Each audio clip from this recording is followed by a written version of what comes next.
The world has undergone a tremendous transformation, and the resurgence of spiritual energy has catalyzed a remarkable evolution among animals, plants, and insects. Yet, humans remain unchanged. The might of artillery proves ineffective against the skin of towering mountain giants. Missiles fail to breach the depths of subterranean insect nests, and nuclear weapons cannot cleanse the seas of colossal beasts.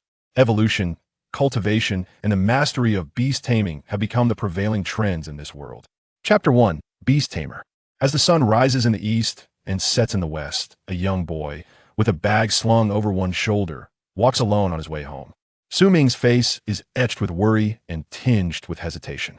After school today, his mind has been preoccupied with his teacher's reminder. Everyone, remember to bring your beast to school tomorrow for testing. A century ago, the world was irrevocably altered when an unknown gas suddenly permeated the air, inciting plants and animals to mutate as if driven mad. The mountains awakened during that time, and the colossal giants led the mutated flora and fauna into a frenzied assault against humanity and its structures. The people of that era exhausted all their artillery to fend off the first wave of beastly onslaughts, which became historically known as the Mountain Calamity. The beast tide, led by the mountains, was ultimately vanquished under relentless firepower. However, within a few years, a second catastrophic wave emerged as the forests too awakened, swiftly encroaching upon and devouring humanity's territory. This calamity was termed the forest disaster. Later, ancestors discovered the nature of this gas through instruments, but attempts to infuse it into human bodies through technological means yielded no results.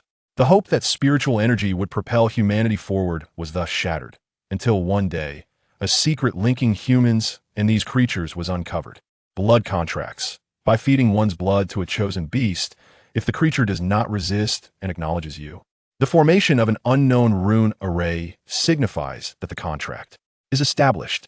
The emergence of beast tamers largely reversed humanity's defensive decline against these evolved beasts and even enabled counterattacks. This not only underscored the significance and weight of beast tamers, but, as time progressed, people began to shed their fear of these creatures. Many beasts even found their way into households, becoming cherished pets and talismans. With a wry smile, Su Ming contemplated, "I hope taking to bow out this time doesn't lead to any mishaps." With that thought, he quickened his pace until a somewhat aged residential complex came into view.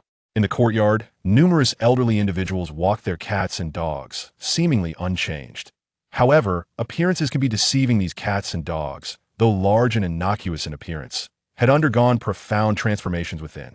Typically harmless, they would instantly shift into combat mode should their owners face danger, revealing none of the traits of mere pets. Having retrieved his keys, he arrived at the entrance of his building, where dog and cat fur scattered the hallway. Coincidentally, an elderly man descended the stairs, leading a large yellow dog. "Oh, little Sue is back. Come on, you go first," the elderly man said, his white hair and age not diminishing the vigor in his voice. The yellow dog, under the man's command, obediently positioned itself against the wall, displaying an extraordinary understanding. Creature, Huang Rongquan. Talent, ordinary level. 1 servant ability. None. Evolution condition 1. Evolution condition 2566. Dexterous description. A common canine creature, capable of discerning kindness from malice, fiercely loyal to its owner, with a generally high intelligence, making it a prevalent pet beast. Glimpsing the creature's entry in his guide, Su Ming chuckled. "Lady Yi, is this your new pet beast?" "Yes. Seeing everyone else in the courtyard with one, I decided to buy one with my pension." "What do you think? Isn't it quite well behaved?" Without a second thought, Su Ming nodded and replied, "Very well behaved. He'll head home now, Lady Yi. We'll chat next time." "All right, Wang Kai, let's go." After parting ways with Lady Yi, Su Ming made his way directly to his own door. Upon entering and locking the door behind him, he noticed his silver tabby cat lying on the floor in front of him, evidently waiting for his return. Beside the cat lay an iron bowl containing remnants of dried meat and a few bone fragments. "Meow. Were you waiting for me to come home?" Mata Bao is so well behaved.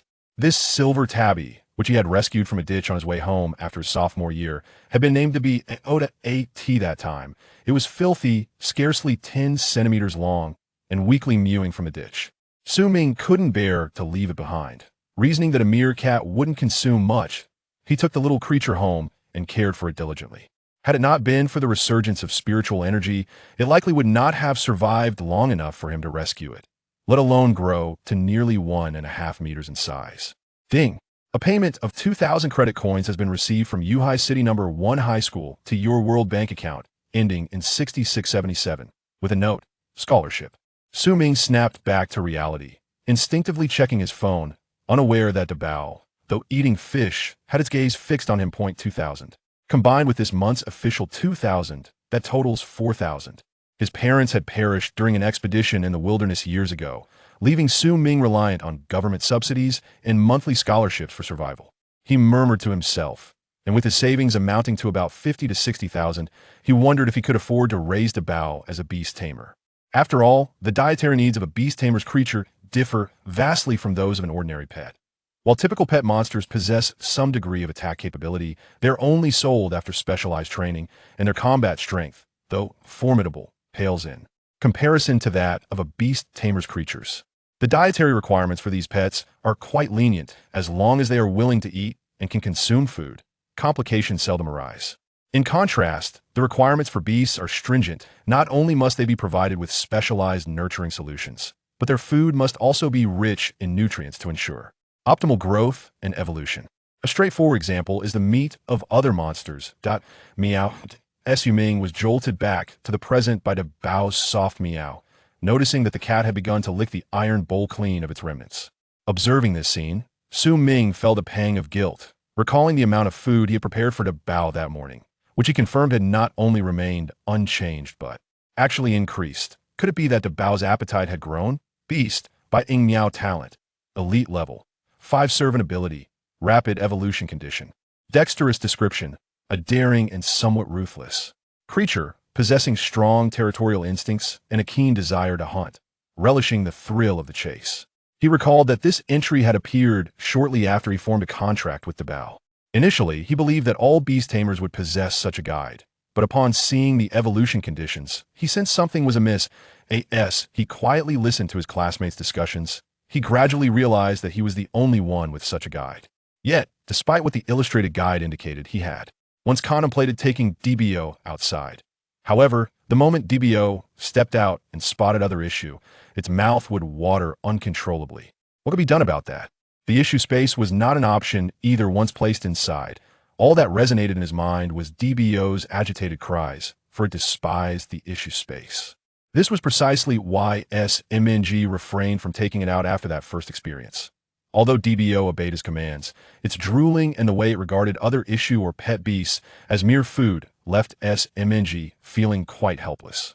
Thus, he had no choice but to confine it within the house.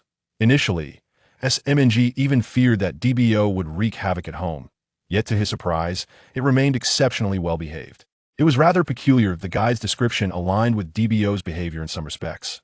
While in others, it did not AS for feeding DBO, SMNG ensured it received nourishment 3 times a day, once in the morning before he departed, again at noon upon his return, and finally in the evening.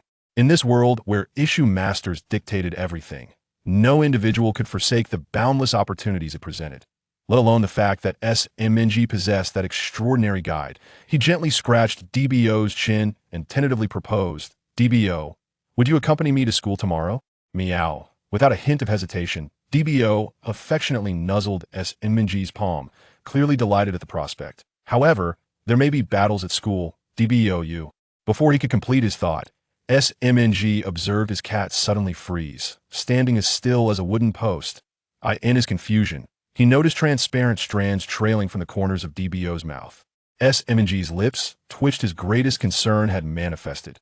Although he had neither witnessed nor commanded DBO to engage in combat, he had only seen its fierce introduction and its prior conduct.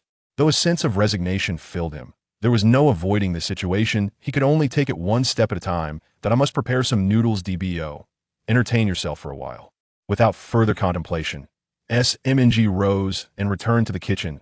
As the sound of the gas stove ignited, DBO, who had been lying on the ground, suddenly straightened its posture. With a careful bow of its head, it sniffed the air, and then, with an air of elegance, it gracefully made its way to the front door. DBO gazed up at the locked door, its body slightly arching, and its eyes, resembling 2 luminous pearls, began to widen, emanating a fierce aura. Chapter 2. The Buying Mao. The buzzing of a phone broke the tranquility of Su Ming's kitchen as he prepared noodles. A sense of confusion washed over him. Who could be calling at this hour? When he glanced at the caller ID, he was perplexed to see it was his homeroom teacher. Hello, Wang Laosher? Su Ming, have you considered changing your beast? The teacher's voice was firm. The Buying Mao is not suitable as a beast. It possesses little to no aggression, even with training. It is merely a decorative pet. Buying Mao? Su Ming was taken aback. His beloved Dabao was a Buying Mao, not a Buying Mao. While the two breeds bore a striking resemblance, their temperaments and capabilities were worlds apart. No, thank you for your concern, but Dabao is doing just fine. On the other end, the teacher sighed. Su Ming, tomorrow's school assessment is crucial. It concerns every student's journey as a beast master. I understand you have grown fond of it, but this is about your future. Su Ming scratched his face, feeling a bit embarrassed as he interjected, my Dabao is a Buying Mao. The teacher fell silent for a moment, processing his words. Ah, Buying Mao. No wonder I only saw you bring it to school once before you promptly took leave. I thought that would suffice. Well, there's no need for concern then. A school bus will pick you up tomorrow. Please keep your beast restrained while on the bus. Ideally, it would be best to keep it in the beast space to avoid causing fear or friction among the other students. With the call ending, Su Ming couldn't help but smile wryly. His earlier hasty departure had nothing to do with embarrassment or ridicule. It was simply that Dabao had transformed into a predatory creature, eager to hunt the moment they stepped outside, especially on their first day at school. He hoped there would be no complications on the bus tomorrow. After serving himself a bowl of clear soup noodles, Su Ming moved to the living room to enjoy his dinner, with Dabao quietly watching from his feet. Its adorable eyes were filled with confusion. Why is the master still eating this? I don't understand why the last time I wanted to hunt, the master wouldn't allow it. No matter what, tomorrow is a rare opportunity to go outside. I must bring back something delectable for the master. Unaware of Dabao's thoughts, Su Ming continued to eat while scrolling through his phone. As a beast master, one could communicate mentally with their beast, but that was a skill of intermediate beast masters. Deepening the mental bond. Those with newly contracted beasts who had not yet reached level 11 remained novice beast masters, capable of changing and recontracting their beasts at will due to a weaker mental connection. However, once reaching the intermediate level, each choice of beast became paramount. After finishing his meal, Su Ming settled on the sofa, leisurely browsing through the news on his phone. Suddenly, his eyes widened in surprise. The Ingwa actually wishes to explore the ocean? Such confidence? He recalled an official report stating that the ocean was the most perilous place on Blue Star, where human exploration was akin to courting death. Incidents often occurred at sea, with ships disappearing without a trace, undetectable by satellites. Consequently, few ventured abroad, generally opting to fly rather than take a boat. Intrigued, Su Ming marked the news for later. Realizing it was nearly 10 o'clock and the sky had darkened, he hurriedly prepared for bed. Leaning down, he ruffled Dabao's soft fur before heading to the bathroom. Dabao, meanwhile, licked its paws with an air of elegance, though a hint of ferocity glimmered in its eyes. Tomorrow, I, Dabao, shall ensure my master feasts heartily. Dabao, it's time for bed. Meow? As Su Ming emerged from the bathroom, Dabao's expression changed to one of innocence, scampering to its little nook as Su Ming retreated to his room after turning off the lights. The night passed in silence.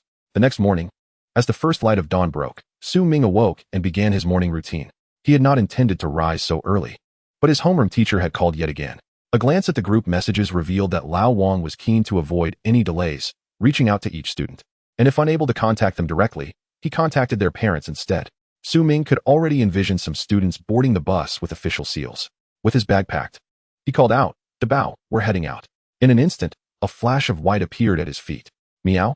Hearing the familiar sound, Su Ming felt reassured as he attached Dabao's leash.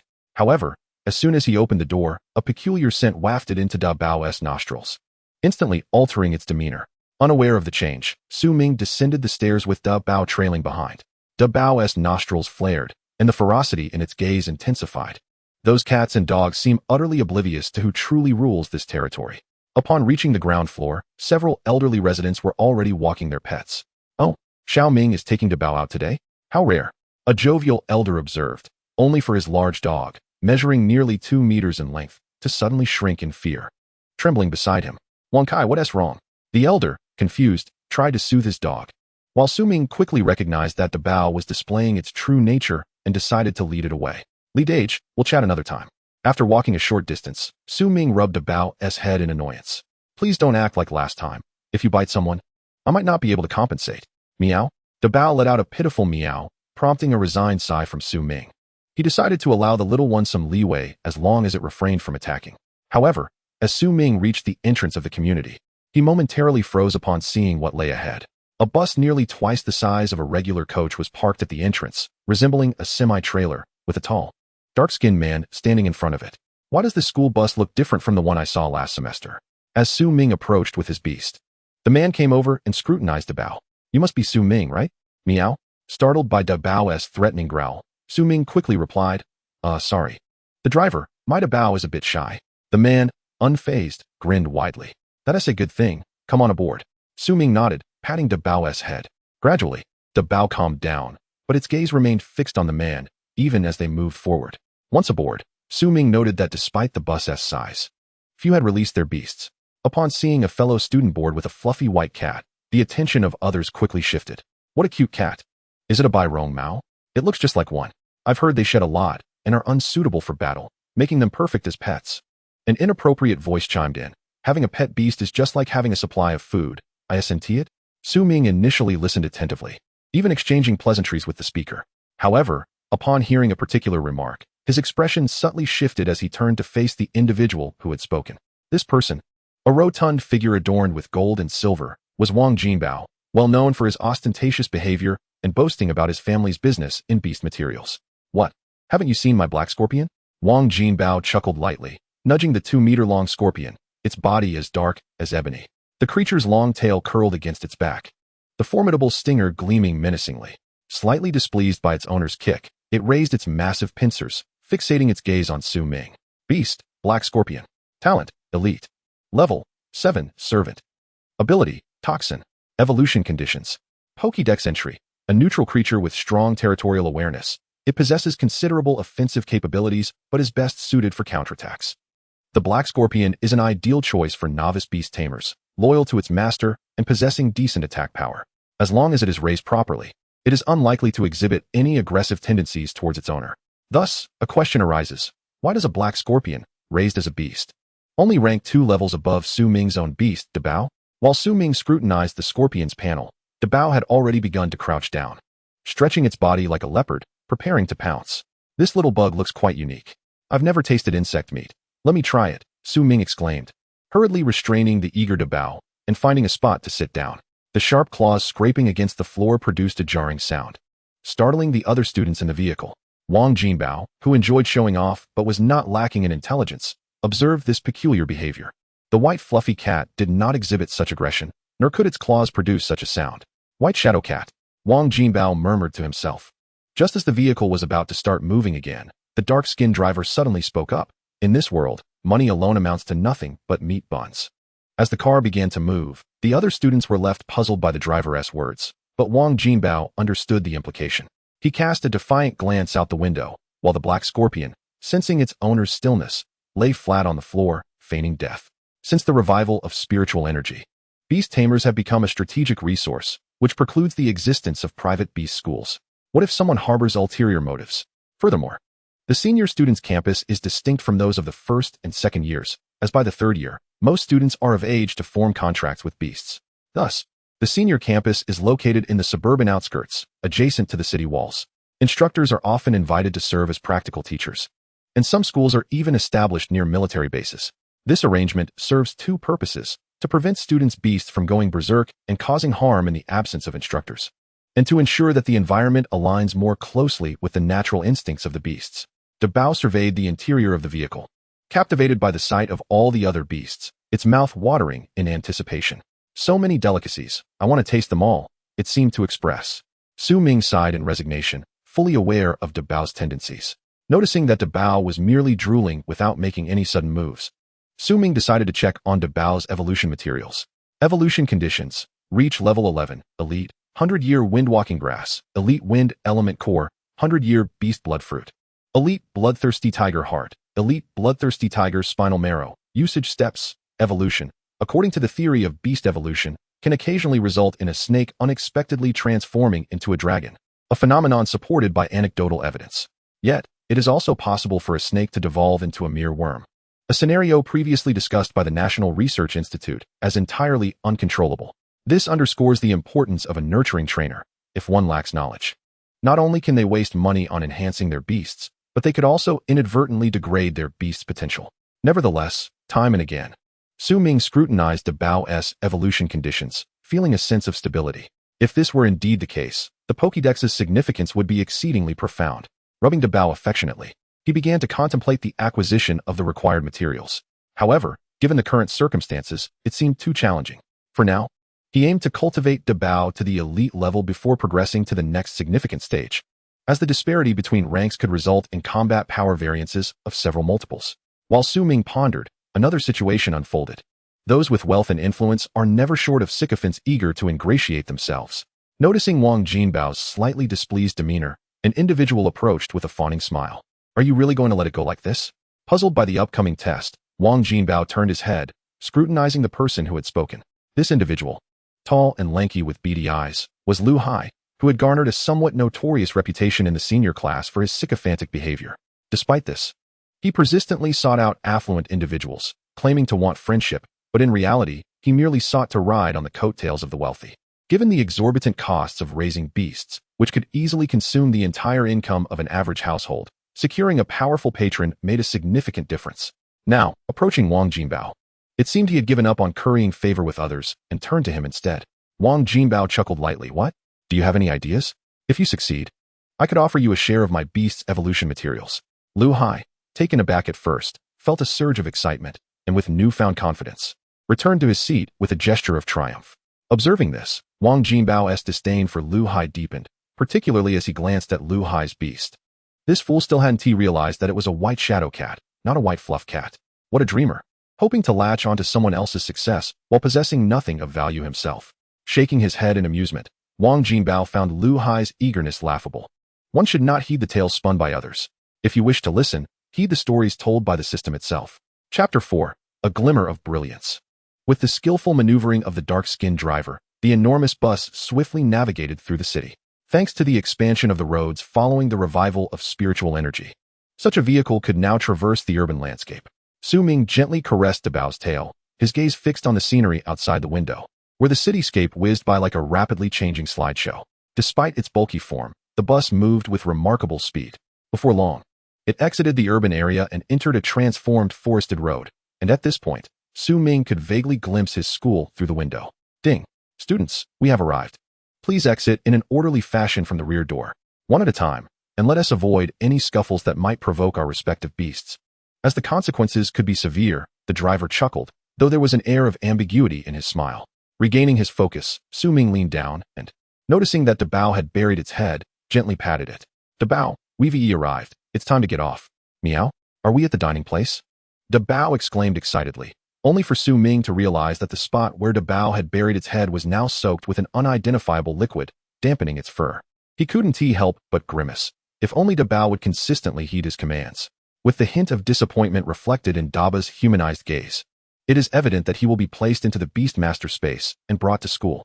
At this moment, Wang Jinbao, holding the black scorpion, seemed to recall something and glanced thoughtfully at Lu Hai. Upon noticing the eager expression on Lu Hai's face, a cold smile spread across his lips.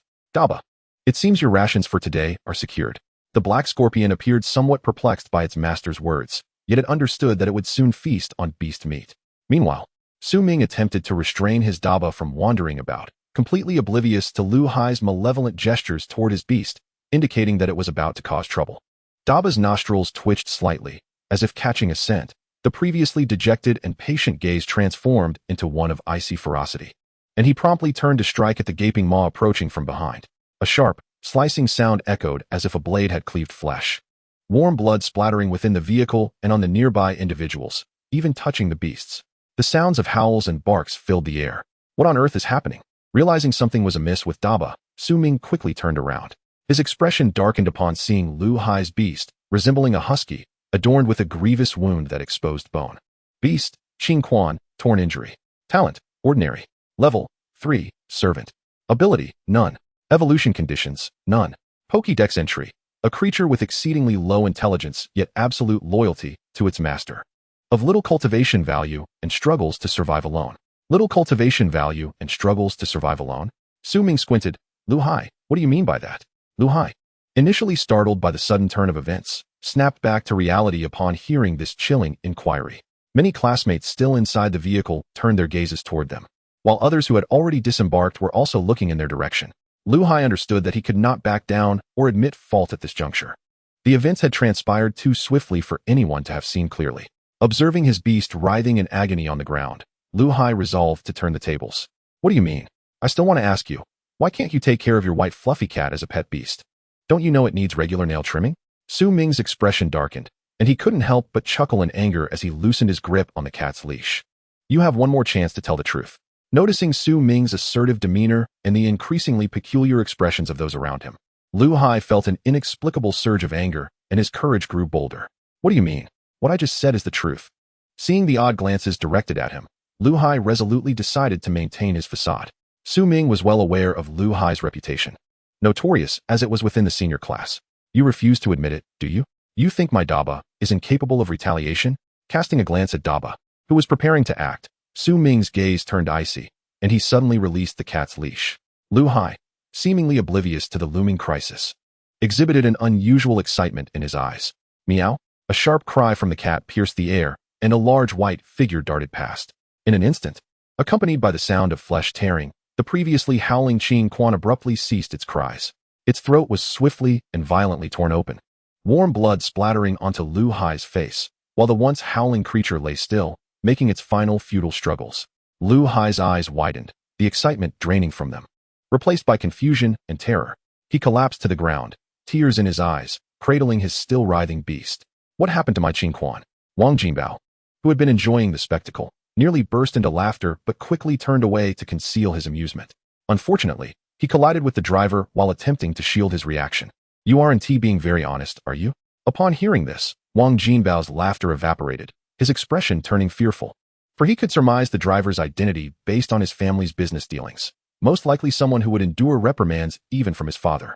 The black scorpion at Wang Jinbao's feet, sensing its master had been slighted, immediately raised its pincers in defiance. However, the burly driver merely shot it a disdainful glance, causing the black scorpion to cower in fear. Covering its head with its pincers, the driver then surveyed the scene before him, his expression complex. Is this generation of students incapable of understanding human language? Well, let this serve as an early lesson. As he approached, he nodded slightly at Su Ming, who managed to restrain the white shadow cat even after the hunt. Your white shadow cat has been well trained. You have given this student an opportunity. In a sense, you have done nothing wrong. Su Ming remained silent, merely nodding. Yet his gaze at Lu Hai, who was cradling the lifeless Qin Quan, was filled with indifference. Lu Hai, in disbelief, looked up at the driver, unable to fathom that his beast had perished, and yet this driver would assert that the perpetrator was justified. The driver surveyed the students who had yet to exit the vehicle and those who had just disembarked, and declared loudly, Beastmasters have limitless potential. But being a Beastmaster is not a mere child's game. Chapter 5, Examiner Lu Jun. Today, your assessment is that of a junior Beastmaster, and you have come here as apprentice Beastmasters. Those who did not attend have gone to study literature. Given your presence here, you should be well aware of the implications of allowing your beast to attack in others. Do I need to elaborate on that for you, Lu Hai? At this point, the driver's demeanor turned icy as he fixed his gaze on Lu Hai, whose heart quaked at the sharpness of that gaze. Instantly, the expressions of both the disembarked and those still in the vehicle became remarkably vivid, with a chorus of murmurs rising around them. I recall that allowing one's beast to assault another grants the victim the right to retaliate, does it not? Furthermore, the aggressor faces severe penalties. Indeed, who could argue otherwise? I wonder what Lu Hai was thinking. Listening to the incessant whispers and feeling the body of his Qin Quan growing colder in his arms, fury surged within Lu Hai, compelling him to shout, why? Why is he not at fault? Suddenly, the surrounding voices fell silent, particularly Su Ming, who looked at Lu Hai as though he were a fool. Surely, the surrounding context had been made abundantly clear. The driver's gaze grew colder, diminishing Lu Hai's anger and enveloping him in dread. With a scoff, the driver's tone turned impatient. Do you think my previous remarks in the vehicle had no significance? There are large storage bags in the vehicle. You may take your beast home and prepare to study literature. Being a Beastmaster is not a game. Any directive you issue could result in the death of your beast. With a thud, Lu Hai collapsed onto the lifeless body of Qin Quan, and the surrounding witnesses were filled with trepidation, now recognizing that Su Ming's white shadow cat was not just an ordinary creature. This admonition, coupled with the scene before them, would be etched in their memories. Seeing Lu Hai in a stupor, the driver showed no intention of lingering, instead proceeding to exit the vehicle. Follow me. I will take you to the assessment venue. Su Ming picked up the fallen cat leash, reflecting on the driver's earlier words, and gently urged, "Let us go, Daba. We only possess the right to retaliate, not to claim ownership. Meow? We can't eat?" Observing Daba's pitiful expression, Su Ming felt powerless. Glancing at the now despondent Lu Hai, hesitating for a moment. "Are you selling the body of that Qingquan? I can offer you 10,000 credit points for it." Standing nearby, Wang Jinbao, who has been contemplating an acquisition, found himself frozen in place as he gazed at Su Ming with newfound significance. "Su Ming, oh Su Ming, have you long been aware of the deliberate waiting for this moment, or are you truly oblivious?" Lu Hai, previously lost and resembling a lifeless corpse, overheard this exchange just as the man exited the vehicle. Fueled by a surge of bravado, he decided to take action to vent his frustration. "Step back, Meow. You want a claw?" A fierce yet bewildered cat's meow abruptly froze Lu Hai in his tracks, cold sweat beading on his brow. Observing Dabao's movements, Su Ming discerned Lu Hai's intentions and his gaze turned increasingly frigid. "Dabao, fetch it." Dabao, in disbelief, glanced back at Su Ming, seemingly perplexed by his ordinarily aloof master's unexpected generosity. Witnessing his own Dabao's pupils dilate, Su Ming felt a sense of helplessness. "Why don't you understand why I usually don't take you out? Your aggression is too much." Nodding in resignation, Dabao sprang into action, effortlessly seizing the larger-than-life blue dog while casting a menacing glare at Lu Hai, causing the latter to swiftly turn away. "Meow?" Without sparing a glance at Lu Hai, Su Ming led his Dabao out of the vehicle, attracting astonished and envious gazes from the onlookers. The carcass of such a blue dog, worth at least 20 to 30,000, was brazenly claimed by Su Ming. The already disembarked men were also monitoring the situation inside the vehicle, and upon witnessing the unfolding events, one rubbed his temples in frustration. Still unrepentant, huh? Inside the vehicle, just as Wang Jinbao prepared to exit, he felt a sudden tug at his pant leg. Looking down at Lu Hai, his expression was one of disdain. "Fool, let go." When Lu Hai remained unresponsive, Wang Jinbao impatiently yanked his leg, sending Lu Hai tumbling to the ground. Observing Lu Hai's astonished and aggrieved expression as he got back up, Wang Jinbao couldn't help but chuckle. "Fool, raising a blue dog that is little different from a pet beast, and then seeking trouble with a buying cat? Do you truly believe my father's money came from the wind to be given to a fool like you?" Ignoring Lu Hai, Wang Jinbao exited the vehicle with his black scorpion, trailing at the end of the group. Ahead, the men who had arrived first were discussing recent events with Wang Chuanfa, whose eyes widened in disbelief. "Junzi, are you serious?" Lu Jun smacked his lips. "Look for yourself. Isn't that it? Bringing in the blue dog?" Hearing this, Wang Chuanfa instinctively looked over, and upon confirming Lu Jun's words, he nervously rubbed his reflective bald head. "Indeed, so what about the Beastmaster assessment?" "Assessments are assessments. It must be as it is. Don't think you can befriend me and trick me. Not a chance." Lu Jun hastily waved his hands, and seeing that the group was nearly assembled, he stepped forward and cleared his throat. "Allow me to introduce myself. I am the instructor from the neighboring training camp, and also your principal. You may call me Instructor Lu or Examiner Lu. Before me stand those from 2 different classes, all aspiring to become Beastmasters. However, as you witnessed in the vehicle, being a Beastmaster is no trivial matter. If you find this profession cruel, or if you lack confidence in yourself, you may leave now. No one will mock you. After returning, focus on studying to become a nurturer or something else." As his words fell, the students exchanged glances, and several displayed hesitation, ultimately resulting in about 10 individuals lowering their heads and departing. Originally nearly 60, only around 40 remained. And while Wang Chuanfa and Lu Jun maintained their composure outwardly, their inner thoughts remained inscrutable. Suddenly, a peculiar sound caught Lu Jun and Wang Chuanfa's attention, prompting them to follow the noise's origin. "Dabao, don't eat just yet. Look over here." "Meow? Meow meow. Isn't it just watching me eat? Look, feel free to watch." Su Ming raised his head, inadvertently locking eyes with both Wang Chuanfa and Lu Jun. The protagonist might be self-serving and somewhat selfish. Those who disapprove may simply walk away. Chapter 6, Alliances. Su Ming's expression darkened as he lightly nudged Dabao, who was still gnawing on a bone. In mere moments, 1/5 of the blue dog had disappeared into Dabao's belly, and the pungent scent of blood began to permeate the area. Su Ming noticed some classmates turning pale, likely prompting the scrutiny of Lu Jun and Wang Chuanfa. Realizing he had once again been reminded by his master, Dabao lifted its head in confusion, its previously white fur now stained crimson, bits of flesh clinging to its mouth as it looked up at Su Ming with puzzlement. "Meow? Does the master want to eat too?" Dabao dropped the meat at Su Ming's feet and gently nudged his pant leg. Su Ming remained silent, gradually shaking his head while maintaining an unyielding gaze with the 2 men. Is this truly a buying cat? How has it been trained to be so obedient? Lu Jun pondered, grappling with his disbelief that a creature typically favored by cruel and inexperienced beastmasters could be so compliant here. Well, one cannot say that. Su Ming has always been diligent, though I am quite surprised. Lu Jun shot a glance at Wang Chuanfa, who had noticed many students exhibiting discomfort. Yet, combat is a lifelong companion of the Beastmaster. Your teacher and I will temporarily step away for a while. You must remain here and behave, no running about. And absolutely no repeating the earlier incident from the vehicle, understood? Understood. Hearing the somewhat synchronized response, Lu Jun was satisfied as he departed alongside Wang Chuanfa, continuing their conversation as they walked. With the two authority figures gone, the atmosphere shifted, especially as those observing Debao feast were filled with envy. A blue dog. What a fortune this must save Su Ming. Our school is in the wild. There must be monsters. You could give it a try, who knows? You might strike it rich. Get lost? Just focus on completing the assessment first. Hey, I was in class 1. Which class are you from? Let's get acquainted. Su Ming was absorbed in watching Debao eat, the sound making him feel rather hungry himself. He wondered what the so-called Junior Beastmaster assessment entailed. Hey, Su Ming. How about you join me? A familiar voice reached Su Ming's ears, and the first to react was Debao, who had eaten enough to feel satisfied. It immediately positioned itself protectively in front of Su Ming, narrowing its pupils and glaring fiercely at the approaching Wang Jinbao.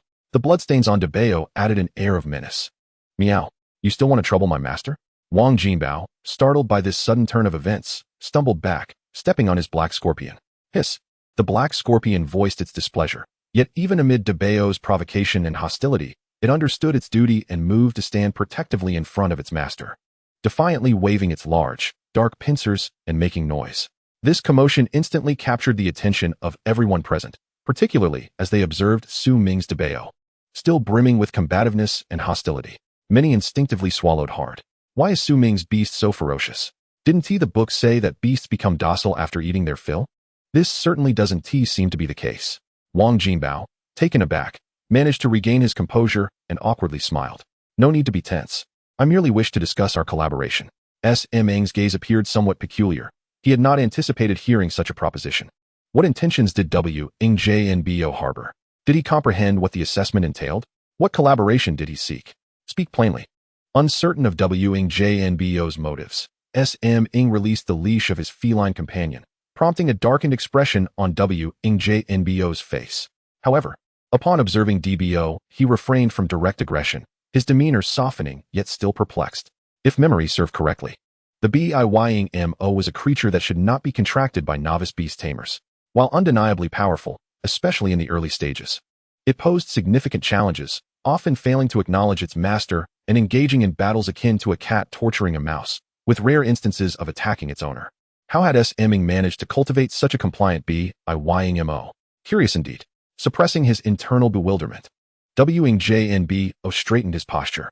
Undoubtedly, the assessment revolved around directing beasts in combat. We could both succeed in that regard.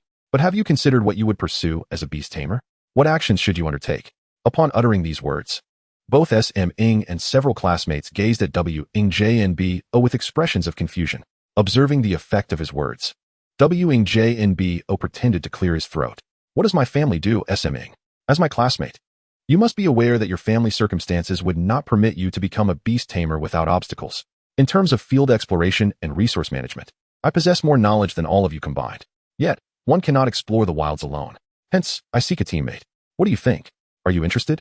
Reflecting on the resources needed for DBO's evolution and enhancement, S.M. Ing realized that his limited finances would not suffice to elevate DBO to the elite level. W. Jnbo, a person he found rather distasteful for his sycophantic tendencies and ostentatious display of wealth, was, in reality, a rather typical individual. At that moment, S.M. Ing's resolve began to waver, and as a seasoned merchant, W. Jnbo discerned S.M. Ing's hesitation. Take your time to consider. Just give me your answer before you head home today. His black scorpion was ill-suited for offensive maneuvers and could easily be manipulated, especially against a swift beast tamer like S.M. Ing. If he could not win through strength, he would resort to financial persuasion to recruit S.M. Ing. He had already recognized the success of cultivating the BIYing-MO. Hence, S.M. Ing's potential value was undeniable. A mere resource was insignificant to him. Moreover, as a merchant, pursuit of profit was ingrained in him, taught by his father from a young age, to befriend those of capability. Spending a little was hardly an issue. S.M. Ing, observing W. Jnbo's lavish demeanor, was still engulfed in uncertainty. Extending his hand, DBO instinctively bit the fallen leash and returned it to SMing. Meow, aren't we fighting? Seemingly aware of DBO's temperament, SMing slowly shook his head. Witnessing this scene, WJNBO felt validated in his earlier approach. A perfectly obedient beast was immensely valuable for any beast tamer, particularly for a novice. If that individual were also his teammate, it would be even more advantageous. Chapter 7, Lord-Level Beasts. WJNBO had initiated a conversation that unveiled much information. He was in need of allies. Whether genuine or not, it was evident he lacked partners for collaboration. During their time in the vehicle, Li Jian had astutely remarked that in this world, lacking strength rendered any amount of wealth as inconsequential as a mere meat bun, a stark representation of others hoarding supplies while he hoarded weapons. Should WJNBO inherit his father's legacy, his strength must at least match that of his father. Before achieving this, he required a partner with whom to grow and explore the wilds. This revelation prompted several individuals present to contemplate their own strategies, with some even taking action. Though they were swiftly deterred by WJNBO's dismissive gaze. Observing their dejected expressions, WJNBO felt a tinge of disdain. These individuals failed to assess their own investment value before approaching him. He had no inclination for gambling. He preferred tangible outcomes. SMing, witnessing this spectacle, felt a sense of helplessness as he sat on the ground, vigorously petting DBO. Is it delicious? Are you still hungry? What began as a jest took an unexpected turn as SMing noticed DBO halting its meal, nodding earnestly in response. This revelation elicited a sharp intake of breath from SMing, who playfully rapped DBO's head. You'll eat until you burst. Meow, meow, meow. Really? Is there such good fortune? At that moment, SMing genuinely understood that DBO had endured considerable hardship following him, and his gaze towards the creature grew complex. In the future, I will ensure you are well-fed, beautiful, and formidable. We shall progress together. Meow? Understood. SMing chuckled softly, contentedly stroking his feline companion. Suddenly, a distant rumbling and humming sound reverberated in the ears of everyone present, prompting them to focus intently on the source of the noise. Soon, an immense cargo truck gradually came into view, accompanied by what seemed to be the roars and wails of some creatures. DBO immediately ceased its meal, standing alert, fixating its gaze on the halted truck. Recognizing DBO's demeanor, SMing began to comprehend the situation, just as WJNBO flashed him a knowing smile. Was this truly a combat assessment? Li JN and WCHNF disembarked the vehicle, ignoring the cluster of students, and proceeded to open the cargo door. As the soundproof door swung open, the previously faint noises exploded into a cacophony, almost unbearable to the ears. A massive iron cage was thrust from within the truck, and emerging from it was a gigantic bear, nearly 6 meters long, its body clad in a coat of muddy armor. Beast, DG Xiang. Talent, extraordinary. Level, 35, Lord. Element, Earth. Abilities, tremendous power, Earth armor. Evolution conditions. Pokédex entry, a neutral creature with immense strength and defense. It will attack any being that threatens it. An extraordinary level 35 Lord monster. This was the beast of the examiner, Li, presently. SMing was only aware of 4 grades of monster quality: ordinary, elite, extraordinary, and rare. A creature's talent was inherently fixed, making it challenging to enhance post-evolution. As for cultivation, he had heard it spanned 100 levels, with each 10 levels constituting a significant stage. The DG Xiang, positioned at the 4th major stage, could easily obliterate their entire senior class within a day. SMing found it hard to believe that an examiner could possess such a formidable beast. Was this individual truly just an examiner? What kind of monster necessitated a beast of such caliber for oversight? Confirming that the cage contained creatures meant for their assessment, Li disregarded the students' expressions, casually patting the DG Xiang's head. Bring this thing over to the students. The DG Xiang, almost human-like, playfully nudged the cage, easily pushing the towering, 5-meter-high square cage draped in black cloth towards them. Many students gazed at the DG Xiang with trepidation as they observed the marks left on the ground. SMing's eyes widened in astonishment. No wonder such a large truck was needed to transport the assessment subjects. It was clear they aimed to intimidate with such a colossal creature. After pushing the cage, the DG Xiang ambled a short distance away before collapsing onto the ground, its heavy claws scratching at the muddy armor on its belly, and its breathing grew increasingly audible. Was it snoring? Su Ming narrowed his eyes, seemingly perceiving a faint earthy yellow glow emanating from the body of the DG Xiang, an indication of elemental mastery that only Lord-level creatures could begin to comprehend. marking it as a sign of a Lord-tier monster. The students, initially taken aback, now wore peculiar expressions. Lu Jun, appearing oblivious, strode directly to the iron cage. To the astonishment of the onlookers, instead of tearing down the black cloth, he opened the cage. At that moment, a 30-centimeter-long ant immediately scurried out, coinciding with the cessation of the Dijiaxiong's rumbling. The ant began to tremble. Monster, He Bing E, Extreme Panic. Talent, Ordinary. Level 3, Servant. Ability, None. Pokédex entry. Its sole duty is to serve the Ant Queen. It possesses weak offensive capabilities, but is relatively swift. After closing the iron gate and draping the black cloth once more, Lu Jun furrowed his brow, discontentedly kicking the quivering He Bing E twice, forcing it to crawl forward a couple of steps before he relented. As a beastmaster, commanding one's beast in battle is a fundamental skill. Who will step forward to demonstrate for the others? Anyone? I'll do it. Upon hearing the voice, Lu Jun immediately recognized Wang Jinbao approaching with the He Xia, nodding expressionlessly. Command your beast to defeat this He Bing E. Wang Jinbao merely gestured with his lips, softly uttering, He Xia go. The command delivered. The 2-meter-long He Xia did not hesitate, swiftly advancing towards the diminutive foe. Witnessing the aggressive approach of the He Xia, the He Bing Yi's mandibles trembled, its antennae flailing erratically, yet the overwhelming pressure from behind compelled it to move forward. Hiss! The He Xia, seemingly displeased with the He Bing Yi's actions, emitted an irritable hiss, its elongated tail springing forth like a coil, the stinger piercing directly through the ant's head. A viscous black and white liquid dripped down from the punctured tail, and the once living He Bing Yi was swiftly dispatched by the He Xia. Lu Jun nodded at Wang Chuanfa, instructing him to take his spoils away. Su Ming was not surprised by the outcome. Rather, he contemplated the iron cage. Wang Chuanfa, holding a list, scribbled a few notes before looking up and announcing, Next. Chapter 8, Lu Dumeng. He was certain that there were multiple monsters confined within the cage, which was why the Dijiaxiong was employed to prevent internal strife among them. Thus, the question arose, within that cage, is there a higher-level target that De Bao could eliminate without sustaining injury? The crowd gazed at the He Xia returning with the He Bing Yi, their expressions tinged with envy. Had they known it would be this simple and that the spoils would be theirs, they would have acted sooner. Unlike the others, Su Ming pondered the potential he had just envisioned. Suddenly, De Bao tugged at the cat leash, signaling its desire to join in. Not yet. Let us wait a bit longer and see if a better opportunity arises. Meow? All right, more to eat soon. Lu Jun expertly reopened the iron cage, and a 4-meter-long, thick as a human calf, dark green python obediently emerged. Although a monster, it was more compliant than the beasts under pressure from the Dijiaxiong. Is there anyone else who wishes to take the assessment? Monster, Lu Dumeng. Talent, Ordinary. Level 3, Servant. Ability, Paralyzing Venom. Pokédex entry. A common venomous snake that injects toxins through its fangs. Its venom is not particularly potent and prefers constricting and swallowing its prey. Initially excited by Wang Jinbao's success, those around him now felt deflated. Wait, how did we go from a tiny He Bing E to such a large python? Did you not comprehend? This python is not meant for us. Have you forgotten what was on the vehicle? Upon this explanation, the others who were confused suddenly understood the current situation. Su Ming's eyes brightened at the sight of the sizable python, and he promptly untied the leash from De Bao.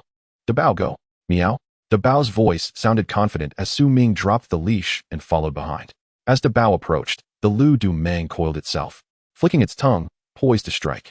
Monsters possess an innate ability to sense each other, gauging whether the other presents a threat, and this sensitivity sharpens with the creature's strength. De Bao extended its tongue to lick its lips, its body stretching as it prepared to pounce. This single motion causing the Lu Dumeng to tense in anticipation. The gathered spectators became increasingly attentive, some even clenching their fists in excitement. As the two were about to collide, and the Lu Dumeng prepared to attack, Su Ming felt a rush of anxiety, yet his eyes struggled to focus on De Bao's figure. Just then, De Bao abruptly halted, smoothly pivoting to the left. The Lu Dumeng, which had already prepared to spring, found itself caught off guard by De Bao's sudden change of direction, momentarily bewildered. Lu Jun nodded in satisfaction at this fluid display. Not bad, this child shows promise. The Lu Dumeng, regaining its senses, turned to locate De Bao. Yet within its vision, a fiery red blur surged towards it. In the next instant, it felt a sharp pain in its neck, its head uncontrollably lurching towards the ground. After landing, De Bao quickly distanced itself by over 5 meters, elegantly licking the serpent's blood from its claws, executing Su Ming's command flawlessly. The onlookers watched as the Lu Dumeng began to convulse, struggling to rise, particularly when they beheld the deep, bone-visible wound on its neck, a chill running through them. Still not dead? Yet, that made sense. A snake's central nervous system is not confined solely to its head. Observing the writhing Lu Dumang, Su Ming remained unperturbed, certain that the injury was fatal, waiting for the creature's movements to subside.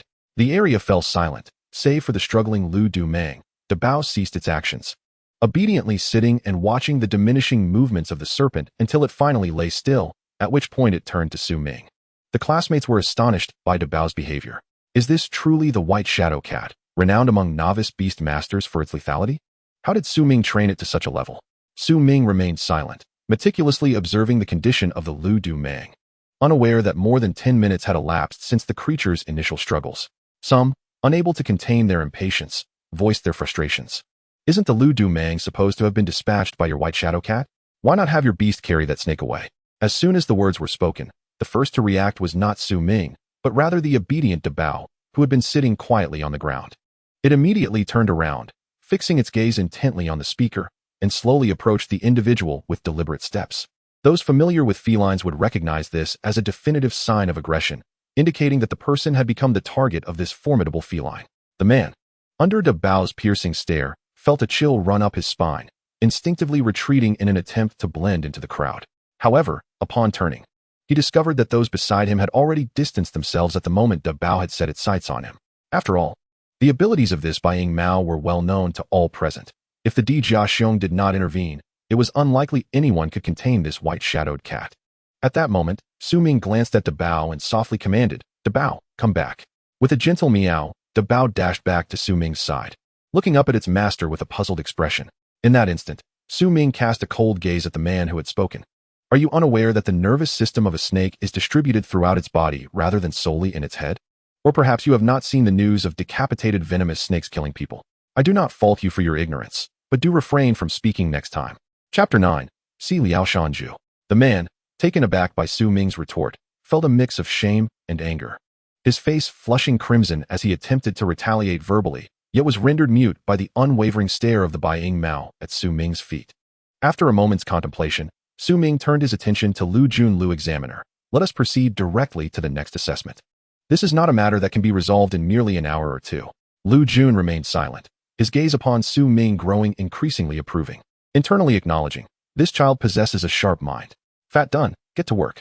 The previously slumbering Di Jiaxiong, upon hearing its master's command, flipped onto its feet and leisurely ambled toward the severely injured Lu Dumang. As it approached, its massive paws reached out toward the green venomous python, which, despite its near-death state, seemed to revive with a sudden burst of energy. Its head sprang up, jaws agape, revealing sharp fangs as it viciously bit down on the bear's paw. This shocking scene startled many students. They had clearly observed the state of the green venomous python, its bones visible, yet it displayed such ferocity. The Di Jiaxiong, unfazed, retaliated by slamming the serpent into the ground, reducing it to a pulpy mass, and then effortlessly flicked the remaining body several meters away onto a vacant patch of ground. The students watched as the Di Jiaxiong returned to its previous resting spot, resuming its slumber with an audible exhale. They could not help but swallow hard. Is this the prowess of an examiner's beast? It is astonishingly formidable. Did you see the aura enveloping that Di Jiaxiong?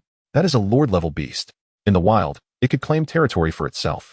Given that bite, I believe the green venomous python's fangs have shattered, its head utterly crushed, effectively saving Su Ming considerable time.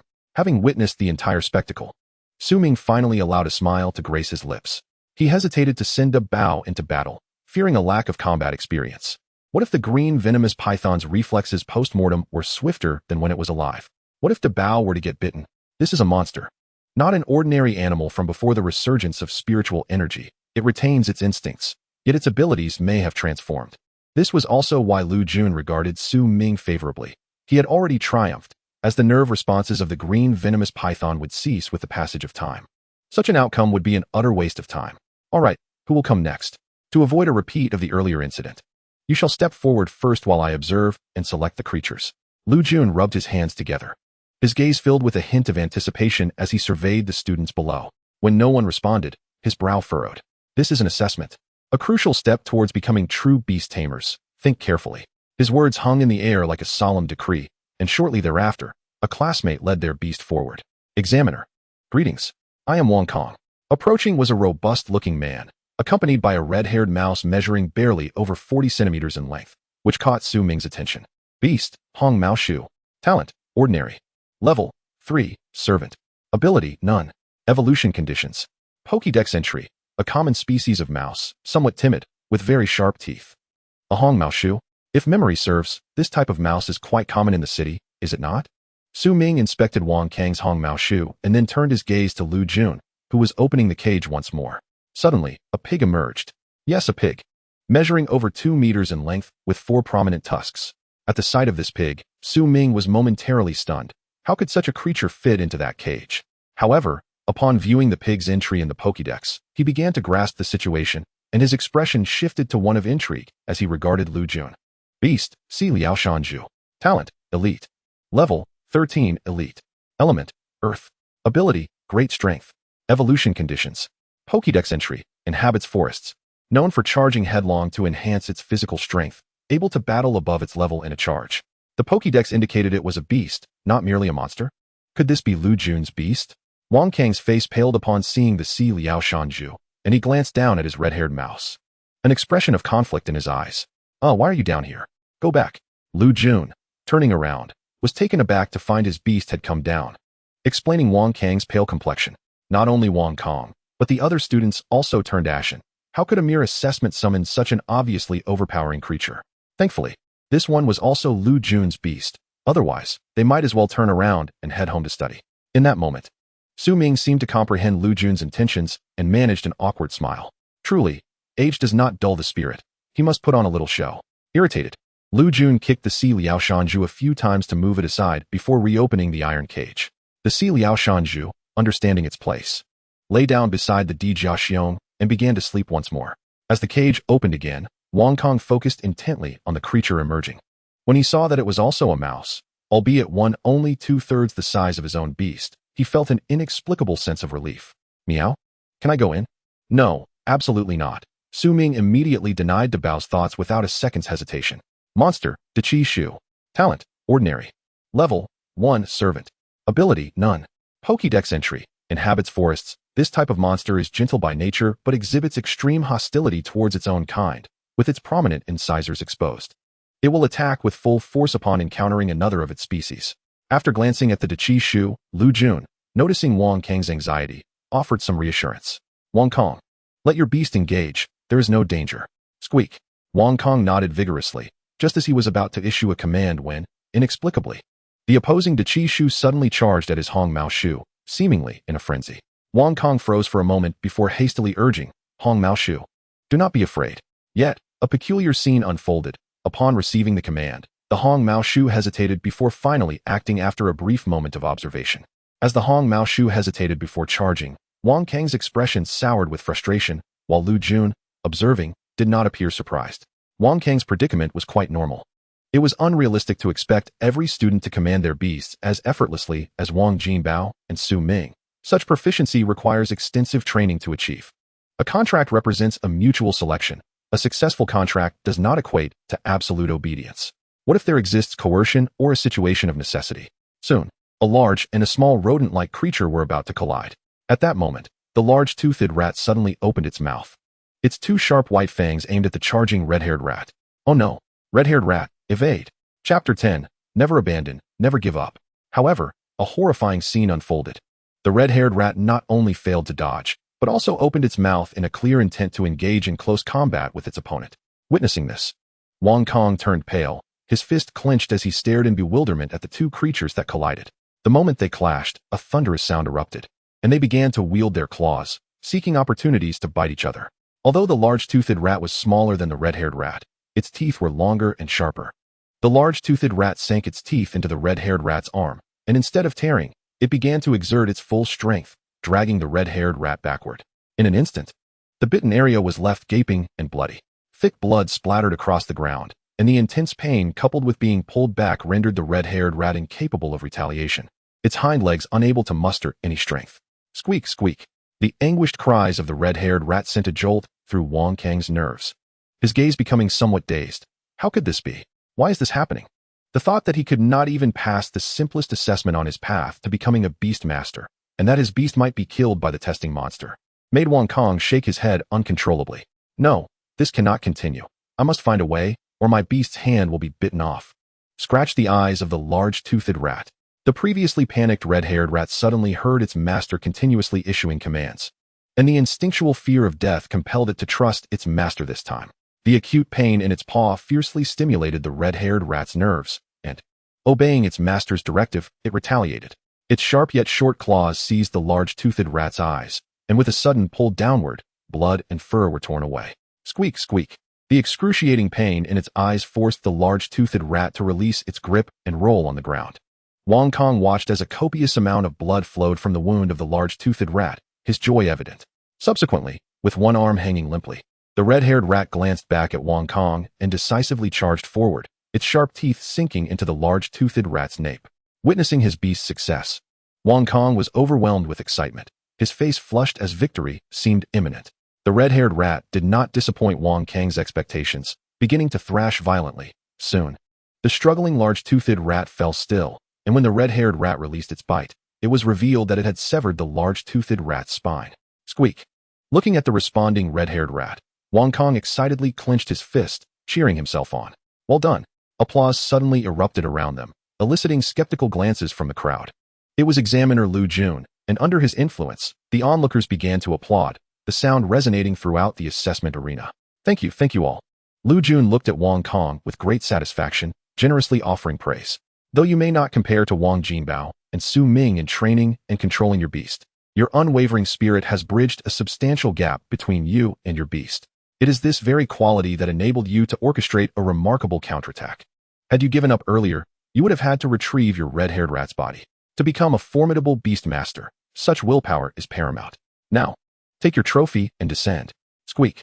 At this moment, the red-haired rat, dragging one forelimb, returned to Wong Kong, even placing the large-toothed rat's corpse before him. This is your trophy. It does not belong to me. The red-haired rat paused momentarily, then cautiously took small bites, only feasting heartily upon seeing that Wong Kong showed no signs of disapproval. Su Ming watched this scene, filled with nostalgia. Was it not the same with Dabao? A beast is akin to a child. As its master, one must assume the role of a parent to guide and lead them. However, Su Ming found it perplexing that his Dabao seemed rather adept in combat, unlike the beasts of his classmates that were raised from infancy, which would typically struggle more in battle. Students whose beasts were injured may come here to collect medications for treatment. Wang Chuanfa, who had been absent, returned carrying a large bag, from which he extracted a smaller pouch and handed it to Wong Kong. Here, treat and bandage your beast. I hope the previous condition persists. Yes, I will, Teacher Wang. Accepting the treatment medication, Wong Kong slowly approached the injured forelimb of the red-haired rat, which exhibited no signs of resistance, allowing him to apply the medicine.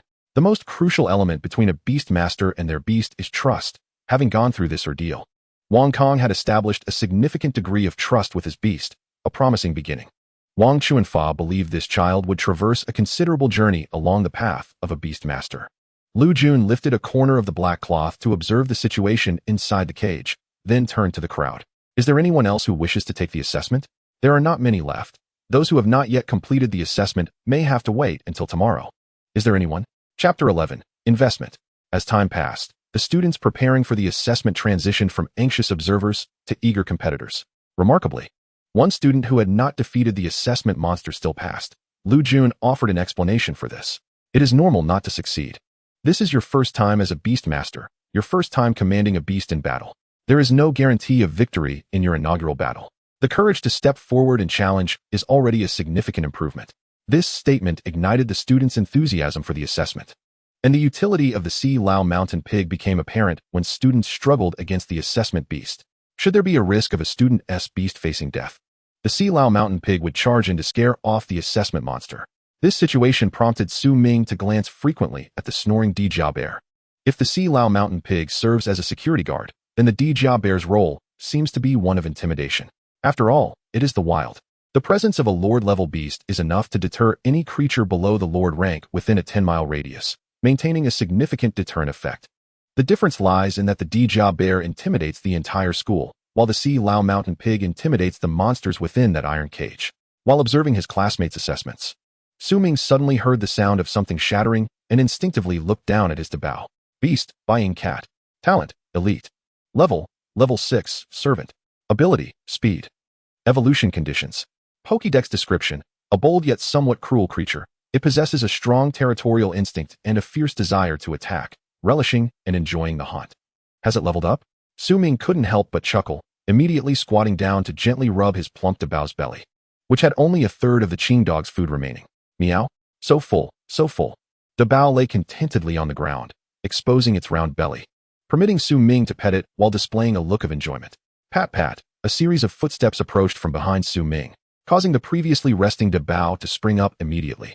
Su Ming, I see your buying cat seems uninterested in these entrails. How about I offer you 10,000 credit points for it? My black scorpion loves to eat, while that black soldier ant has little meat, mostly shell. The individual approaching was Wang Jinbao, who now wore a friendly smile, completely shedding the arrogance he displayed earlier in the vehicle. Instead, he resembled a congenial classmate. An ordinary person. Are you looking to purchase these innards? Su Ming paused, hesitating to respond, uncertain whether his beloved Dabao disliked them or preferred to save them for later. Previously, he could not afford such delicacies, but now he could indulge. Dabao, do you eat these innards? As soon as Su Ming inquired, he witnessed Dabao disdainfully pushing the items away with his paw. Recognizing that Dabao was not fond of such fare, Su Ming decisively retrieved his phone from his pocket. All right, let us proceed with the transaction. Good. I will fetch my black scorpion. Payment request for 10,000 credit points. Upon seeing the payment notification pop up on his phone, Su Ming felt an inexplicable sense of unreality. 10,000 credit points. It would take him nearly a year of saving to accumulate such an amount. And since acquiring Dabao, his expenses had escalated significantly. If the innards of the blue dog could fetch such a price, what about the corpse of that green venomous python? Murmuring to himself, Su Ming glanced at the headless green python, still measuring over 4 meters, and his thoughts began to race. Just then, accompanied by the sound of arthropods scuttling, Wang Jinbao arrived with his black scorpion. Upon seeing the familiar large black scorpion approaching, poised and slightly raising its pincers, Dabao scornfully glanced at it before stepping aside. Witnessing this scene, Wang Jinbao raised an eyebrow. Su Ming, how did you manage to train your buying meow to be so obedient? My black scorpion, raised since childhood, has never been this compliant. My Dabao? He has endured hardship alongside me, sharing both meals and struggles, but he too has been raised from a young age. Enduring hardship together? Wang Jinbao fell into contemplation. Su Ming's words seemed reasonable. His own large black scorpion had always been fed according to the recommended diet from a breeder, never lacking in sustenance. Beasts are not devoid of intellect. Their intelligence increases with level, and in such cases, the bond forged through shared adversity deepens significantly. Wang Jinbao looked down at his black scorpion, relishing its meal, pondering whether he should reduce its rations when he returned home. Wang Jinbao, would you be interested in purchasing the corpse of my green venomous python? Absolutely. How much are you asking? Provide a price, and I shall consider. Wang Jinbao, momentarily interrupted in his thoughts, readily agreed to Su Ming's offer without hesitation. Over 4 meters long, with nothing but bone, and removing the outer skin leaves a mass as thick as an adult's calf. Including the innards, it should weigh around 1 to 200 gene. You want me to quote a price? Su Ming hesitated. This is my first time selling such an item, so I'm not quite sure. You can decide. And I can sell it to you at a lower price. You want me to decide? Wang Jinbao's eyes narrowed slightly, his smile taking on a somewhat cunning quality. You trust me that much? How about I offer you a vial of low-grade nurturing liquid? I'll bring it to you at school tomorrow. Su Ming instinctively gasped in surprise. This was something he had never anticipated. Low-grade nurturing liquid? Deal. Without a moment's hesitation, Su Ming extended his hand to shake Wang Jinbao's. The low-grade nurturing liquid is valued at 20 credit points on the market, and although Su Ming was unsure of how much the green venomous python could be sold for, it surely would not exceed 15 credit points. Wang Jinbao was more than willing to spend money to cultivate a friendship with Su Ming. What do beast material merchants lack? They lack goods. Having a well-connected beast master friend or partner represents a valuable source of supplies. A small loss is merely an investment, right? Did he not see how pleased Su Ming was? In the future, wouldn't he seek him out first for any exceptional items?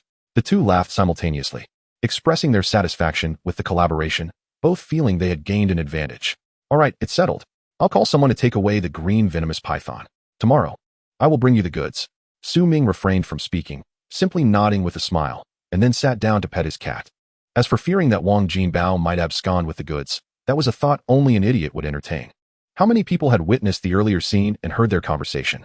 Wang Jinbao's family had established a formidable reputation as a monster material merchant in Baiyan City, built on trust. Clearly, Wang Jinbao was not the kind of person to betray others.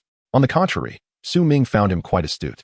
From this moment on, All the students present could potentially become sources and customers for Wang Jinbao's family. At what stage do beast masters incur the highest expenses? Undoubtedly, it is when they first become novice beast masters. Chapter 12, Class Leader. Not bad. The evaluations were completed in just one morning. After receiving the report card from Wang Chuanfa, Lu Jun nodded slowly. Zhang Ya, Li Lin, Su Hua, Zhao Yu, the four of you have failed to meet the standards. You may return home to study. The four individuals, engrossed in their own affairs, suddenly froze in shock upon hearing they had failed. But, Lu Examiner, why did we fail? We did fight, we just didn't win. Lu Jun tucked away the report card and glanced at the speaker, a girl. Zhang Ya, is it? All four of you, without exception, treated the commands to your beasts as a mere game, without considering whether the beasts would heed your orders or whether they might perish due to your commands. I observed a nonchalant attitude among you. While it is true that you were outmatched, your lack of seriousness could lead to devastating consequences on your journey as beast masters. I must take responsibility for you and your parents. You may leave now. The four were momentarily speechless at Lu Jun's words, as their classmates, who had previously engaged them in conversation, now regarded them with cold indifference. Any desire to request leniency from their peers was swiftly extinguished before they could even voice it. Lu Jun's gaze remained steady as he observed the dejected departure of the four. Such situations occurred annually, and it was well known that one only needed to fight earnestly to pass the evaluation. If they were so apathetic that they didn't even bother to feign diligence, that was not only irresponsible to themselves, but also to their parents. Lu Jun could never soften his heart and allow them to pass the assessment. That would be tantamount to leading them to their doom. From now on, forget your previous class. You are now in Beastmaster Class 1, consisting of 40 individuals. Based on the scores from the report cards, Su Ming will serve as the class leader and Wang Jinbao will be the vice class leader. They will be responsible for guiding you on how to cultivate a bond with your beasts and train them. Lu Jun paused, noting the absence of any objections from below, and nodded in satisfaction, a testament to Su Ming and Wang Jinbao's strength earning them respect. As class leader of the Beastmaster class, one can receive a vial of low-grade nurturing liquid each month. If you believe you can fulfill this role well, feel free to report to me and apply for a challenge. Beastmasters must let their strength speak for them. Do you understand? Understood. Initially, Su Ming felt reluctant about becoming class leader, perceiving it as a waste of time. However, upon hearing about the vial of low-grade nurturing liquid, his eyes sparkled with excitement. Combined with the one Wang Jinbao would bring tomorrow, it should be quite feasible to elevate De Bao to level 7. Remember, this is your practical training field. Follow me. I will take you to the classroom where you will be spending the next year. Lu Jun paid no mind to his two sleeping beasts and walked ahead with Wang Chuanfa leading the way. Su Ming instinctively wanted to lag behind, but Wang Jinbao seized his arm and pulled him forward. You and I are now the class leaders. We must walk at the front of the class. Huh? Why? What does that mean? Su Ming was perplexed, feeling somewhat bewildered as he had never heard of such a thing before. However, Wang Jinbao did not respond to Su Ming's question. Instead, he gestured for him to look ahead. Before them stood 3 other classes, each led by their respective instructors. Apart from the teachers, the class leaders marched forward with an air of confidence and pride. Su Ming was taken aback. He wondered why this was the case. Wang Jinbao rolled his eyes and remarked, "Do you think I boast and show off for no reason? It's to create an impression that we are not to be trifled with as class leaders, but it seems you've stolen that thunder." At this moment, Su Ming seemed to catch on to something, whispering, "Is there any hidden benefit for the class leader of the Beastmaster class, aside from the basic cultivation liquid mentioned earlier?" Wang Jinbao solemnly nodded without answering. Ordinary families cannot access these resources. The leaders of the Beastmaster class typically hail from affluent or influential backgrounds. It's not about any underhanded dealings. Only such families can select superior beasts and better cultivation methods for their children. I don't know how your Bai Mao was raised to instill fear in my Heisya, but look at the other beasts in our class. They seem malnourished. I understand all that. Let's get to the crucial part. At this moment, Wang Jinbao's expression turned serious. Those who graduate as class leaders will have the school guarantee 1 evolution for their beast, with all materials and plans provided by the institution. Absolutely affirmative. A guarantee of evolution by the school? Absolutely affirmative? Su Ming could hardly believe the audacity of the school. Given Wang Jinbao's background, after last semester, the beast should be of elite rank, which meant the school would have to furnish evolution materials and plans of elite or even battle chief levels. This could easily start from hundreds of thousands, not to mention the collection of materials. Furthermore, if these wealthy students' beasts required exceedingly rare materials for evolution, at this moment, Su Ming fully grasped the immense value of this evolution package. This was merely one aspect. There were other intricacies he wasn't fully aware of. But he knew there was more, and it was related to class competition. He raised his head, puffed out his chest, and shot a glare back. Su Ming furrowed his brows. He truly hadn't known about this matter, but he had to admit he was in dire need of that evolution package. Dabao, get fierce. The once languid Dabao, who had been lazily following at Su Ming's feet, suddenly straightened up, his pupils dilating as he scanned the other class's beasts like a predator surveying its prey. The lingering scent of blood on Dabao intensified, sending an aura of intimidation towards the other classes. Instantly, many beasts began to stir restlessly, and though their owners attempted to calm them, the situation still alarmed the instructors and class leaders present. Seeing the beasts of their class frightened by those of another, the instructors wore grim expressions. Lu Jun, however, turned back with a hint of surprise at Su Ming's calm demeanor. I thought Su Ming and Wang Jinbao wouldn't get along, but this saves me the trouble of worrying. A young man who appeared to be a rich heir turned to see the Bai Ying Mao at Su Ming's feet, his expression filled with astonishment. Is that a Bai Ying Mao? When did Bai Yun City have such a devoted one? Beside him, the vice class leader, dressed in a casual street style, shrugged nonchalantly. Good question, I don't know either. But it seems this talent is the actual class leader, while Wang Jinbao is just the vice class leader. Now that's interesting. Chapter 13, Evolution of the Illustrated Guide. Ouyang Li glanced at Zhao Guang, who was still acting indifferent. This guy was as reckless as ever. He would only realize the absurdity of his actions after facing consequences. Alas, he would have to face the music to learn restraint. And he hoped someone in these classes would teach him a lesson. After Dabao's display, students from the other three classes began to notice Su Ming, a result he had anticipated. He understood the school's objective, to ensure that students enrolled in the Beastmaster class could steadily improve while fostering a group of exceptional Beastmasters through a form of peaceful competition. It was undoubtedly a brilliant idea, but whether it could be executed flawlessly remained uncertain. Before long, the four classes that had just interacted were separated again, each escorted to their respective classrooms by their instructors. Su Ming was surprised to discover that each class had its own standalone teaching building. Has the senior year changed so dramatically? Each class has its own building now. As the class leader, Su Ming, along with Wang Jinbao, had to sit at the front with their beasts, waiting for everyone to settle before Lu Jun placed the report cards on the podium. Dear students, first, I want to congratulate you on becoming true Beastmasters. Your Beastmaster certificates are currently being printed, and you will receive them shortly. Secondly, I will briefly explain our curriculum regarding the cultivation of beasts. Lu Jun paused, connecting his phone to the classroom projector, and a large image appeared on the screen. When everyone saw the course schedule, they were left in astonishment, including Wang Jinbao. From Monday to Sunday, only 2 days have classes? And only one class per day? Am I seeing things?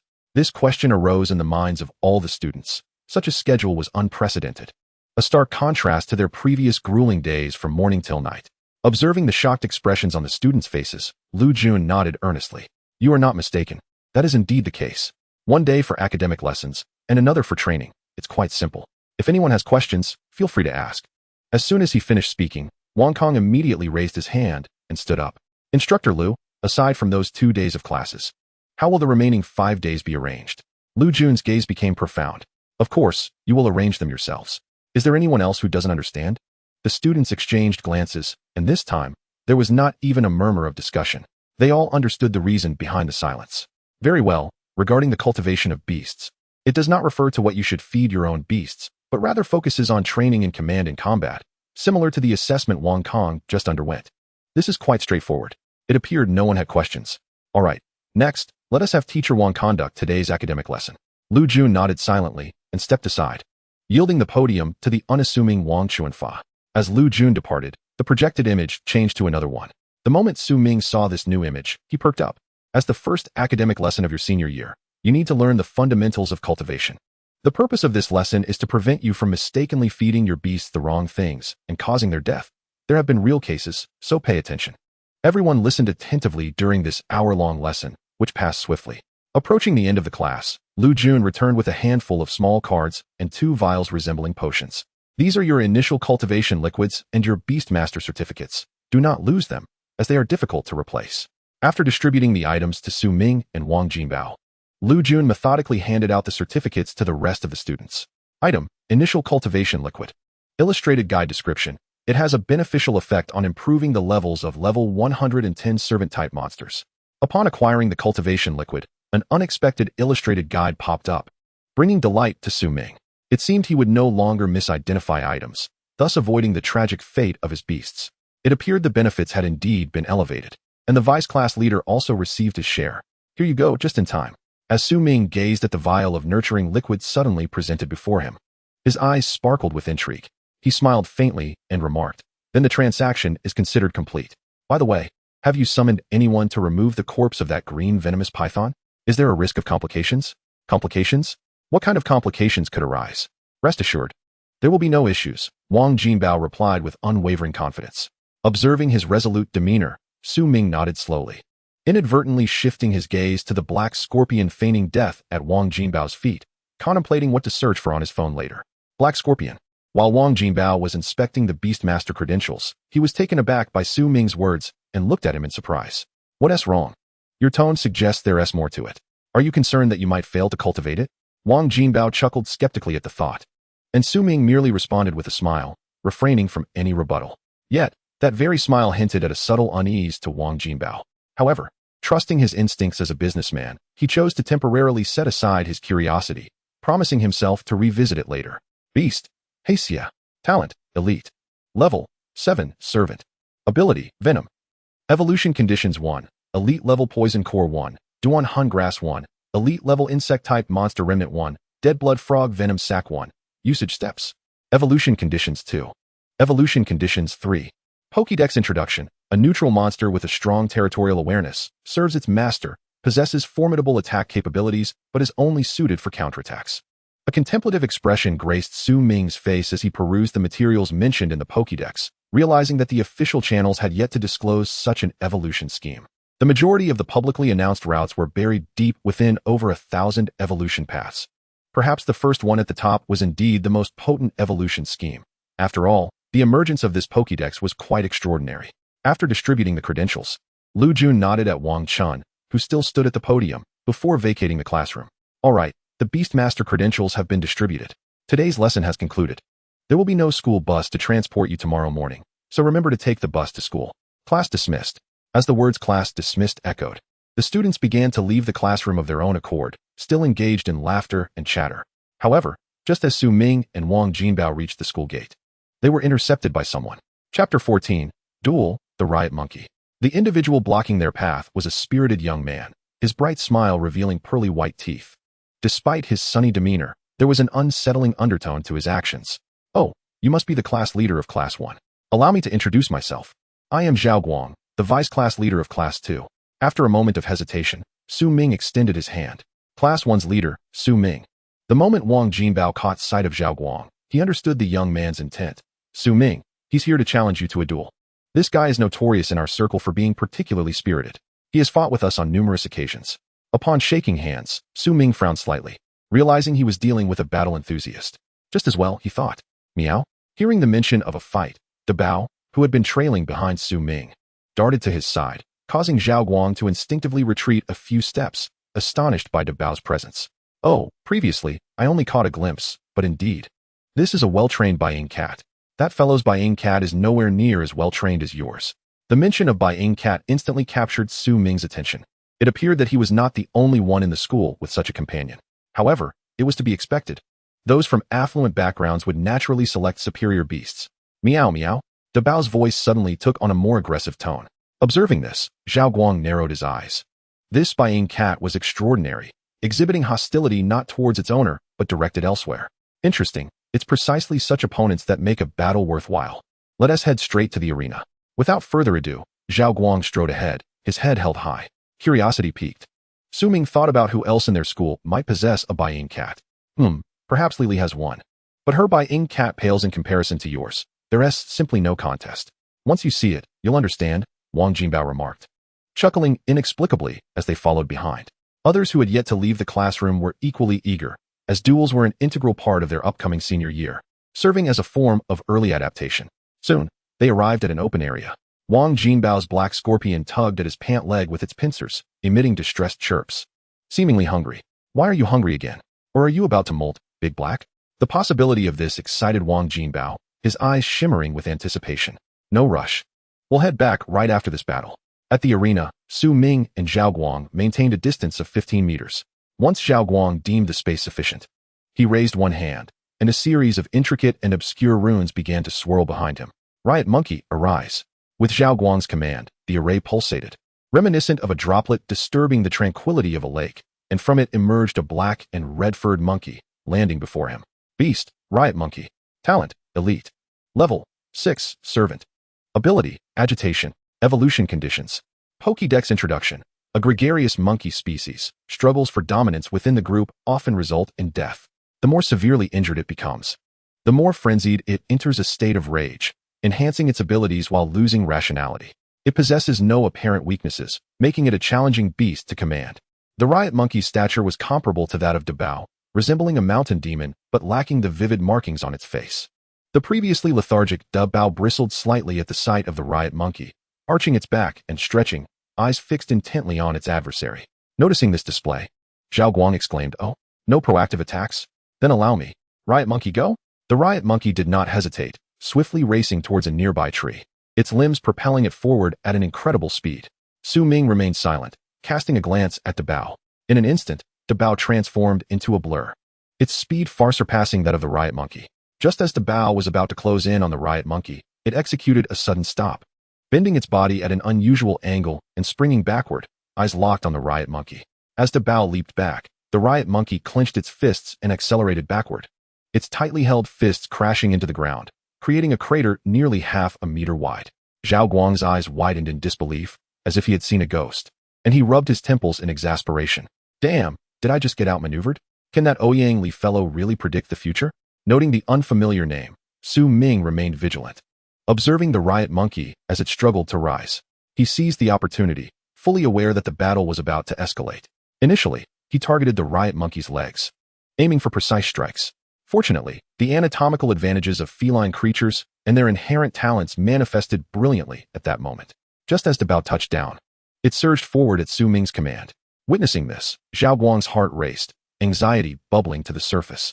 Yet, Dabao's speed was so remarkable that by the time Zhao Guang noticed, he was already too late to formulate a useful response.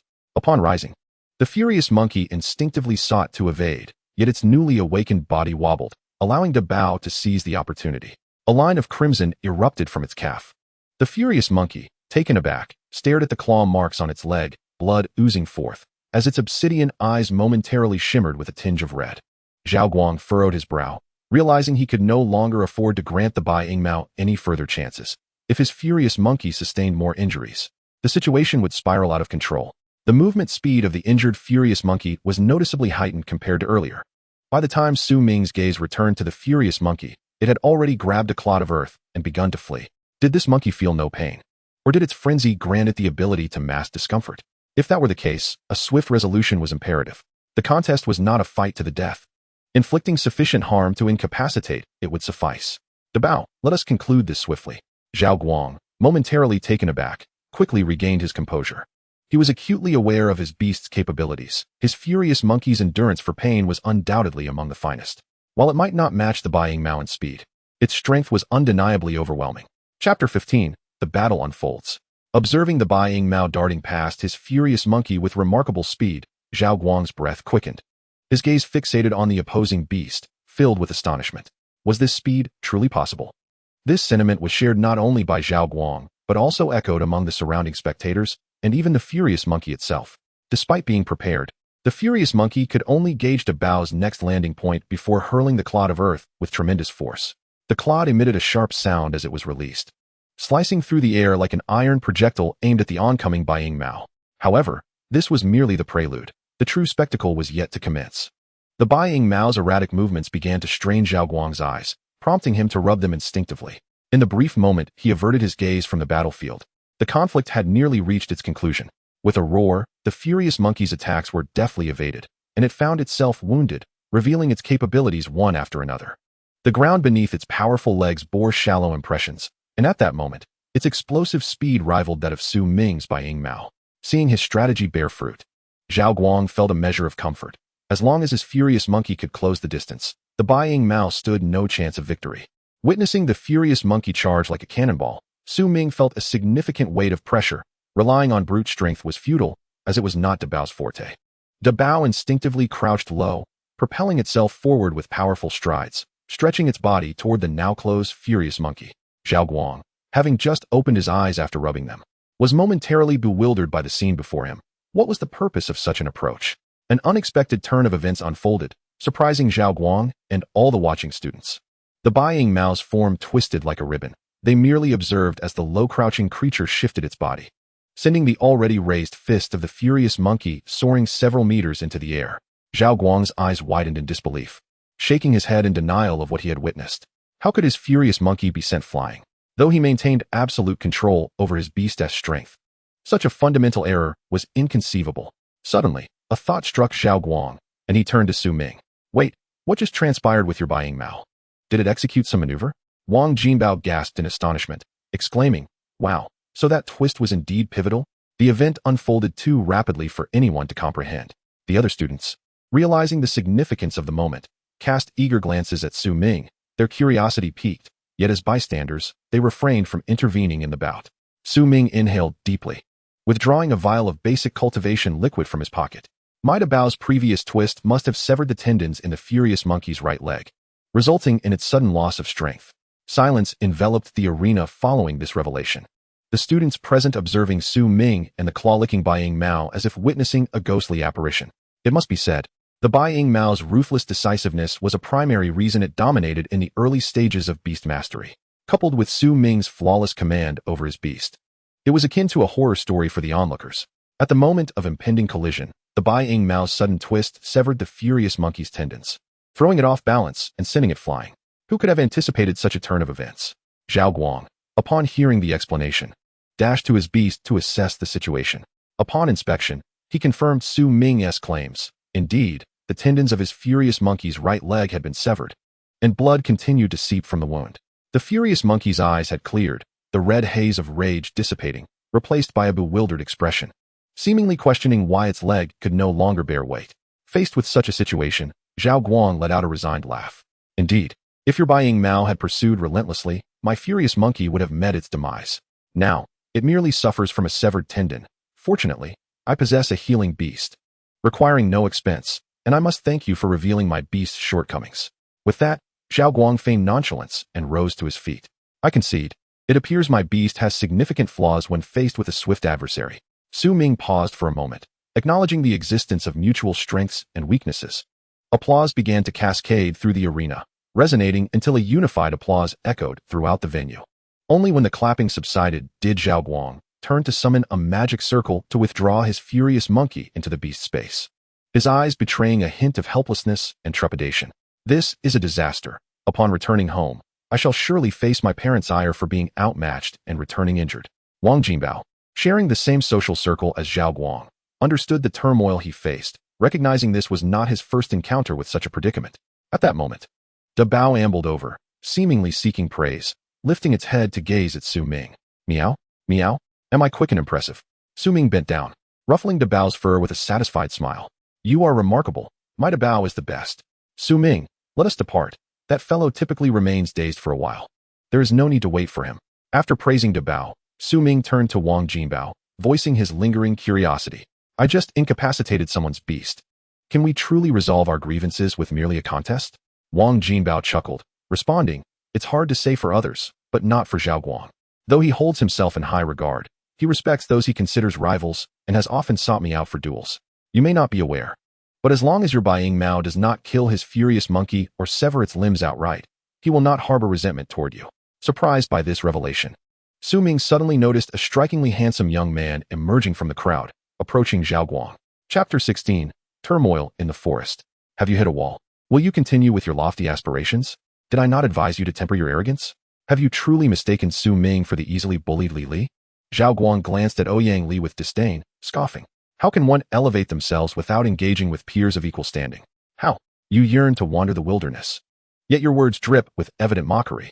Remarkably, Ouyang Li remains unfazed, his expression serene as if he disregards your taunts entirely. It is sufficient to recognize the lack of comparability. I witnessed the entirety of the duel just now. Your mother is at my home playing mahjong. Return and prepare for the consequences. Zhao Guang's eyes widen in disbelief. How is she again at your house playing mahjong? Isn't she the director of a Beastmaster hospital? Shouldn't she be working instead of indulging in mahjong all day? Even when confronted, Ouyang Li maintains an air of nonchalance, as though such words fail to stir any emotion within him. Your father, the vice director, is sufficient for the hospital's affairs. My mother just called to hurry me. Let us expedite this. With that, Ouyang Li turns without a backward glance, while Zhao Guang, slightly displeased, follows suit. Sumin, who has observed the entire exchange, is intrigued by Zhao Guang's sudden shift in demeanor and instinctively inquires about it. Ouyang Li's father is the president of the Baiyun City Beast Cultivation Association, and due to professional circumstances, he has maintained a cordial relationship with Zhao Guang's parents. Despite their playful bickering, they are lifelong friends, having grown up together. Anyone who attempts to sow discord based on superficial appearances would undoubtedly meet a grim fate. It seems a thought crosses Wang Jinbao's mind, causing his smile to take on a hint of coldness and cruelty. Sumin nods slowly in understanding, feeling the 2 basic cultivation liquids in his pocket. Thank you. I shall take my leave now. See you tomorrow. As Sumin departs, Wang Jinbao watches him with a smile until Sumin, accompanied by the Baiying cat, disappears from view, at which point he retrieves his phone and dials a number. Hello. Send a few people to the Senior 3 department outside the city to retrieve a green venom python's corpse. Yes, promptly. Meanwhile, Lu Jun, hiding in the shadows, strokes his chin, accompanied by the 4-fanged wild boar that had appeared during the assessment. Did Sumin just start commanding beasts in battle today? Old Wang, you must be joking. Beside him, Wang Chuanfa rolls his eyes in disdain at Lu Jun's comment. Joke? What benefit would I gain from deceiving you? This path of the Beast Master cannot be traversed through mere trickery. Lu Jun's expression darkens, feeling cornered by such rebuttals and mockery.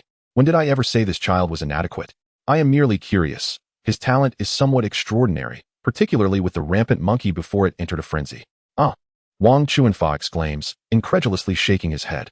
I never expected you, with your thick brows and bright eyes, to be contemplating bloodshed in battle. Lu Jun's thoughtful expression momentarily freezes, and he glances at his friend and rival with resignation. You should consider my profession. Do you not understand the concept of habitual thinking? Yes, indeed, Wang Chuanfa replies, his tone dripping with sarcasm. Just then, he spots a figure in uniform approaching and squints his eyes. It seems you have work to attend to. I shall take my leave. Acknowledging the seriousness of the situation, Lu Jun nods slightly without further comment, allowing Wang Chuanfa to depart. The approaching individual then steps forward. Report. A medium-scale disturbance has occurred in the forest 40 miles east of the school, likely caused by more than one battle-level monster. Lu Jun's eyes narrow. How could multiple battle-level monsters manifest at such a crucial moment for the Senior 3 Department's assessment? I must be overthinking this. It is normal for wild monsters to contest territories, especially during hunts. What am I worrying about? Yet, even with this reasoning, the gravity etched on Lu Jun's face does not wane. I cannot leave my post. Is the first team still at the base? Are any of their beasts injured and receiving treatment? Report. The first team is fully stationed at the base, with no injuries among their beasts. Lu Jun nods slowly, his tension easing somewhat. No issues are permitted within 50 miles of the school.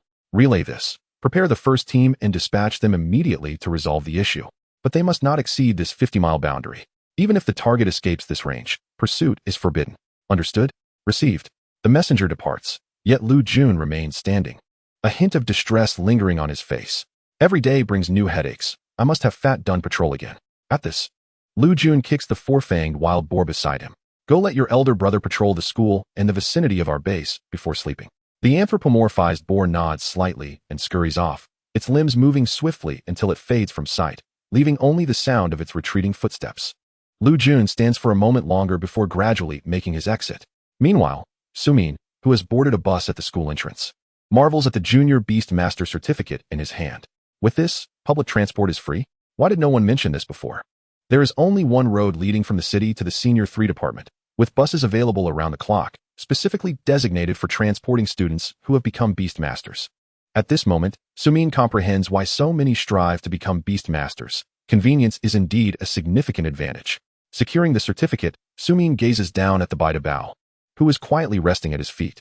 Thankfully, on the return journey, Bai Da Bao refrains from drooling or gazing at others with hunger, likely satiated from his earlier meal of the green dog, as the green dog has yet to fully digest. The 2 basic cultivation liquids he carries today will likely remain and used, their effects potentially diminished.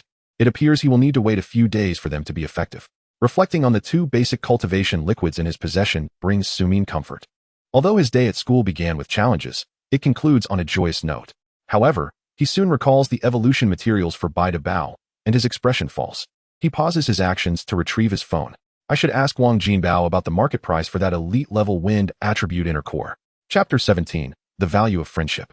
At the school, Wang Jinbao is directing his employees to transport the green venom python's corpse when his phone vibrates. Sumin, what is the general market price for an elite wind attribute inner core? Elite wind attribute inner core, Wang Jinbao murmurs instinctively. Has he already begun preparing for the evolution materials for his Buying cat? It seems the investment could be increased further. Wang Jinbao, you are aware that monsters condense attribute inner cores upon reaching the elite level. This is the most valuable aspect of a monster. After sending this, Wang Jinbao's fingers pause as he contemplates the matter, and after a few seconds, he replies. Wang Jinbao, the price for an elite wind attribute inner core fluctuates between 80,000 to 100,000. The stronger the monster was in life, the better the quality of the inner core, which enhances the success rate of a beast master's breakthrough and significantly improves their abilities. Just as Sumin, who has just disembarked the bus with Bai Bao, reads the price, he feels somewhat speechless. The better the quality, the greater the enhancement for his beast. Since he has chosen the path of a beast master, he must provide the best for Bai Bao. He knows the price of 100-year-old wind walking grass is 10,000 per stalk, which is reasonable. But he remains uncertain about the price of 100-year-old beast blood fruit. Sumin, how much for the 100-year-old beast blood fruit? At the school, Wang Jinbao, having just finished overseeing the loading of the corpse, nearly has his eyes pop out at the message. The Buying cat requires a beast blood fruit for its evolution? A 100-year-old one? Are you joking with me? Su Ming truly possesses the ability to nurture. Young master, everything is packed. Please get in the car. The astonished Wang Jinbao was interrupted by his own subordinates.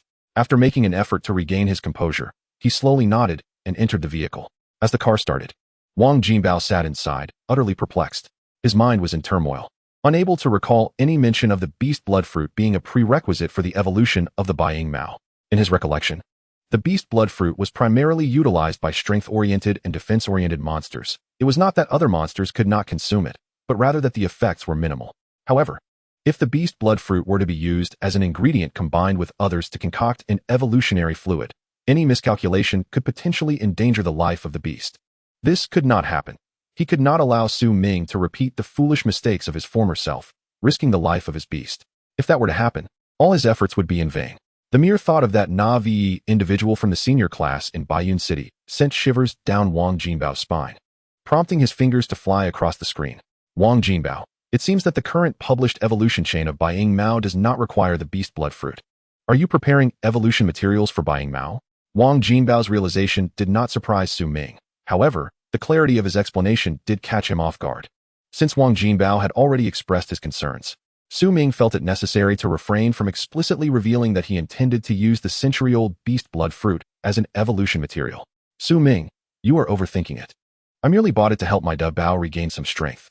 I felt that my Da Bao's speed and power were still lacking after that recent battle. Helping Buying Mao regain strength? Wang Jinbao was momentarily bewildered. He recognized the characters, yet could not connect them.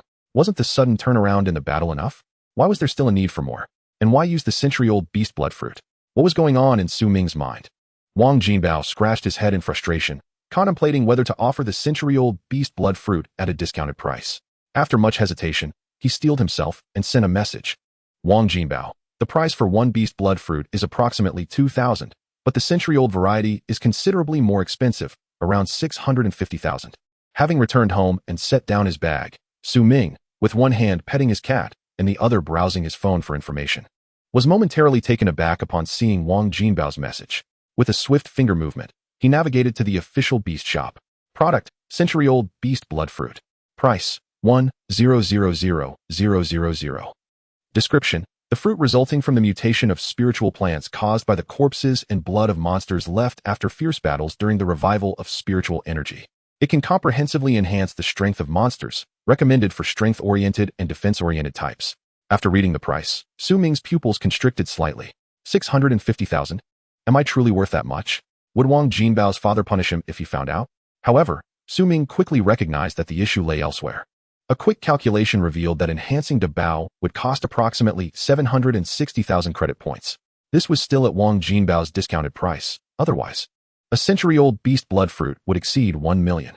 Wang Jinbao was truly investing heavily. Su Ming, how much for the elite-grade bloodthirsty tiger's heart and the spinal marrow of the bloodthirsty tiger? Wang Jinbao, sipping water in the car, displayed a profound sense of confusion. Was Su Ming planning to nurture his Buying Mao towards the tiger? However, this would conflict with the elite-grade wind element inner core he had just inquired about. Out of curiosity, Wang Jinbao answered. Wang Jinbao. If sold separately, each one is over 300,000. If bought together, it can be around 500,000. Su Ming. All right, I understand. Thank you for the information. I need to prepare dinner, so I'll talk to you later. Wang Jinbao. Should you have any questions regarding the materials or need anything, feel free to ask. I know more than you do. After receiving the reply, Wang Jinbao sighed with relief and turned off his phone, idly petting the tail of his black scorpion. The black scorpion, seemingly unfazed by this behavior, lay quietly, indicating that this was not the first time. Young master, I noticed you seemed troubled earlier. Do you need to speak with the family head? Wang Jinbao paused briefly, his gaze turning cold as he shot a piercing look at the man sitting in the passenger seat. Since when did you start to concern yourself with my matters? Do you believe you can resolve issues that even my father cannot? The man was evidently intimidated by Wang Jinbao's demeanor, immediately sitting up straight and not daring to tilt his head. Observing the swift change in the man's attitude, Wang Jinbao let out a displeased snort. Focus on your own responsibilities, speak less, and do more. This time, I shall overlook your initial mistake, but if it occurs again, pack your things and leave. Yes, understood. Young master. During Wang Jinbao's reprimand, the driver dared not utter a word, not even daring to glance at the rearview mirror. The passenger seat held a newcomer who had forgotten the rules of the trade on their first outing. Fortunately, the young master was in a good mood today, or else this individual would have been dropped off mid-journey. He had never heard of a situation in this industry where one could amend their mistakes. In the beast material trade, it was imperative to remain tight-lipped and diligent. This person was simply fortunate. Meanwhile, at Su Ming's home, while waiting for the water to boil, he took out the 2 bottles of primary nurturing fluid from his bag. After setting one aside for safekeeping, he approached his Da Bao with the remaining bottle. Come, Da Bao, open your mouth and drink this sweet liquid. Meow? Sweet liquid. Da Bao gazed curiously at the vial. Although it was his first encounter, he trusted his master not to deceive him and obediently opened his mouth. Chapter 18. Da Bao, so hungry. Uncertain, Da Bao opened his mouth wide. But once the white-blue liquid entered his mouth and slid down his throat, Su Ming clearly observed Da Bao's eyes constricting to the size of needles. The information did not mislead him. All nurturing fluids were bitter, and with the exception of some special beasts, none could consume them. Da Bao, don't spit it out. This is a good thing, a valuable item worth tens of thousands. You mustn't waste it. Meow, meow. Master no longer loves me, giving me such a thing to eat. Watching Da Bao drop the small pearls and cease its struggle, Su Ming hurriedly wiped away the pearls and refrained from holding Da Bao down, allowing him to lie on the ground. Beast, buying Mao increasing. Talent, elite. Level 6, servant. Ability, rapid. Evolution conditions. Pokédex description, a bold and somewhat cruel creature with a strong territorial instinct, intense desire to attack, and a penchant for hunting. Has the status bar been updated? The word increasing has been added. After the altercation with Lu Hai, Su Ming realized that the real-time status of a beast or monster would appear next to its name in the Pokédex. Now that Da Bao had consumed the primary nurturing fluid, the status displayed was increasing. Not long after, Da Bao, who had been lying on the ground with a vacant gaze, suddenly regained its vigor, its large eyes filled with wonder. Meow meow.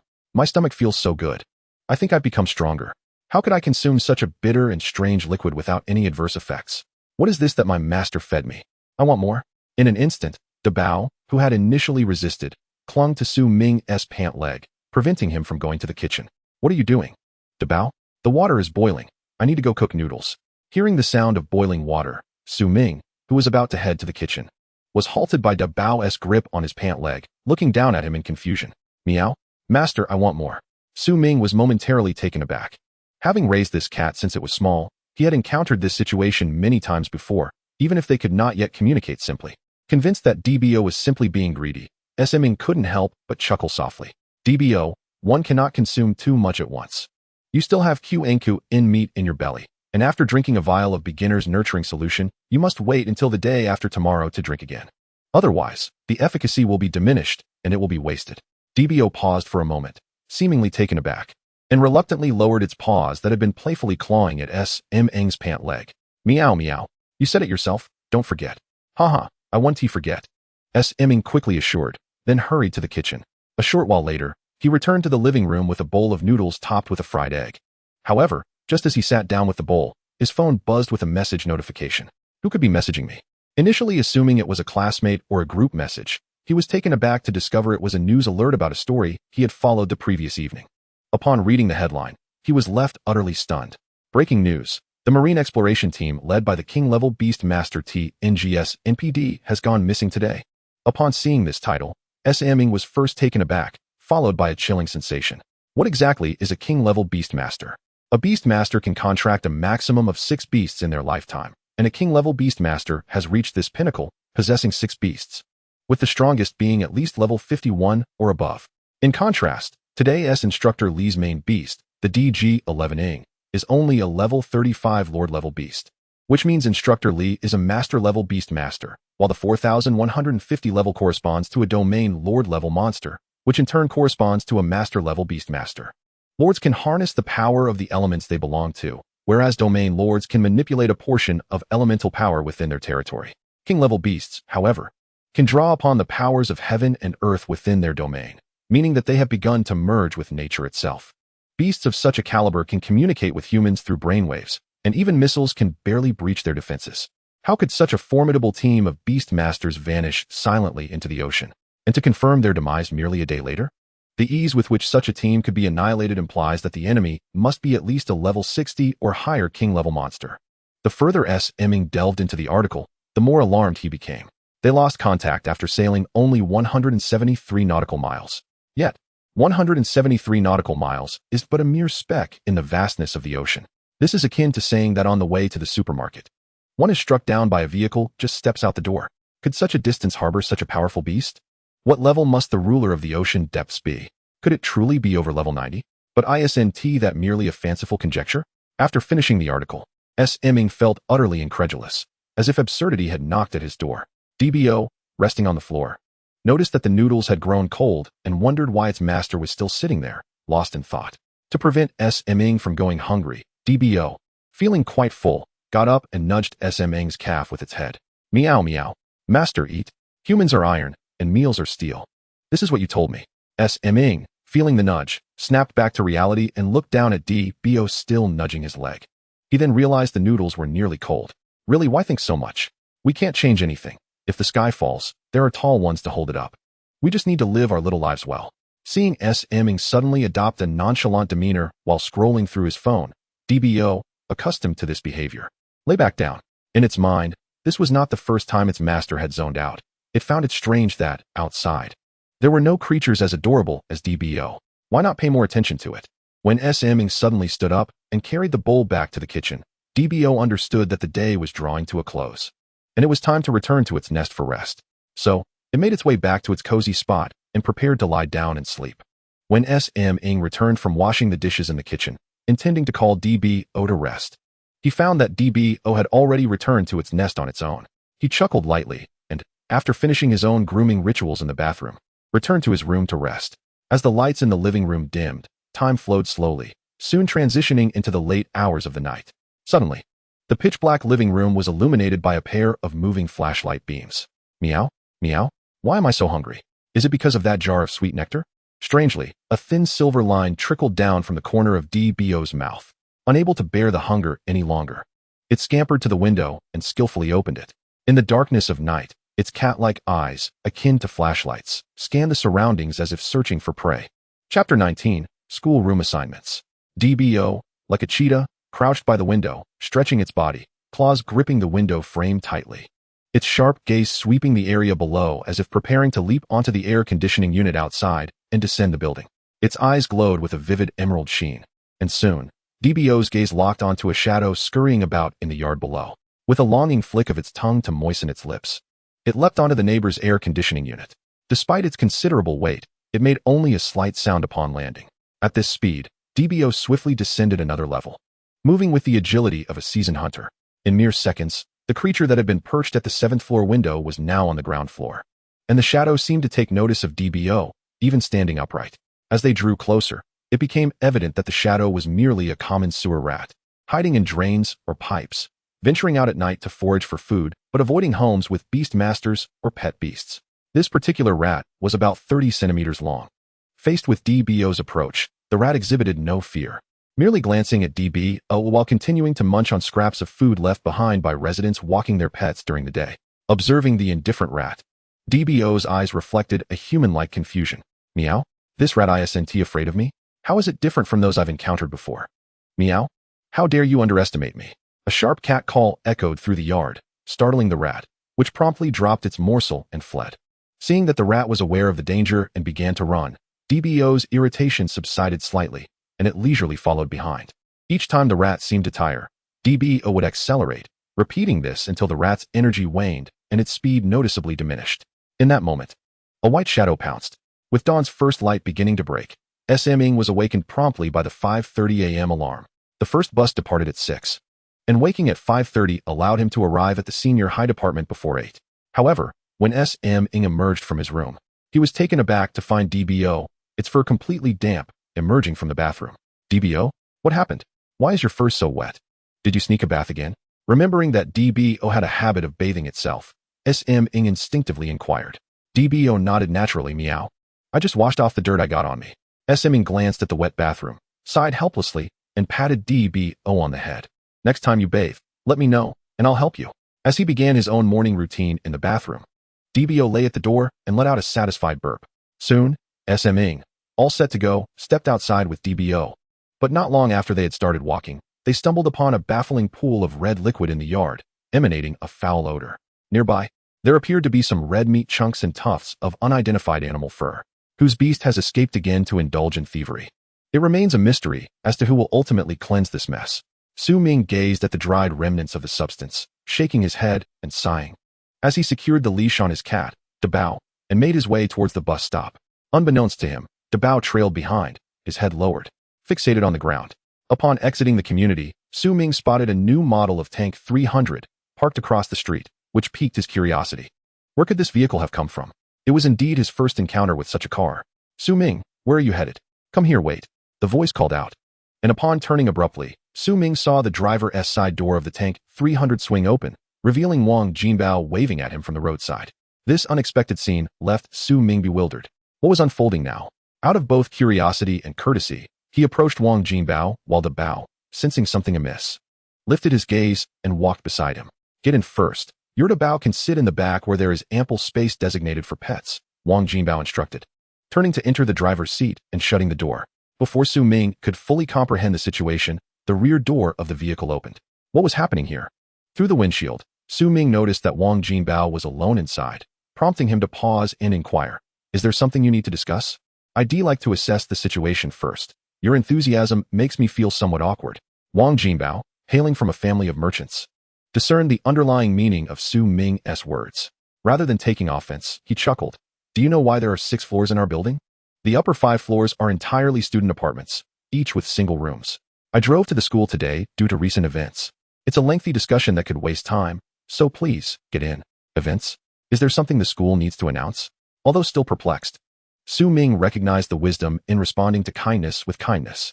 After grasping the general context, he placed a Bao in the back seat, where Wang Jinbao's Black Scorpion also resided. However, as soon as Su Ming closed the car door, Wang Jinbao handed him a food bag and popped a bun into his mouth. You haven't had breakfast, have you? This meat bun is made from the filling of that green poison python from yesterday. It's quite delicious. Once your seatbelt is fastened, do give it a try. Su Ming felt somewhat dazed, and just as he secured his seatbelt, the vehicle roared to life. Let me tell you about school matters. The senior class outside the city differs from the first and second year classes inside. We are required to live on campus. The reason we returned home yesterday was primarily to discuss assessments with our families. Su Ming nodded slightly in response, recalling the group message shared by Teacher Wang that he had seen earlier. Yes, I'm aware that the furniture for our 6th floor accommodation is already provided, so there's no need to bring anything. The rationale behind mandatory on-campus living is quite evident. It aims to ensure we focus on training and nurturing our beasts, making it easier for those who are less knowledgeable to seek our guidance. As he savored the bun, Su Ming suddenly realized that the instructor Lu's comment about asking the class leader for help was indeed a reference to this arrangement. So we'll all be living together. Does that not imply asking the class leader for assistance? At this point, Wang Jinbao paused, casting a discreet glance at Su Ming. Moreover, while students are not prohibited from going home on weekends, it is not permitted from Monday to Friday. Upon hearing this, Su Ming recalled the course schedule from the previous day. Only 2 days of classes in a week, each consisting of a single session. It seemed the school was assessing the students' self-discipline. Reflecting on the 38 individuals in the class, Su Ming mused that being class leader was no easy task. The basic training liquid is akin to a form of remuneration, isn't it? Noticing Su Ming had fallen silent, Wang Jinbao curiously glanced at him. How does the bun taste? Coming back to reality, Su Ming hesitated before responding. It's quite good, reminiscent of chicken, but far more delectable. Acknowledging this appraisal, Wang Jinbao nodded slowly, seemingly lost in thought. After a moment, he continued, we only have training today in the morning. There are no classes in the afternoon. Since our senior class is located outside the city, how about we explore the area? Do you have time? Exploration of the wilderness, if memory serves, was one of Wang Jinbao's primary motives for enticing Su Ming. He too needed to grow stronger, and this was imperative. Before Su Ming could voice his agreement, Dabao, in the back seat, suddenly erupted with excitement. Meowing, meow meow. Master, I want to go. Let us fight. Turning to glance at his overly eager Dabao, Su Ming observed the black scorpion beside him shrink in fear, leaving him quite exasperated. Wang Jinbao, peering into the rearview mirror, expressed confusion. Your Baiying cat has a significant fighting spirit. Ordinarily, their temperament isn't this intense, unlike the one I encountered previously. Indeed, I took him to school in his second year, but brought him back in haste. Wang Jinbao fell silent, recalling that this was indeed the case. But he hadn't paid it much mind at the time. Had he been more attentive then, perhaps things would have turned out differently. Watching the anxious Dabao, Su Ming's expression reflected his exasperation. I never said I wouldn't go. I was just about to agree when you couldn't contain yourself. We still have a morning of training ahead, you know. Wang Jinbao had anticipated Su Ming's eventual acquiescence. After all, Su Ming was not a fool and understood his intent. Meow? It's all right, we don't need to train. With Dabao settling down, Su Ming let out a sigh of relief. This child was indeed a bit too impulsive. As he contemplated the afternoon's excursion into the wilderness, Su Ming felt a twinge of anxiety. After all, the news surrounding such outings depicted them as perilous ventures. The general sentiment suggested that ordinary individuals and newly contracted beast masters should avoid the wild. Furthermore, even in the wilderness surrounding the senior class, only head-ranked monsters were patrolling and cleansing the area, while elite-level monsters were periodically cleared out. Will two of us suffice? Wang Jinbao, momentarily taken aback at the traffic light, turned to Su Ming with a look of disbelief. What are you thinking? Neither of us possesses even a single elite-level beast. Should anything unexpected occur, we would be in grave danger. He continued, the class leader and vice-class leader from Class 2 will join us. I spoke with them yesterday, and the class leaders from Classes 3 and 4 will also collaborate, forming 2 teams of 4. Hearing this, Su Ming felt a bit more at ease. Remembering Wang Jinbao's mention of another Baiying cat, he inquired, what about that Li Li you mentioned yesterday? What is her situation? Li Li? Wang Jinbao glanced at Su Ming, then nodded slowly. Indeed, a Baiying cat is a creature that new beast masters typically shy away from contracting due to its demanding nature. The probability of it turning against its master fluctuates between 10 and 50%. Of course, there are exceptions, such as those like you who can command a Baiying cat perfectly, but the chance is only 1 in 1,000. As for Li Li, who is the class leader of Class 3, her Baiying cat is decent, but when compared to your Dabao, it falls woefully short. As he spoke, Wang Jinbao seemed to recall something, suddenly furrowing his brow. If you encounter Li Li, keep an eye on her friend, Wang Hui. She is not to be underestimated. Consider her an adversary. Su Ming, who had been attentively listening, felt his expression shift dramatically upon hearing the name Wang Hui. Wang Hui, the female version of Lu Hai? But she succeeded? Yet I have no recollection of this person. The green light illuminated, and Wang Jinbao initiated the vehicle's movement, maintaining an expression of unwavering calm. Do you think those who can comfortably reside in others' homes, dining and living off them, can truly be good people? It is puzzling to consider what kind of enchantment that woman has cast upon Li Li, that fool. Were it not for our shared upbringing, who would take interest in such a simpleton? Even that woman's beast companion was a young phone-laying pup, purchased out of Li Li's own pocket. Upon listening to Wang Jinbao's account, Su Ming found himself momentarily lost in thought. Yet, he soon came to terms with it, accepting it as manageable, for he had encountered far more shocking news in the past. Reflecting on Wang Jinbao's disposition, he could understand why he held such disdain for Wang Hui. I had always presumed that the offspring of affluent and powerful families were exceptionally intelligent, with only a few exceptions. However, Su Ming found himself pondering anew. What of Li Li? Do her parents not intervene, or is their intervention futile? With these confounding thoughts, Wang Jinbao had already driven into the campus and parked the car. As soon as they halted, the expressions of the two inside the vehicle transformed dramatically. Su Ming was taken aback, while Wang Jinbao exhibited visible irritation. Meow? Where did that foolish cat come from? Preparing to exit the car, Dabao spotted a white shadow cat lounging on the ground before the vehicle. Recognizing the cat and the 2 girls accompanying it, Su Ming couldn't help but mutter, what a coincidence. Dabao, your kin. Dabao gazed incredulously at Su Ming upon hearing this. Meow? Kin? That is not my kin. Su Ming understood only the gist of it. His Debeo clearly held a disdain for the white shadow cat. It was perfectly normal for the two girls to seek out Debeo, since she was quite obedient. He merely needed to ignore Wang Hui. Upon hearing this cautionary advice, Su Ming frowned slightly. Will she cause trouble? Cause trouble? Wang Jinbao scoffed. Once she ingratiated herself with Li Li, she began to regard everyone with a disdainful eye. Suddenly, Wang Jinbao seemed to have an epiphany, his eyes sparkling with mischief. Don't give that pretentious creature any courtesy. Have your Debeo unleash her full potential on both of them at once. Debeo stared at Wang Jinbao in shock, surprised that this chubby fellow understood his feline sentiments so well. As the car door swung open, Su Ming, having just led his Debeo out with the leash, felt an unmistakable sensation of being scrutinized. He turned abruptly, locking eyes with Wang Hui. Chapter 21. Who is the fool? In truth, Wang Hui was not as despicable as Wang Jinbao had portrayed. Although she was observing him, there was no hint of hostility. Rather, it felt more like she was simply taking stock. This realization stirred a sense of confusion within Su Ming. When he glanced at Wang Jinbao, he noticed a smug smile on his face. In that moment, Su Ming was perplexed. Could it be that Wang Hui harbored ulterior motives? However, he was soon distracted by a wolf cub of over a meter in length at her feet. Beast Companion, Feng Lang Talent, Elite Level, Level 4, Servant, Ability, Hardbone Evolution Conditions, Pokédex Description, with a copper head and iron bones, a hunter of the grasslands, exhibiting exceptional mobility and offensive capabilities. Suddenly, Wang Jinbao let out a cold snort. What are you looking at? Haven't you seen a Master S white shadow cat before? Upon hearing this, both Li Li and Wang Hui's expressions soured. Unfazed by the unfolding drama, Su Ming decided to remain an observer. The situation took a turn when Wang Hui cast a glance at Wang Jinbao, her disdain unmistakable. In that instant, Su Ming seemed to grasp the underlying tension between the two. Was it possible that some incident had caused them to view each other unfavorably, leading them to speak ill of one another in the presence of their companions? As he noticed Li Li displaying an exasperated expression, Su Ming felt the likelihood of this scenario increase.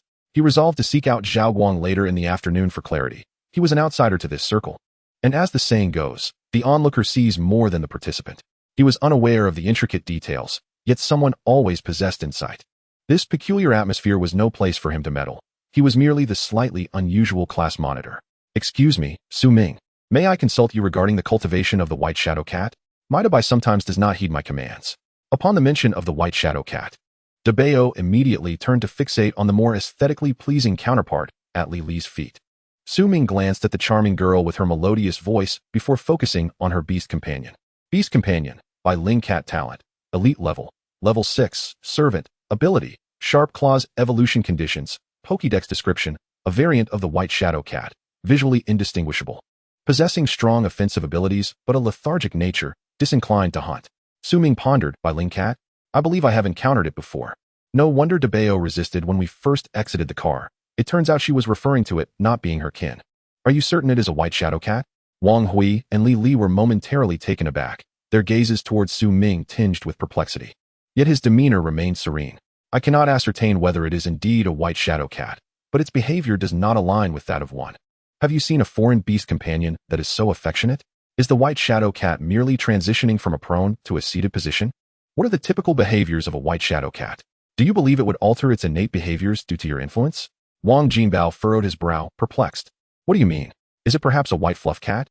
Wang Jinbao, perhaps you ought to refrain from speaking. What do you truly understand? Your beast companion is a white shadow cat?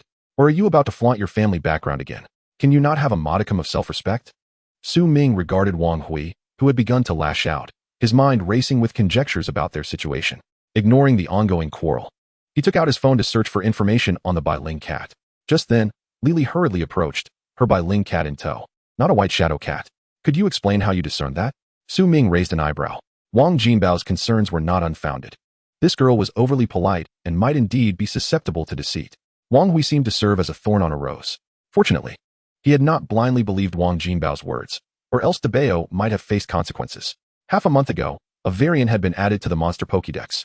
Though variants are not treated as new creatures, as their abilities remain largely unchanged. However, their temperaments are unpredictable. This is a Bai Ling cat, not a white shadow cat. It belongs to the master and possesses exceptional offensive capabilities akin to the white shadow cat. Yet its lethargy contrasts sharply with the white shadow cat's fierce and combative nature.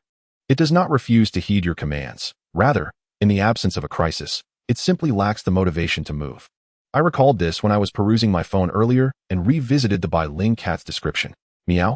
As Su Ming spoke, the Bai-Ling cat lazily let out a mewl, prompting both girls to instinctively look down.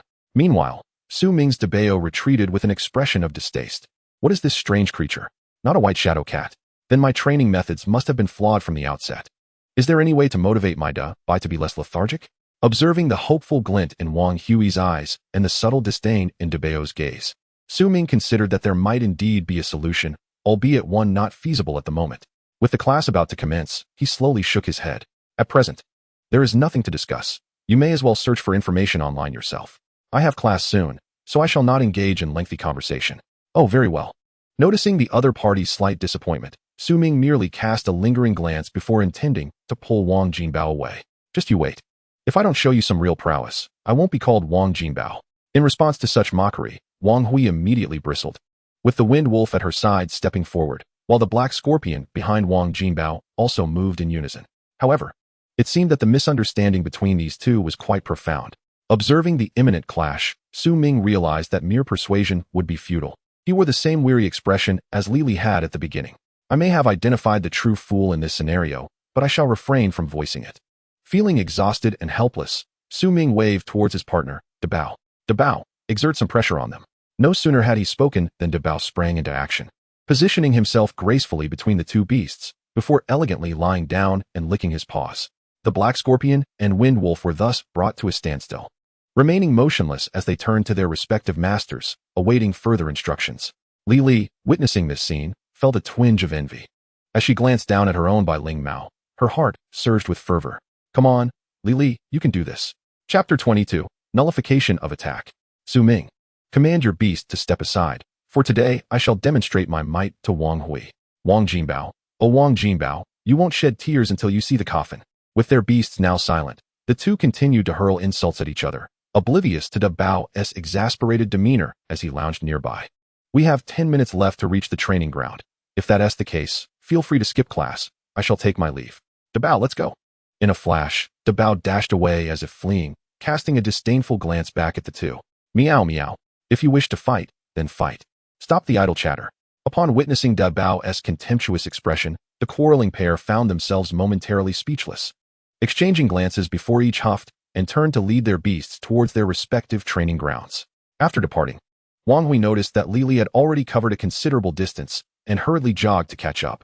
Li Li, how did it go? Did you inquire about the Bai-Ying Mao's cultivation? I saw the condition of that Bai-Ying Mao. It certainly obeys its master, in stark contrast to your Debai. Furthermore, why didn't you wait for me? Upon this, Wang Hui stopped and looked down at Li Li's Bai-Ling Mao. Rolling her eyes, Li Li replied, Did you not hear? Arriving 10 minutes late is considered tardy, and tardiness is marked as absence. Moreover, my Debai is not a Bai-Ying Mao, but a Bai-Ling Mao, a variant of the Bai-Ying Mao. Here, take a look. Puzzled, Wang Hui took the phone, which displayed the monster's encyclopedia page for the Bai-Ling Mao, revealing it as a branch of the Bai-Ying Mao. When was this new entry added? If that's the case, my earlier speculation that it was not a Bai-Ying Mao was indeed correct. Upon retrieving her phone, Li Li sighed. I hope this child can evolve differently in the future. After all, evolution holds infinite possibilities. And you, Wang Hui, you ought to temper that boisterous nature of yours. It's no wonder Wang Jinbao misinterpreted you. I shall find a time to clarify. Hey, don't. I must make him call me Andy first. You must not intervene. Li Li was left speechless by her good friend's remark. It was unclear what was amiss with Wang Jinbao. Even Su Ming, upon their first meeting, had recognized the issue. Yet he remained oblivious.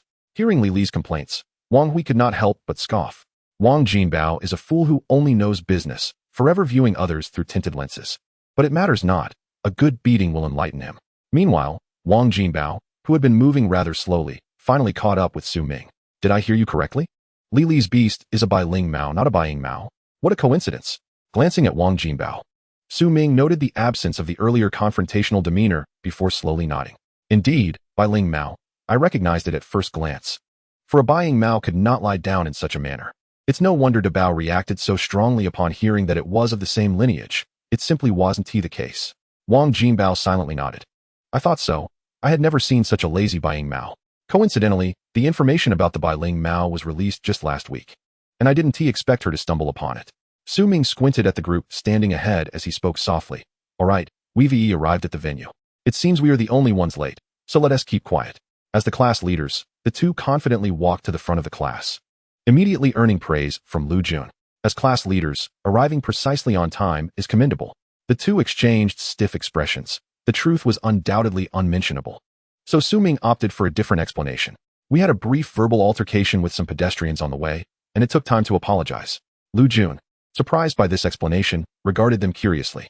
A verbal conflict with pedestrians, leading to an apology? That has quite a novel excuse. Even aware it was merely an excuse. Lu Jun nodded in agreement. Well, as long as you understand the importance of apologies. With everyone now present, he announced, let us commence today's training. Have your beast stand before you, not at your sides. As Lu Jun began outlining the training requirements, many students easily complied with this simple command. Though a few took a few extra seconds. Lu Jun observed all this, but refrained from commenting until everyone had finished. All right, I noted the previous situation. To be honest, I am quite pleased with your performance. A few seconds is negligible for you at this stage. Today's training is straightforward. You must learn to command your beasts to obey your orders. While absolute obedience is not expected, at the very least, they must comply with significant commands, especially during battle. As Lu Jun finished his statement, the four-tusked mountain pig from yesterday ambled out from the nearby bushes, settling a short distance away. Today's training goal is simple. Instruct your beasts to attack the four-tusked mountain pig. Come on, class leader, lead the way. Su Ming and Wang Jinbao exchanged glances, ultimately deciding that Wang Jinbao should go first. Hey, go and give that fat pig a jab. Lu Jun's expression darkened at this initially prepared evaluation, and the four-tusked mountain pig stood up, its snorts growing louder. Su Ming slowly turned his head, casting an ambiguous look at Wang Jinbao, who seemed to realize the shift in attitude and cleared his throat. Hey, go. The black scorpion wasted no time, its legs propelling it toward the four-tusked mountain pig, its massive pincers wide open. Surprisingly, after standing, the four-tusked mountain pig lay back down upon seeing the black scorpion approach, leaving Wang Jinbao momentarily speechless. Feeling provoked, the black scorpion emitted a discordant sound as it neared, its enormous pincers snapping toward its opponent. Snap, snap, hiss. This sensation feels rather off.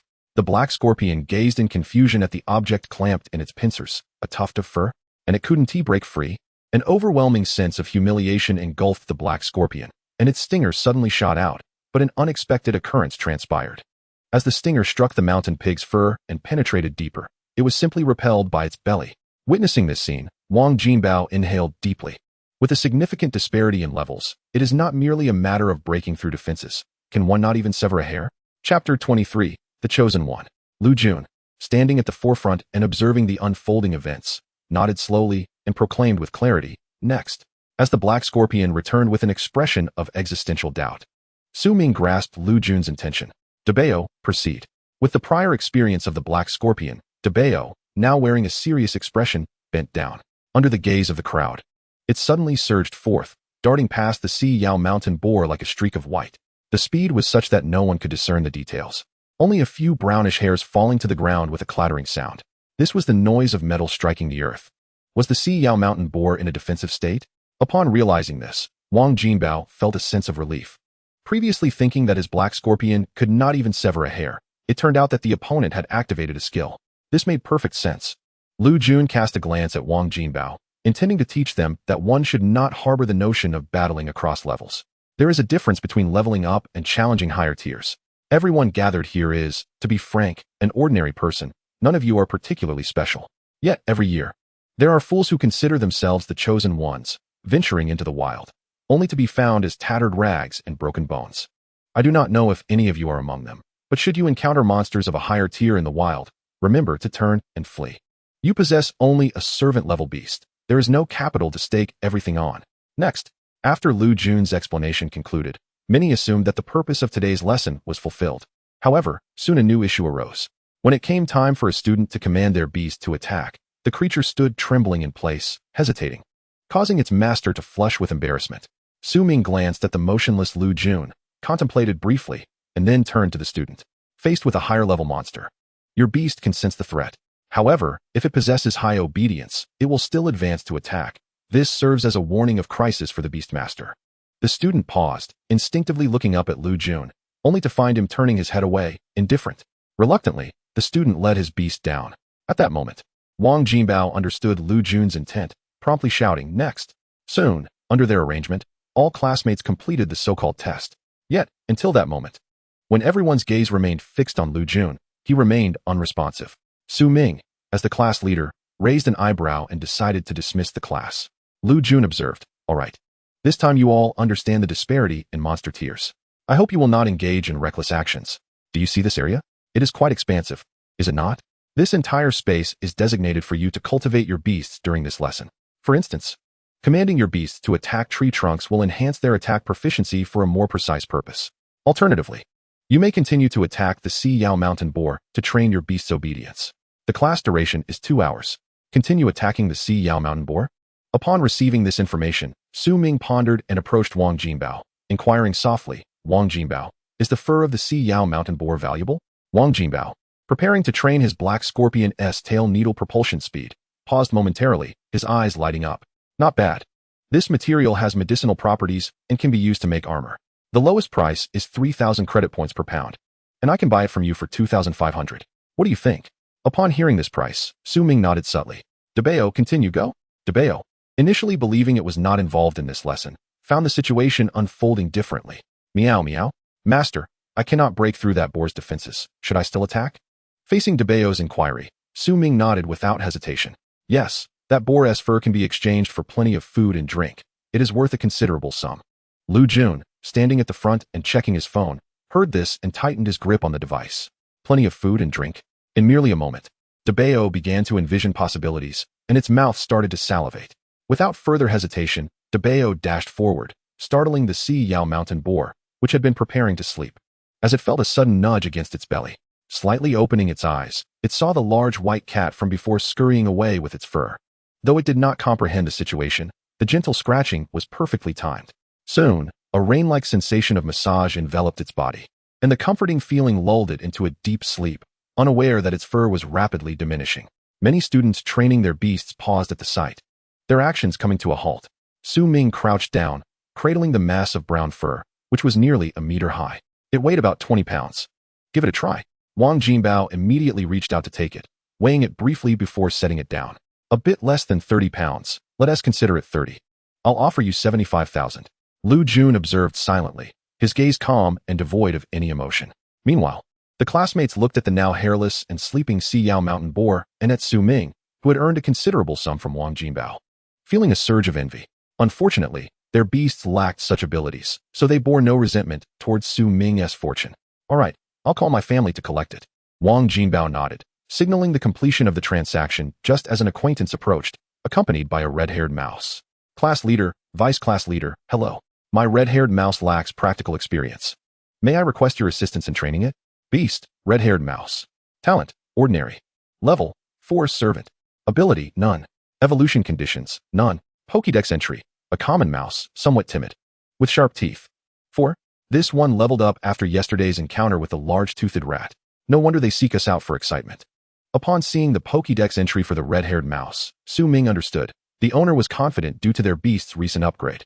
However, with such low talent and level, while it was indeed commendable among ordinary students, having witnessed the elite talents of the class leaders, all of whom were of a higher caliber, Su Ming could only conclude that they were aiming too high. "I will assist in training this red-haired mouse."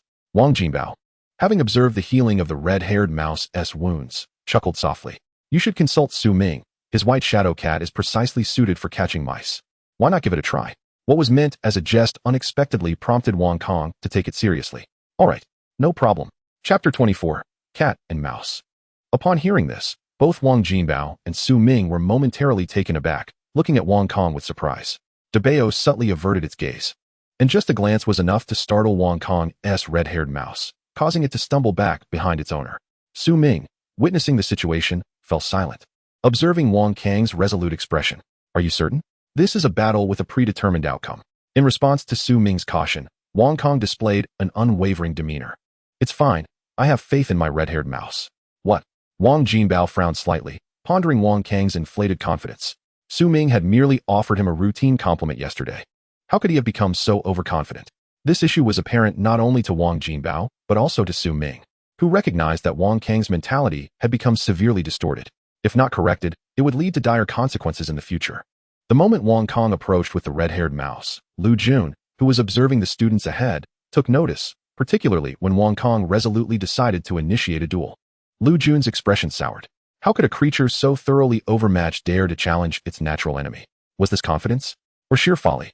Did he not see that his beast was already exhibiting clear signs of retreat? Su Ming inhaled deeply, stating, "Your beast is already showing signs of avoidance. As the class leader, I implore you to confront your own issues. Do not allow the trust and bonds you have painstakingly built to crumble." Upon hearing this, Wang Kang's demeanor shifted, revealing hints of discontent. "You are the class leader. Coach Liu has made it clear that this is your responsibility." In that moment, Su Ming's previously persuasive expression transformed, while Wang Jinbao scoffed derisively, shaking his head in disbelief. "I see it now. Some are blinded by ambition, aiming for your position as class leader." This time, Su Ming refrained from further persuasion. The intentions were all too apparent. He subtly nodded in agreement to the duel and turned his gaze to his own agitated Dabao. "Dabao, prepare for a proper duel. Meow, little mouse. Don't give me the chance to catch you." Faced with Dabao's fierce gaze, Wang Kang's red-haired mouse trembled even more violently, clinging desperately to Wang Kang's pant leg, showing no signs of movement. Observing this scene, Su Ming calmly inquired, "Do you need me to create some distance?" Wang Kang's expression stiffened at the suggestion, and he quickly dragged the red-haired mouse away, the swiftness of this change capturing the attention of other students. Wasn't Wang Kang fine just yesterday? He even approached earlier to speak amicably. Why the sudden desire to duel the class leader? I don't know, but I can sense that Su Ming is quite dedicated as a class leader. Whatever the situation, we will understand after the duel.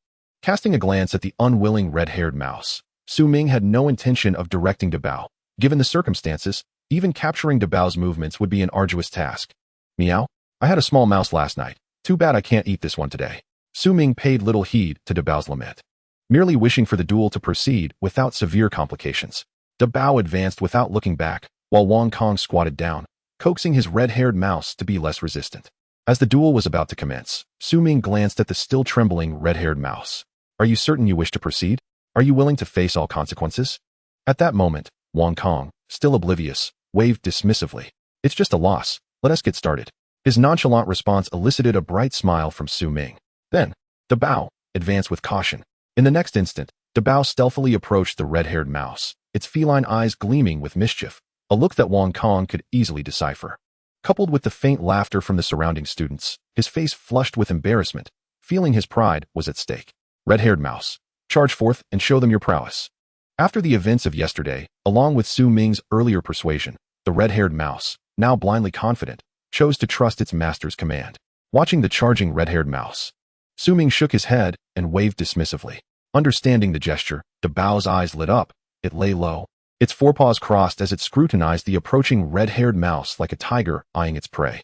This gaze awakened a primal fear within the red-haired mouse, causing its speed to instinctively wane. Wang Jinbao, observing from the sidelines, was not surprised by this turn of events. The Baiying Mao relished in the thrill of the hunt, akin to a cat enjoying the pursuit of a mouse. After this battle, Wang Kang might find himself at the mercy of his own beast, which would likely toy with the red-haired mouse. On the opposing side, witnessing his beast slow due to fear, Wang Kang inhaled deeply and shouted, "Red-haired mouse, attack." The opponent is completely unprepared. This is a golden opportunity. This statement left those watching the duel perplexed. What did he mean by unprepared? Did he genuinely not understand the Baiying Mao's nature, or was it a feigned ignorance? The students, who had initially been interested, turned away, focusing on training their own beasts. Meanwhile, Su Ming engaged in conversation with Wang Jinbao, their shared laughter contrasting sharply with Wang Kang's growing embarrassment and frustration. The situation was permissible under the rules, and the opponent's actions stemmed from four simple words: disdain and humiliation. "Go, red-haired mouse." With his face flushed with anger, Wang Kang once again urged his beast, and it seemed to have an effect. The red-haired mouse regained its earlier speed and charged at Dabao. Su Ming, who had been closely monitoring the battle, sighed in disbelief. When did rodent creatures possess speed as their innate talent? Was it not their rapid burrowing and sudden ambushes? "You speak as if everyone knows this," Wang Jinbao remarked, his tone dripping with disdain as he assessed Wang Kang. It appeared that Wang Kang was merely a jester, seeking to garner attention and investment from others, or perhaps the approval of his elders. After voicing this, Wang Jinbao turned to Lu Jun, only to find him focused on the other students training their beasts, nodding approvingly. Seeing this, Wang Jinbao shrugged. No one cares about such a character. Let's discuss our exploration route for this afternoon. On the battlefield, as the red-haired mouse charged towards him, Dabao swiftly struck with its forepaw, sending the creature flying several meters before rising leisurely. "Meow meow. The mouse has taunted the cat. The cat shall now catch the mouse." Chapter 25, the Master Slayer. In an instant, the red-haired mouse, having been struck, heard the two meows and, before it could rise, began to tremble uncontrollably, even more so than before. Wong Kong, witnessing this, was initially stunned, but as the Buying Mao advanced, its predatory gaze aimed at the prey, he felt an inexplicable chill, even though he was not the target. Swallowing hard, Wong Kong rallied himself and shouted, "Come on, red-haired mouse, you can do it." No sooner had he uttered these words than Dabao accelerated, dashing past just as the red-haired mouse attempted to distance itself, striking it down once more. Wong Kong was left dumbfounded, watching his beast get knocked back the moment it attempted to rise, fear paralyzing the red-haired mouse, rendering it incapable of escape. At that moment, he seemed to grasp why Su Ming had urged him to reconsider, reflecting on his own actions. Su Ming, class leader, I concede, is that all right? Su Ming, who had been conversing with Wang Jinbao, paused, both of them turning to gaze at Wang Kang's impotent gestures before returning to their discussion. This scorn and disregard ignited Wang Kang's fury. You look down on me. I refuse to believe it. My red-haired mouse lacks even the capacity to resist. Red-haired mouse, counterattack. Strike at the opponent's vital points, just like yesterday. At this, Su Ming's face bore an expression of exasperation, slowly shaking his head with a hint of mockery. Wang Jinbao's laughter faded as he calmly regarded Wong Kong, then lightly kicked the black scorpion at his side. It understood its master's intentions and stealthily approached Wong Kong from behind. Dabao, go all out. Meow. Feeling insulted, Dabao, with its inherent brutality unleashed by Su Ming's command, prepared to strike decisively. The white shadow transformed into the Grim Reaper, swiftly darting past the red-furred mouse. A line of blood splattered forth, and the mouse, attempting to flee, was propelled by the sheer force of the attack, leaving it in excruciating pain, unable to rise again. Wong Kang's expression froze. Before he could take further action, Dabao's figure flickered by once more. This time, the red-furred mouse bore 2 deep wounds, exposing bone on both forelegs. Squeak, squeak. At that moment, hearing the anguished cries of his beast, Wong Kong could no longer remain composed. I concede, I surrender. Su Ming, command your beast to cease. Su Ming merely cast a glance at Wong Kang's hands, which were utterly ineffective, and remained unmoved, watching the cat and mouse spectacle unfold. In the next instant, the red-furred mouse was struck skyward by a paw, and Dabao, having locked onto its target, leapt into the air, accurately striking the mouse's last functional leg. At this rate, the next assault from the white shadow cat would be directed at the mouse's body, and this strike would pose a lethal threat.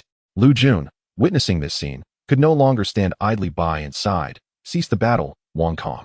This utterance struck Wong Kong like a bolt from the blue. No wonder he had been gazing at his hands when he declared his surrender. But why had no one warned him? He had been overly tense due to his beast, yet he had remained aggressive. Realizing this, Wong Kong immediately adopted a stance to end the battle and rushed towards his red-furred mouse without uttering a word. Stop, Dabao. Dabao, who had already devised a plan to pluck out one of the mouse's eyes and was prepared to do so, approached Su Ming with a hint of displeasure upon hearing the command. Meow, meow. Why stop? Wouldn't it be better to just eat it? Observing Dabao's disgruntled demeanor, Su Ming chuckled and gently patted its displeased face. Silly creature, the opponent merely has an attitude problem. They have not committed any egregious acts. This lesson has been severe enough. After all, there is no substitute like the De Chi Shu to replenish your beast's strength. Moreover, even if there were, it would be impossible for your beast to conveniently level up to recover swiftly from its injuries. Comforted by this explanation, Dabao's spirits lifted, relishing Su Ming's affection as it emitted a contented purring sound. No matter how many times I see it, your Buying cat truly fills me with envy. I wonder if my Heisia is as obedient. Just as Wang Jinbao was enviously contemplating Su Ming's beast, he suddenly noticed something and hurriedly leaned down to tap Su Ming on the shoulder. Wait, don't pet the cat just yet. Look over at Wong Kong. Su Ming paused. Wong Kong? What is so interesting about that guy? Nevertheless, he turned his gaze in response to the prompt. Concerned about his beast's situation, Wong Kong rushed to the side of the red-furred mouse and cradled it in his arms. Red-furred mouse, why can't you even touch Su Ming's Buying cat? It seems training needs to be intensified. As he observed the 4 deep, bone-exposing wounds on the mouse's limbs, Wong Kang's resentment escalated, entirely oblivious to the mouse's eyes, which were gradually turning crimson. Squeak, squeak. Seizing the moment while Wong Kong was lost in thought, the red-furred mouse summoned all its strength, raising a paw and fiercely striking at Wong Kang's neck. Startled back to reality by the sudden attack, Wong Kong shouted, "Red-furred mouse, what are you doing?" Before he could throw the mouse away, he fortunately reacted in time, tilting his head back to avoid a fatal blow, though his neck was still grazed, leaving a trail of blood. The mouse, realizing its attack had failed, recalled its initial hesitation and its owner's incitement. Gathering its courage, it pressed forward. But each time it was sent flying by the baying cat, there were long intervals between assaults. Ultimately, its master was unwilling to even clench a fist, and until this point, it had endured. Yet, the final words spoken were not words of comfort, but rather reproach. The fear, despair, and helplessness from this combat experience erupted in that moment. After missing its strike, the murderous intent surged within the red-furred mouse, and it lunged at Wong Kong's arm with all its might, while Wong Kong simultaneously hurled the mouse away. The brief moment of time from injury to being thrown was squandered by his shock. Parasite. Su Ming's eyes widened in disbelief at this rumored scene. Even De Bao was taken aback. Suddenly, from behind Wong Kong, a dark, whip-like object shot forth, piercing the red-furred mouse's head and dragging it away. The scalding blood of the mouse splattered onto Wong Kang's stunned face, and he looked down at the blood on himself, overwhelmed by a profound sense of helplessness. My beast is dead? In stark contrast to Wong Kang's helplessness and confusion, the black scorpion that had landed a successful blow swiftly returned with the spoils clutched in its jaws, its mandibles clicking excitedly. Chapter 26, A Little Favor. Su Ming couldn't help but draw in a sharp breath, not turning back as he asked, "Did you predict that Wong Kang's red-furred mouse would turn against its master? So you preemptively sent your black scorpion to guard against it?" Astute. Wang Jinbao, standing behind Su Ming, was momentarily taken aback, his expression filled with bewilderment. He remembered that he had intended for the black scorpion to secretly administer a tranquilizer to Wong Kong after he conceded, which would only result in a minor compensation. However, he had not anticipated that his black scorpion would immediately launch its tail hook, piercing the red-furred mouse's head and dragging it away. This was beyond his wildest imagination. Yes, I just mentioned that your De Bao would cause Wong Kang's red-furred mouse to turn against him, but the main issue lies with Wong Kong himself. His beast was grievously injured due to his impetuousness, and instead of receiving comfort, it faced reproach. Having only just established trust, it is no wonder it would turn against its master. Realizing that Su Ming had reached this conclusion, he had no choice but to adopt a facade. Sure enough, as soon as he spoke, Su Ming rewarded him with a thumbs up. Truly, as expected of someone from a merchant family, your foresight is remarkable. I am in awe. Unexpectedly, this praise left Wang Jinbao feeling somewhat embarrassed, as he was feeling guilty. Watching his black scorpion return, seemingly presenting its trophy, Wang Jinbao cleared his throat and composed himself. All right, you can eat. There's no need to show it to me. In the next moment, an unexpected scene unfolded. The black scorpion placed the corpse of the red-furred mouse right in front of De Bao, who was enjoying being petted. This caught both of them by surprise. Hearing the incessant clicking of the black scorpion's mandibles, De Bao's expression shifted to one of surprise, and without hesitation, it began to eat. Meow meow. Understanding. Knowing I did the most work, the innards are reserved for you. Hiss hiss. Meow. Rest assured, I've got your back. This place is safe. Su Ming and Wang Jinbao exchanged bewildered glances, both utterly confused. They were mere novice beast masters and could not communicate accurately with their beasts. Let alone the dialogue between the two beasts. That was a monumental challenge. They only knew that the two beasts were conversing about something.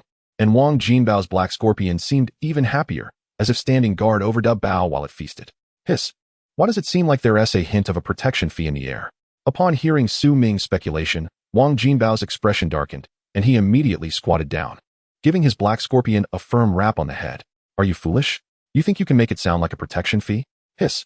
You like eating innards? Fine. The meat will be cancelled on the way back, but the innards stay the same.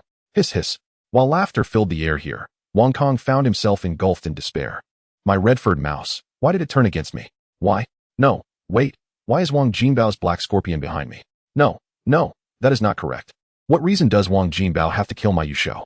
He had long since plotted this. The more I think about it, the more absurd it seems.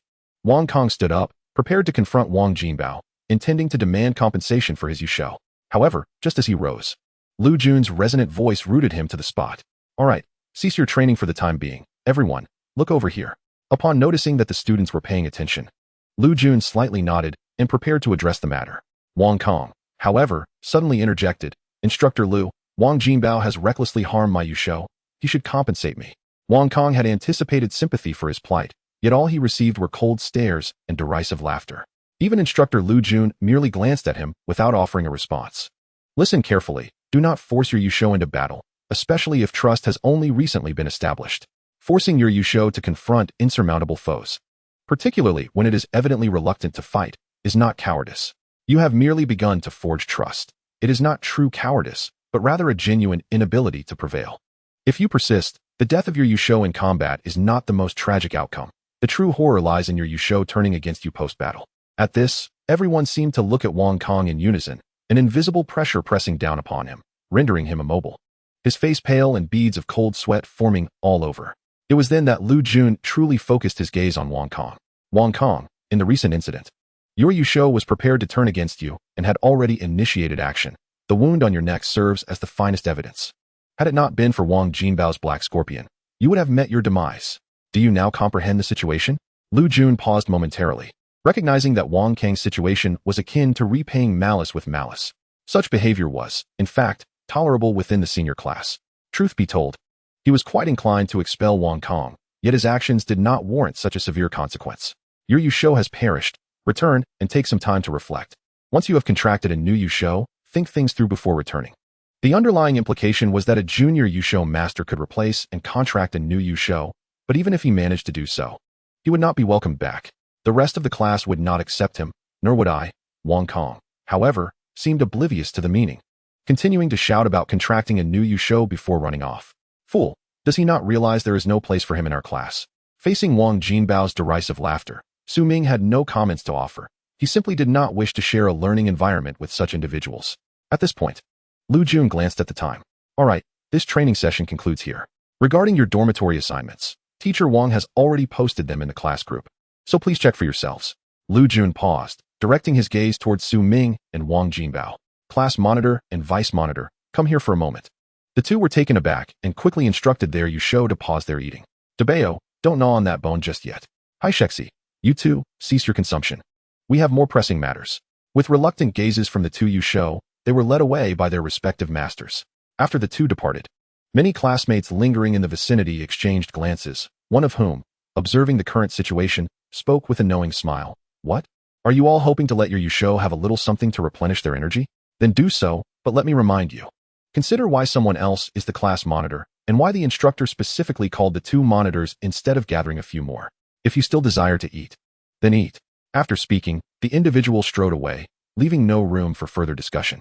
The remaining classmates hesitated briefly, ultimately allowing reason to triumph over desire, and one by one, they departed with their Yusho. In Chapter 27, titled The Omen of Death, Su Ming and Wang Jinbao followed Lu Jun into the classroom, which was presently devoid of any occupants. Wang Jinbao, do not smirk too freely. Do not think I am unaware of your intention when you had Black Scorpion circle behind Wang Kong. Upon hearing this, Wang Jinbao's laughter immediately ceased, prompting Lu Jun to scoff lightly. Were it not for the fortunate turn of events that saved Wang Kang's life, I would not praise you. Instructor Lu, did you call us over for something specific?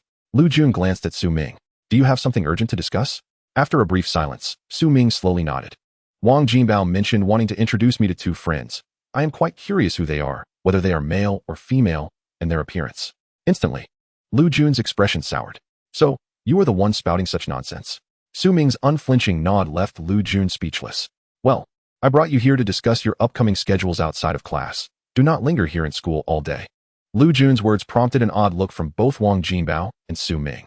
The area within 10 miles of the school is quite safe for each of you. Make an effort to venture outside, to observe the scenery beyond these walls. Upon hearing this, Wang Jinbao and Su Ming exchanged peculiar glances. What does it mean that the area within 10 miles is safe for us class monitors? There are no elite-level monsters within this radius.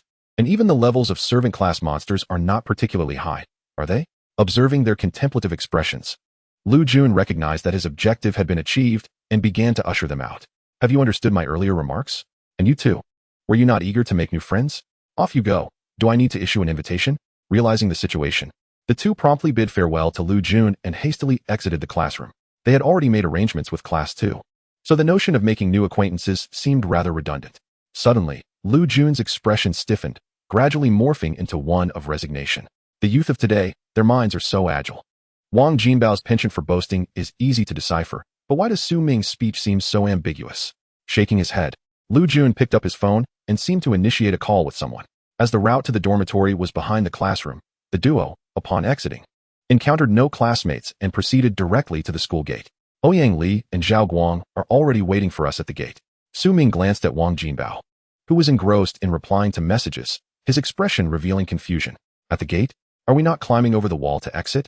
Wang Jinbao, momentarily taken aback, replied, "Climbing over the wall. Why would we do that? We simply walk along the end of the road. Why would we climb over? The training base is located behind our school. If you do that, you might face reprimand." Su Ming fell silent upon receiving this response. He had assumed that such explorations into the wild required scaling a wall. It turned out that they only needed to proceed along the road. It appeared the school subtly encouraged students to explore the surrounding area while strictly prohibiting them from leaving the designated perimeter, as Lu Jun had mentioned, a radius of 10 kilometers. Soon, the two arrived at the school gate and spotted the two individuals who had been waiting. "You two have arrived? Let us go?" My riot monkey can hardly contain its excitement. Zhao Guang's riot monkey echoed his words, exuberantly letting out a roar. Roar. Debao merely cast a glance at the riot monkey before shifting its gaze to Ouyang Li's Yushou, and Su Ming followed suit. That creature was a crow, its sharp claws glinting ominously in the sunlight, perched upon Ouyang Li's shoulder, its talons gently grasping the fabric of his clothing. It possessed a singular, blood-red eye. Its feathers a deep black, yet under the sunlight, it appeared to exude a faint hint of purple. Yushou, Duyuan Sangbaoya. Talent, exceptional. Level, 8, servant. Abilities, sharp. Eagle eye. Evolution conditions. Pokédex entry. A one-eyed crow capable of perceiving the world in a 720-degree view, yet deemed ominous and a harbinger of disaster by humankind. Often appearing alongside death. Ominous and a harbinger of disaster. Appearing with death? Unparalleled quality. It must be said that Ouyang Li's beast mastery is undoubtedly the finest among those that Su Ming has encountered, possessing a talent and level that likely stand alone in the entire senior year 3 cohort. Suddenly, Ouyang Li and Su Ming exchanged glances, both subtly nodding in acknowledgement. Wang Jinbao surveyed the current situation, noting that everyone had gathered and appeared to be in good condition, thus proclaiming, "Let us proceed." "Hey, you up?" The black-feathered crow leapt down from Ouyang Li's shoulder, and with a fluttering sound, it spread its nearly 1-meter wingspan and swiftly ascended into the sky, becoming a mere black in the gaze of the onlookers. Witnessing this spectacle, Su Ming was astonished. In a mere 10 seconds, it had soared hundreds of meters, leaving only a speck behind. Heiyu will assist us in scouting the dangers below. Its diving speed is remarkable, and it can return in mere seconds, ensuring minimal delay in intelligence. Su Ming paused, pondering if this explanation was directed at himself. The creature was indeed commendable. "I am aware. The one-eyed black-feathered crow possesses sharp beak and claws, with eyesight rivaling that of an eagle." Ouyang Li cast a slightly surprised glance at Su Ming. The one-eyed black-feathered crow is a rare monster, often met with hostility upon appearance, its ominous reputation deeply ingrained in the public consciousness. Although the authorities have clarified this misconception, the inherent bias remains difficult to eradicate.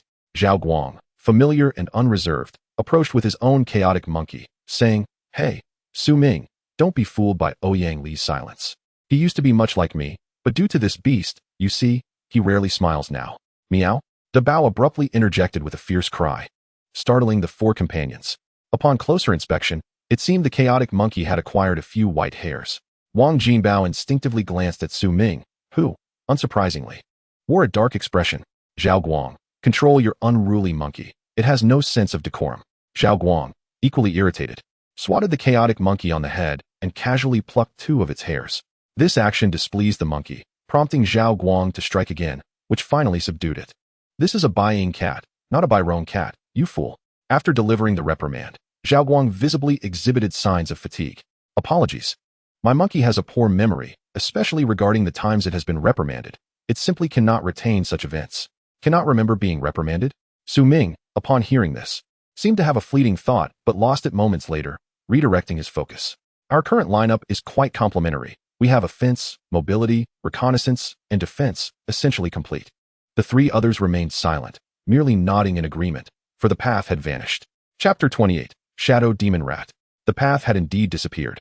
Ahead lay a cluster of relatively low trees, beyond which lay a true forest. In their midst was a banner and a notice board. "Danger ahead, no entry." What is the purpose of this sign? Our instructor told Ouyang Li and me to proceed this way. What about you? Wang Jinbao paused briefly before responding. "It seems to be the same for us.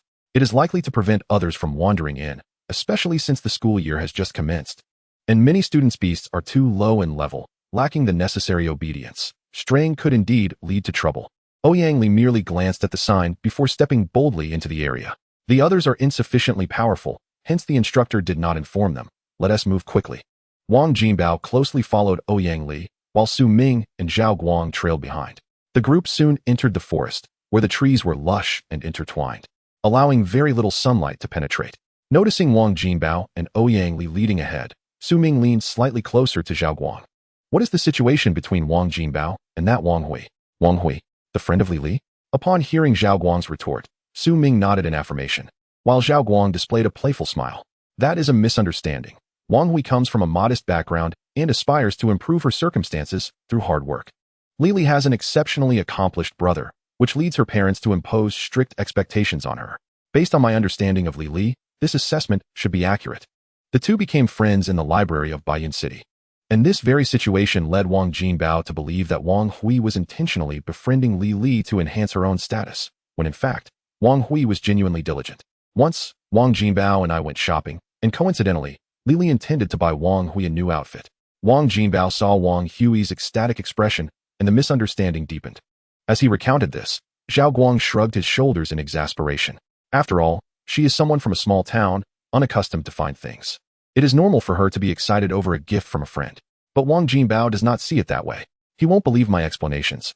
So I might as well watch the blood flow. Something seems amiss. Su Ming regarded Zhao Guang with skepticism, and upon observing Zhao Guang's animated expression, he fell into contemplation. Is it truly as Zhao Guang claims? Is he explaining to Wang Jinbao rather than intentionally fanning the flames to incite a confrontation between Wang Jinbao and Wang Hui? At that moment, Wang Jinbao, walking ahead, sensed something amiss and turned back with a peculiar expression. What are you two whispering about? Your voices are so low. It wouldn't happen to be something scandalous, would it? Suddenly, Ouyang Li's demeanor shifted, his normally calm face revealing a rare seriousness. My Heiyu is descending. I have detected an enemy. In the next moment, the one-eyed black-feathered crow alighted on Ouyang Li's shoulder, and the three immediately prepared their respective beasts for combat upon hearing of the target. Chirp, chirp. The forest was filled with rustling sounds, and the expressions of the group grew increasingly grave. Ouyang Li, can your beast discern what the enemy is? Su Ming gently patted Dabao. It resembles a squirrel. It's coming. A creature over half a meter tall suddenly leaped down from the branches above, targeting the foremost Ouyang Li, descending with alarming speed, leaving the group only with the sensation of a shadow falling. Unfazed, Ouyang Li stood still, even slowly preparing to adjust his glasses. Caw! With a caw of the crow, the descending shadow erupted in a spray of blood, landing heavily just a meter in front of Ouyang Li. Only then did they discern what this creature was. Monster, Shadow Demon Rat. Talent, Ordinary. Level, 5, Minion. Ability, None. Evolution Conditions. Pokédex entry, the monogamous Shadow Demon Rat, inseparable in pairs, with the male larger than the female, serves as the primary defender of their nest and foraging. They inhabit densely wooded forests, and their massive tails can unleash tremendous power, preying on all living creatures. At that moment, the one-eyed black-feathered crow perched on the back of the Shadow Demon Rat, feeding. Observing the pitch-black rat, which stood over half a meter tall with a large tail, Zhao Guang's eyes nearly bulged in astonishment. My goodness, is this a squirrel? It looks to be about the same size as my chaotic monkey. And those claws, they look positively disgusting. As he spoke, Zhao Guang stepped closer, lifting the paw of the Shadow Demon Rat, which, although only half the size of an adult's hand, bore thick, dark claws. Having just viewed the Pokédex entry, Su Ming's pupils constricted at this scene, and he urgently shouted, "Fool, come back. This creature is inseparable in pairs." Zhao Guang suddenly looked up, his previous mirth transformed into bewilderment. Squeak. A familiar roar sounded once more, this time infused with palpable anger. A Shadow Demon Rat, larger than the previous one by more than double, descended directly above Zhao Guang, while the one-eyed black-feathered crow remained beside Zhao Guang, feeding, leaving no time for evasion or attack. This time, Ouyang Li's gaze reflected a clear urgency. Hey you, intercept. Dabao charge. At the same moment as Ouyang Li's voice rang out, Su Ming commanded Dabao, who, upon receiving the order, transformed into a fleeting shadow. Just as the rat was about to land on Zhao Guang, Dabao leaped up and collided with it. Saved. Looking at the still shaken Zhao Guang, Ouyang Li's expression darkened as he stepped forward, grabbing the man's hair and yanking him back. What are you dawdling for? Send your riding monkey. At that moment, Zhao Guang, disregarding the pain in his head, immediately commanded his riding monkey to advance. Riding monkey, go? Show this blasted squirrel what we're capable of. However, as Zhao Guang turned around and caught sight of the shadowy rat, his eyes widened in astonishment. Compared to the previous half-meter-tall creature, this one appeared as if it were a mere child. Its size was roughly estimated to be 1.5 meters tall. Observing the creature's baring teeth and muscular arms, Zhao Guang was engulfed in self-doubt. Is this a gorilla? Monster, shadow rat. Talent, elite. Level, 7, servant. Ability, none. Evolution conditions. Pokédex entry. Male rats are larger than females, serving as the primary defenders of their nests and foragers. They inhabit lush forests, with their enormous tails capable of unleashing ton-level strength, and they enjoy preying on all living creatures. Roar. Meow. How dare a little mouse be so audacious? Level 7 elite. Upon seeing this panel, a cold sweat broke out on Su Ming's forehead. The description regarding tail strength likely referred to the male rat. Its eyes glowed crimson, and its tail, which matched its height, slammed against the ground, producing a series of thunderous sounds. Those robust arms could easily be mistaken for those of a kangaroo or gorilla. Chirp. Meow. In the face of the shadow rat's murderous intent and roar, the Bao did not falter. Instead, it responded with even greater ferocity, an unprecedented scene for Su Ming. Chapter 29, The Bone Staff. The Buying Mao was audacious, fierce in character, and possessed a strong desire to attack. Remembering De Bao's temperament, Su Ming involuntarily inhaled deeply. De Bao only appeared docile around him. Now, he must command it, for it awaited his orders. Su Ming, that was my fault. Let me assist you. No need. Have your riding monkey flank the area. My beast wishes to attempt a solo kill. Su Ming raised a hand to halt Zhao Guang's goodwill, inadvertently noticing the guilt that crossed Zhao Guang's face, prompting him to explain patiently. Look at the current situation. Before Zhao Guang could respond, he received a slap to the back of his head. Foolish. Do you think this is a safe city or school? Tone down your recklessness. You don't truly believe the Bai Ying Mao is a gentle creature, do you? The slap came from Wang Jinbao, who could not contain his frustration as he berated Zhao Guang, seeing that his beast faced no significant danger. Ouyang Li allowed it to soar up to a tree. Hey you, scout the area while remaining vigilant. Jie Gahesia, come guard us and be alert for any other beasts attempting to attack or any underground disturbances. See, Zhao Guang stared blankly at his swift companions, and this sight spurred him into action. I'm not a coward. Riding monkey, seal the shadow rat's escape route and remain aware of any movements behind us. The riding monkey, previously feeling idle, nearly became frantic. After receiving the order, it began to sprint with all four limbs. Roar. As the riding monkey dashed forward, the shadow rat fixated on it, its gaze following the monkey's movements. Su Ming's expression sharpened. The Bao, be cautious. The trio froze at his words and hurriedly glanced towards the shadow rat. Just as the rat turned to face the riding monkey, it suddenly realized that the Bai Ying Mao, which had been locking eyes with it, had vanished.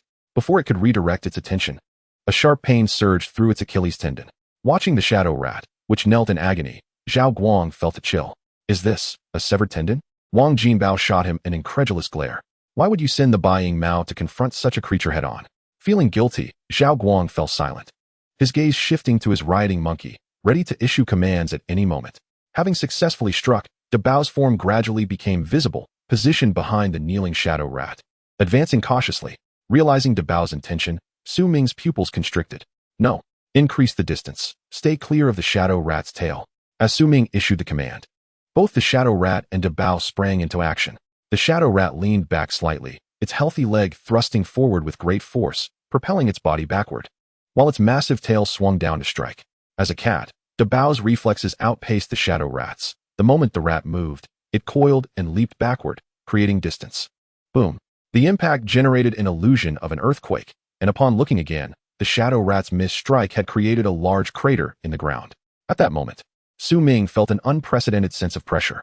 Though wild monsters lacked the guidance of beast tamers, their battle experience was unmatched by their current group. In the wild, combat was a mundane affair for them.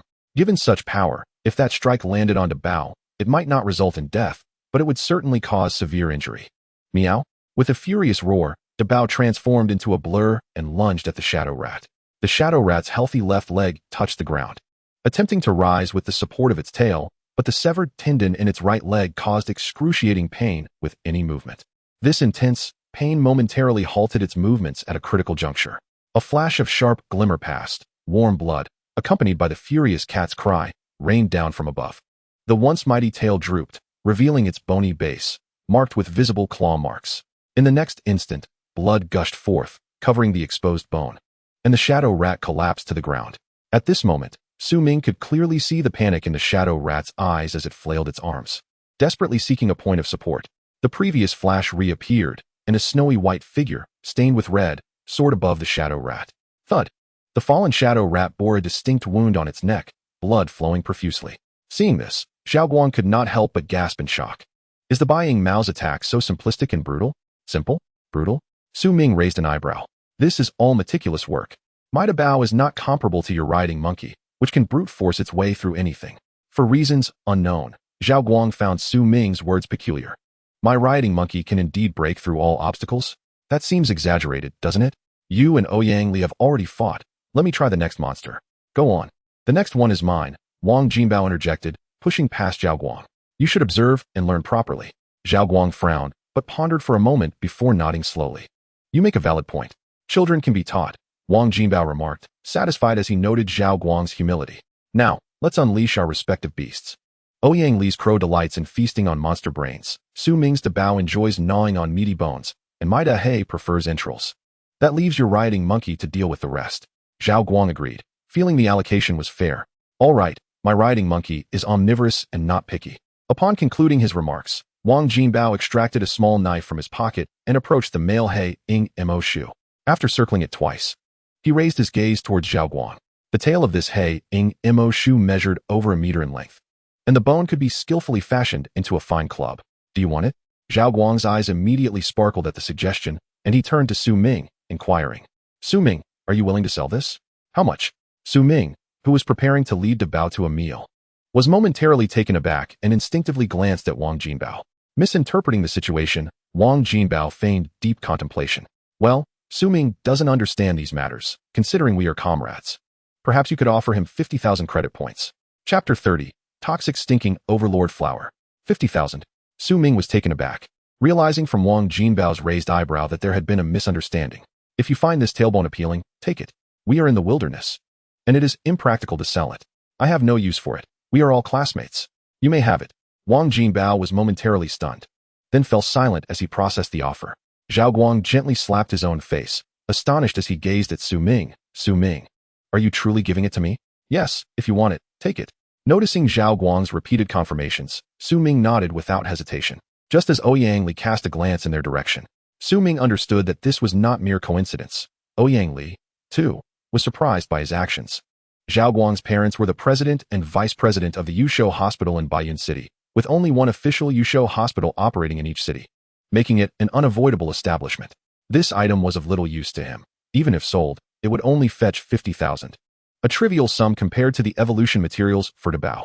However, the Tailbone Club was an urgent necessity for Zhao Guang, akin to a timely assistance in a snowstorm. Since selling it would yield little benefit, it was better to give it to Zhao Guang as a favor, ensuring that he could seek assistance in the future. Once it was confirmed that Su Ming was genuinely offering it, Zhao Guang was at a loss for words. After patting his chest to express his gratitude, he hurried over to Wang Jinbao. Look at you, so pleased. All right, enough with the joy. Let us get to the task of extracting the meat. Wang Jinbao shook his head in disdain, refusing. At that moment, Zhao Guang was too preoccupied with Wang Jinbao's small knife, exclaiming in surprise, this knife of yours. The material is rather remarkable. I assent it? Yes, it's worth about 400,000 to 500,000, made from the claw of a battle-class wind-chasing wolf. Oh, no wonder your family is in the materials business. You certainly have wealth. Wang Jinbao did not refute Zhao Guang's flattery and tossed the tailbone to him after extracting it. It's decent, albeit a bit rough. No matter, my family's violent monkey can still grow. Worst case, I can just hold it with both hands. After completing their tasks, the four beasts were all engaged in feeding, leaving the four companions with little to do but converse. Once the beasts finish eating, shall we delve deeper or do something else? Zhao Guang, feeling bored, waved the bone club playfully. Ouyang Li glanced at his phone, noting that it was only 1 in the afternoon, allowing for further exploration. The beasts are almost finished eating, and the stench of blood is spreading around us. We should move swiftly. After summarizing the situation, the four promptly led their respective beasts onward, with Ouyang Li's one-eyed Zong Baoya soaring back into the sky. Just as they had walked for no more than a quarter of an hour, a rustling sound of something burrowing in the grass emerged from their previous location. In the next moment, a sharp limb resembling a sickle easily severed the hind leg of the male He Ying Mo Shu, dragging it away. On their path forward, the group's spirits remained taut, but soon they encountered a clearing. This was a true clearing, devoid of trees, and even the weeds seemed deliberately trimmed. Yet the air was thick with a pungent odor of decay. How foul! Something is amiss here. Reacting quickly, they clamped their hands over their mouths and noses. While the beasts had their own methods of coping, the group began surveying the surroundings to locate the source of the stench and soon discovered. Beneath the shadow of the trees opposite the clearing, a plant resembling an overlord flower, its flower mouth having a diameter of less than 20 centimeters, exuding a white powdery substance into the air. Zhao Guang, still holding his nose against the stench, turned to Wang Jinbao. Is this a spiritual entity or some sort of plant monster? Wang Jinbao, your family is in this line of work. Please provide a definitive answer. Wang Jinbao squinted at the plant. This looks somewhat familiar. I feel I've seen it before. Meanwhile, Ouyang Li remained silent. As Su Ming had already discerned the nature of the situation during their journey, his silence was not an act of aloofness. Spiritual entity, toxic stinking overlord flower. Illustration description. A plant resembling an overlord flower, which emits a foul white powder into the air. The liquid accumulating in its mouth possesses strong corrosive toxicity, yet is a significant supplement for venomous crawling insects. Su Ming was somewhat taken aback by the description, glancing at Wang Jinbao. It is indeed a spiritual entity, named the toxic stinking overlord flower. The liquid it accumulates is a tremendous supplement for your heisia. You might let it delve in to sample the taste. Upon hearing this, Wang Jinbao decisively slapped his thigh. Yes, the toxic stinking overlord flower. No wonder it seemed so familiar. I once dealt with it. But it was far too foul to engage with again. Dahei, go eat. As soon as Wang Jinbao uttered this, his beast darted forward eagerly. At that moment, Zhao Guang was somewhat perplexed. But what about this clearing? Why does it appear as though it has been manicured? Wang Jinbao cast a sidelong glance at him. You will understand shortly. Upon arrival, the heisia hesitated for a moment before using its tail to pierce a hole, allowing the liquid to flow directly into its mouth.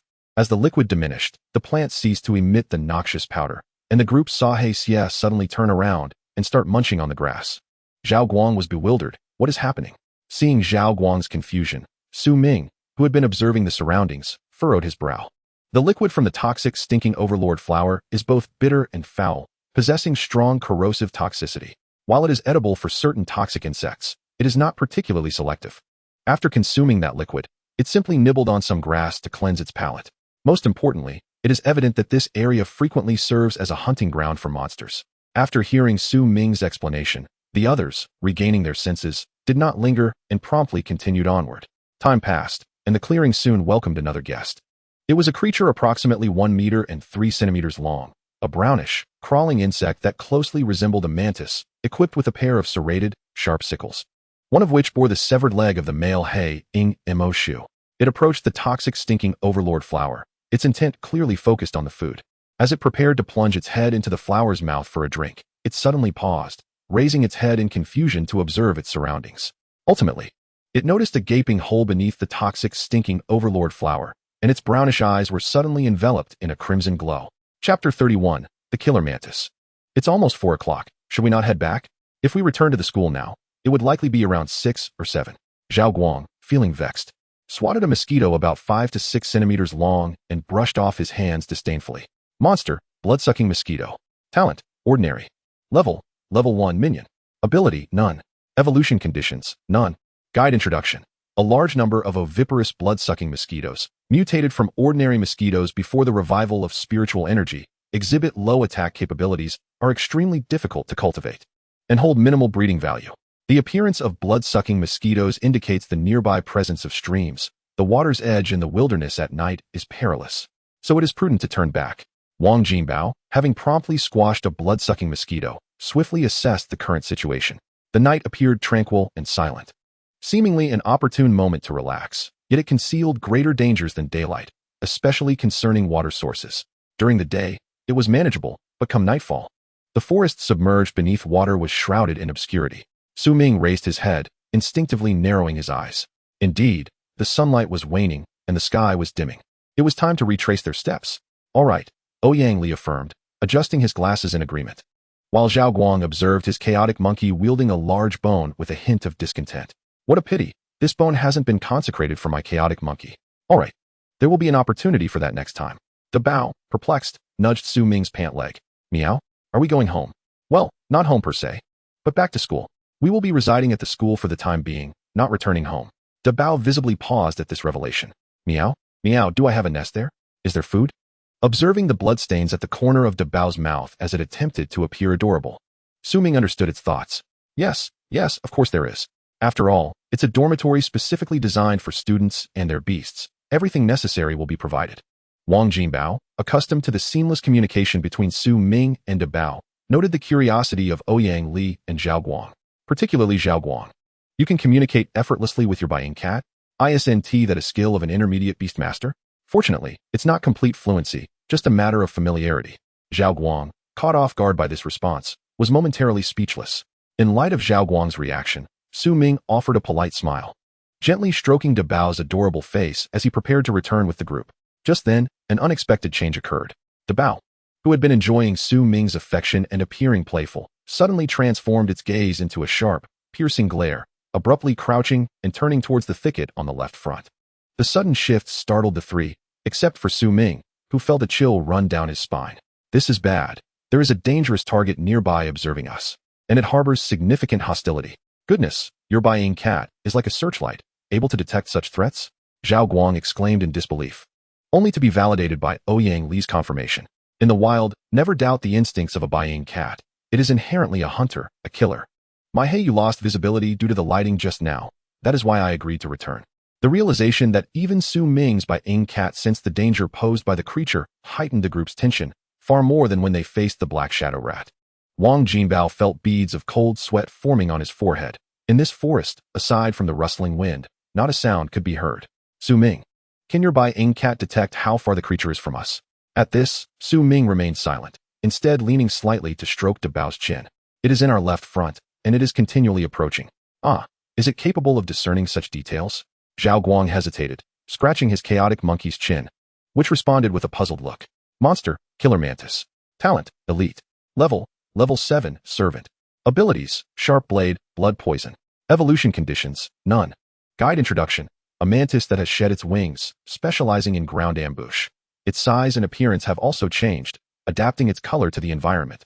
With a pair of sharp, resilient sides perfectly concealed on its body, secreting a toxin that induces unbearable pain. Su Ming blinked, confirming he had misjudged.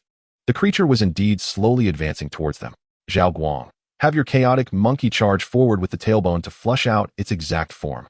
Upon hearing the command to reveal its shape, Zhao Guang wasted no time, directing his chaotic monkey to execute Su Ming's instructions.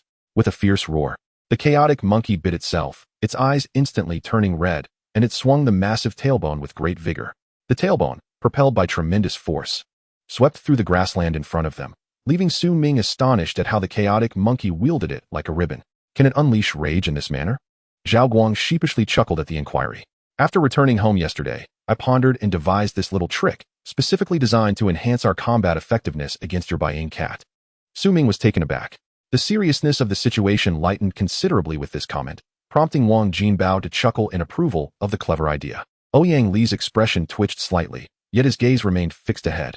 Hey you, charge in without hesitation. Do not grant the killer mantis an opportunity to react. However, as soon as Ouyang Li finished speaking, his hey you surged forward, leaving no trace but a soft thud. Suddenly, about 4 meters ahead of the chaotic monkey, a patch of grass seemed to stir. Su Ming narrowed his eyes, locking onto the movement. Seemingly recalling something, he quickly turned to Zhao Guang. Have your chaotic monkey halt its strikes and return. Zhao Guang complied without hesitation, calling back his chaotic monkey. Hey, you can see the killer mantis. And only your buying cat is likely to keep pace with Hey Yu's speed. Understanding the implication behind Ouyang Li's words, Su Ming nodded gravely in agreement. All right. Have your Hey Yu lead the way. De Bao will follow up with the attack. With their strategy tentatively devised, Ouyang Li wasted no time, commanding his one-eyed crow to launch forward. De Bao, keep up. Feeling somewhat uncomfortable, having not contributed much throughout the encounter, Wang Jinbao observed the guidance of the one-eyed crow and the attack of the buying cat, feeling a twinge of dissatisfaction. Looking down at his Heisei, a sudden realization struck him.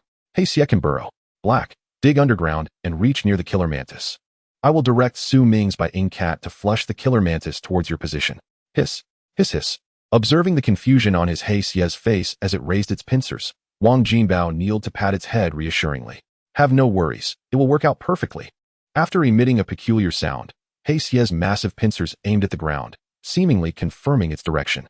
In the next moment, Heisei's pincers plunged into the earth, its 8 legs swiftly clearing away the surrounding soil. In the blink of an eye, half of its body had vanished into the ground, completely disappearing moments later. Realizing the plan had taken effect, Wang Jinbao intended to clarify things with Su Ming, but was halted by Su Ming's raised hand. I've heard, but won't the killer mantis be alert? Wang Jinbao chuckled in response. You worry too much. Low-level monsters cannot comprehend human speech unless they are beastmasters. Moreover, while the killer mantis is fast, its primary abilities lie in stealth and those scythes. All that is needed is for your beast to maintain a high attack frequency. My Xie is clever. It will adjust its position accordingly and is exceptionally swift at burrowing. Su Ming nodded in understanding, exchanging a confirming glance with Ouyang Li. Hey you, increase your assault speed. De Bao, stay close and do not afford the enemy any time or opportunity to react. With the command of the two masters, the two beasts coordinated seamlessly like a well-oiled machine. The beak of the one-eyed SNGB, though incapable of piercing the lethal blades of the SHRNT directly, was sufficiently formidable to numb its opponent's arms with repeated strikes, and with enough persistence. It could indeed penetrate through, following closely behind the one-eyed SNGB after its attack. DBO seized the opportunity to launch a lateral assault with the intention of cleaving the adversary in two. However, the SHRNT's keen eyes swiftly detected DBO's position. Although its arms were numbed, its body rotated swiftly, successfully intercepting DBO's claw.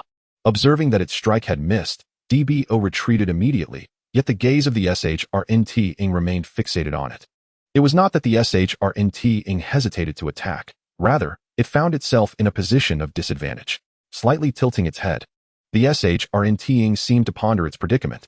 The one-eyed bird continued its relentless assault from above, realizing that a single hand could not suffice against the onslaught.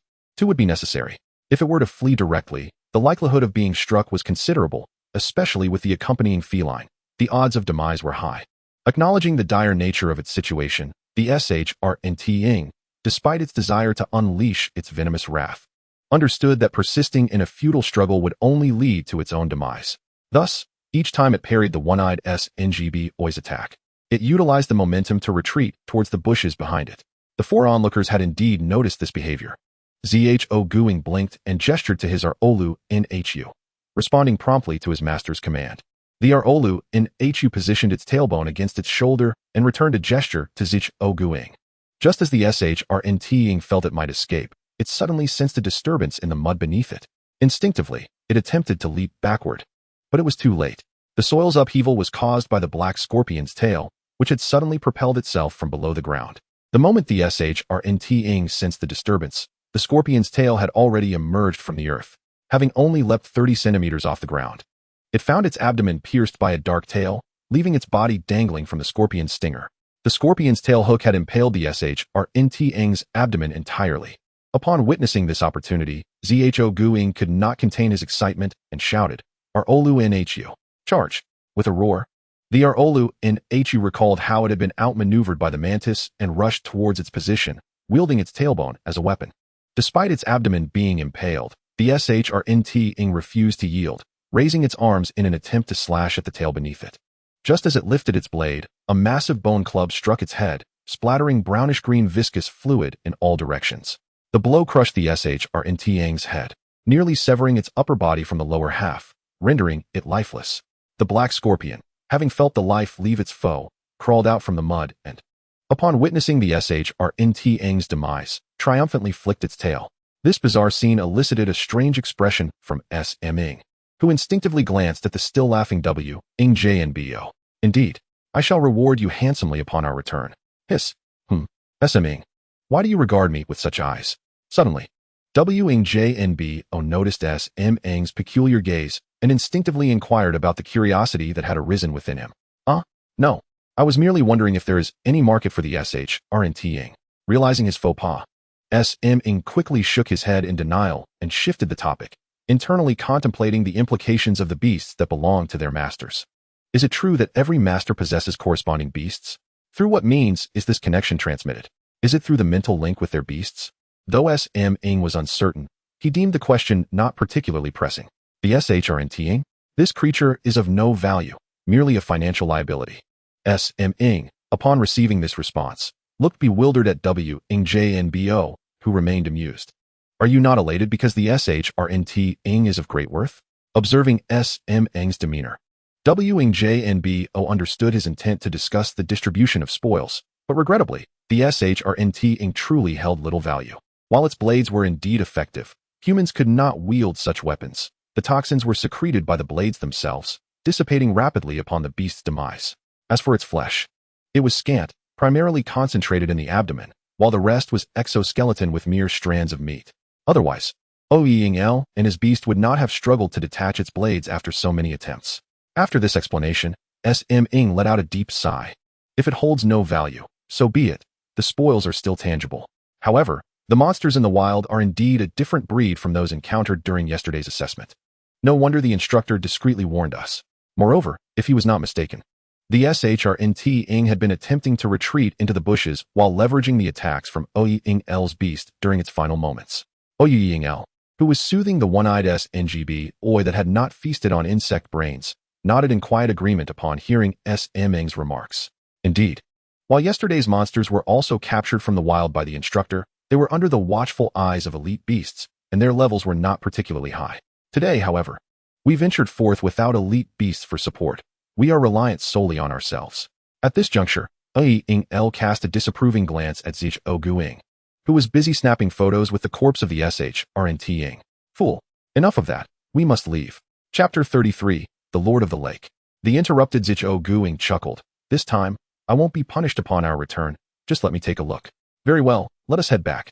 As Zhou took pictures, Ming suddenly pondered a pressing question.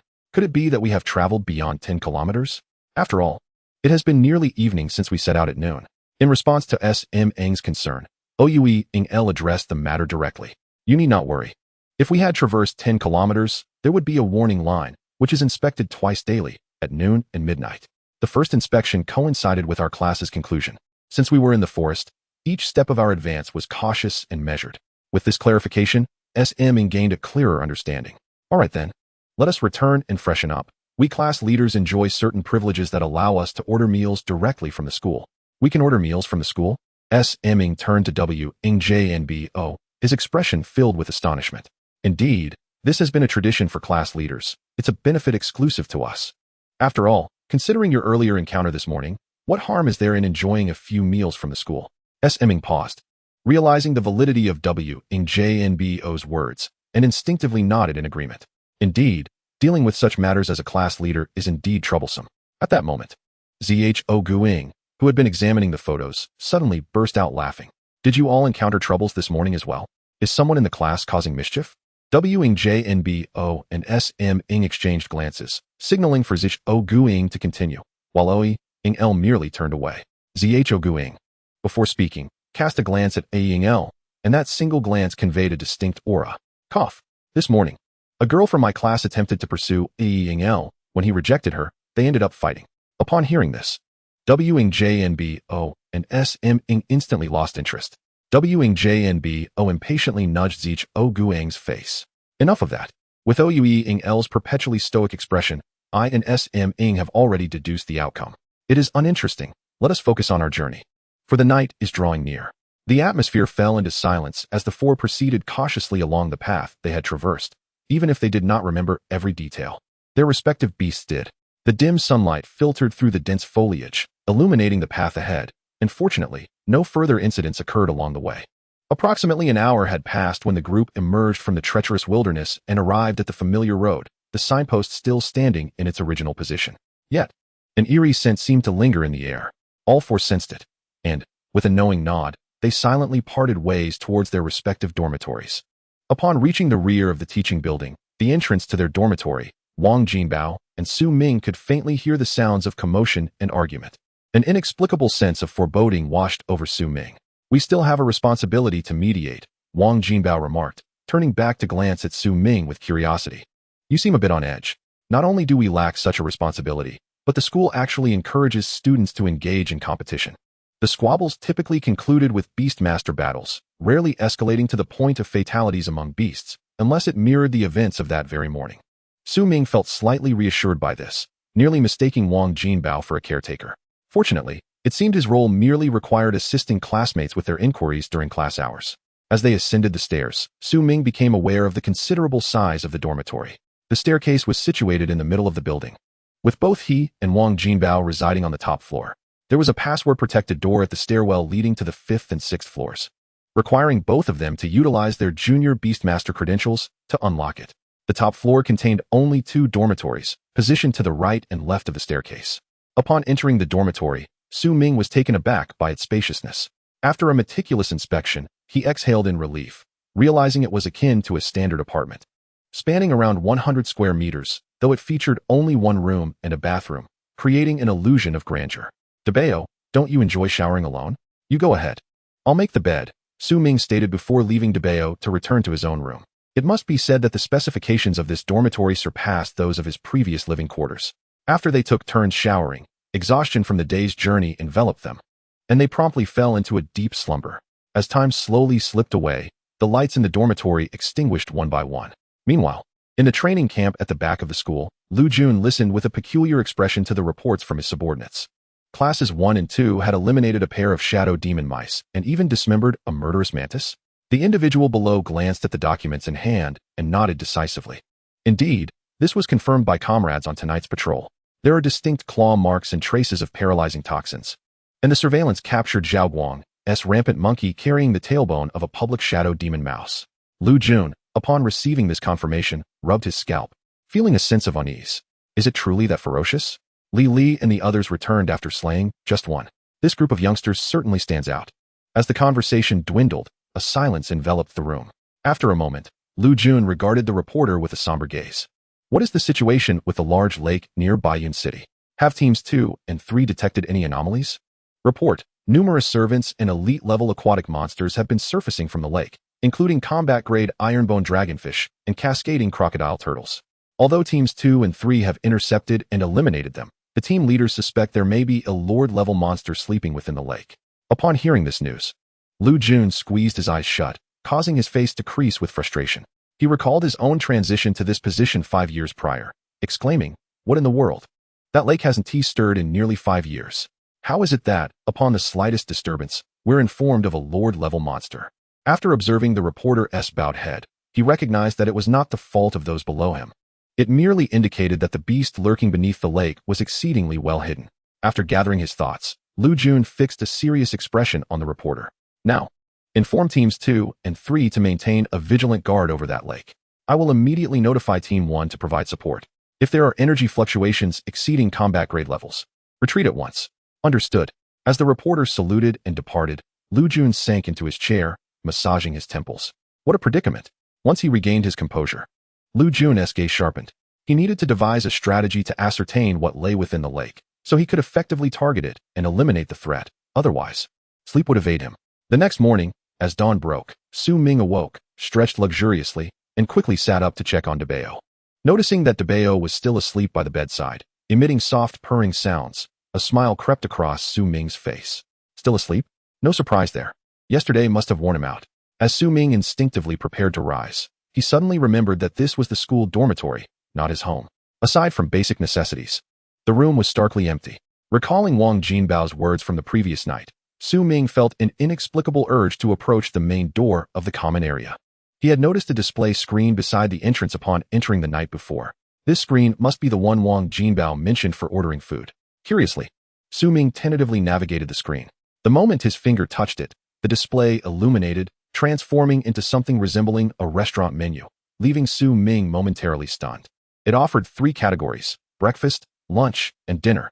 After deciphering the options, Su Ming ordered a bowl of long Mao beef noodles. When the screen indicated "please wait" without any charge, curiosity piqued. He sat down in a chair to await his meal. Just as Su Ming anticipated a delivery at his door, prepared with his junior Beastmaster credentials to retrieve the order, a knock echoed through the dormitory after a span of roughly 10 minutes. The sound resembled something sharp poking at the door rather than a typical knock. "Mew, what is that?" The noise startled the slumbering DeBeo, who sprang up, eyes wide, and dashed to the common area, pausing upon spotting Su Ming. "Meow, master?" "Ding ding. Your food has arrived. Please open the door." The display screen suddenly emitted a voice. Su Ming glanced at DeBeo, who was on high alert. The dormitory lacked security bars and was not sealed off, allowing for a scenic view from the entrance, akin to a small balcony. At that moment, Su Ming deduced the means by which the school delivered meals. Was it a flying beast? The dormitory door lacked a peephole, and as Su Ming rose, DeBeo immediately assumed a combat stance, stealthily following at his side, which bolstered Su Ming's courage. After all, the beast was not his own. Who could predict if it might go berserk? With DeBeo accompanying him, he felt considerably more secure. As he opened the door, Su Ming's pupils dilated at the sight before him. Even the fierce DeBeo appeared adorable, the red in its eyes fading like a receding tide. Su Ming's initial guess had proven correct. Standing at his door was indeed a bird, a flying beast.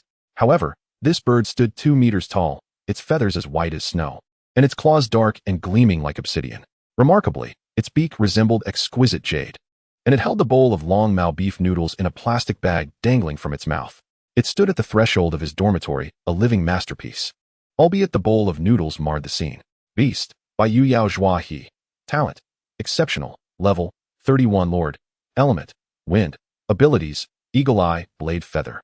Shatter strike. Evolution conditions, dexterous introduction.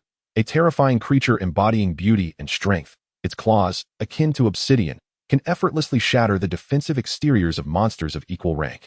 A lord? Another lord? There are 2 lords on the side of the senior class, and such a powerful yet aesthetically pleasing lord is delivering takeout? What? Bai Yu Yao Zhua He gazed at the dazed Su Ming, slightly lowering its head to present the bowl of neatly packaged noodles before him.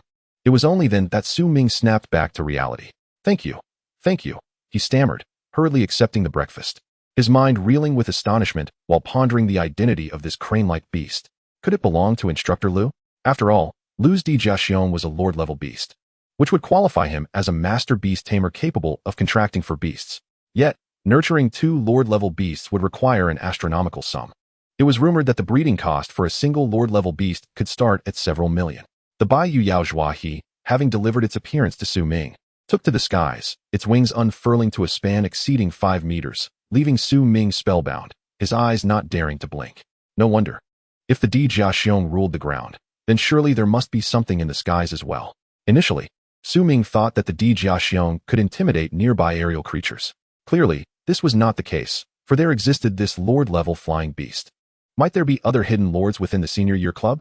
With such an arrangement, it was conceivable that one could not only study in the wilderness but also retire there, provided they did not delve too deeply. Reflecting on the earlier scene, Su Ming could not help but express heartfelt admiration, shaking his head in awe as he caught sight of Dabao, who was staring intently at him. Dabao, are you hungry? Should I order you a portion as well? Dabao lay on the ground with a pitiful expression, emitting a soft mewl. Meow? Have you stopped loving me? No, no. It's just that I'm curious and astonished. After all, it's a new lord-level beast I've never seen before. Isn't it worth a reflection? Dabao, half convinced, lifted its head to gaze at Su Ming. Meow?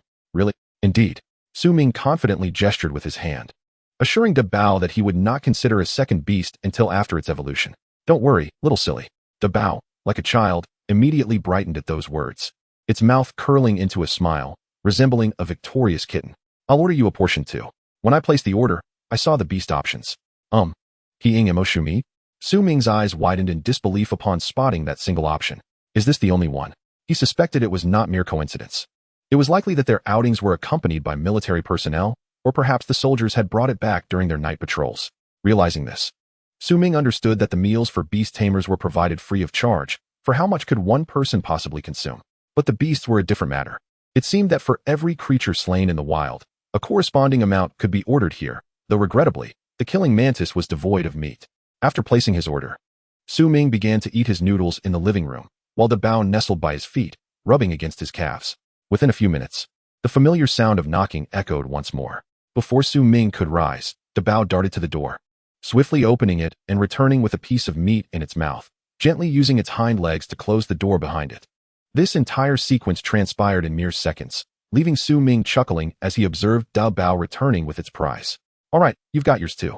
Don't say a word. The dining bowl in the dormitory is all set. Eat up while I catch up on the news. With that, Su Ming picked up his phone to browse the news, a habit he had cultivated over time, often reading while dining.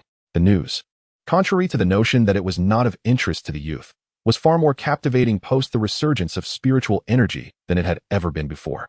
World-class evil organization, the church, high-ranking clown emerges in Longhua. Upon reading this headline, Su Ming felt a strong sense of deja vu akin to some shocking news report. He had encountered the church more than once. Their notorious methods of crime extended beyond mere pillaging and arson to include theft. However, their targets were not human possessions, but rather the creatures of the wild. Some of these creatures guarded spiritual flora, waiting for the opportune moment to devour and enhance their own strength. Others harbored a collecting obsession, hoarding beautiful objects that were useless to them, but valuable to humans. The first 2 points alone were insufficient to elevate the church to the status of a world-class wanted organization. The gravest offense, however, was their theft of monster offspring for sale or internal consumption. The former 2 points were essentially collateral damage stemming from the third, from the young of elite monsters at level 10 to those of royal level monsters at over 60. As long as there was someone willing to pay a high price, or if they had a need, there was no theft too audacious for them. The higher the rank of the parents, the greater the potential and limits of the offspring, and consequently, the stronger they would become. This was one reason why the church remained elusive. After all, as long as one could pay, the dirty work would be done, all while securing a bright future for their own children. Who would not want that? As for being discovered or reported, by the time the beast tides were quelled, would such revelations hold any weight? At that juncture, raising alarms would only sever one's own hand. This organization became a world-class criminal syndicate precisely for this reason. The theft of royal-level monster offspring not only revealed the organization's terrifying capabilities, but also underscored their heinous crimes. When the young were abducted, royal-level monsters would unleash rampages upon human cities, slaughtering countless lives. Beast tides would erupt globally, largely instigated by the church.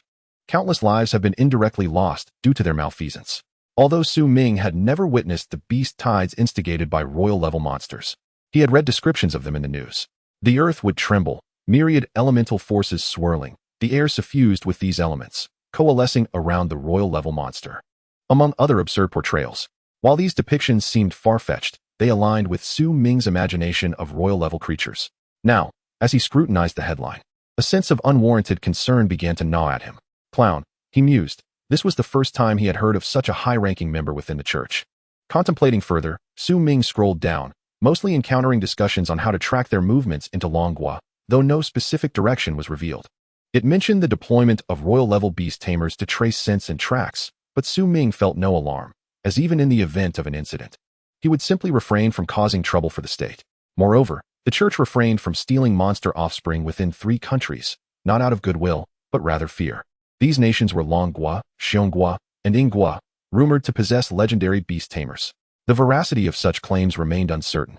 Casually perusing this article, Su Ming felt no emotional upheaval as he continued to search for news that piqued his interest. Soon, he identified his target, which was not a news story but rather a job advertisement.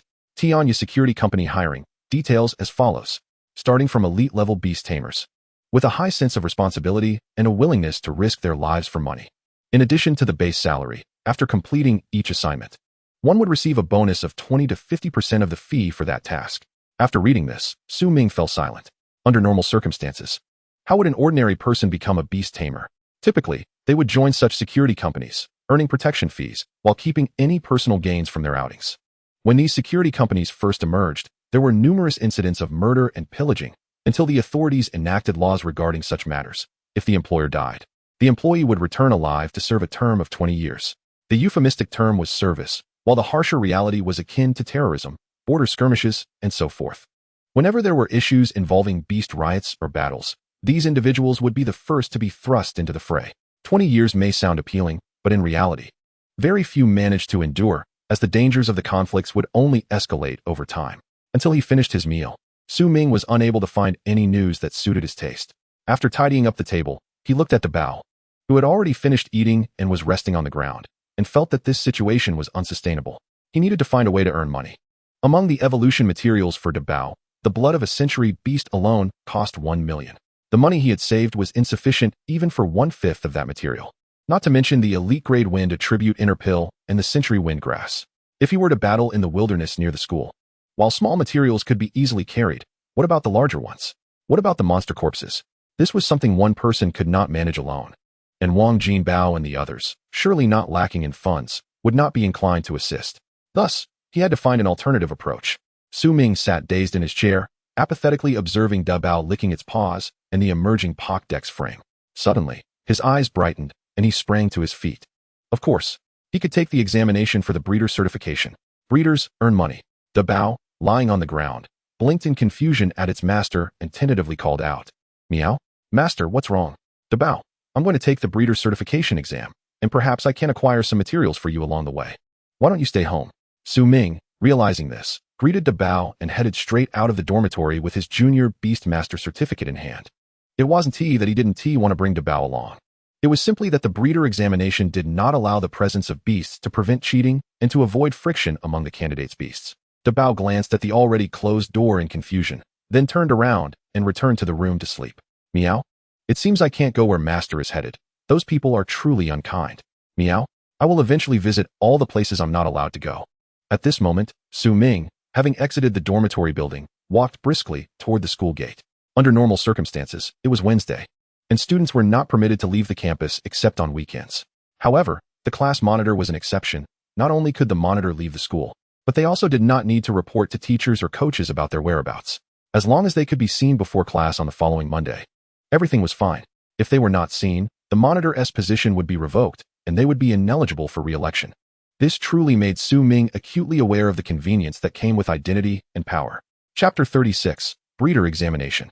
While waiting for the bus at the school gate, Su Ming encountered Wang Hui, who was also waiting. Oh, class monitor Su, do you have something to do outside the school? Yes. I plan to take the breeder certification exam. As he replied to Wang Hui, Su Ming noticed the book she was holding. Is that Beginner's Guide to Breeding? Upon recognizing the title, he was momentarily taken aback and instinctively asked, are you also going to take the breeder certification exam? The moment he spoke, he recalled what Zhao Guang had said yesterday about Wang Hui's difficult family background, making it quite normal for her to consider taking the breeder certification. Wang Hui, unpretentious, nodded in acknowledgement. Yes, my family isn't well off. My parents passed away early, and I live with my grandparents. I want to earn more money to help with household expenses, so I thought I'd give the breeder path a try. Su Ming's mouth slightly agape. He realized just how severe Wang Jinbao's prejudices were. From Wang Hui's words, it was evident that she should be a lively and cheerful girl.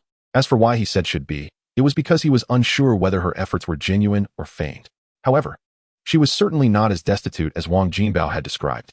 Wang Hui, unfazed by Su Ming's daze, continued to read her book intently. I know that Wang Jinbao has spoken ill of me to you. He is not a bad person at heart, but his biases are rather extreme. Just like I said last time, he needs to be taught a good lesson, which is also why I want to take the Beast Master certification exam. Although many materials for beast evolution are public, the processes and proportions for refining those materials are not disclosed, and hiring a breeder to configure them costs money.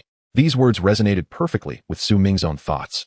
He shared a similar sentiment. However, he had the Codex, and taking the exam was merely practice for him while also earning some extra money. The steps for refining De Bao's evolution liquid were all documented in his Codex. Is that so? Then let us work hard together. Wang Hui merely smiled in return before continuing to peruse her book. Before long, the bus arrived. It was empty, and only the two of them were waiting. As soon as they boarded, the bus set off. Inside, it was quiet until they had been driving for a while. Even entering the city, when Wang Hui looked at Su Ming in surprise and couldn't help but ask, Su Ming, aren't you going to review your book? Su Ming, lost in thought, paused momentarily as he contemplated how to respond. He had intended to rely on cheating to pass the exam, so there was no need for him to study. After a few seconds of silence, he chose to respond candidly. I'm memorizing it silently. Memorizing it? Wang Hui was somewhat perplexed. Is it really possible to memorize all that? She merely aimed to familiarize herself as much as possible. The bus for the third-year class had several fixed destinations: the school, the Breeder Association, the Beast Hospital, the Beast Inspection Bureau, and the Beast Material Street, alongside a few other bus stops. Breeder Association, arriving at the station. Please exit in an orderly fashion from the rear door. The two disembarked. And what greeted them was not the grandeur of buildings, but rather a long queue of people, mostly adults and students like themselves. In front of the Breeder Association was a vast, empty square, which was now nearly filled with individuals awaiting the examination. And a rough estimate suggested that there were nearly 10,000 people in line. At the end of the queue, a group of staff members was issuing numbers.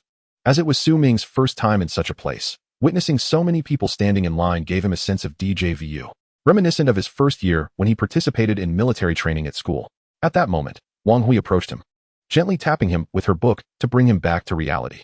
Are you surprised? If candidates didn't have to wait a month to retake the exam after failing, not only would this square be crowded, but the adjacent roads would also be jammed. One couldn't help but marvel at the accuracy of the officials' predictions. Upon hearing this, Su Ming, regaining his senses, felt something was amiss. How do you know all this so well? Did you look into it deliberately? Not at all. This is my second visit. I came once before school started and almost passed. Moreover, what I just mentioned doesn't apply to students with a Beastmaster certificate. Wang Hui seemed entirely unconcerned about such matters, openly sharing her past experiences with Su Ming. This feeling of being trusted was truly delightful. It was no wonder Li was willing to spend money on her. Her pure charisma was captivating. You brought your Beastmaster certificate, right? As soon as Wang Hui finished speaking, she saw Su Ming take it out. I brought it with me. If it weren't for needing it to open the stairwell door, I probably wouldn't have remembered to bring it. It doesn't matter. As long as you have it, just show it to those issuing numbers. Su Ming, unfamiliar with the process since it was his first visit, simply followed Wang Hui, not needing to think too much. When Su Ming handed over his junior Beastmaster certificate, the staff member scanned it with a machine and gave him a green tag marked with the number 160, signaling him and Wang Hui to proceed inside. They walked through a side passage with few people, and the remaining individuals in line looked at them with envious eyes. In this brief moment, Su Ming noticed that the tags held by those waiting in line were white.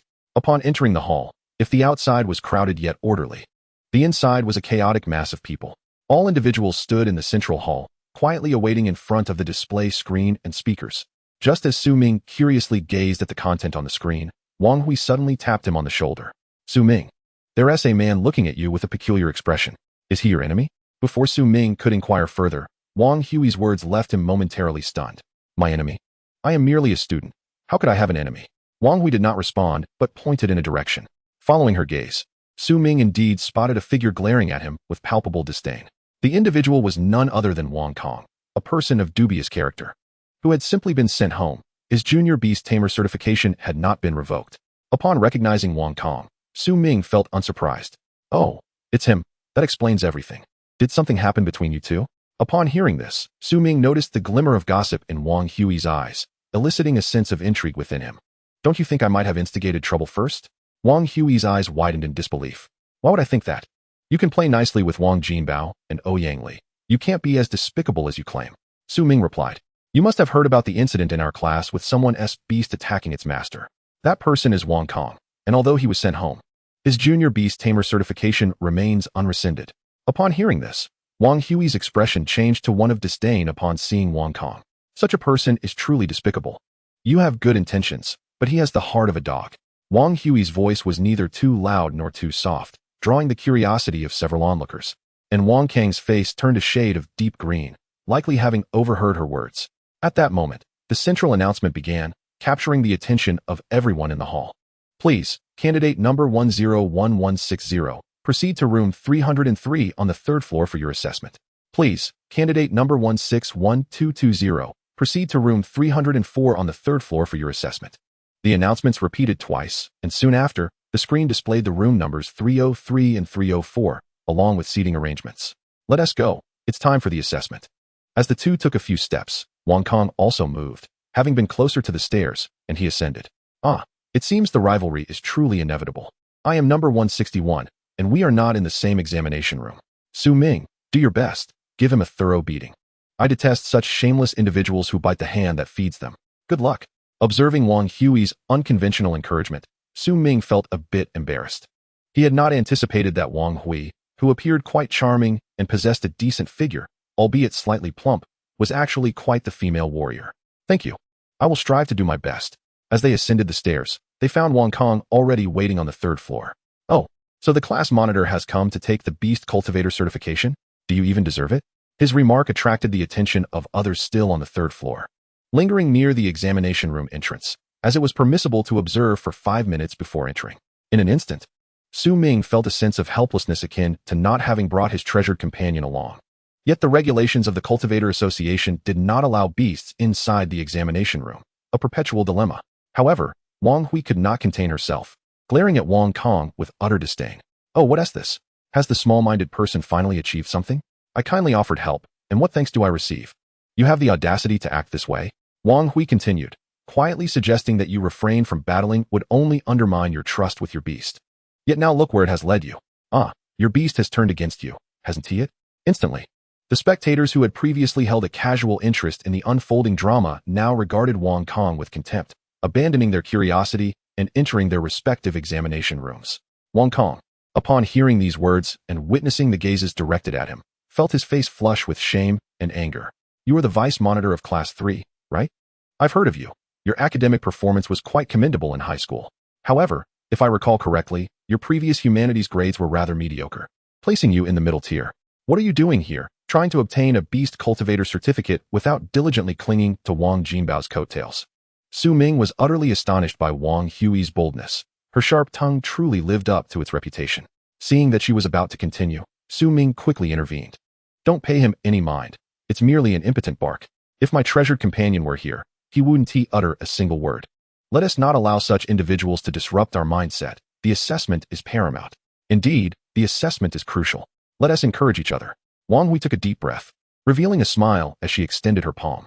Su Ming did not hesitate and responded with a clap. Let us do our best.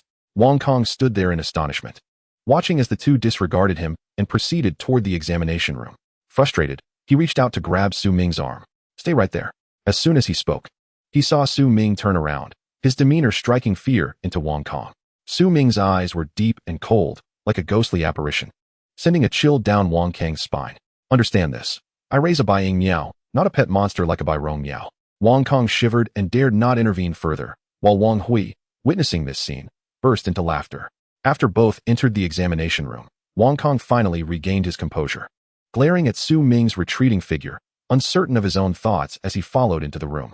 Candidate number 160 and 123, you are the last two. Please take your seats. The examiner, a middle-aged man wearing glasses, adjusted his spectacles as he observed the newly arrived Su Ming and Wang Kong, then resumed his scrutiny of the students. As Su Ming took his seat, he chose to ignore Wang Kang's intermittent glances and began to assess the examination room. The classroom was spacious, with each student's seat separated by a meter. However, with only one examiner, was that sufficient? As Su Ming casually scanned the corner of the room, a bestiary entry suddenly appeared before him. Beast, Baiyin Jui. Talent, Elite. Level, 15, Elite. Element, Wood. Ability, Invisibility. Evolution condition. Entry description, a neutral creature with a gentle temperament, possessing exceptionally keen dynamic vision, remaining invisible when stationary. Its attack method relies on tongue propulsion, capable of launching 100 times per second. The creature lay in the corner, explaining the vast empty space behind it, which was clearly designated for this by Inju E. At that moment, the examiner moved, holding a stack of test papers, instructing those in the front row to pass them back. Open the drawers of your desks. Inside are the materials you will need for today's written exam.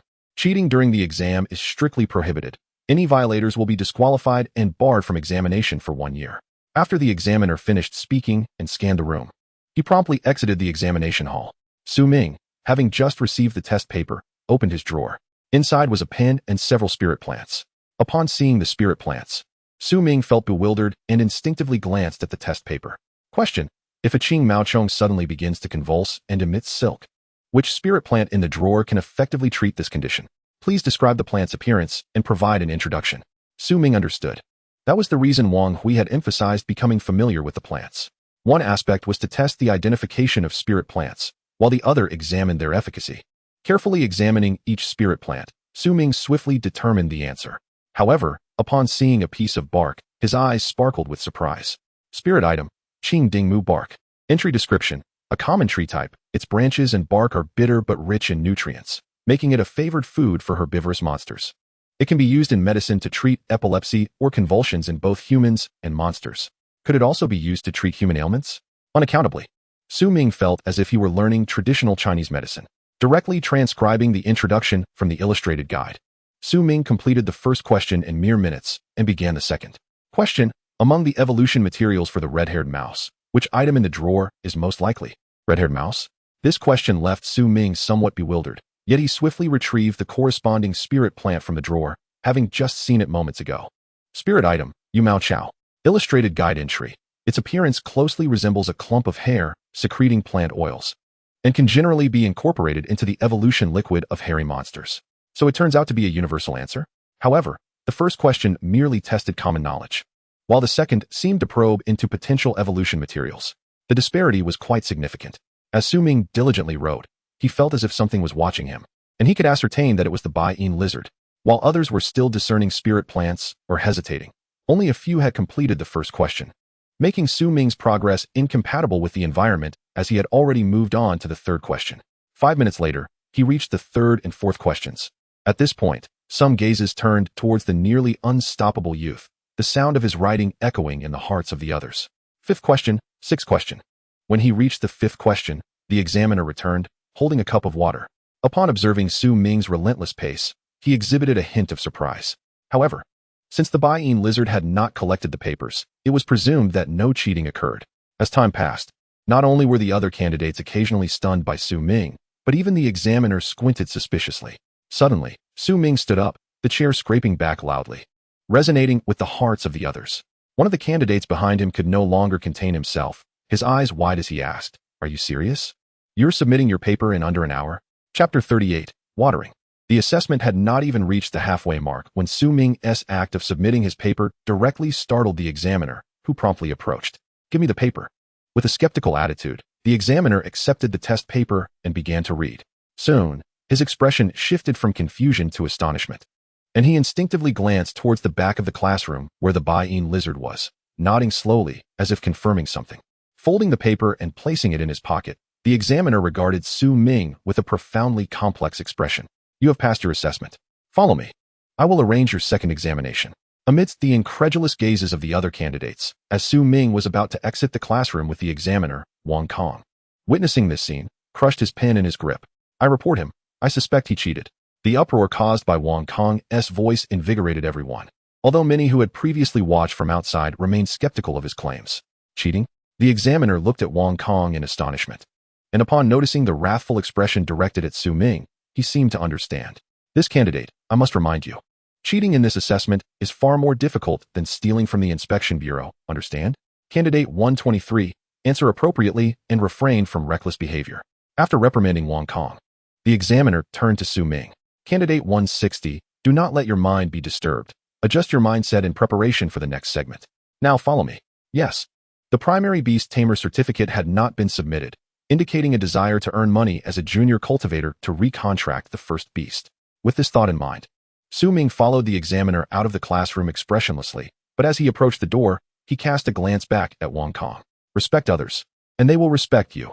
Harm me by a grain, and I shall take 3 measures in return."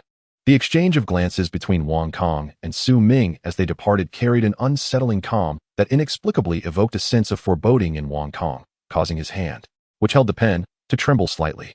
What did that gaze signify? I no longer have a beast. Surely he doesn't intend to trouble me further? Unbeknownst to Su Ming, Wang Kang's inner turmoil in the classroom was profound. After leaving the examination room, he followed the examiner up to the 5th floor, which appeared less like a testing area and more like a nurturing chamber. With curiosity and confusion, Su Ming entered a room alongside the examiner. Just as he closed the door, the examiner's voice resonated. "This is a plant-type monster sent for cultivation today. You will be responsible for its nurturing. The cultivation room contains numerous materials. You must find suitable ratios to refine and complete the nurturing for the beast within 1 hour. I will remain here to supervise you and prevent mistakes, yet you have no opportunities for trial and error or failure. Many have faltered here, so please cherish this chance." After hearing the explanation, Su Ming paused, surprised that a single examiner would cater to one student. Unsure, he instinctively asked, "What if other candidates submit their papers early?" The examiner glanced at his watch. There was still more than an hour left in the written exam. They would merely need to wait a bit longer. And it was not unusual for an entire assessment to yield no candidates passing the written exam. Asking questions also counts as time. The assessment has already commenced since I explained the rules, and 4 minutes have elapsed. Su Ming fell silent, turning his gaze to a peculiar plant on the table that stood over a meter tall, resembling a small sapling yet oddly adorned with spiky, winding branches. Beast, CHSHUCMSH, Stun. Talent, Elite. Level, 5, Servant. Ability, None. Evolution conditions. Illustrated guide entry. Possesses a strong territorial awareness. Its branches can extend to ensnare opponents, causing the spines to protrude, and it can command its leaves to attack. The stronger it becomes, the higher the likelihood of attack, which it employs against creatures encroaching upon its territory. After examining the panel, Su Ming scrutinized the evolution conditions, noting that cultivation appeared within them. Cultivation, in essence, equated to meticulous nurturing, and generally, common beasts did not require such careful cultivation. If necessary, one could simply purchase a nurturing liquid. However, certain monsters, like this CHSHUCMSH, lacked mouths and could not feed themselves. Thus, they could not enhance themselves through consumption, as the nurturing liquid was expensive. The alternative was to concoct a nurturing solution. Cultivation Method 1. Mix 100 milliliters of natural water with 10 grams of limestone for preliminary fusion and purification. After purification, add 10 drops of tree green caterpillar juice and stir thoroughly, then water from the roots upwards. Cultivation Method 2. Boil 1,000 milliliters of natural water. Mix in 20 drops of tree green caterpillar juice, and once dissolved, water from the top down while hot. Gazing at the 2 cultivation plants, Su Ming fell into contemplation. Did the examiner specify what aspect they wished to cultivate? The examiner looked at Su Ming with surprise, plant-type cultivation differed from standard beasts, and to discern the nuances so quickly indicated that this candidate possessed notable skills. The employer has not made any special requests. Upon hearing that there were no specific requirements, Su Ming nodded slowly, picked up a measuring cup, and walked directly to the water pool to fill it. Noticing an induction cooker, he hesitated not at all, placing the measuring cup on it to boil water before searching for the tree-green caterpillar juice. The examiner's expression froze upon witnessing Su Ming using the induction cooker to heat the water, instinctively glancing at the refining apparatus on the shelf. The induction cooker was something he typically employed for late-night snacks, given the excellent ventilation system in the cultivation room. Initially intending to intervene and caution Su Ming, he suddenly realized the underlying issue. This child, it seemed, only possessed theoretical knowledge regarding cultivation, even if provided with the proper tools. He likely would not know how to utilize them, opting instead for a more time-efficient method with the induction cooker that would yield similar results. The examiner cast a glance at Su Ming that bore a hint of acknowledgement. He had found it. Over here. Su Ming discovered a test tube labeled Shuqing Maochong Zhiyi on the shelf. Reagent, Shuqing Maochong Zhiyi. Pokédex description. This is a mixture created by filtering the blood of the caterpillar-like creature, Shuqing Maochong, and blending it with an equal proportion of natural water. Staring at the description, Su Ming was momentarily taken aback. It contained water? He had assumed it was pure juice. However, right beside this reagent, Su Ming noticed a heating apparatus for the measuring cup. After a brief moment of hesitation, he picked up a dropper and moved to the measuring cup that was nearing boiling point, waiting patiently. Su Ming gazed fixedly at the measuring cup, which was on the verge of boiling, a hint of bitterness swelling within him.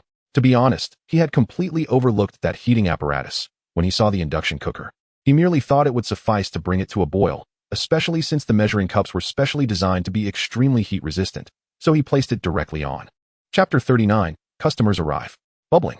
Watching the water reach a rolling boil, Su Ming swiftly opened the cap of the reagent in his hand and used the dropper to add the Shuqing Maochong's juice into the boiling water. The originally clear water transformed into a vibrant green upon the first drop's descent. As the designated amount was added, Su Ming grasped the tongs and made his way towards the Chusho Ci Mu tree. A billowing green gas continuously wafted upward, exuding the scent of leaves. He needed to pour it from head to toe while it's still hot, right? Murmuring to himself, Su Ming aimed at the top of the Chusho Ci Mu tree and began to douse it. The moment the nutrient solution was poured over, it seemed as if a chemical reaction occurred between the liquid and the creature. A vast amount of green mist surged upwards, prompting the examiner to promptly activate the exhaust system. Daring to think and act. Very commendable. Your assessment is complete. Please hand me your Junior Beastmaster certificate, and I shall arrange for your Junior Breeder certificate. Thank you very much. Receiving the Beastmaster certificate, the examiner nodded, recognizing the young man's potential. Keep it up. By the way, don't wander off. Wait for me to return.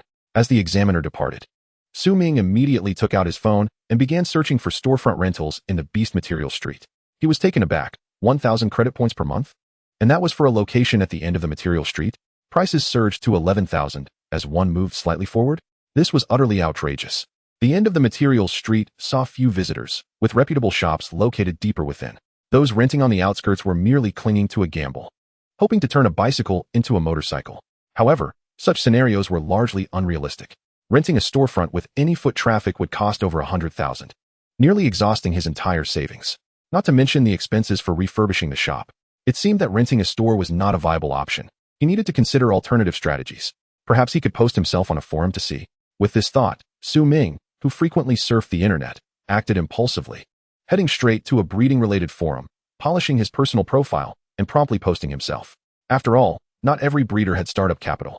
Many had developed their offline presence step by step online. By Yunqing Senior High School, a junior breeder who completed all assessments in less than an hour, offers fair and affordable prices. Missing out would be a loss. Don't just think, act. Click on my profile for a private chat. That was done. Now it was just a matter of waiting for responses. After sending the message, Su Ming began observing the still-dazed Chusho Ci Mu tree. By the looks of it, the anesthetic was quite potent. It hadn't woken up yet. As his personal information was modified on the largest breeding forum, it quickly garnered attention. Breeder, price, economical. These were all keywords that drew interest. Soon, his profile was noticed by senior students from Baiyuncheng Beastmaster University. Lu Ting, who was troubled by the high costs of her pet's evolution liquid, was browsing the forum. Her beast was a level 12 giant horned sheep, and she had already prepared the evolution materials. She merely needed to find an affordable breeder for the mixing. The offline cost for mixing started at 100,000, She could hardly afford that after spending a fortune on materials. With a team outing to the wilderness approaching, she hoped to evolve her beast quickly to mitigate risks. Thus, she began searching online and soon stumbled upon a prodigy in her city. She instinctively murmured as she read the profile. A junior breeder who completed all assessments in less than an hour? Fair and affordable prices. Missing out would be a loss. Strangely, upon seeing this profile, Lu Ting felt a glimmer of hope and clicked on Su Ming's profile with a sense of cautious optimism. In the breeder association, Su Ming, having observed the Chu Shou Ci Mu tree, was idly scrolling through his phone when suddenly, a message notification popped up from the forum. Stunned for a moment, he immediately clicked on it. What AI Qiyong? Hello, is your personal profile genuine? So soon, someone was reaching out to me. It had only been about 10 minutes, right? Su Ming hesitated for a moment, then sent over a photo of the Chu Shou Ci Mu tree. Xie Yi Jiancheng. Image. Xie Yi Jiancheng. Authentic. Just completed a breeding session. What services do you require? Are you looking to replan the evolution route, or just for the breeding? Lu Ting was momentarily confused by this message. The evolution conditions announced by the government represented the most common evolutionary paths, designed specifically for ordinary individuals to avoid unnecessary expenditure. Of course, some published evolutionary paths were decent or even excellent, but such beasts were not typically accessible to ordinary people. If one desired their beast to evolve into something more formidable and unique, they had to seek out an exceptional breeder to customize the evolution route. Replanning the evolution route. Are junior beast masters this confident nowadays? What AI Qiyong? No need. I have prepared the evolution materials. Please help me refine the evolution liquid. My beast is a giant horned sheep that has just entered the elite tier for a while. How much would the refining cost? Chapter 40. The most expensive is not necessarily the best. A level 12 elite tier giant horned sheep, with materials prepared? It seemed she was following the publicly announced common evolution chain. Rather than hastily answering her question, Su Ming switched screens to search for the giant horned sheep, carefully examining the materials required for its evolution and pondering their prices. After some reflection, based on the material costs, Su Ming provided his response. Xie Yi Jiancheng. If you have the materials ready, the refining of the evolution liquid will cost 100,000 credit points, and we can transact face-to-face. How does that sound? At that moment, Lu Ting was lying at home, feeling a wave of nervousness wash over her. After all, offline prices typically hovered around 100,000, and this online opportunity was her only chance. While biting her fingers in anticipation of the response, upon reading the content of the message, Lu Ting felt a surge of anger. What AI Qiyong? Are you serious? 100,000 credit points is the same price offline. Is this what you call economical and affordable? Su Ming, upon seeing her immediate response, not only did not frown, but instead wore a confident smile. I knew it would be this way. Everything is proceeding as expected. His fingers danced across the screen, quickly sending a new message. After Lu Ting sent her message, she felt a tightness in her chest, her breathing quickening uncontrollably. Is this really what you call economical and affordable? I admit that passing the junior breeder assessment in an hour and starting to breed beasts is quite impressive, but what does this price have to do with being economical? Frustrated, Lu Ting resolved to shut her phone off and take a walk to clear her mind, only to be distracted once more by the notification sound of an incoming message. Upon seeing the message from Evil Silver Gradient, she could not help but let out a cold chuckle. Such situations were all too familiar to her. Whenever those individuals noticed her hesitation at the price, they would immediately begin to boast. Having visited numerous shops, she had encountered this pattern repeatedly, ingraining a stereotype in her mind. She was eager to witness how one could inflate their own worth to such extravagant heights. However, when she finally comprehended the content of the message, her pupils dilated in shock. Evil Silver Gradient. 100,000 credit points. Indeed sounds rather expensive, potentially on par with the offline shops you have visited. Evil Silver Gradient. Yet, dear customer, you must understand that the refining process may encounter errors leading to failures, resulting in the complete loss of materials, for which no compensation will be provided. Evil Silver Gradient. Furthermore, if the proportions are inaccurately measured, the resulting evolution fluid could cause irreversible damage to your beast. Evil Silver Gradient. The reason I am offering 100,000 credit points is that in the event of a refinement failure, I will compensate you in full, and the evolution fluid is guaranteed to be harmless to your beast. After reading this series of messages, Lu Ting felt as though she were living in a dream. A promise of full compensation for any refining mishaps, alongside a guarantee of beneficial effects from the evolution fluid? Was this truly a nurturer with such a benevolent disposition? At that moment, Lu Ting was overwhelmingly tempted by these conditions, wishing to agree immediately. Yet, her reason reminded her to seek further clarification. I love riding sheep. Where is your laboratory? I previously sought you out for transactions offline. Su Ming thought to himself, oh dear, what if there is no laboratory? He felt an inexplicable urgency, worrying that this opportunity might slip away. Suddenly, the laboratory doors swung open, and the examiner returned, holding freshly minted certificates for a junior nurturer and a junior beastmaster. Upon seeing the examiner, Su Ming felt as though dawn had broken. After receiving the certificates, Su Ming immediately inquired, Examiner, may I borrow this laboratory? I wish to prepare an evolution fluid for my beast, but my equipment at home is insufficient. Yours is superior and more comprehensive.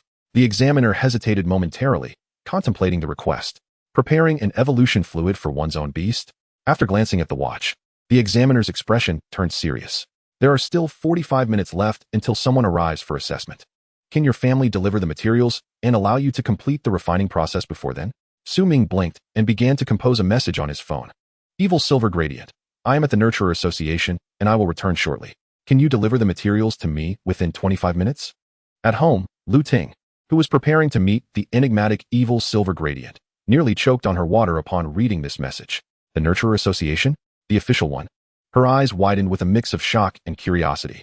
The Nurturer Association is an official organization that handles the refining and preparation of evolution fluids and nurturing liquids. However, their prices are significantly higher than elsewhere. For instance, Evil Silver Gradient quoted 100,000 credit points while offering such extensive guarantees, yet the Nurturer Association starts at 300,000 credit points and only assures that the refining process will not lead to material wastage. Could this individual be from the Nurturer Association? An official? How fortunate. Realizing this, Lu Ting felt a rush of excitement, her voice slightly trembling as she quickly grabbed the already prepared bag of materials and rushed out, simultaneously responding to Su Ming. I love riding sheep. I live nearby. I will be there within 10 minutes. Evil Silver Gradient. Your home is nearby? Su Ming thought to himself, feeling optimistic that this first transaction would indeed be successful. Putting away his phone, he nodded at the examiner. No problem, examiner. My sister says she will arrive within 10 minutes, and I am confident I can complete the preparation before the written test concludes. The examiner nodded in response. I will return in 40 minutes. Su Ming chose to accompany the examiner downstairs. One headed to the third-floor examination room, while the other proceeded to the first floor to meet Lu Ting. Not long after arriving on the first floor, Su Ming spotted a casually dressed woman anxiously scanning the crowd while carrying a large bag of materials.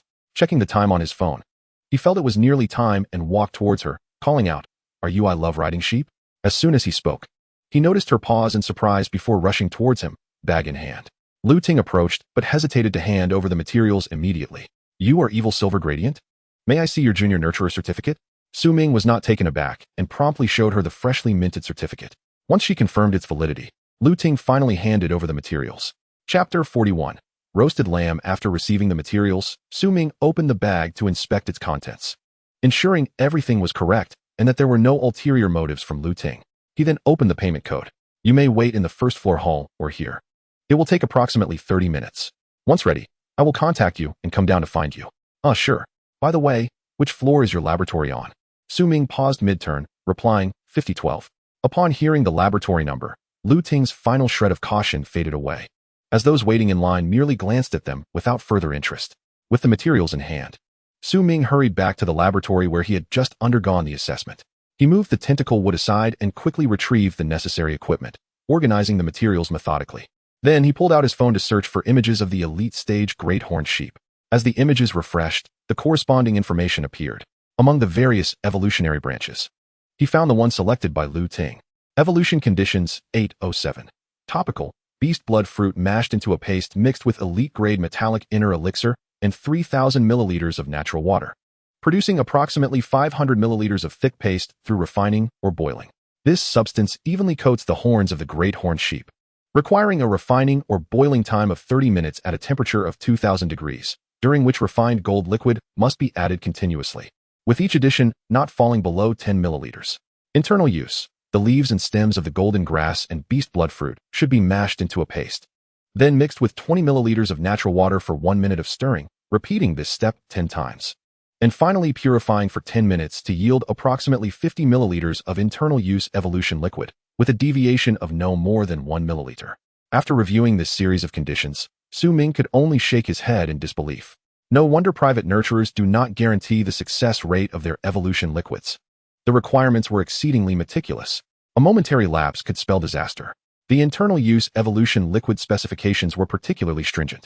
Shaking his head, Su Ming set to work on the preparation. He located the automatic grinding machine and crushed all the materials needed for the topical application into a fine paste before pouring everything into the refining furnace. After pressing the start button and timing it with his phone stopwatch, he commenced the evolution liquid preparation. The topical application was not as strict, but now the most critical phase had arrived. He had prepped the required quantity of water for the 10 additions and began to incorporate it into the mashed materials one by one. As time passed, Su Ming observed the light golden liquid after purification, feeling his heartbeat quicken. Now, all that remained was to measure the purified liquid. Using tweezers, Su Ming carefully placed the purified liquid into the specialized measuring instrument. 50. Gazing at the electronic display showing the number 50, neither more nor less, Su Ming finally felt a sense of relief. After carefully packing away his items, he began to clean the tools that were no longer needed, silently awaiting the final concoction. Meanwhile, downstairs, Lu Ting glanced at the time. Almost 40 minutes had passed, and was Su Ming still not done with the extraction? A sense of unease crept in as she pondered whether she might have been deceived. Just then, a hand gently tapped her shoulder. Are you lost in thought? I didn't expect to find you waiting right at the door. Your extraction is complete. The topical application and the evolution liquid are precisely 50. Ah, is it ready? Startled, Lu Ting quickly turned around, and upon seeing the cultivation liquid in a bag containing a pale red, mud-like substance in Su Ming's hands, a smile blossomed on her face. Noticing her expression, Su Ming took out his phone and opened the payment code. 100,000 credit points have been received. As the notification chimed, a smile finally graced Su Ming's face. Money does come swiftly. By the way, consume the evolution liquid first. Then evenly apply that paste to the horns of your large-horned sheep. After that, don't let your sheep move. Lu Ting nodded vigorously as she accepted the items. I'll head back now, goodbye. Having completed her payment and application, Lu Ting showed no hesitation as she turned and vanished into the crowd. Su Ming clicked his tongue in disappointment. He had intended to ask if she needed assistance, but observing her hasty departure, he decided against it. Seeing her disappear among the throng, Su Ming returned to the hall, intending to wait for Wang Hui, and also for Lu Ting. He was utterly convinced that with her urgency to leave without hearing the full instructions, she would undoubtedly return soon. Meanwhile, Lu Ting hurried home, panting, and gently set down the items in her arms before immediately communicating with her beast space. A ripple appeared on the floor, and a sheep over 3 meters long and standing 1.2 meters tall, with flowing fur, materialized after 3 seconds from the formation. What was most peculiar about this sheep was its horns, which were robust yet adorned with numerous protrusions resembling thorns, extending sideways rather than upwards, as if its horns had been parted like hair, stretching over a meter long. Meh? Oh, stop bleeding and drink this. Lu Ting swiftly removed the stopper from the vial and poured the evolution liquid into the mouth of the large-horned sheep. After feeding it, she noticed her beast smacking its lips and began to apply the paste to its horns. After roughly 10 minutes, Lu Ting seemed to catch a whiff of a delightful aroma wafting through the air, reminiscent of roasted lamb. This realization startled her, and she leaned closer to her beast to sniff. Confirming that the scent emanated from her large-horned sheep, her mind buzzed with confusion. Am I being deceived? Losing her balance, Lu Ting collapsed to the floor, her eyes reddened with frustration, and she quickly rose, rushing out the door. The loud bang of the closing door echoed her inner turmoil. As she hurried, her fiery demeanor and reddened eyes caught the attention of several individuals still lined up for the assessment. I must catch him, that deceitful trickster. Lu Ting's heart raced with fervent prayers, and soon she spotted Su Ming, standing helplessly at the entrance. You're back? Did you smell roasted lamb? Lu Ting, who had prepared a whole speech, now found herself at a loss, her finger pointing at Su Ming, unsure of her next move. Seeing this, Su Ming shook his head in exasperation. Did you not hear the rest of what I said before you rushed off? What I said was quite literal. Your haste suggests you may not have returned your beast to the beast space, so your home might be in jeopardy. With a thud, Lu Ting felt as though she could hear the echo of her own heartbeat. What? Hurry, let us go check. Originally intending to return to find the examiner, Su Ming suddenly felt his hand gripped tightly. Together? Why must we go together? Before he could protest, he was dragged along. I fear you might deceive me, Lu Ting replied without looking back as she navigated through the crowd. Su Ming, momentarily speechless, realized this first experience of nurturing was not as seamless as he had anticipated. Resigning to the situation, he figured he could benefit from her assistance in promoting his services. Before long, they arrived at her home, where he faintly heard the sound of wood splintering, a sense of schadenfreude creeping over him. Oh dear, It seems your furniture has met a grim fate. Without hesitation, Lu Ting flung open the door and dashed inside, with Su Ming closely behind. Upon entering, he was met with the sight of wooden debris strewn across the floor. As a sheep nearly 4 meters long, standing close to 2 meters at the shoulder, was almost touching the ceiling. Had its horns not been directed to the sides, the ceiling would likely have been breached. Beast, JNJNGOYing. Talent, Elite. Level, 14 Elite. Element, Gold. Ability, Horn Spike. Iron Defense, Evolution Conditions. Dex Entry. A bold yet gentle solitary creature, it enjoys rubbing its horns against hard objects, making survival in the wild quite challenging. Upon reading the entry, Su Ming felt a hint of surprise. A solitary yet bold sheep? The cause of its demise was rather peculiar. Seeing her beast set its sights on the television, Lu Ting, in a panic, connected to the beast's space, and just as the JNJing was a meter away from the television, a formation appeared beneath it, pulling it back into the space. Surveying the wreckage of her home, Lu Ting felt tears welling up. Had she known it would come to this, she would have acted differently. With a thud, Su Ming looked at Lu Ting, who sat despondently on the floor, instinctively shaking his head. You chose this evolution route. Did you not consider the potential consequences of your large-horned sheep's transformation? I didn't look into it as much as I should have. I apologize for the oversight. Her voice was weak and defeated. Hearing her feeble response, Su Ming smirked slightly. If possible, you might recommend me to your friends. Next time you visit, I could offer you a discount on services, whether for custom evolution, specialized cultivation liquids, or refining evolution liquids. Originally feeling a pang of sympathy, Lu Ting perked up at his words. Contemplating future nurturing, she nodded silently. It was my mistake, and I misunderstood you. Even if you hadn't mentioned it, I would have promoted your services. Rest assured, I have more than one friend in need of beast nurturing and evolution. At this, Su Ming's eyes sparkled, his smile growing wider. All right, if there's nothing else, I shall take my leave. With his purpose fulfilled, Su Ming turned and made his way back towards the Beast Nurturers Association. Upon returning to the entrance of the Paiushi Shihui, Su Ming was greeted by the examiner he had encountered earlier, who stood waiting for him. A radiant smile adorned Su Ming's face upon seeing the individual. I appreciate your assistance, Zhang Ge. How many credit points do you reckon those remaining materials might fetch? Zhang Sheng, the examiner, silently produced his mobile phone from a distance. For the Jinggang Chao without the leaf stems, our Paiushi Shihui offers 30,000 credit points. Is that acceptable? 30,000 credit points, indeed a fair price. I shall accept. After Zhang Sheng nodded and transferred the payment to Su Ming, he re-entered the building. Such is the life of a Paiushi, capable of profiting from both ends. Observing his balance on the phone soar past 200,000, edging closer to 300,000, Su Ming's spirits soared. The Jinggang Chao he sold was surplus from the materials Lu Ting had provided. Only the leaf stems were needed for the concoction, rendering the rest unnecessary. This excess prompted Su Ming to swiftly sell it. While one might earn a modest profit, a Paiushi never incurs a loss. After receiving the final payment, Su Ming opted to linger, waiting for Wang Hui. However, instead of Wang Hui, he was met with a dejected Wang Kong, whose demeanor clearly indicated he had failed the assessment. Frowning, Su Ming turned to find a more suitable spot to continue his wait. Just as he moved, fate seemed to intervene, as Wang Kong lifted his gaze and spotted him. The despondent Wang Kang's eyes instantly filled with rage. The betrayal and demise of his beast had transformed his envy into animosity. He had had the chance to warn himself, but chose silence, which led to the calamity that ensued with his beast.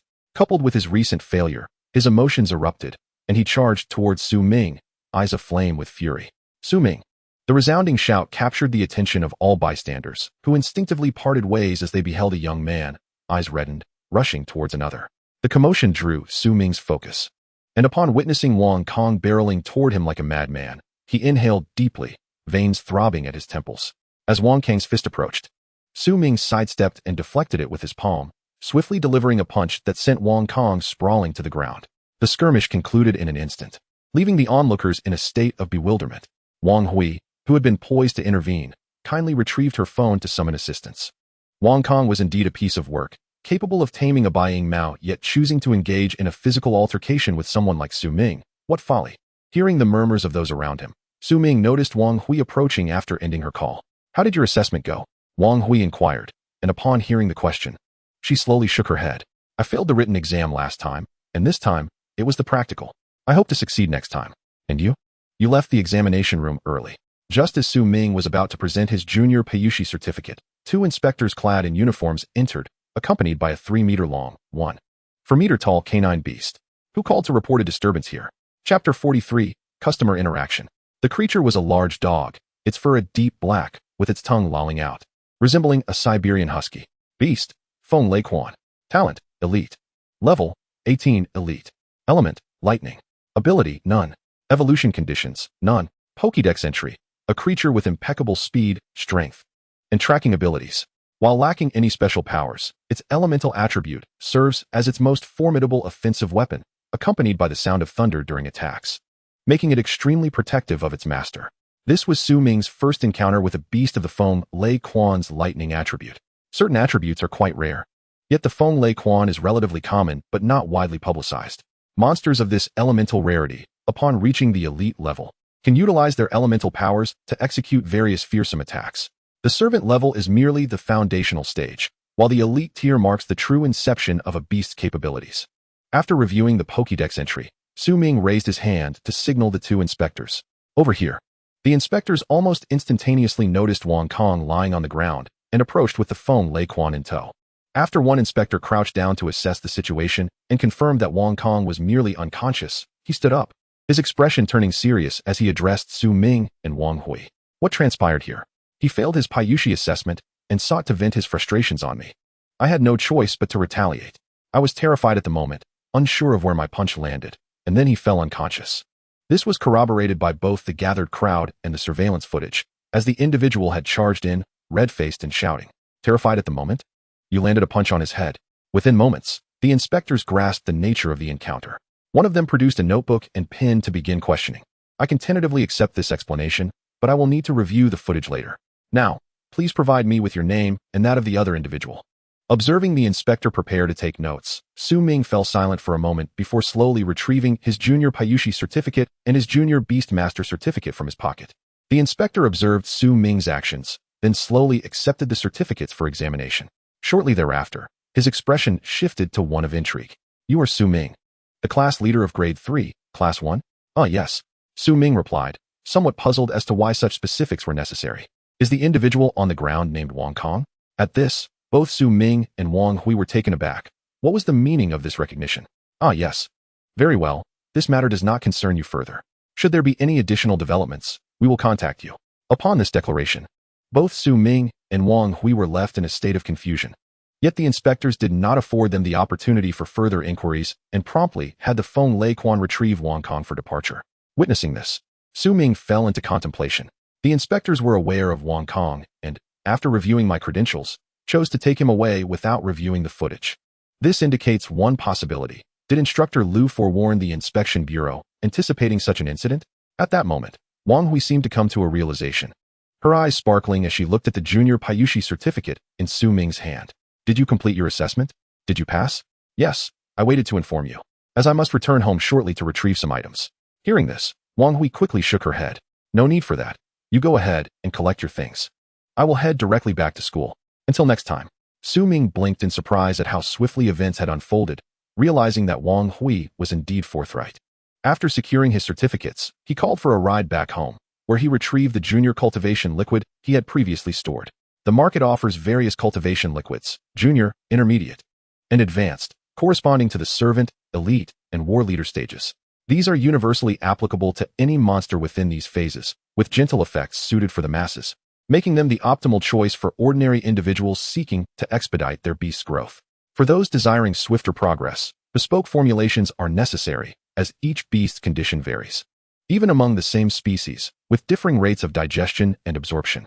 Thus, the Paiushi essentially serves as a physician for the beasts, tailoring treatments as necessary. With the junior cultivation liquid in hand, Su Ming departed for school without a second thought. Meanwhile, at Lu Ting's residence, the after effects of the Jin Jing Jiao Yang's evolution had subsided, and it lay comfortably on the ground, one hand gently stroking its horns. Lu Ting excitedly took a photograph of her beast and promptly shared it in the chat group dedicated to beast enthusiasts. What AI Chiong, what do you think? ISNT it handsome? The refinement fee is 100,000 credit points, with compensation included. E.g. by Sha. Is that for real? And compensation too? Mala too. Hey, are you being asked by the other party to promote this? Lu Ting was unsurprised by the revelation of her intention, and immediately edited her message to send. What AI Chiong? Rabbit, didn't you notice that your beast's appetite has been declining? Would you like to give it a try? He accepts custom evolution, and I can prepare the cultivation and evolution liquids. Mala Tutu, seriously? Can I trust you? Mala Tutu, answer the phone. Beep, beep. Just as Lu Ting finished reading the messages, she received a video call from the other party, which she answered without hesitation, directing the camera towards her Jin Jing Jiao Yang. What do you think? Isn't it handsome? After evolution, its once fluffy horns have transformed into a silvery gray hue, warm to the touch, and it has developed small spines. The other party fell into a moment of silence upon seeing the state of the Jin Jing Jiao Yang. You have a contact, right? Pass it to me, and I will add her once I finish my current tasks. Okay. After hanging up, Lu Ting smiled as she shared Su Ming's contact information with her close friend, and then sent another message to Su Ming. What Ai Chi Yang? Jian Song. I've recommended my friend to you. Her beast is a lightning rabbit, and she will be looking for cultivation liquids, so she will add you soon. Sitting in the car, Su Ming felt as if a beautiful life was beckoning him. It appeared he could also begin preparing cultivation liquids for his beloved beast, thereby accelerating its growth. Seeing that a newly acquainted client had swiftly referred another potential client to him, Su Ming's mood brightened considerably after the earlier frustrations caused by Wang Kong. Xie Yi Jian Sang. Next time you seek my assistance, I will give you a discount of 12, and the more referrals you provide, the greater the discount. What Ai Chiang? Okay. After their conversation, Su Ming intended to gaze out at the scenery and relax, but at that moment, Wang Jinbao sent him a message. Wang Jinbao, did you really obtain the Junior Cultivator certification? And did you pass? Chapter 44, Cat Fruit. Upon receiving this message from Wang Jinbao, Su Ming wondered if Wang Hui had already relayed his news back to school. After a moment's contemplation, he responded, Su Ming, yes, do you want a customized evolution route? I'll only share this secret with you. In the dormitory of Class 1 in the senior year, Wang Jinbao, lying on his bed, sat up in shock upon reading the message. A customized evolution route. Was he serious when he mentioned it in class? Wang Jinbao's pupils dilated, and his heart raced. He had indeed taken a gamble, and it seemed to have paid off. Not only did he have a source of supplies, but he also discovered a talented and capable new cultivator. In that moment, Wang Jinbao felt an overwhelming excitement and eagerness. Before he could ponder whether to entrust his black scorpion to Su Ming for cultivation, Su Ming sent 2 images. Su Ming, this is the assessment for the cultivation liquid. Su Ming, this Jin Jing Jiao Yang was refined during a lull. Trust me, I will ensure your black scorpion is cultivated exceptionally well. Wang Jinbao, feeling a surge of enthusiasm, got out of bed and began to motivate himself, murmuring words of encouragement. My judgment is impeccable.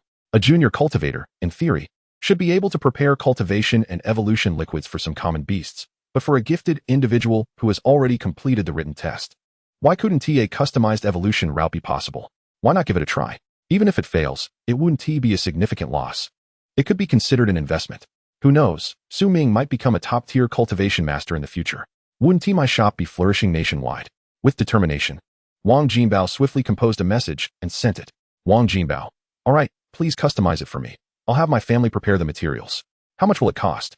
Surprised by Wang Jinbao's immediate agreement, Su Ming sent over the materials he had previously noted down. Su Ming, Elite Level Poison Core 1, Soul Severing Herb 1. Elite Level Insect Monster Remains 1, Death Blood Frog Poison Sac 1, Beast Blood Fruit 5. After sending the message, Su Ming opened the forum to search for the typical costs associated with customizing elite-level beast evolutions. Would it range from 500,000 to $1 million? As for the additional 5 beast blood fruits, it was merely to avoid disclosing the specific evolution materials. Su Ming, I previously showed you the details, but since you hesitated, I didn't elaborate. The fee is 100-year beast blood fruit per unit. Wang Jinbao paused upon seeing the materials. 100-year beast blood fruit? Was he using that to supplement the evolution materials for his buying cat? However, the evolution materials were indeed not publicly disclosed, and they were indeed customized. 100-year beast blood fruit was a minor investment. If it failed, he could simply consider it a loss. Wang Jinbao, all right. Can you prepare the cultivation liquid for my black scorpion? Let me know what materials are needed. Su Ming, we'll discuss that after I see the specific condition of your black scorpion. Su Ming's reluctance to agree outright, and his request to assess the situation before proceeding with the potion instead relieved Wang Jinbao. Just that one statement significantly diminished the likelihood of a financial loss from the investment. Wang Jinbao understood. After chatting with Wang Jinbao for a while, the car arrived at the school. Upon exiting, Su Ming, carrying the universal junior cultivation liquid, proceeded towards his dormitory. Meow? Master, why have you been out for so long? As soon as he opened the door, Dabao scampered towards him, rubbing against his feet. After closing the door, Su Ming took out the junior cultivation liquid. which made Dabao sit obediently on the ground. Come, open your mouth. Unlike the last time, which required some coaxing, this time it was effortlessly administered. Watching Dabao's lingering expression of satisfaction, Su Ming couldn't help but chuckle. Do you remember your expression when you last consumed this? Upon hearing this, Dabao momentarily froze, then tilted its head in confusion. Meow? What do you mean? Seeing his beloved Dabao feigning ignorance, Su Ming decided not to expose the ruse and allowed it to continue. With 2 bottles of junior cultivation liquid, along with the meals from yesterday and today, Dabao was likely to reach level 7. Knock, knock, knock. Su Ming, open the door. It's Wang Jinbao. When the door opened, the black scorpion eagerly rushed inside. I figured you had returned when I heard the hallway door unlock. Let me take a look at my black scorpion. Su Ming glanced at the impatient black scorpion, raising its pincers, and nodded slowly to Wang Jinbao. Just a moment. After that, Su Ming crouched down to examine the creature, his expression growing increasingly peculiar. What direction do you want to cultivate your black scorpion in? I want to mention the standard options available outside. I have 2 suitable ones. One enhances burrowing ambush, and the other strengthens counterattacks with venomous spikes, or perhaps a combination of both. Wang Jinbao felt a bit dazed upon hearing this. 2 options, or perhaps a combination. Although his black scorpion was still at the servant level, such capabilities were typically possessed by at least intermediate cultivators. With a sense of trepidation, Wang Jinbao cautiously inquired, Really? Could you elaborate on the materials for a combination? After checking the Codex, Su Ming's tone became very assured. 1 blood fusion herb. A full liquid extract of a toxic overlord flower, elite-level earth attribute monster marrow, and venomous marrow, along with a decade-old Ganoderma. This approach would ensure simultaneous elevation in both level and capabilities. As Su Ming spoke, Wang Jinbao calculated the costs, and upon reaching the final amount of 96,000, his eyes involuntarily twitched. With such an abundance of materials, can only 1 copy be crafted, or is there a possibility for more? Is this inquiry a reflection on one's success rate? If 3 copies can be produced, it should suffice for your family's Heisya until its evolution. 3 copies? Is it truly that inexpensive? Why is it that only 1 can be produced outside, and that too just a single variant? Upon learning of this price, Wang Jinbao was utterly astonished, promptly reaching out to his shop's employees to prepare the materials while inquiring about prices with Su Ming. Although we are friends, even brothers must keep accounts clear. For the formulation fee, I can offer you 200,000 credit points per unit. How does that sound? 200,000 for 1. Su Ming's gaze flickered, yet he did not immediately acquiesce. Instead, he turned his attention to the nurturing needs of his Dabao. After reviewing the requirements, Su Ming fell into contemplation, while Wang Jinbao, still discussing matters with his shop, noticed Su Ming's silence and inquired, "What is the matter? Are you considering changing the evolution materials for your buying Mao or the nurturing materials?" No worries, I will cover the evolution materials for Dabao without hesitation. Wang Jinbao spoke with grand ambition, having already seen returns on his investment. Why not invest a bit more? Hearing this, Su Ming, who had remained silent for a considerable time, finally spoke. All right, 10 gene of elite-level wind attribute flesh and 1 unit of Mao Ergua. Wang Jinbao froze upon hearing the final material. Mao Ergua? Chapter 45, Ferocious Nurturing Elixir. Wait, Su Ming, are you serious? Isn't Mao Ergua typically used for creatures like skeletons and other monsters? You intend to use Mao Ergua to formulate nurturing liquid for your buying Mao? Mao Ergua refers to a cat embryo that perished before birth, one that is nearly fully formed. This material is commonly utilized by skeletal or spirit-like monsters during evolution or elixir formulation. Consequently, it is quite valuable, with elite-level specimens starting at 200,000. Wang Jinbao was astounded by the intended use. Mao Ergua is generally reserved for inanimate monsters, while buying Mao is a living creature. Dabao, who could comprehend human speech, had initially been playing with Heisya, and the 2 beasts had grown familiar with one another, enjoying their playtime. However, upon hearing Wang Jinbao's words, Dabao abruptly lifted its head, wide-eyed in disbelief at Su Ming. Forgetting about playing with Heisya, it swiftly approached Su Ming and began tugging at his trousers. Meow meow. Master, I don't want to become a skeleton monster. Su Ming, with a sigh of resignation, bent down to pat Dabao's head. You will not become a skeleton monster, rest assured. It is merely a formulation of an elixir. Dabao, still skeptical, raised its head and let out a questioning cry, to which Su Ming nodded affirmatively. By the way, remember to crush the Mao Ergua into a paste before sending it over. At this moment, Wang Jinbao regarded Su Ming with a peculiar expression. While Mao Ergua is indeed expensive, the oddity lay in its application for formulating a nutritional liquid for buying Mao. Oh, I also require 1 unit of Tianhan Shui, approximately 1 liter. Wang Jinbao opened his mouth, but ultimately instructed his shop's employees to gather all the requested items. Mao Ergua, Tian Han Shui, and Tenjin of elite-level wind attribute monster flesh, such strange materials. Wang Jinbao shook his head, uncertain of the specifics. Nevertheless, given Su Ming's strong bond with his beasts, he was merely curious about the nature of the concoction being prepared. While awaiting the delivery, Su Ming and Wang Jinbao discussed the events at the Nurturing Masters Association that day. Wang Kong. Human nature is such, they cannot bear to see others surpass them. Especially considering he has grievances with you. As Wang Jinbao spoke, his phone suddenly rang. After checking the message, he stood and said, "Let's go. The materials have arrived." However, are you serious? A microwave, measuring cup, and pressure cooker will suffice? When it comes to the tools for refining and formulating, Wang Jinbao found it somewhat incredulous. It's how the impoverished manage. Otherwise, specialized equipment would cost tens of thousands, with better ones costing even more. Wang Jinbao nodded silently as the two made their way to the staircase, each carrying several large bags and standing at the entrance, waiting. "Young master, the items have arrived." Wang Jinbao promptly opened the door and took the bags from Su Ming's hands. Without hesitation, he instructed the two workers to leave. "All right, you may head back now." As the iron door shut, the two exchanged glances before descending the stairs. The newcomer from earlier had already divulged much information, so it was best not to pry further. Upon returning to Su Ming's dormitory and properly placing the items, Wang Jinbao clapped his hands and turned to leave without hesitation. "Well then, I've left the items here for you, Su Ming. I'll take my leave with He Xian now. You can attend to your business." For a nurturing master, understanding the required materials is not a significant issue. What matters is control, dosage, and the sequence of operations. Understood.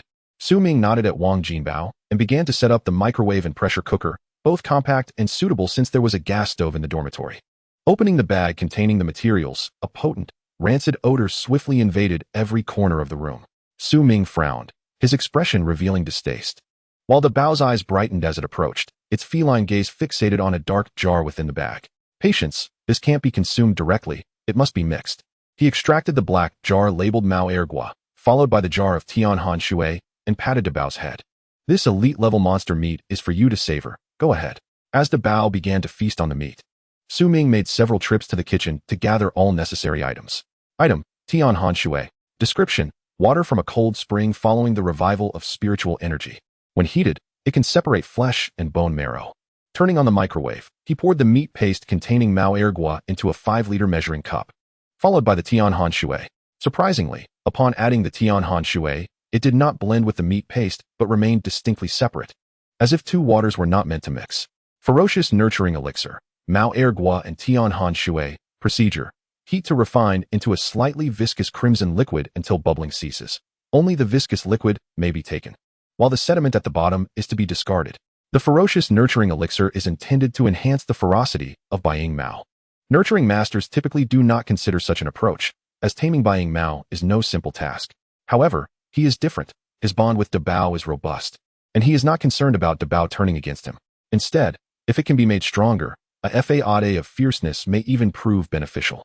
Listening to the bubbling sound, Su Ming began preparing the nurturing liquid for Wang Jinbao's beast, He Xia. Toxic nurturing elixir, 1 stalk of Rong Shui Chao. A full stalk of poisonous Wang Hua liquid, elite-level earth attribute monster bone marrow, and toxic attribute bone marrow. Preparation steps, combine all ingredients in the pressure cooker. Add natural water to cover the ingredients. Then introduce 1 liter of natural water. After steaming, simmer for 15 minutes. Only the surface-separated liquid may be taken, while the remainder is to be discarded. With everything prepared, Su Ming lingered in the kitchen, checking his phone while waiting, even organizing the reagents that accompanied the measuring cup. As the cooking commenced, the rancid odor gradually transformed into a savory aroma wafting from the kitchen into the living room. In the living room, Dabao, having already indulged in 7 gene of meat, decided to take a break. Sniff, sniff. What is that? So fragrant. Suddenly alert, Dabao rose from the floor, the enticing aroma igniting its curiosity. A drop of silvery liquid dripped from the corner of its mouth as it stumbled toward the kitchen, entranced by the delightful scent. The aroma is delightful, and it seems the master is preparing something delectable. Chapter 46. Practical Test of the Toxic Cultivation Liquid. Is that the scent drawing me in? Do not rush, it is not yet ready. Noticing that Dabao's attention was diverted, Su Ming hurriedly commenced to explain and persuade. Meow? How much longer until we can eat? Observing Dabao's impatient demeanor, Su Ming felt somewhat helpless. This child had developed a voracious appetite due to issues in his early years. After assessing the situation, Su Ming noted that the heated measuring cup was still bubbling, albeit with a reduced intensity, now only about a quarter full, suggesting it would be completed in another 10 minutes or so. Watching the red substance being heated and gradually extracted into the Tianhan water, Su Ming found the scene quite peculiar. His journey of cultivation had only just begun, and he could only imagine what even more astonishing scenes awaited him in the future. Seeing that Su Ming remained still, Dabao obediently lay at Su Ming's feet, his gaze unwaveringly fixed on the refining cat fruit. To Su Ming, Dabao's behavior was entirely normal. It would be unusual for the child not to be greedy. Glancing at the puddle of drool forming on the floor beneath Dabao, Su Ming felt a wave of exasperation. After consuming so much meat, how could he still be so ravenous? Was the preparation of the cultivation liquid particularly enticing to spirit beasts? Approximately 15 minutes passed, and the toxic cultivation liquid was ready. Having been cooled by Su Ming, Dabao's ferocious cultivation liquid was nearly complete as well. However, when Su Ming poured it out, he was struck by the familiarity of the jelly-like liquid. It resembled cat treats, didn't it? Meow? I haven't had cat treats in ages. I want some. Upon hearing the mention of cat treats, Dabao rushed forward, attempting to climb onto the stove for a taste, only to be gently tapped on the head by Su Ming, prompting him to retreat. Feeling wronged, Dabao lay on the ground, paws covering his head, looking up at Su Ming with pleading eyes. Meow, I'm hungry. Hearing the familiar tone of grievance, Su Ming sighed in resignation. It's still very hot. Wait until it cools. Your feline tongue won't handle it. Understanding that his master still cared for him, Dabao licked his lips and obediently sat, his gaze fixed intently on the cooling cultivation liquid. Su Ming glanced down at him, cleaned up the remnants of both cultivation liquids, and picked up 3 vials of toxic cultivation liquid. I'm off to deliver the cultivation liquid to Heisia. What you are gazing at is your dinner for tonight. And there are still 2 hours to wait. Dabao's eyes widened in disbelief as he looked at Su Ming, who was about to leave with the vials. He immediately clung to Su Ming's pant leg. Meow? 2 hours? But you said I could eat once it cools. Meow, how could you do this to me? Feeling the soft, furry sensation against his calf, Su Ming knelt down, rubbing Dabao's face and chin affectionately. You just finished eating the meat of a wind element elite monster. If I didn't see how greedy you were, I would have let you eat tomorrow. Upon hearing this, Dabao seemed as if struck by lightning, dramatically falling to the side, his eyes devoid of light as he stared at the kitchen ceiling, emitting a heart-wrenching wail. Meow? Meow? There's no love left. The master won't feed me. This was the first time Su Ming had seen Dabao like this, and he couldn't help but chuckle. All right. Once it cools, you can have it. Meow, you're the best. Dabao, who had just appeared as if he had suffered mistreatment, leapt up in excitement upon hearing Su Ming's agreement. Su Ming shook his head in amusement. He had initially intended to tease the child, not expecting to witness such a display. Dabao had never behaved this way before. With the 3 vials in hand, Su Ming departed the dormitory and knocked on the door of Wang Jinbao's room. Knock, knock. Almost as soon as he knocked, the door swung open to reveal Heisia, who was resting at the doorway, his tail draped over the doorknob. Upon seeing Su Ming with the cultivation liquid, Heisia eagerly raised his pincers, gesturing toward his mouth. Hiss, is it ready so soon? Are you that eager? Wang Jinbao emerged from his room, astonished to see his Heisia so excited about the cultivation liquid in Su Ming's hands.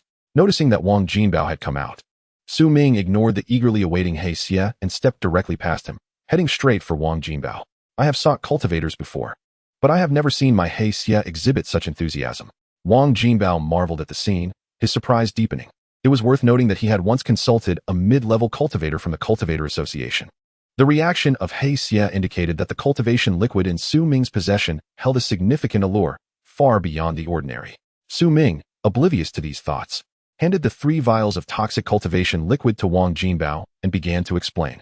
Remember, this concoction will emit a foul odor once cooled and contains a certain neurotoxic agent.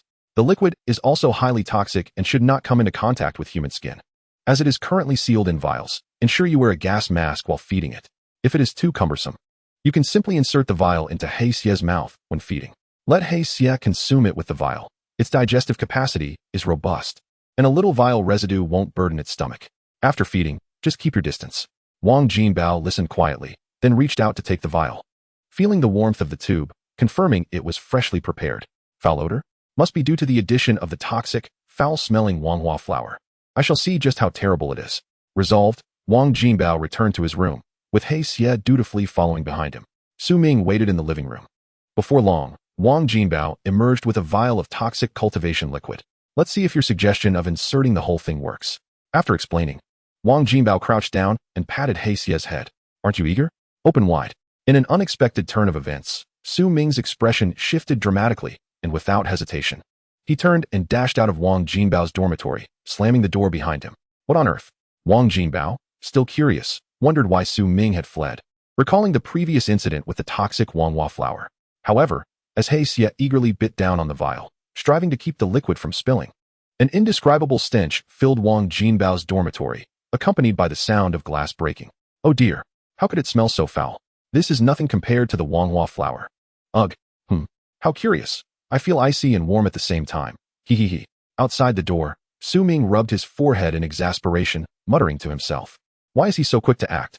That concoction is not only foul-smelling, but although the neurotoxin does not have severe side effects, I hope Wang Jinbao learns a lesson. Su Ming took out his phone and began timing. He needed to observe the effects of He Xie consuming the cultivation liquid as soon as possible, to see if it matched the descriptions in the compendium. Chapter 47. The Terrifying Gaze. Su Ming stood before Wang Jinbao's dormitory door, waiting. After about 10 minutes, hearing continued retching. He waited another 10 minutes before finally knocking on the door. Unlike the instantaneous response earlier, Su Ming found himself waiting for approximately a minute before the dormitory door finally creaked open.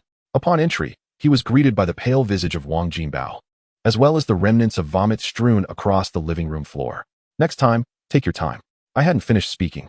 And for the love of all that is sacred, please refrain from seeking thrills. Fortunately, the materials needed for your He Xie are not excessively toxic. Otherwise, I would have to inform Instructor Liu to call your father to reclaim your remains. Wang Jinbao, upon hearing these words, hastily waved his hands, appearing so weak that he seemed on the verge of collapsing to the ground. No, I won't. I promise to heed your advice from now on. Please, come in and see my He Xie. It just drank the nurturing liquid, thrashing its pincers and tail about, nearly striking me. Yet now it lies motionless on the ground, as if dead. Su Ming quickly circumvented Wang Jinbao and entered, immediately spotting the He Xie as described. Its tail and pincers lay limp against the floor, and even its once active claws sprawled outward, resembling a lifeless scorpion. Beast, He Xie, unconscious. Talent, elite. Level, 8, servant. Ability, toxin. Evolution condition 1, elite level poison type inner Dan 1, broken soul grass 1, elite level insect type monster remains 1, dead blood frog poison sac 1. Usage steps. Evolution condition 2. Evolution condition 3. Dex entry, a neutral creature with a strong sense of territory, loyal to its master. Possessing considerable offensive capability, but only suited for counterattacks. After consuming the specialized nurturing liquid, its body fell into a state of unconsciousness, undergoing a terrifying mutation. Upon reading the entry, Su Ming found himself momentarily hesitant. A terrifying mutation? Just how dreadful could it be? Nevertheless, since the He Xie appeared to be unharmed, he decided to reassure Wang Jinbao to alleviate his worries. Well, your He Xie has leveled up. Did you not notice? This nurturing liquid is quite potent. Your He Xie simply fainted from the intensity, but the enhancement continues. Do not disturb it, it will be fine by tomorrow. Upon hearing that his He Xie had leveled up, Wang Jinbao was plunged into reflection. Just moments prior, as he had been retching, he distinctly recalled a sound akin to something shattering in his mind. The overwhelming stench had clouded his senses, and he initially thought it was a mere illusion. It seems there might be some truth to that. Your words have put my mind at ease. Thank you. Seeing that everything was normal and without issues, Su Ming nodded silently. All right. Administer the remaining 2 doses when the He Xie reaches levels 9 and 10, respectively. The effects will be more pronounced. I shall take my leave now. Wang Jinbao smiled and waved goodbye at Su Ming. A quarter of an hour earlier, in Su Ming's dormitory kitchen, as soon as Su Ming exited the room, Dabao leapt onto the countertop, mere centimeters away from the chilling, nurturing liquid. Meow? What is this delectable concoction made from? Dabao's eyes shimmered with curiosity. Unable to resist, it extended its tongue to taste the bowl's rim, savoring the essence. Upon discovering it was not overly hot, Dabao's eyes gleamed with excitement. It is not quite ready. It is still a tad warm, but tolerable. Then, like a thief in the night, it frequently glanced back. Despite not detecting Su Ming's scent, it felt compelled to confirm personally. Thus, the ensuing scene unfolded. Dabao's head stretched forward, then drew back, only to venture forward again. Its gaze filled with indecision. Should I sneak a taste? After all, it is no longer scalding, and it will soon be ready to consume. With a surge of daring, Dabao cautiously leaned closer to the bowl's edge, slowly extending its tongue for a lick. The nurturing liquid, reminiscent of a diluted meat sauce, was drawn into its mouth.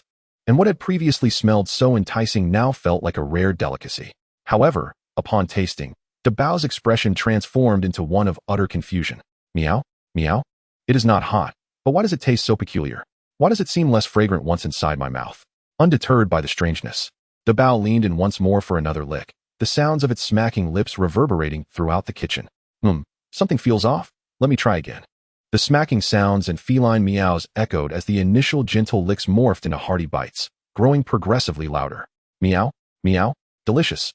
This surpasses any meat I have ever tasted. My master truly loves me, Dabao. In the kitchen, Dabao's head was buried in the bowl, its fur matted with the nurturing liquid. In under 2 minutes, it consumed the entirety of the hefty bowl, which contained several pounds of liquid, even licking the bowl spotless. After finishing, Dabao, still yearning for more, licked its lips and staggered from the countertop into the living room. Meow? So full, so sleepy. Dabao must rest. My master said I should sleep in the room. With each unsteady step, Dabao made its way to the room that Su Ming had prepared for it, collapsing beside Su Ming's bed. Meow? My master is so kind. With a soft mewl of contentment, Dabao nestled into its cat bed, falling asleep the moment it lay down. Returning to the present, Su Ming, upon entering his room after visiting Wang Jinbao, noticed Dabao was absent. Remembering the earlier sound in his mind, he speculated that Dabao must have consumed the nurturing liquid and might be experiencing a similar fate as Wang Jinbao's Heisia. He needed to locate Dabao and check on its condition, assuming it was in the kitchen. Instinctively thinking that Dabao was in the kitchen, he reasoned that if it had fainted, it would likely be there as well. However, before he could reach the kitchen, he noticed a trail of red marks leading to the bedroom. The bedroom? Su Ming, momentarily taken aback, instinctively walked toward the room, only to discover Dabao curled up on its little bed, fast asleep. So you remembered to return? Seeing that Dabao was still smeared with the nurturing liquid, Su Ming fetched a damp cloth to wipe its fur while checking its condition. Beast, buying Meow, unconscious. Talent, elite. Level, 7, servant. Ability, speed, fear gaze. Evolution condition. Dex entry, a bold yet somewhat cruel creature, fiercely loyal to its master, possessing strong territorial instincts and a profound desire to hunt. Currently undergoing an unknown terrifying mutation. An unknown terrifying mutation? Is it different from Wang Jinbao's? However, it makes sense. The materials used were all cat fruits, so a divergence is expected. As Su Ming pondered this, while wiping the nurturing liquid from Dabao's fur, he noticed something unusual. The color of Dabao's fur appeared to be shifting. What was once pristine white now resembled a pale, wall-like gray, and a hint of black seemed to emerge at the corners of its eyes, extending outward in thin lines. Upon seeing these dark lines, Su Ming realized that Dabao's ability section in its dex had gained the fear gaze. Was this a transformation brought on by the new energy? If a single nurturing liquid could grant his beast an additional ability, would Wang Jinbao's Heisia not also experience the same? If so, why were there no explanations on the Heisia's entry? Su Ming found this puzzling, but resolved to learn more about Wang Jinbao's Heisia the following day. Gently stroking the slumbering Dabao, he rose to wash the towel, contemplating that it was time to order some food and catch up on the news. Beep, beep. His phone chimed. Was that a friend request? Spicy Rabbit Head. Chapter 48, The Blood-Eyed Rabbit. Recalling Lu Ting's earlier mention that her friend wished to add him, Su Ming promptly accepted the request. Evil Silver Gradient. Is this Lu Ting's friend? After sending the message, Su Ming focused on washing towels. But just as he finished and set them aside, a reply arrived. Spicy Rabbit Head. Yes? Lu Ting mentioned that the evolution liquid for her Jin Jing Jiao Yang was refined by you. She said you could customize the evolution path. After reading the message, Su Ming's eyes widened in disbelief as he rubbed them to ensure he wasn't mistaken. Customize the evolution path? A significant client. Evil Silver Gradient. Customization is possible. What is your beast? Do you have a specific vision for its evolution and the abilities it should possess? Just as Su Ming sent the message, a reply came almost instantaneously, indicating the other party had already prepared the response. Spicy Rabbit Head. Yes. How about the direction of the Moon Rabbit? Su Ming. Evil Silver Gradient. Upon reading this, Su Ming fell into a state of suspicion. The Moon Rabbit? The mythological Moon Rabbit? Is this person truly Lu Ting's friend? Why would they mention something from a mythological tale? The Moon Rabbit, a divine beast in folklore, has had instances of successful cultivation and evolution. Yet success does not always equate to perfection. There is a case abroad where someone's dog evolved into a two-headed hellhound rather than the three-headed variety that guards the gates of hell in Western mythology, marking only a partial success. Such examples exist in abundance across the country, with rumors suggesting that some in Longwa possess dragons as their beasts, yet the specifics remain unknown. Su Ming, who follows the news daily, is equally uninformed, perhaps due to the official suppression of information. Given the absurdity of the request, Su Ming believed the individual was merely jesting. Moreover, as night fell, he lacked the inclination to engage in such frivolities. After a day spent traveling, he was exhausted, having barely had time for lunch and now rushing for dinner. Evil Silver Gradient. Have you had too much to drink? You mentioned the Jade Rabbit? Are you truly here for customization? In a villa in Bayun City, a woman was amusing her beast with a carrot. The creature was a rabbit, yet its incisors protruded prominently, glowing with a faint yellow hue under the light. Its fur was an unusual hue, predominantly white with a hint of yellow, and its eyes were a striking crimson, devoid of any other color. Furthermore, this rabbit possessed sharp claws measuring 4 to 5 centimeters, capable of slicing through refined iron with ease. Despite its appearance as a rabbit, the amalgamation of these traits rendered it somewhat disconnected from its species. Upon hearing her phone ring, the woman tossed the carrot aside. The rabbit's gaze fixated on the carrot. It stood upright, lifted its right forelimb slightly, and deftly sliced the carrot into several pieces, effortlessly catching them in its mouth to chew. Not overly arrogant. It seems this novice breeder introduced by Lu Ting possesses some merit. However, this junior is quite easily provoked. Observing Su Ming's response, the woman began typing on her phone. Spicy Rabbit Head. My beast is a blood-eyed rabbit. Its speed is lacking, but its physical structure, such as claws, incisors, and dynamic vision, are all tailored for close combat. Spicy Rabbit Head. I hope you can retain its existing strengths while customizing an evolution liquid that compensates for its weaknesses, enabling its evolution. Spicy Rabbit Head. By the way, my blood-eyed rabbit is currently an 18-level elite monster. I've consulted numerous breeders, including several intermediate ones. Can you provide me with a satisfactory solution? Credit points are not an issue. In the senior year department, Su Ming was ready to delete the contact when the other party's message interrupted his action. Sending something sensible now? I thought you were still dreaming.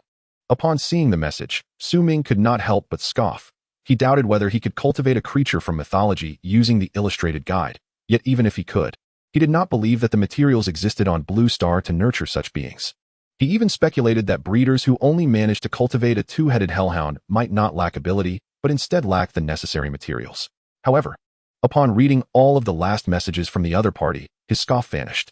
Evil Silver Gradient. It's already 5 o'clock. I'm currently in the senior year department and lack time to assess your beast in person and customize its evolution path. Let us do it tomorrow. Spicy Rabbit Head. I'll bring my beast to find you. Wait for me to meet you. Su Ming. After a second glance, he confirmed he had not misread, merely caught off guard, but upon reflection, it seemed reasonable. Logically, a beast should be able to evolve once it reaches level 11. Yet, the other party had reached level 18 without finding a suitable breeder to customize the evolution path. Therefore, their urgency was understandable. With a clearer understanding of the situation, Su Ming began searching for information on the blood-eyed rabbit. The blood-eyed rabbit, with strong close combat capabilities, suffered from a serious lack of explosive speed and endurance due to its robust forelimbs, creating a significant shortcoming. A significant shortcoming? Su Ming's eyes lit up at this notion. A pronounced deficiency implies the need for more and costlier materials, allowing him to charge higher fees. Moreover, he could involve Wang Jinbao in the profit, a mutually beneficial arrangement. Su Ming, driven by impulse, promptly exited and made his way back to Wang Jinbao's door. What's wrong? Is there something urgent? I'm eating. Wang Jinbao, still chewing his food, looked puzzled as he opened the door for Su Ming. Not one to stand on ceremony, Su Ming entered and closed the door behind him.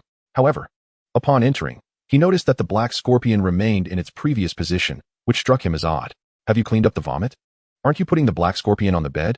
Hearing this, Wang Jinbao raised an eyebrow. Yurda Bao sleeps on the bed? Su Ming. Wang Jinbao suddenly grinned. Just a joke. Why so silent? I considered moving the black scorpion, but it has developed some small spikes, which are increasing in number. Afraid of being pricked and poisoned, I hesitated to touch it, so I left it there.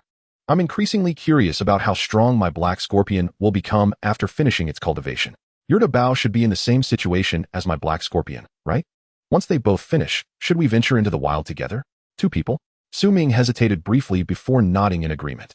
At that moment, Wang Jinbao returned to his position, resuming his meal of pig trotter rice. What brings you here at this hour? Listening to his somewhat muffled voice, Su Ming recounted the recent developments. Yes, I indeed came to see you for a reason. I just received a commission for customizing the evolution of an 18-level blood-eyed rabbit. They specifically mentioned the need to compensate for its speed deficiency and emphasized that money is no object. I came to see if we could persuade the client to purchase materials from you so we could profit together. Upon hearing this, Wang Jinbao's eyes widened in astonishment. A blood-eyed rabbit? A commission to customize and address its speed deficiency? An 18-level one at that? Is there truly someone in Baiyan City so audacious? How come I was completely unaware? Audacious? Su Ming, puzzled by the term, inquired further. Is the difficulty of evolution an issue related to the increased level? Wang Jinbao slowly nodded while swallowing his pig's trotter rice. You are correct, but that is not the most pressing concern. The critical point is that the Shuyan 2, even at level 18, possesses a speed that pales in comparison to your Baying Mao. The Shuyan 2's specialization is quite severe. Its claws are exceptionally sharp and can be controlled one by one, exhibiting considerable strength. However, its speed is abysmally poor. Which leads me to wonder if affluent individuals would truly contract such a creature. After hearing this, Su Ming silently nodded, indifferent. What does that have to do with me? The Shuyan 2 is also mockingly referred to as the violent rabbit, with strong forelimbs granting it great power, while its hind limbs are inadequate, resulting in a lack of speed. I am merely a cultivator. If the client pays, you provide the materials and I offer the expertise. And that is the extent of our transaction. Upon hearing this, Wang Jinbao paused, blinked, and after a few seconds of contemplation, decisively nodded. Indeed, the more fools like that, the better. Chapter 49, 2,700,000. Beep, beep. After glancing at his phone messages, Su Ming turned his gaze towards Wang Jinbao. It was said that we should meet her at the entrance of the Senior 3 department. Just as Wang Jinbao finished his pig's trotter rice and wiped his mouth, he said, "Let us go then, and let me see who is so brave." When the two descended the stairs and arrived at the entrance of the Senior 3 department, they noticed a vehicle similar to Wang Jinbao's parked at the gate. Huh, why does that license plate seem somewhat familiar? Feeling an odd sensation regarding the license plate, Wang Jinbao appeared slightly unsettled, while Su Ming cast a puzzled glance at him. What? Do you know this client? In response, Wang Jinbao fell silent, shaking his head uncertainly. I am not sure. It just looks somewhat familiar. We shall know when we get closer. As he spoke, Wang Jinbao's memories were racing. But when they approached the car and the owner emerged, he was taken aback, staring wide-eyed at the individual. Qianye? Wang Jinbao actually knows her. Su Ming looked curiously at the open car door, where a trendy young woman emerged, adorned in a pink-purple short jacket paired with a pale yellow knee-length skirt and black knee-high boots. After getting out of the car and removing her sunglasses, she smiled at Wang Jinbao, saying, "Oh, isn't this little Jin Yuanbao? It's been a while. Have you missed your sister?" Wang Jinbao's mouth twitched, and his averted gaze clearly indicated his reluctance to answer her question. Had he known it was Qianye, he wouldn't have come at all. Noticing her greeting was ignored, Qianye seemed unfazed and turned her attention to Su Ming, raising an eyebrow. "Junior, are you bringing a familiar face to earn some money from your senior?" Su Ming fell into a brief contemplation upon hearing this. It appeared that she had also been a student of the Senior 3 department. The level 18 Shuyan 2 was merely intended to facilitate the client, especially with a businessman nearby for more accurate material pricing. Qianye raised her eyebrow but did not respond. Instead, she opened the rear door, and a rabbit approximately the size of Su Ming's Baying Mao leaped out. Strangely, the rabbit's forelimbs appeared muscular and visually striking, while its hind legs were unexpectedly small. A stark contrast to its forelimbs. Beast, Shuyan 2, melancholy. Talent, exceptional. Level, 18, elite. Element, earth. Ability, claw manipulation, great strength. Evolution condition 1. Evolution condition 2. Evolution count, 1, not evolved. Pokédex introduction. Heaven does not favor any creature. The Shuyan 2 possesses immense muscle and strength. Yet its hind leg issues stem from inherent genetic defects, preventing significant alterations postnatally. Upon disembarking, the Shuyan 2 remained silent, sitting upright beside Qianye. Although it had a congenital genetic defect in its hind legs, it did not imply it was immobile or incapable of running. It merely moved at a slow pace, and, despite its brute strength, found it difficult to exert itself. Strangely, Su Ming perceived the sorrowful aspect, as the Shuyan 2 seemed to be concerned about its leg issues. While speaking, he pretended to examine its physical condition. Qianye glanced at Wang Jinbao with mild surprise before responding to Su Ming. Yes, this child is very worried about needing other beasts to cooperate with him during battles, fearing he cannot assist alone. You discern my beast's emotional issues so quickly. You are quite capable, Junior. The Shuyan 2 curiously gazed at Su Ming, sensing a glimmer of hope, as previous intermediate cultivators had not identified its emotional problems as swiftly. After reviewing all the evolution pathways, Su Ming gently patted the Shuyan 2's head, saying, "I have gathered some insights regarding the evolution materials. Would you like to hear them?" At this, both an unwilling Wang Jinbao and a hopeful Qianye were momentarily taken aback. Wang Jinbao, alarmed, hurriedly approached and grasped Su Ming's hand, whispering, "Su Ming, this woman is not to be trifled with.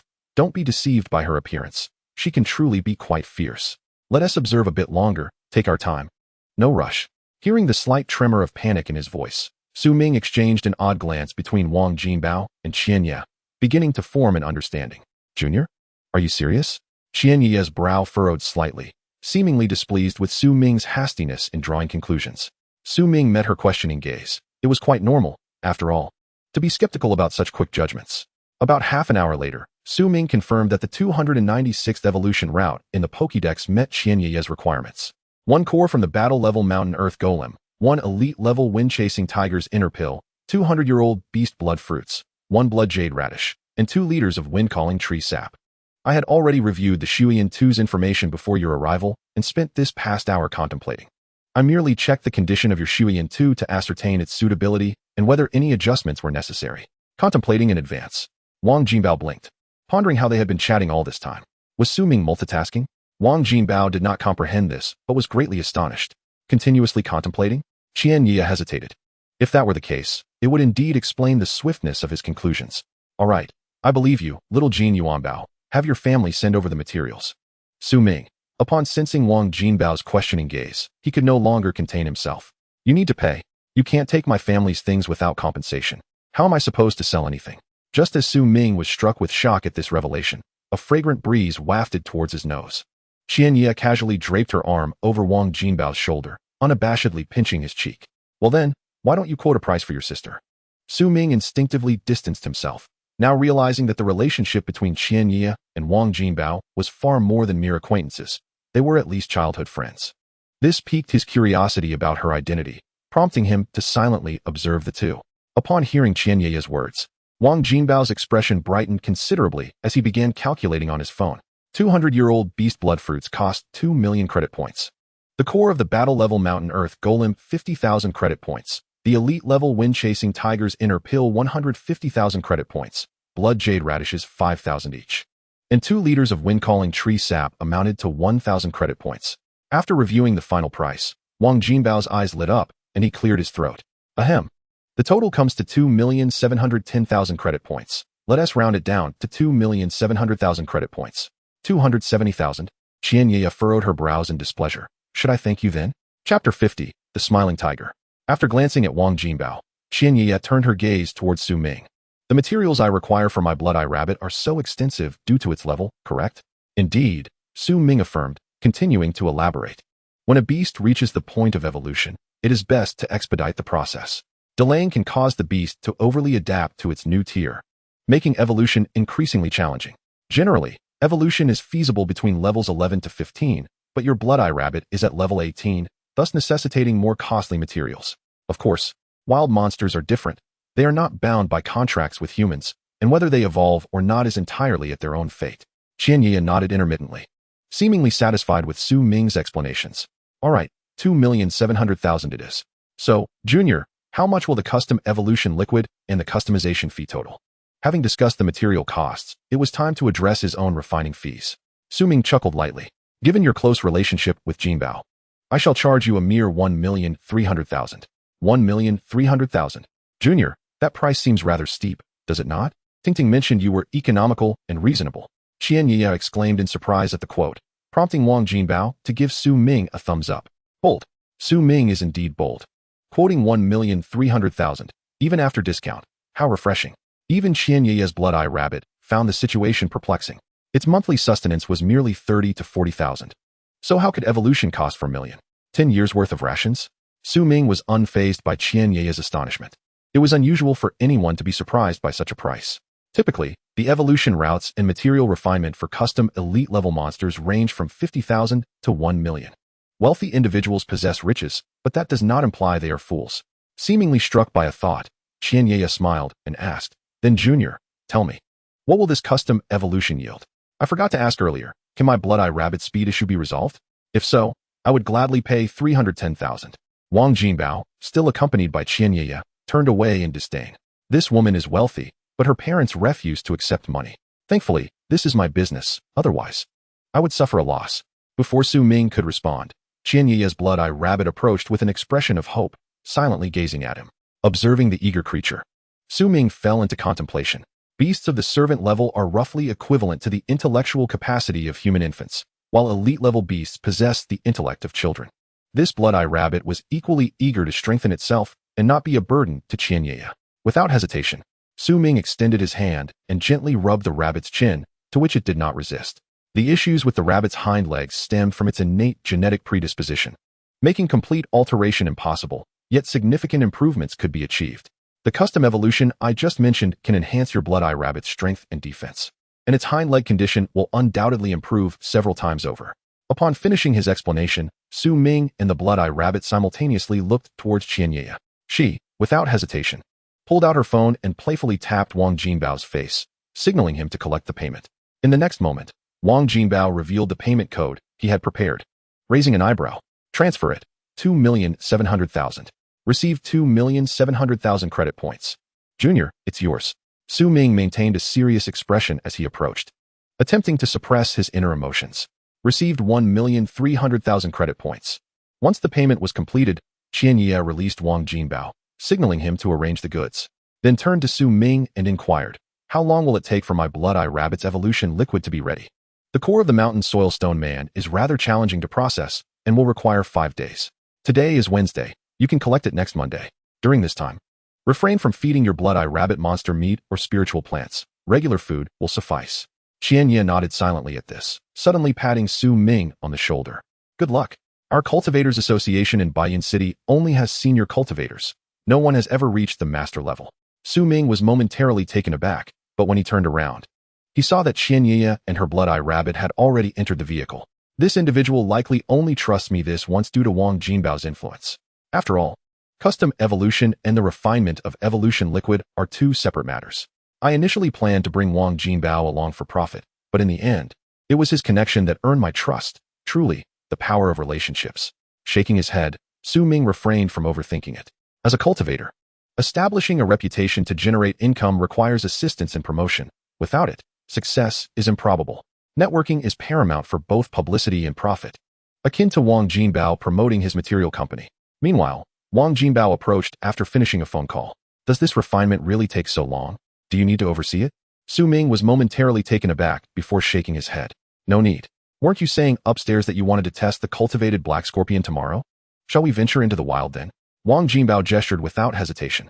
I've called for the delivery. They should arrive shortly. Please wait here. The mountain soil stone man's core is quite heavy. I'll have them bring a larger pot. But don't you think you should purchase a set of dedicated experimental tools? Dedicated experimental tools? Upon hearing this, Su Ming decisively shook his head. He currently had only about 160,000 credit points saved, sufficient for the evolution materials for Dagbao at the elite level. However, purchasing a full set of experimental tools would consume all his funds, leaving him with just enough for the most rudimentary equipment. No, I still believe a pressure cooker and an induction stove are more practical. Wang Jinbao nodded in agreement. Indeed, achieving the same effect while saving money is wise. After waiting for about an hour, Wang Jinbao's staff arrived. When Su Ming saw the mountain soil stone man's core, an irregular amalgamation resembling a mix of crystal and mud, he comprehended why Wang Jinbao advised him to wait. This weighs over 100 pounds. Can't you summon your Dabao? The materials needed are not as crucial as the refinement ratios, and Wang Jinbao understood this well. Cautiously inquiring Su Ming, it's fine. Just have your staff place this in the large barrel they brought. Wang Jinbao remained silent, merely thumping his chest before approaching his employees. He had been normal a moment ago, but upon seeing the employees, his demeanor turned cold. Don't listen to what you shouldn't. You don't need me to teach you. Do you? With that, seeing the two employees ignore him, Wang Jinbao nodded silently and turned to Su Ming. Let us go. We need to open the door ahead. Chapter 51, The Anomaly. The following morning, as dawn broke, Su Ming, still ensconced in dreams, furrowed his brow slightly and turned to continue sleeping. Slurp, slurp. The persistent sound of slurping roused him, but he remained unmoved. Slurp, slurp. He randomly waved his hand a couple of times, yet Su Ming still did not awaken. Until, what is that foul and rancid odor? Awakened by a repugnant stench, Su Ming opened his eyes to find a menacing creature with dual pupils shrunk to the size of grains of rice, its scara predominating, baring its teeth at him from his bedside. Upon seeing this unfamiliar creature, Su Ming's pupils gradually constricted. Where did this creature come from? Where's my Dabao? As Su Ming pondered his next move, the creature's pupils suddenly expanded, and its mouth curved slightly as if it were smiling. Meow? Master, were you frightened? Hearing the feline-like call, Su Ming momentarily lost his focus, tentatively responding, Dita Bao? Suddenly, the creature's profile popped up. Beast, Buying Mao. Talent, Elite. Level 7, Servant. Ability, Rapid Speed, Fear Gaze. Evolution Conditions. Pokédex description, due to aberrant cultivation, its temperament has become cruel, with a strong territorial instinct and an intense desire to attack, employing vicious methods and exhibiting a penchant for hunting. Is this truly Dabao? Upon confirming the situation, Su Ming's eyes widened slowly. How could a mere cultivation liquid transform into this? It is not evolution, after all. Let me inspect your claws. Curiously, Su Ming patted Dabao's head and began to examine its claws. They had indeed grown considerably larger and sharper, not merely an enlargement of cat paws, but rather claws that seemed to have sprung forth, giving the impression of being forged from fine iron. Meow? Am I impressive? Su Ming nodded silently. Quite a transformation indeed. If it weren't for the minimal changes in size and appearance, I would have believed you evolved. That gaze you just directed at me must be the fear gaze ability. Dabao blinked. Meow? Master is so clever, but it could be even more terrifying. What do you mean? No, let us refrain from that. Later, we shall venture into the wilderness, and you can test your power then. Upon hearing Dabao claim it could become even stronger, Su Ming unhesitatingly declined the invitation for experimentation and released the bait, indicating they would go outdoors shortly. As expected, upon hearing that they would be going outside, Dabao instantly shifted from lying down to sitting up straight. However, just as Su Ming prepared to rise from bed to enjoy the benefits of being class monitor and place an order, a loud knocking reverberated at the door. Su Ming, open the door. Quickly. This voice belongs to Wang Jinbao. With some confusion, Su Ming hurriedly donned his slippers and, still clad in his pajamas, dashed to the door. To his surprise, Wang Jinbao stood outside, also dressed in pajamas and slippers. What is the rush? Upon seeing Su Ming open the door, Wang Jinbao cleared his throat, and before he could gather himself to speak, a previously unseen feline creature's head emerged beside Su Ming. Its visage was fearsome, with its mouth slightly agape, revealing pale teeth within, and its eyes pupils reduced to mere whites, brimming with an unsettling ferocity. In an instant, Wang Jinbao, caught in the gaze of those eyes, seemed to lose his ability to speak and began to slowly shuffle sideways. What is wrong with you? Why has your face suddenly turned so pale? Sensing something amiss, Su Ming followed Wang Jinbao's gaze downward, only to find Dabao fixated on him, poised to advance. Remembering the recent alterations in Dabao's description, Su Ming, frightened, swiftly grasped the fur around Dabao's neck. Back inside, Dabao, no biting. At Su Ming's command, Dabao licked its lips and returned to normal, casting a disgruntled glare at Wang Jinbao before turning back into the room. Only after Dabao had departed did Wang Jinbao exhibit a noticeable relief, though he still gasped for breath. Your Dabao has changed significantly too? I almost felt as though it were not the buying meow, but rather that it intended to devour me. Apologetically, Su Ming explained, my apologies. This child was likely just playing with you. It startled me this morning too when it licked me awake. Upon hearing this, Wang Jinbao expressed his astonishment. Now I understand why you utilized the cat fruit. The effects are astonishing. The buying meow was already vicious, and now it has become even more so. I initially did not recognize your Dabao with that gaze. It's transformed more than my Hixie. Your Hixie? Su Ming's expression shifted to one of realization. It seemed that Wang Jinbao's Hixie had undergone considerable aberration, prompting his visit.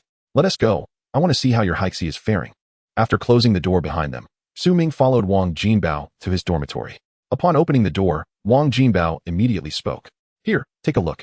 You want me to look at it right as you open the door? Su Ming regarded Wang Jinbao with suspicion, peering into the room. However, upon catching sight of the Hixie, Su Ming was rendered speechless. Previously, the Hixie resembled an enlarged version of an ordinary black scorpion from before the awakening of spiritual energy. Yet now its eyes appeared to have transformed into a crimson-purple hue.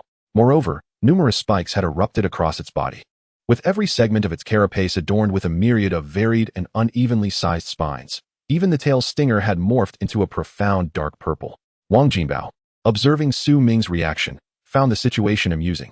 Are you also bewildered? Su Ming, regaining his composure, rolled his eyes in response. Naturally, I just obtained my cultivator's certification yesterday. How could I expect so many individuals to seek me out? Wang Jinbao, well aware of the situation, shifted the conversation back on track. So, can you determine if there is anything unusual with my Hixie? This morning, I noticed it stir slightly, and then it became immobile. Immobile? Surprised by the confirmation, Su Ming instinctively echoed. Upon hearing the word immobile, Su Ming's initial reaction was that it had perished. However, the Hixie's tail lay draped across its back, indicating otherwise. Do not fret. Let me take a look. Beast, Hixie, hungry. Talent, elite. Level, 8, servant. Ability, venomous. Evolution conditions, 1. Pokédex description: a neutral monster with a strong territorial instinct. After consuming a special cultivation liquid, the venomous effects of its stinger have become highly toxic, and its tunneling and underground movement speed have increased exponentially, while its speed on the surface has also significantly improved. However, when hungry, it lacks the desire to move. Hungry? It does not wish to move when it is famished. Observing this condition, Su Ming opened his mouth, his expression gradually shifting to one of incredulity. When hungry, the current Hixie simply does not wish to move. Does not wish to move when hungry? Wang Jinbao blinked in confusion, seemingly verifying that he had not misheard. Chapter 52. Two become one. Is this a side effect or something? In response to Wang Jinbao's bewilderment, Su Ming elucidated. It cannot be classified as a side effect. It merely requires some combat. We can depart to the wilderness after breakfast. Very well. Approximately 30 minutes later, having completed their morning routines and breakfast, the two, accompanied by their respective beasts, arrived at the school gate. Feeling full indeed provides energy. Su Ming, your cultivation liquid is truly effective. My Hixie speed has markedly improved, and it feels capable of launching an offense. Turning his head, Su Ming noticed Wang Jinbao pinching the Hixie's tail and chuckled. Perhaps you could let your Hixie dig underground.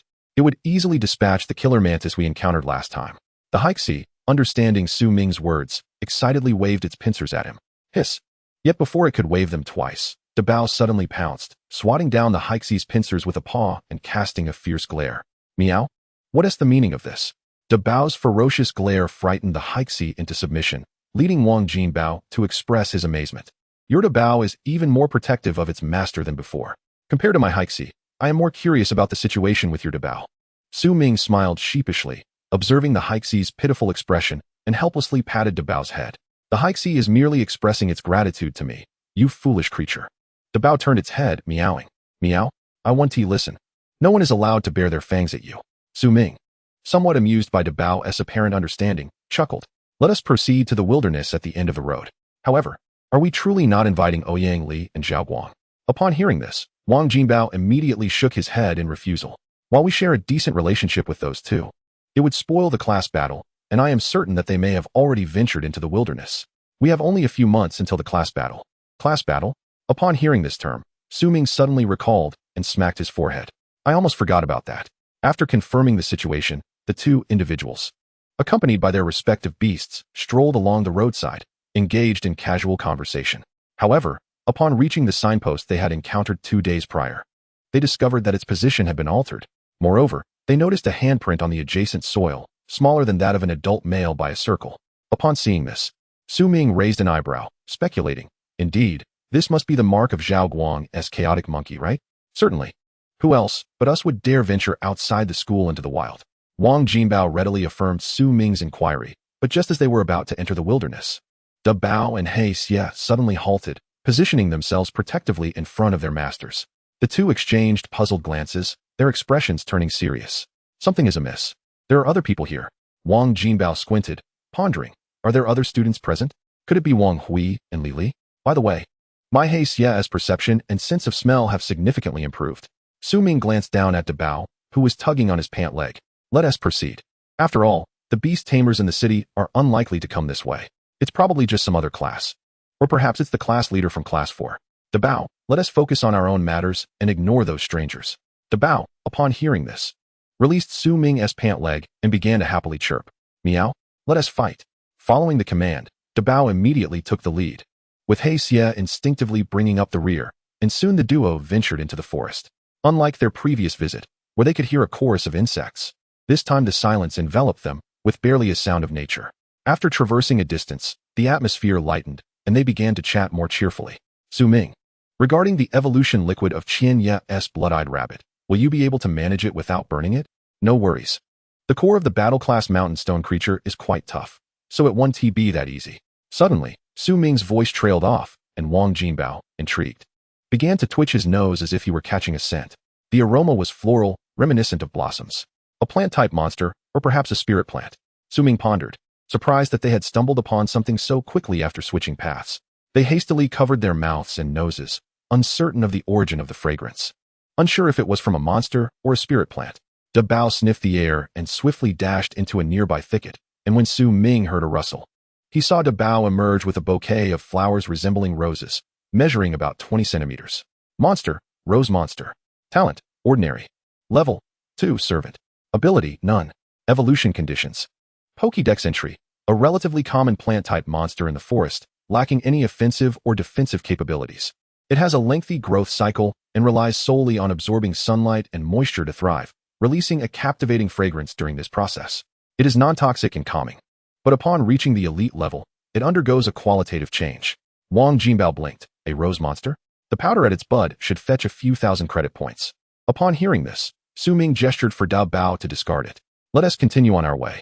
Da Bao, upon realizing its master's disinterest, promptly spat out the rose monster it had been holding, tilting its head curiously before swiftly tearing the creature apart and resuming its lead. However, as He Xie passed the now destroyed rose monster, it instinctively pinched a petal to taste it. The moment the petal hit its tongue, He Xie began to foam at the mouth, prompting a look of exasperation from Wang Jinbao. Such a glutton. You might just eat yourself to death. Hurry up and dig a hole to catch up. I want to see how fast you can do it. With that, Wang Jinbao continued walking alongside Su Ming, leaving He Xie to regurgitate its find. After realizing its master was now just a distant figure, He Xie dug into the ground and disappeared. As Wang Jinbao conversed with Su Ming, a large hole suddenly appeared behind him, startling him as a spiky black scorpion emerged. Hiss! So fast. Wang Jinbao stared, astonished at the speed of He Xie's tunneling, considering they had covered over 100 meters. It took less than 3 seconds, right? Observing the emerging He Xie, Su Ming was deep in thought. Could it really be that quick? This is beyond my expectations. Perhaps you should have He Xie follow closely behind us. Who knows? It might even help us fish for trouble. Wang Jinbao's eyes lit up at the suggestion, giving Su Ming a thumbs up. What a brilliant idea. As they continued their journey, unbeknownst to them, a hidden He Xie remained poised beneath the earth, ready to spring forth at any moment.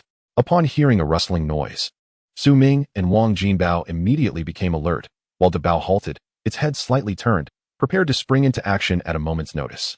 Hold on. He Xie is behind us. Did you hear that sound of earth shifting? It's a rumbling. A subtle tremor and sound began to move beneath their feet. Let us keep going.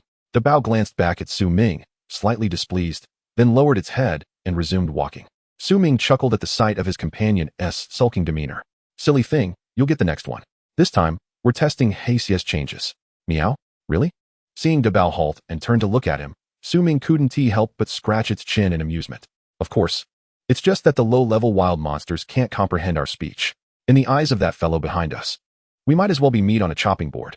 While Su Ming chatted with Da Bao, Wang Jinbao maintained his focus on the sounds behind them, a flicker of anxiety creeping into his thoughts. Suddenly, a loud thud resonated behind them, as if a massive creature had burst through the earth. The moment the sound echoed, Wang Jinbao and Su Ming swiftly turned around, spotting a bush over a meter high, several meters to their left, rustling persistently. Hiss! The sound caused both Wang Jinbao and Su Ming's expressions to shift dramatically. Wait, is that the sound of a snake? Da Bao, go check it out. Meow? Seeking death. Just as the pale figure was about to charge forward, a spiky black scorpion emerged from the thicket, carrying the head of a snake. Monster, forest python, died from poison. Talent, ordinary. Level, 7, servant. Ability, none. Evolution conditions. Pokédex entry, a relatively rare type of python monster in the forest. Though non-venomous, its constricting ability is greatly enhanced. Female pythons lay eggs in their nests, while males are often driven away. Additionally, these snakes generally do not stray far from their nests and prefer to consume prey by shredding it with their sharp teeth before swallowing it whole. Hiss!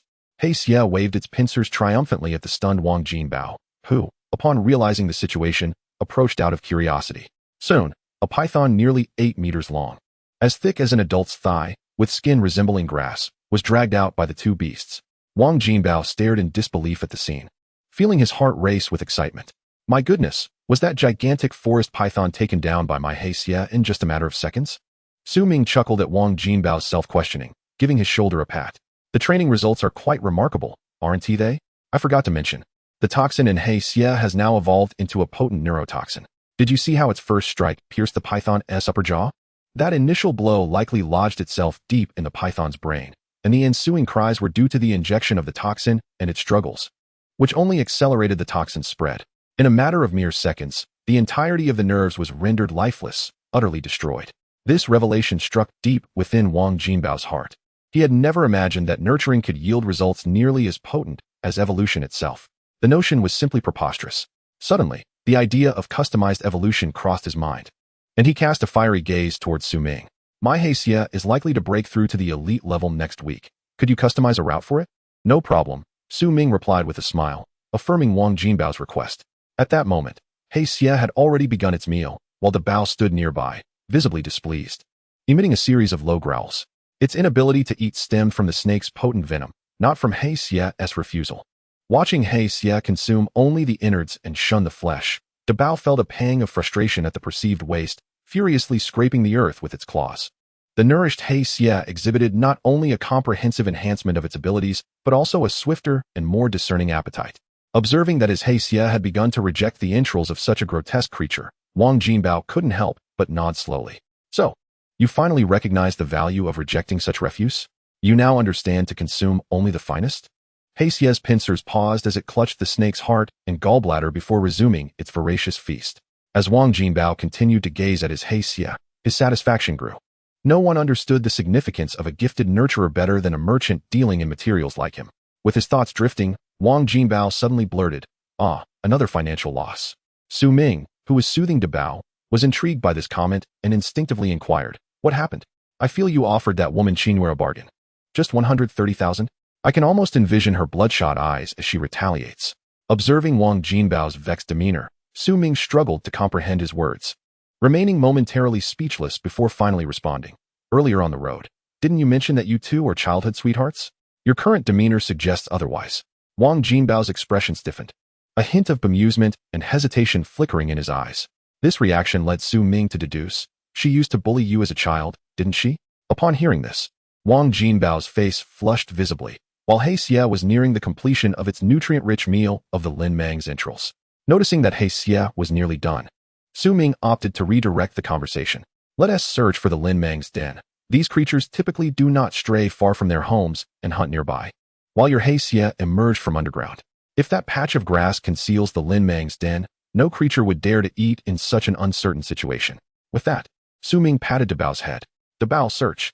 Upon hearing that the snake's den was nearby, Dabao's previously angered expression vanished, and it immediately dashed toward the grass where the Lin Mang had emerged.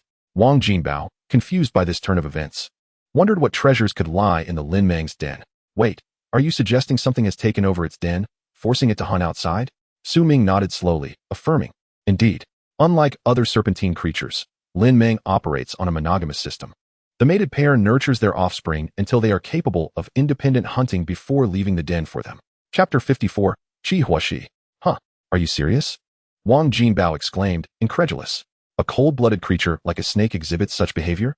Alas, when one ventures into the world, it is the nurturers who possess the most knowledge. I am merely familiar with pricing materials, he added, shaking his head. Su Ming chuckled lightly but offered no response. Soon, Dabao returned from its quest to locate the Lin Mang's den. Meow meow. A snake, a brilliantly red snake. A brilliantly red snake? Su Ming echoed, perplexed, while Wang Jinbao swiftly turned to gaze at the Lin Mang's corpse. Do snakes engage in such cross-species romance? Su Ming furrowed his brow slightly. It's possible, but not certain. It could also be that the snake has usurped the Lin Mang's den, forcing it out. Let's investigate further. Wang Jinbao nodded in agreement and kicked Heisei, which lay motionless after finishing its meal. Heisei, time to work. With a reluctant lift of its pincers, Heisei swiftly burrowed back into the earth. Dabao, lead the way. Dabao, licking its lips, immediately took the lead.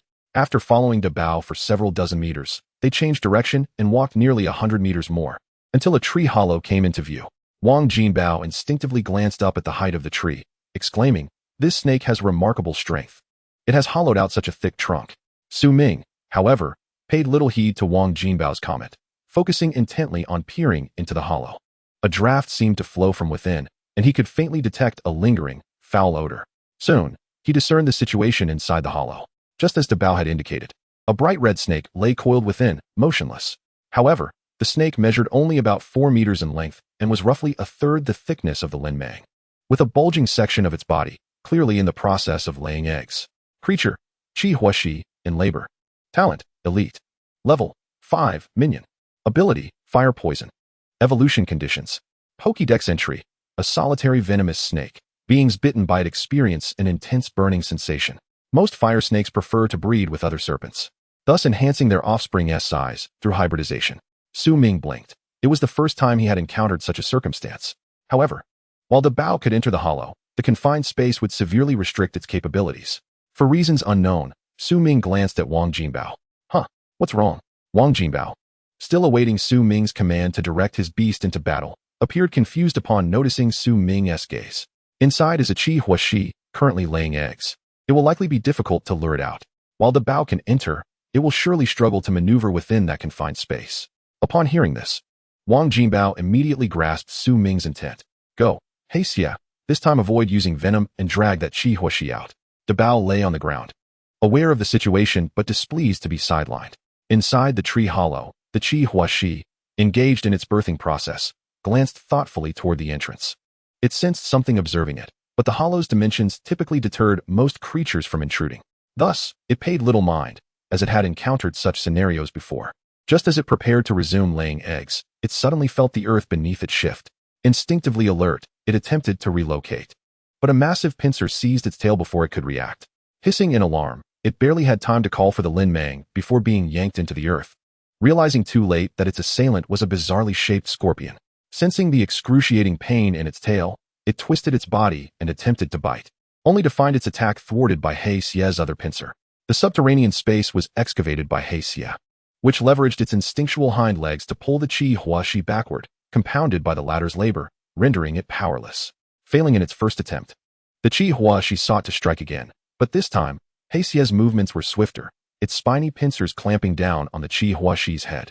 In the next moment, the sound of cracking bones echoed as the foul blood gushed forth from the wound on the creature's head. Hissing in agony, the battle ensued. He Xia returned a hissing sound, its pincers working in unison to drag the increasingly sluggish Qi Huashi back along its original path. As He Xia began to dig to prepare for its exit, Qi Huashi suddenly stirred, its crushed head casting a sinister gaze at He Xia, which was making its way out. On the ground, Wang Jinbao, who had been watching He Xia dig, was about to say something when a red figure suddenly sprang out, biting onto He Xia's leg. Hiss!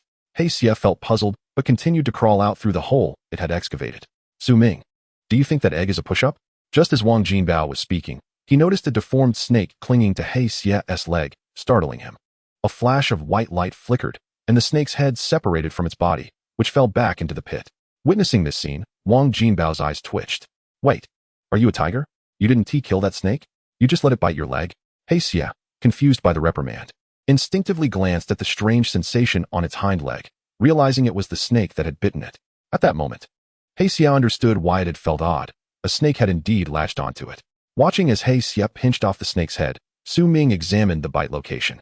No worries, you've merely deformed the snake's head. Its attack capability has been rendered useless, and it couldn't penetrate your shell. Wang Jinbao noticed that the head of Qi Huashi had indeed been deformed, and that its ability to cling to He Xia was solely due to its remaining nerve reflexes. I understand, just a bit frustrated. It seems I need to teach it a lesson when we return. Observing the incredibly smooth cut where Qi Huashi had been severed, Wang Jinbao turned to the Bao, who was beginning to feast. Your Bao, has its claws also become sharper? The cut is so neat. Yes, watching the two beasts, one consuming flesh and the other devouring entrails, Su Ming nodded slowly. After waiting for over 10 minutes, the two beasts had only consumed a portion, leaving a considerable amount of meat behind. The rationale was simple. They were certain to encounter more than just these two monsters today, so a little taste would suffice. However, He Xia was somewhat different. The snake's entrails were not extensive, and even if both were consumed, it could digest them quickly, especially since it was on high alert underground, which would certainly increase its energy expenditure. When the Bao had eaten enough, it licked its claws and gently patted He Xia's head. Chapter 55, The Venomous Bird-Eating Spider.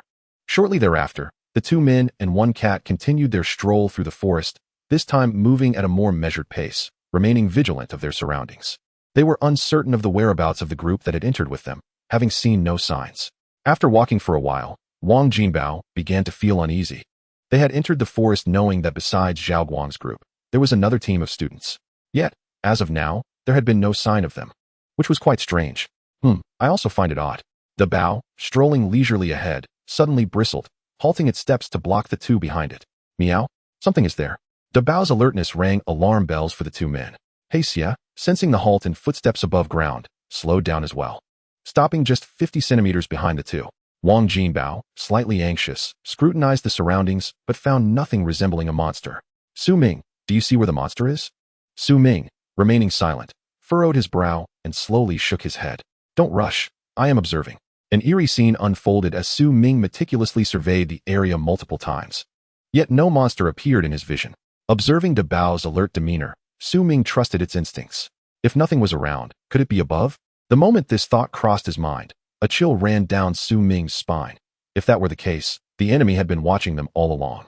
This notion spiraled, and Su Ming placed his finger on his lips.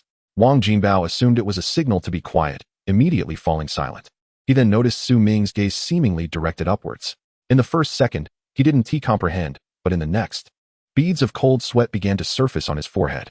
No wonder there was no sighting. No wonder Su Ming had informed him about the white shadow cat. If it was indeed above, any misstep could provoke an immediate attack. Su Ming's eyes caught sight of a massive spider, a shade of deep brown, with its 8 legs curled around a branch. At a rough estimate, each leg appeared to measure around a meter in length. The fuzz on its abdomen pulsated rhythmically, resembling a reptilian creature. As it hung upside down from the branch, its 8 compound eyes seemingly observing Su Ming and the others. Monster, venomous bird-eating spider. Talent, exceptional. Level 10, minion. Ability, highly venomous. Evolution conditions. Pokédex description, a hermaphroditic spider that does not weave webs but possesses a larger body. Its mouth parts beneath the compound eyes inject a large quantity of corrosive venom upon biting an enemy. Fond of consuming avian creatures, it hangs in treetops to camouflage itself, manipulating the fuzz on its abdomen to create the illusion of a reptilian creature, luring avian monsters to pause, with quick reflexes and 8 legs akin to spears. Glancing at the panel, Su Ming fell into a state of utter shock. Level 10, just one step away from elite status, and its talent was exceptional. What does this imply? While Su Ming wasn't entirely sure, he was certain that his De Bao could not match such an adversary. This was a comprehensive dominance in terms of level and talent. He acknowledged that De Bao had become significantly stronger after training, but facing such a creature, Su Ming felt no confidence. No wonder De Bao had suddenly bristled without warning. It had entered the hunting range of this spider. At this height, although only 7 or 8 meters, Su Ming believed that it could descend upon them in just a second or two. What do you see? Wang Jinbao, noticing the cold sweat on Su Ming's face, grew even more apprehensive. Su Ming slightly turned his head to Wang Jinbao, managing a faint smile as he whispered. It appears to be a level 10 venomous bird-eating spider, and its talent seems quite impressive. We are directly beneath this spider, if it wishes. We might be pierced by its spear-like legs in an instant. Wang Jinbao felt a chill run down his spine upon hearing this. If things went awry, both of them and their beasts could end up in the spider's maw. What kind of situation is this? There's a monster perched on my head. Wang Jinbao quietly cursed. Su Ming, is that spider watching us? No, it has assumed a hunting posture. It seems to have little interest in us. Its abdominal fuzz is in motion, likely preparing to lure in avian monsters for a meal, as this type of spider enjoys consuming bird-like creatures. Let us act as though we are oblivious, maintaining a calm demeanor and moving forward casually. Wang Jinbao subtly nodded in agreement with Su Ming's plan, as there were no better alternatives. De Bao, somewhat reluctant, seemed eager to test its strength, but was met with a stern glare from Su Ming. The three continued their unhurried advance, unaware that the venomous bird-eating spider, hanging from the treetop, cast a quiet glance at them before averting its gaze. It wasn't until they had walked a distance of over 10 meters that Su Ming and Wang Jinbao finally felt some relief. At this distance, even if the spider descended, they would have ample time to react. If it came down to ground combat, with one in the light and one in the shadows, De Bao and Wang Jinbao's Xia might yet have a chance. After escaping the immediate danger, Wang Jinbao spat. How far have we gone? About 4 kilometers? And there's a level 10 monster, nearly elite, lurking here? Are they toying with me? Is it true that after walking 4 kilometers, only elite-level monsters remain? No, I must report this issue to Instructor Lu shortly. Upon hearing Wang Jinbao's words, Su Ming merely shook his head and smiled wryly, stating that it was futile to complain. Such is the wilderness, and they could only blame themselves for neglecting the dangers above. Fortunately, they had been lucky this time, and they would be more cautious in the future. Just as Wang Jinbao pondered whether he could lure the poisonous tarantula down to kill it, the woods behind them suddenly erupted with a violent commotion. Daba swiftly leaped to a position behind the two, fixating intently on the source of the disturbance, occasionally glancing up at the treetops. Mew, today, I must taste the flavor of insect flesh. Wang Jinbao's expression grew serious. He gently tapped the ground twice, signaling Hixi to prepare for an ambush. A sudden bird call startled the two. Had the spider captured its prey the moment they left? As this thought crossed their minds, a loud thud sounded, and a bird carcass plummeted to the ground, followed closely by the poisonous tarantula landing at the spot where they had previously noticed it. Chapter 56, Whose bird is this? The poisonous tarantula merely glanced at them before turning its attention to its prey, a bird-like creature approximately 60 centimeters in size, reminiscent of a sparrow from before the awakening of spiritual energy, albeit with a crimson beak.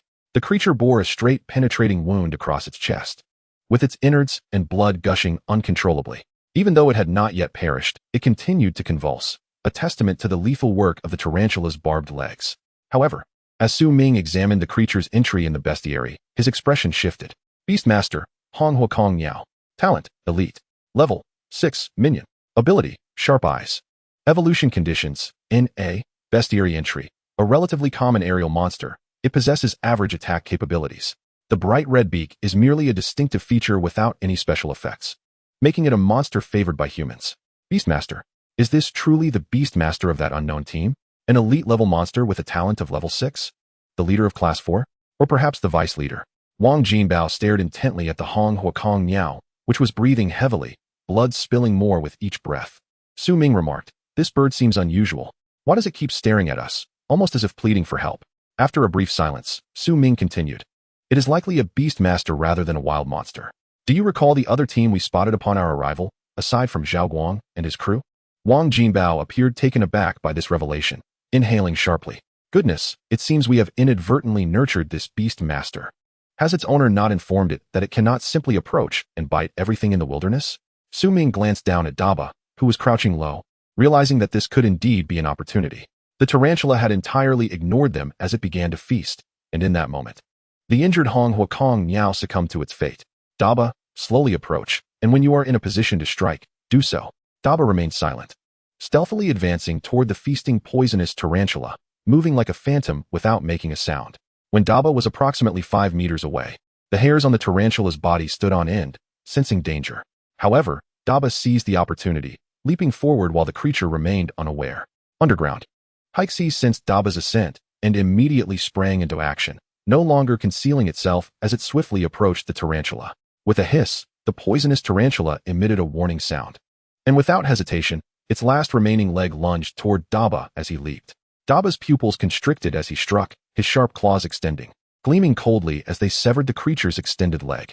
A thick, purplish-black fluid gushed from the wound, and the pain jolted the tarantula's nerves, causing it to abandon its meal and turn toward Daba. Upon seeing Daba, who had unexpectedly attacked while holding its severed leg, the tarantula's originally brown compound eyes transformed into a bloodthirsty red, emitting angry hisses. "Still making noise? After losing a leg, you dare to call out?" Wang Jinbao shouted, exasperated. The tarantula, feeling the vibrations beneath it, did not hesitate to raise a whole leg to strike underground, causing Wang Jinbao's heart to tighten. With a loud crack, a shadowy whip shot out from the ground, striking the tarantula squarely in the face and sending it flying. Wang Jinbao couldn't help but laugh at the sight. "Well done, Hixie." Likewise, Su Ming's expression shifted, and he quickly called out, "Daba, go. Do not attack its head. Focus on severing its remaining 7 legs first." With a rush, Daba transformed into a white streak, darting past the tarantula just as it landed. Another leg was severed, propelled into the air by the residual force. The tarantula, now in agony from yet another injury, fixated on the whip that had struck it, then turned to locate Daba.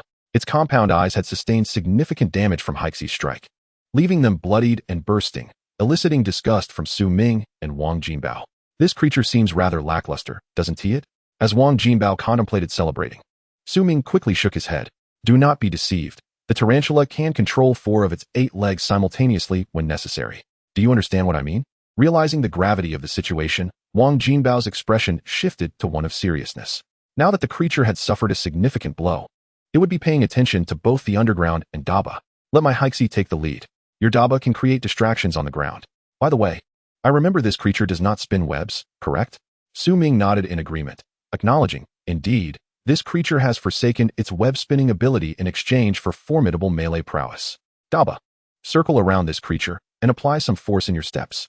With the command given, Daba swiftly began to run in circles around the poisonous tarantula, forming a subtle white ring that enclosed it. With both Beastmasters present and the tarantula aware of their presence, its danger sense became ineffective. Even if it recognized that an enemy lurked below, it could do nothing about it. Daba's movements and sounds completely obscured Hixie's slow approach from underground.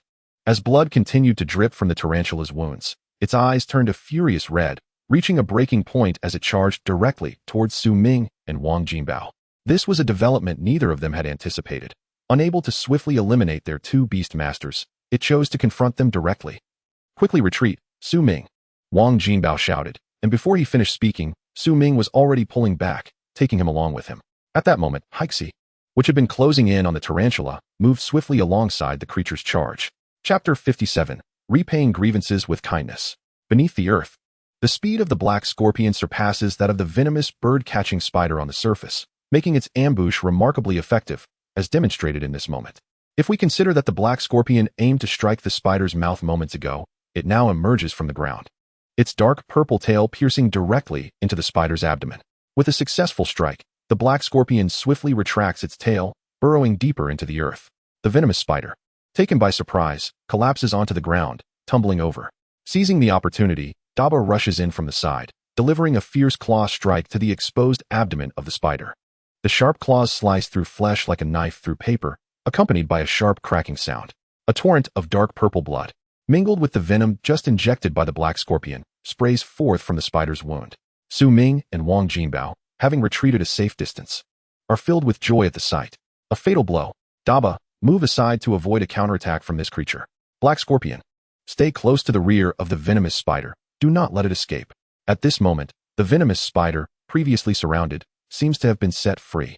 Its compound eyes, still partially functional, perceive that the large cat which had been circling it has suddenly distanced itself and is now crouching nearby, while the scorpion beneath has fallen silent, seemingly digging deeper. The intense pain in its abdomen, along with its spilling innards, drives it to desperate rage. Yet it feels utterly helpless. It is tantalizingly close to an elite level where it could easily eliminate the white cat and the creature buried below.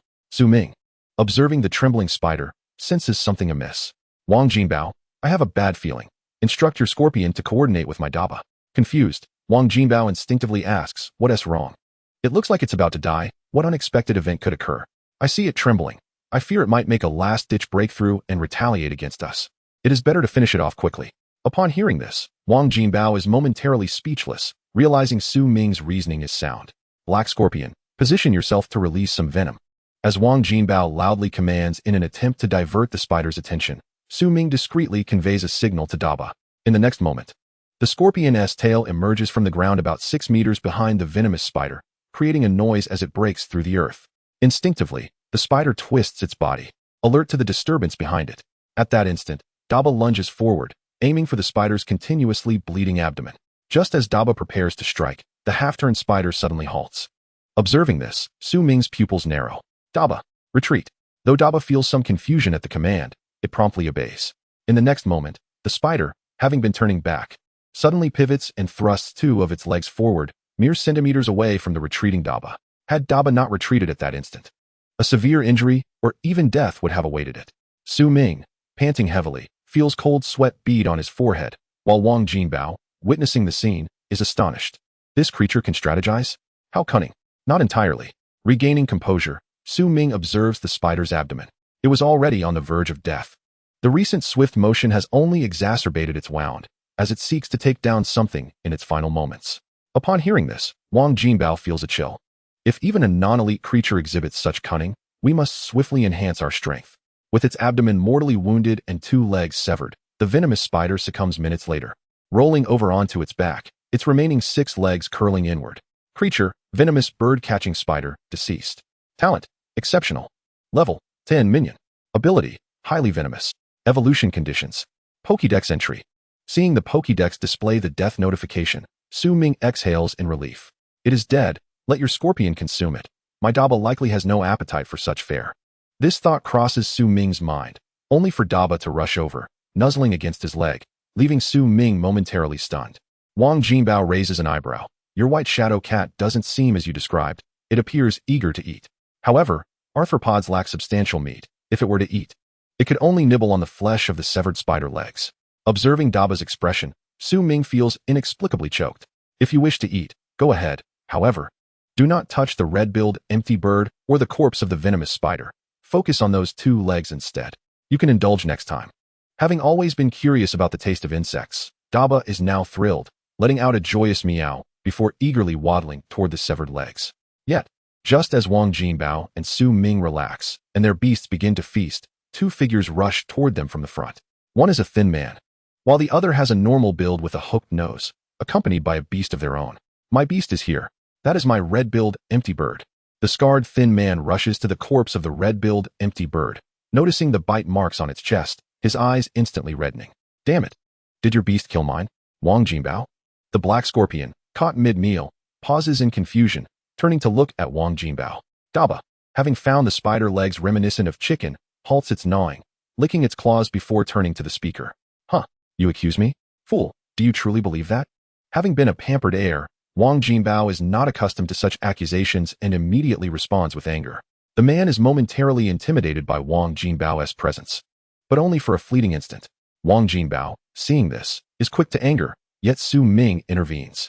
I advise you to observe closely. It was this venomous spider that killed your beast, and we avenged your beast. Is there anything else you wish to know?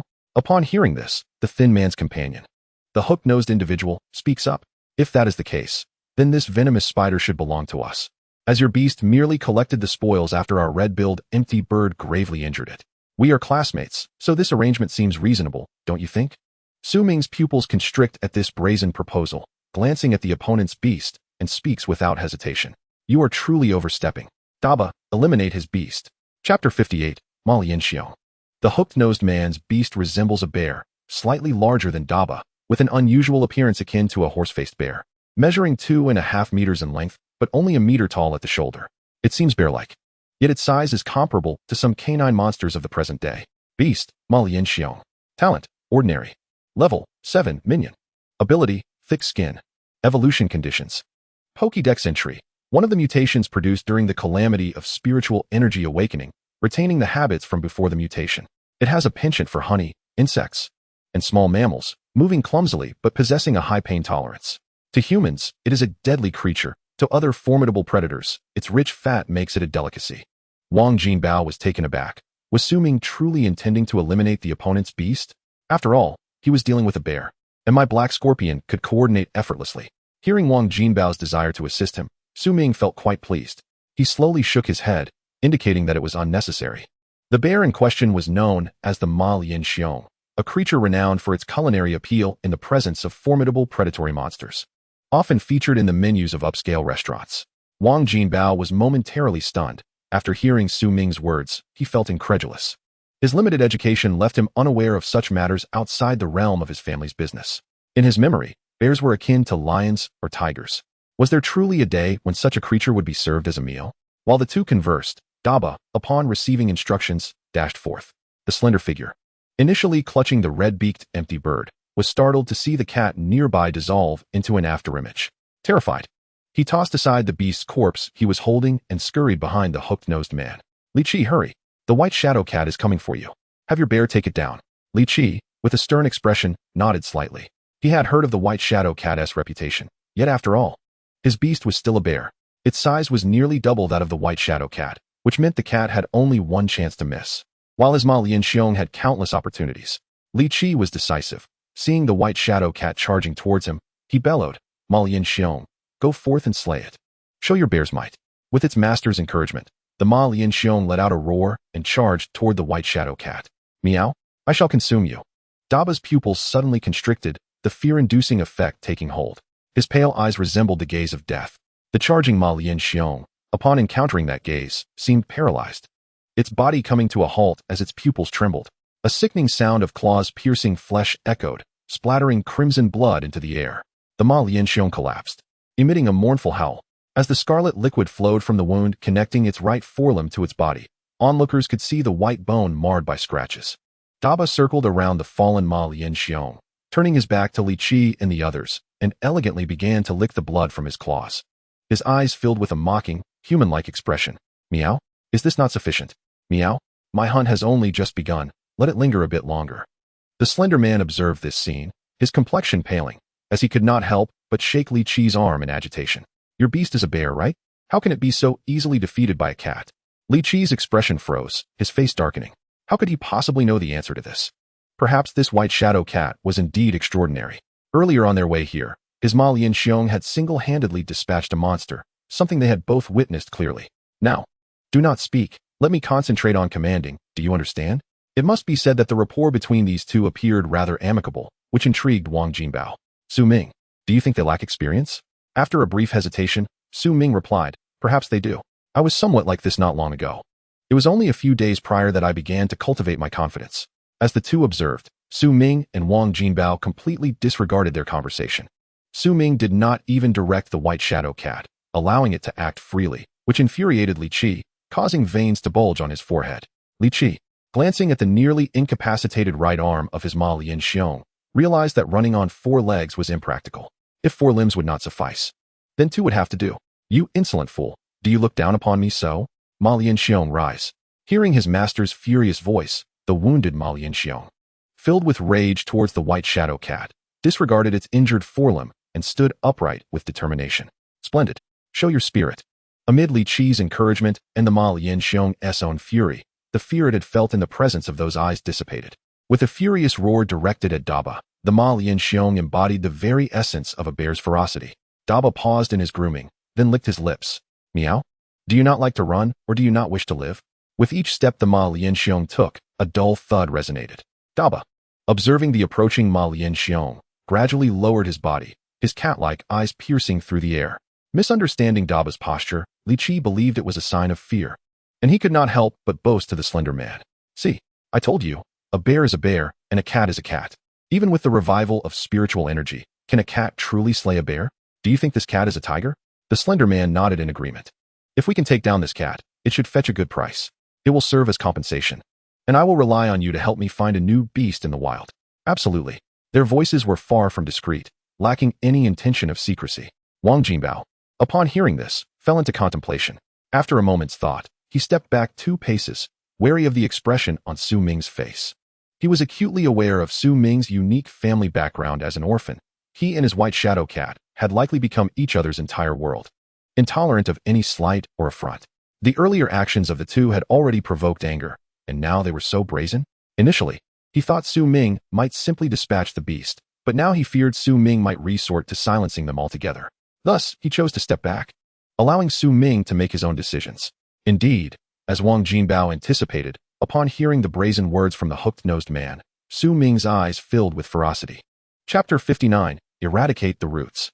Su Ming silently observed Li Qi, who was boasting about the strength of his beast to the slender man. Suddenly, Li Qi shivered, sensing Su Ming's unwavering gaze fixed upon him. Ah, you know fear now? Fear? Su Ming softly uttered a single word before surprising everyone with an unexpected move.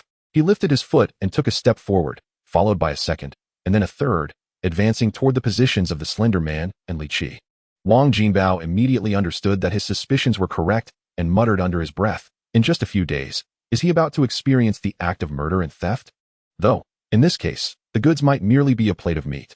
With his thoughts racing, Wang Jinbao summoned his hidden black scorpion, quietly whispering something. On the scene, the Ma Lianxiong steadily approached Su Ming's white shadow cat, which remained crouched and motionless, its gaze firmly locked on the bear's neck. Though it was a battle, Su Ming's ominous advance created an inexplicable tension for Li Qi. Hey, you are the class leader, right? What is the meaning of this? Are we not fighting anymore? Su Ming remained silent. At that moment, Daba, who had been crouched and still, suddenly emitted a series of dangerous growls, capturing the attention of the hooked-nosed man and the slender figure. Do not mind that person. Let us first deal with his beast, and then we can discuss things. As soon as the slender man's words fell, Daba sprang into action, closing the distance of over 4 meters between them and the Ma Lianxiong in an instant. Appearing behind the bear like a white specter, landing softly without a sound, Daba hurried to Su Ming's side, staying close and ignoring the still-moving Ma Lianxiong. This scene left both men bewildered. The slender man, observing the Ma Lianxiong approaching them, could not help but warn, Li Qi, your beast is coming towards us. What is happening? The bizarre scene induced a sense of unease in the lanky individual, as he recalled the sudden appearance of the white shadow cat descending behind the Ma Lianxiong. The unsettling sensation intensified in his heart. Li Qi also sensed something amiss, yet he could not fathom the notion that his beast had perished. After all, it was still moving, was it not? The Ma Lianxiong was not facing us. It was directed towards that white shadow cat. Did you hear that? Li Qi, still oblivious, continued to issue commands to the Ma Lianxiong, whose lack of response seemed to confirm the lanky individual's suspicions. Seizing the moment while Li Qi was vociferously commanding, he began to retreat step by step, his expression fraught with tension. Should I call out a couple more times to test it? A dispassionate voice echoed in Li Qi's ears, and it was only then that he noticed Su Ming and the white shadow cat standing not far from his right, his pupils instinctively contracting. Realizing that the situation was growing increasingly dire, Li Qi finally panicked. What do you intend to do? Su Ming remained silent, coldly observing him, which sent a chill of dread through Li Qi's heart. Ma Lianxiong, come protect me. Suddenly, the Ma Lianxiong, which had been advancing cautiously, halted at that moment. Just as Li Qi believed his command had finally taken effect, and the Ma Lianxiong was about to adjust its course to shield him. A hint of amusement and relief appeared on his face. In an instant, the head of the Ma Lianxiong detached from its neck, thudding to the ground and rolling away. Crimson liquid erupted from the severed neck, producing a cacophony of splattering sounds. The relief in his eyes and the slight smile that had graced his face vanished in that moment.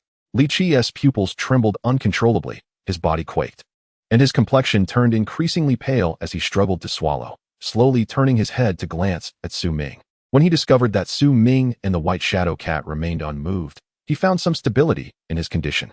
Can I leave? Let us depart. Yes. It was our fault. We shall leave immediately. Now realizing the gravity of the situation, Li Qi disregarded whether his request had been granted, hastily attempting to escape with the lanky individual behind him. However, upon turning around, he found there was no trace of the lanky figure. Li Qi's pupils constricted into pinpoints. Where is he? Where has he gone? Why has he vanished? In that moment, Li Qi understood better than anyone else. Yet it was the unwillingness of the human heart that compelled him to voice his thoughts. He fled when you first called for the Ma Lianxiong to protect you. You called out once, and it retreated several steps. Upon hearing these words, Li Qi gazed at Su Ming in disbelief, terror now consumed by resentment and unwillingness. Why did you not stop him? Why? Su Ming shook his head slightly. Is this your dying wish? Dying wish? What do you mean? What do you mean? My beast is already dead. What more do you want? Su Ming remained silent, his expression exceedingly apathetic, a detachment towards life evident in his demeanor. He raised a hand, and a bow charged forward. Before Li Qi could utter another word, he felt a violent spinning sensation, ultimately hearing a thud as he witnessed his own unsteady body topple forward. He parted his lips slightly, seemingly wishing to speak, but at that moment, the breath of life was entirely extinguished. The sound of rustling filled the air as Dabao, having just landed, cast a casual glance before returning to Su Ming's side, leaving Su Ming bemused. In such circumstances, the source of the noise could not be an enemy, but rather Wang Jinbao's black scorpion? As it turned out, Su Ming's assumption was accurate. The sound indeed emanated from Wang Jinbao's black scorpion, which bore a large meatball attached to its tail. The black scorpion, with the meatball in tow, met Su Ming's gaze, froze for a moment, then proceeded to toss the meatball in front of itself, excitedly raising its pincers. Witnessing this spectacle, Su Ming was momentarily taken aback, and before he could inquire, Wang Jinbao's voice preemptively rang out. Do not forget what my family does. We deal in beast materials. In this world, countless lives are lost in the wild each day. Who knows how they meet their end? Regardless, it won't be long before the stench of blood attracts monsters, so I consider it a means of practice. Su Ming stared blankly at Wang Jinbao, who appeared utterly unconcerned, before suddenly laughing. Indeed, quite all right. Yes, indeed. The two exchanged glances, laughter resonating through the air. By the way, you mentioned this meat is delicious. Is that true? Indeed. Aside from the fatty outer layer, the remaining flesh is quite tender. It is precisely for this reason that such monsters struggle to survive. The strongest wild Ma Lianxiong known to exist is merely at the elite tier. Hearing this, Wang Jinbao smacked his lips, stating, to be honest, I quite enjoy this type of meat. Have Dabao cut me a piece to take back for dinner in the Senior 3 department. Make sure it's a balanced portion of fat and lean. Upon hearing this, Su Ming raised an eyebrow. You seem to have quite the palate. Lifting the meat, Dabao stepped forward, effortlessly slicing through the skin, precisely separating the fat. Just as it was about to make another cut, Dabao turned to Su Ming. Meow? How big should I cut it? Wang Jinbao understood Dabao's intent and hurriedly replied. Not too much, just 10 pounds will suffice. A bit of chili will last me 10 days. Su Ming nodded slowly, prompting Wang Jinbao to crouch beside Dabao, who easily severed a large slab of meat. Wang Jinbao caught it deftly and stood up, unable to contain his laughter. This is the first time I have tasted such a thing. I hope it lives up to your praise. Dabao also cut another piece for Su Ming, sensing that his master wished to sample the flavor as well. Meanwhile, the black scorpion cast a disdainful glance at Wang Jinbao, then proceeded to eviscerate the Ma Lianxiong. Accepting the meat brought by Dabao, Su Ming estimated its weight to be around 20 to 30 pounds. Enough. You all eat quickly. The stench of blood is overwhelming here. Once finished, we must hasten our departure. lest more monsters are drawn to the scent. After taking a few bites, Dabao's eyes lit up, making incessant munching sounds, while the black scorpion burrowed into the flesh, leaving only its tail and hindquarters exposed. After approximately 10 minutes, Su Ming and Wang Jinbao ceased their conversation. The wind had sufficiently carried the scent of blood far away, and if he was correct, monsters were likely already en route. Dabao, lead the way. We must hurry back. Covered in blood with greasy corners of its mouth, Dabao nodded vigorously. Meow? No problem. After several rounds of actual combat, the black scorpion had become adept at navigating its enhanced physique, swiftly burying itself in the ground in less than a second, willingly taking on the role of a rearguard. Just as the trio departed, a massive bird with a wingspan of 6 meters circled above, emitting loud, piercing cries. As the calls echoed and spread, the nearby forest was filled with rustling sounds. Even Su Ming and Wang Jinbao, who had already covered some distance, could still hear the cries distinctly. Su Ming observed that Dabao fluffed up its fur upon hearing the calls, and a serious expression crossed his face. We need to pick up the pace. Wang Jinbao, run.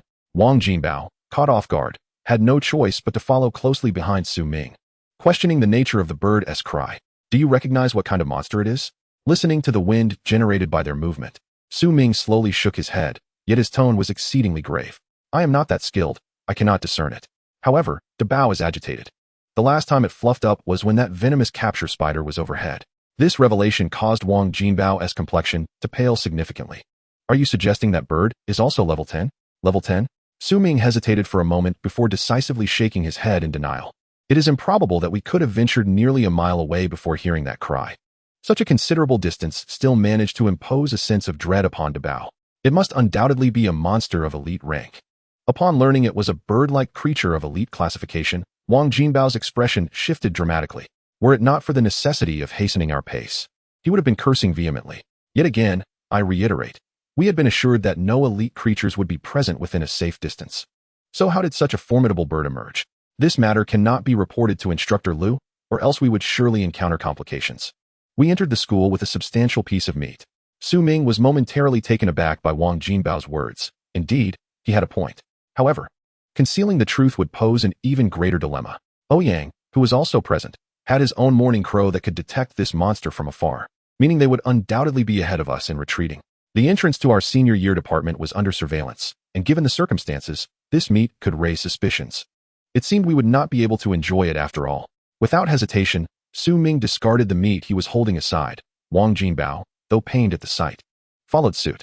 After all, the white meat was far more valuable than the money spent. Once our beast reaches elite rank and evolves, we shall return to slay that scruffy bird and claim its inner Dan. Wang Jinbao, unwilling to suffer losses, could only indulge in verbal expressions of frustration.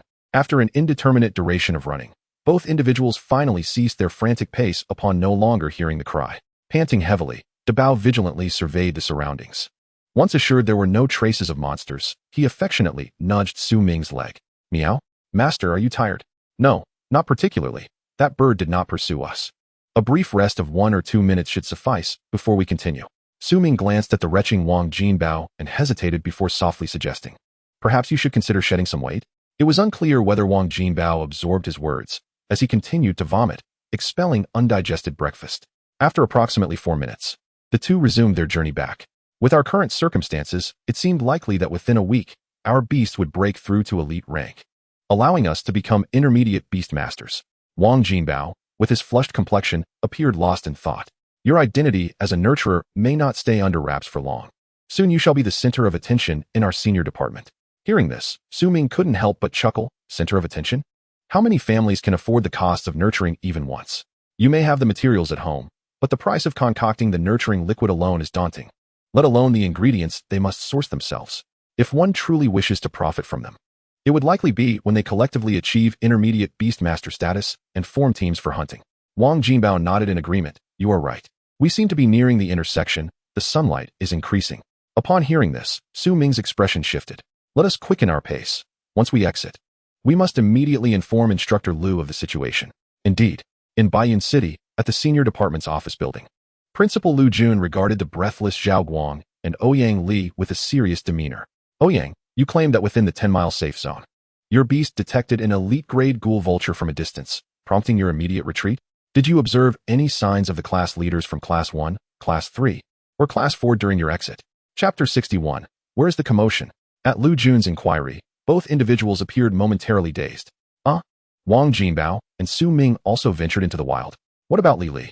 Zhao Guang felt perplexed. Everyone seemed so driven. Returning to the wilderness after just a day's rest? Ouyang adjusted his glasses, contemplating. We were the first to enter the wild.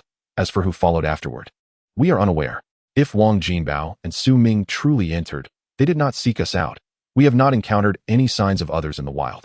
Lu Jun's expression turned contemplative. All 4 class leaders and their deputies had indeed exited the school into the neighboring wilderness area. If mishandled, how would he explain this to the students' parents? In that moment, Lu Jun felt a wave of anxiety wash over him, his body inexplicably growing restless as his breath quickened. After a considerable pause, Lu Jun sighed heavily. Very well, you two should return to rest. I will handle the matters in the wild. Upon hearing this, Zhao Guang and Ouyang Li exchanged glances before nodding in silent agreement. Understood, Instructor Lu. We shall take our leave. Just as the two prepared to exit the office and return to their dormitory, the door was forcefully flung open from the outside. Lu Jun, already irritable and intending to vent his frustrations in the wilderness, felt a vain throb on his forehead upon hearing the commotion. What is happening? Do you not know to knock first? Fuming, Lu Jun stood up, but his expression froze upon seeing the panting Su Ming and Wang Jinbao at the entrance.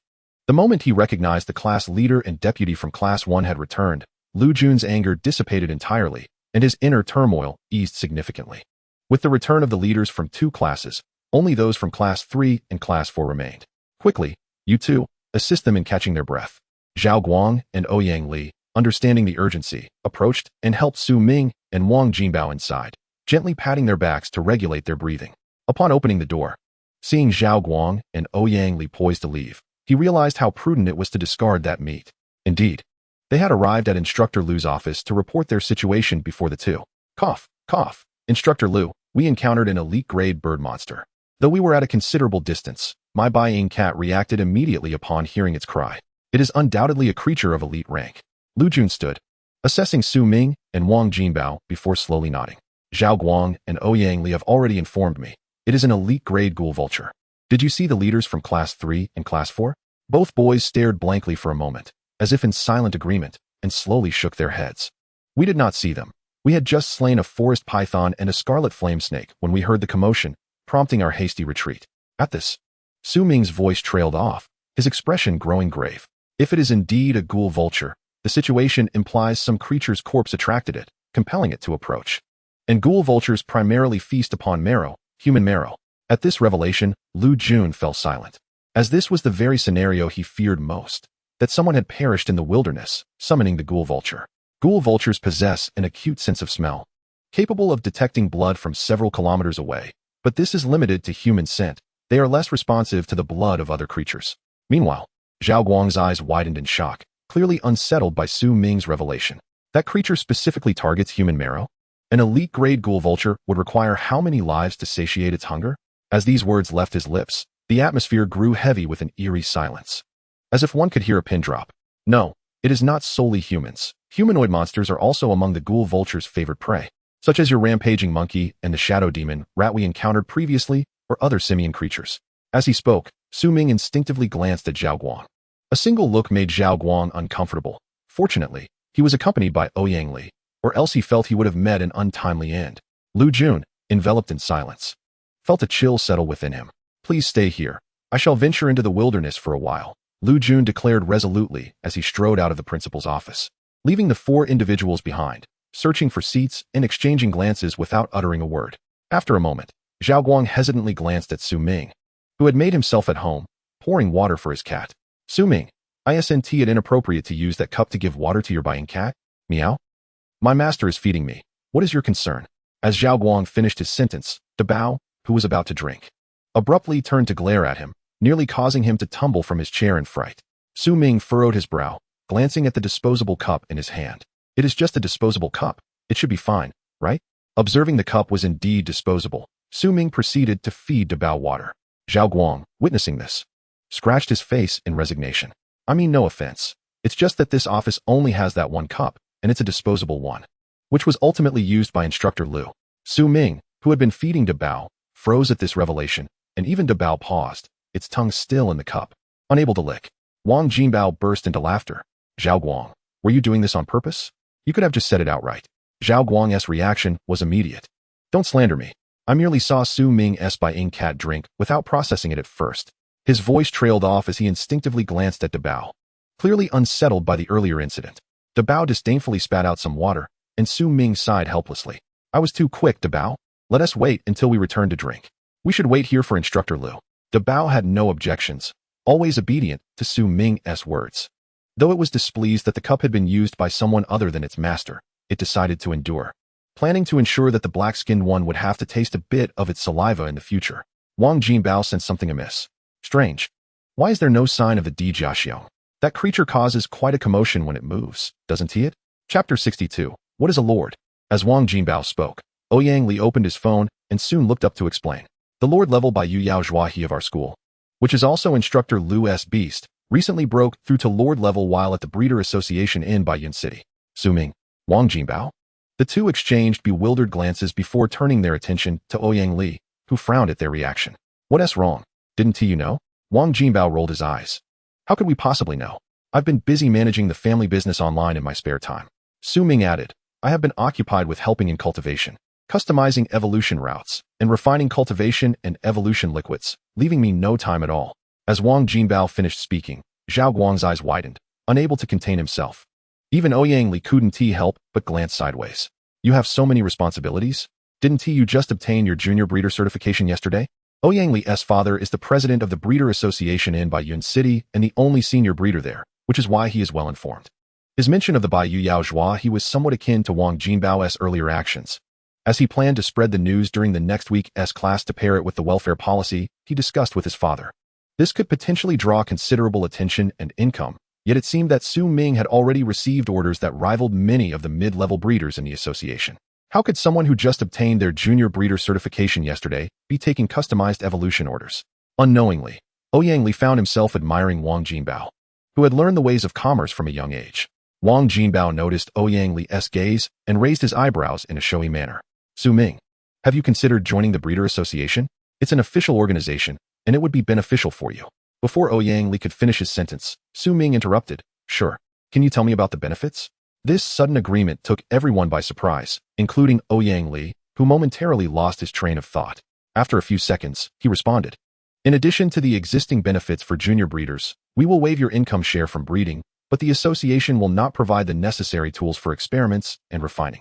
As soon as he finished speaking, Su Ming nodded in agreement without hesitation. That works.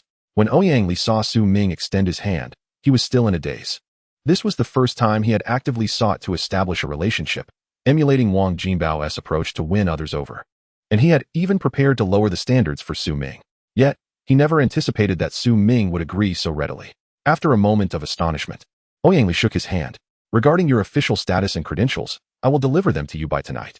From now on, you are a member of the Breeder Association. Su Ming smiled and nodded, then turned to modify his self-promotion profile on the forum. Before editing, he noticed that very few believed in him. Most were doubting or disparaging comments, although what AI Qi Yang had left a thumbs up. Subsequently, the online community collectively berated her, but Lu Ting seemed to be no pushover, as her comment section had been forcibly pushed up countless levels. Seeing this, Su Ming couldn't help but think it was terrifying as he began to revise his personal profile. Baiyun City, Senior Year Department. A junior breeder who completed all assessments in under an hour, offering fair and reasonable prices, now invited to join the Baiyun City Breeder Association as a member. As for whether AI Qi Yang would have any doubts upon seeing this, it was too late. The deal was sealed. She wouldn't have any issues if she was satisfied with the evolution liquid she refined. Once finished, Su Ming settled onto the office sofa to rest, with Wang Jinbao beside him, though his black scorpion was stored in the beast space. The atmosphere grew quiet once more, while Zhao Guang busied himself messaging someone. Meanwhile, at the artificial lake behind the Senior Year Department's kitchen, the Bai Yu Yao Zhuahe was cleaning its feathers, with a communication device resembling a telegraph behind it. Suddenly halting its grooming, it took to the sky as if receiving an order, gracefully flapping its wings and transforming into a white dot against the horizon. Below the office building, Lu Jun awaited eagerly and soon witnessed his beast descending before him. Let us go. There has been a problem within a 10-mile radius. A reckless bird has crossed the boundary. Upon hearing his master's command, the Bai Yu Yao Zhuahe lowered itself, allowing Lu Jun to mount its back. With a powerful flap of its wings, they vanished into the sky. In the air, Lu Jun stood firmly on the Bai Yu Yao Zhuahe's back. Unaffected by the winds generated by its rapid flight, not even a corner of his clothing fluttered. The distance from the office building to the 10-mile area was approximately 10 kilometers, yet in just 2 minutes. The Bayou Yaozhua he had transported Lu Jun to the designated zone. Find that bone-eating vulture. Lu Jun's voice was barely audible. Yet the Bayou Yaozhua he could distinctly sense its master's fury. Upon receiving the command, it swiftly pinpointed the location of the adversary. Caw, what did you say? Eating humans. While listening to student reports in the office, his heart had already chilled. Now, however, it plummeted into an abyss of rage. The order was clear, alive. Capture it. Caw. The flying Bayou Yaozhua he nodded and cried out, its eyes eerily filling with a greenish light. In that moment, the wind ceased abruptly. The next instant, it appeared as if the very earth had begun to shift, countless trees being crushed into splinters, the ground sinking beneath. Leaves, shrubs, and branches were all pulverized into dust, swept skyward by an unseen force. The cacophony of terrified roars and cries from the monsters echoed through the forest. Accompanied by inexplicable splashes of blood and flesh, a horrifying calamity unfolded above the location of the Shigujijio, despite the emptiness of the sky. The land was stripped of its surface layer by an invisible wind. What had once been a lush forest within 100 meters now lay desolate and silent, while the verdant woods beyond flourished undisturbed. At the center of this barren expanse, the Shigujijio was pressed into the ground by the overwhelming elemental winds, swirling around its body, slicing through it like sharp blades. Blood was whisked away by the wind, and although it was an elite-level creature capable of dominating this area, it now appeared as a lamb awaiting slaughter before its lord. Nearby lay 2 heaps of mutilated flesh and the last leg bone it had clutched in its beak, alongside several skeletal remains of monsters it had devoured. If the elite level represented the initial understanding and application of elemental power by monsters and beast tamers, the battle leader level above it allowed for the external manifestation of this power, culminating in terrifying offensive capabilities. The current situation exemplified the offensive strategy of a lord-level monster, enhancing its elemental control to summon surrounding elements for more potent attacks.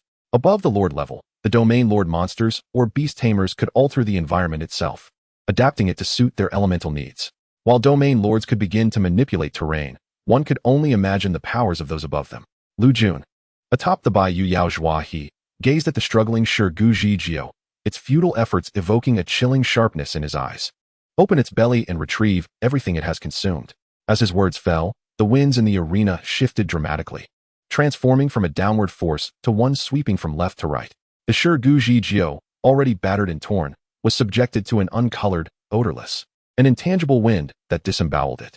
What seemed like merely a small incision for the creature became a conduit for the wind to extract everything from its stomach. Lu Jun beheld a mound of red and white substances, a tinge of mourning reflected in his gaze.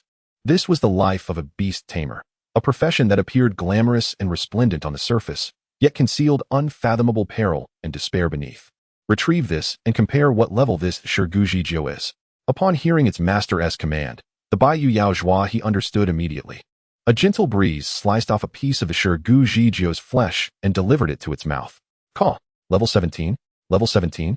Lu Jun repeated in disbelief.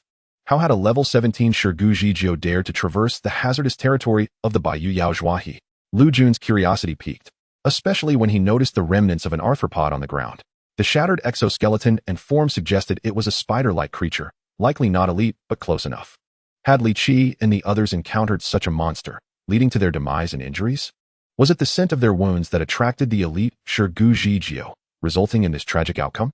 Murmuring his conjectures, Lu Jun reflected on the Shigujijio's insatiable appetite for human marrow. It was not unheard of for elite-level Shigujijio to invade the territories of lord-level beast tamers in pursuit of their gluttonous desires. The situation indicated this was a plausible scenario, given the real-life instances, yet he sensed something amiss that he could not quite articulate. The Bayou Yaozhua he lingered in the air, waiting for Lu Jun, who remained silent until a deep sigh escaped him. Without leads, this is the only truth. Li Qi and Jiangqin perished while exploring the wilderness, wounded by an unknown spider-like creature, their scent attracting the elite Shigujijio, leading to their tragic end. As Lu Jun spoke, his countenance darkened. It was disheartening that 2 students from the senior class had met their end within mere days of the school year commencing. Would fewer students dare to become beast tamers next year?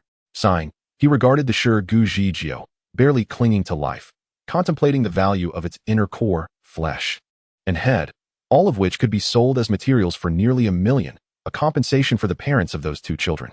Being a beast tamer was no trivial matter. From the moment one entered this profession, a tacit rule existed.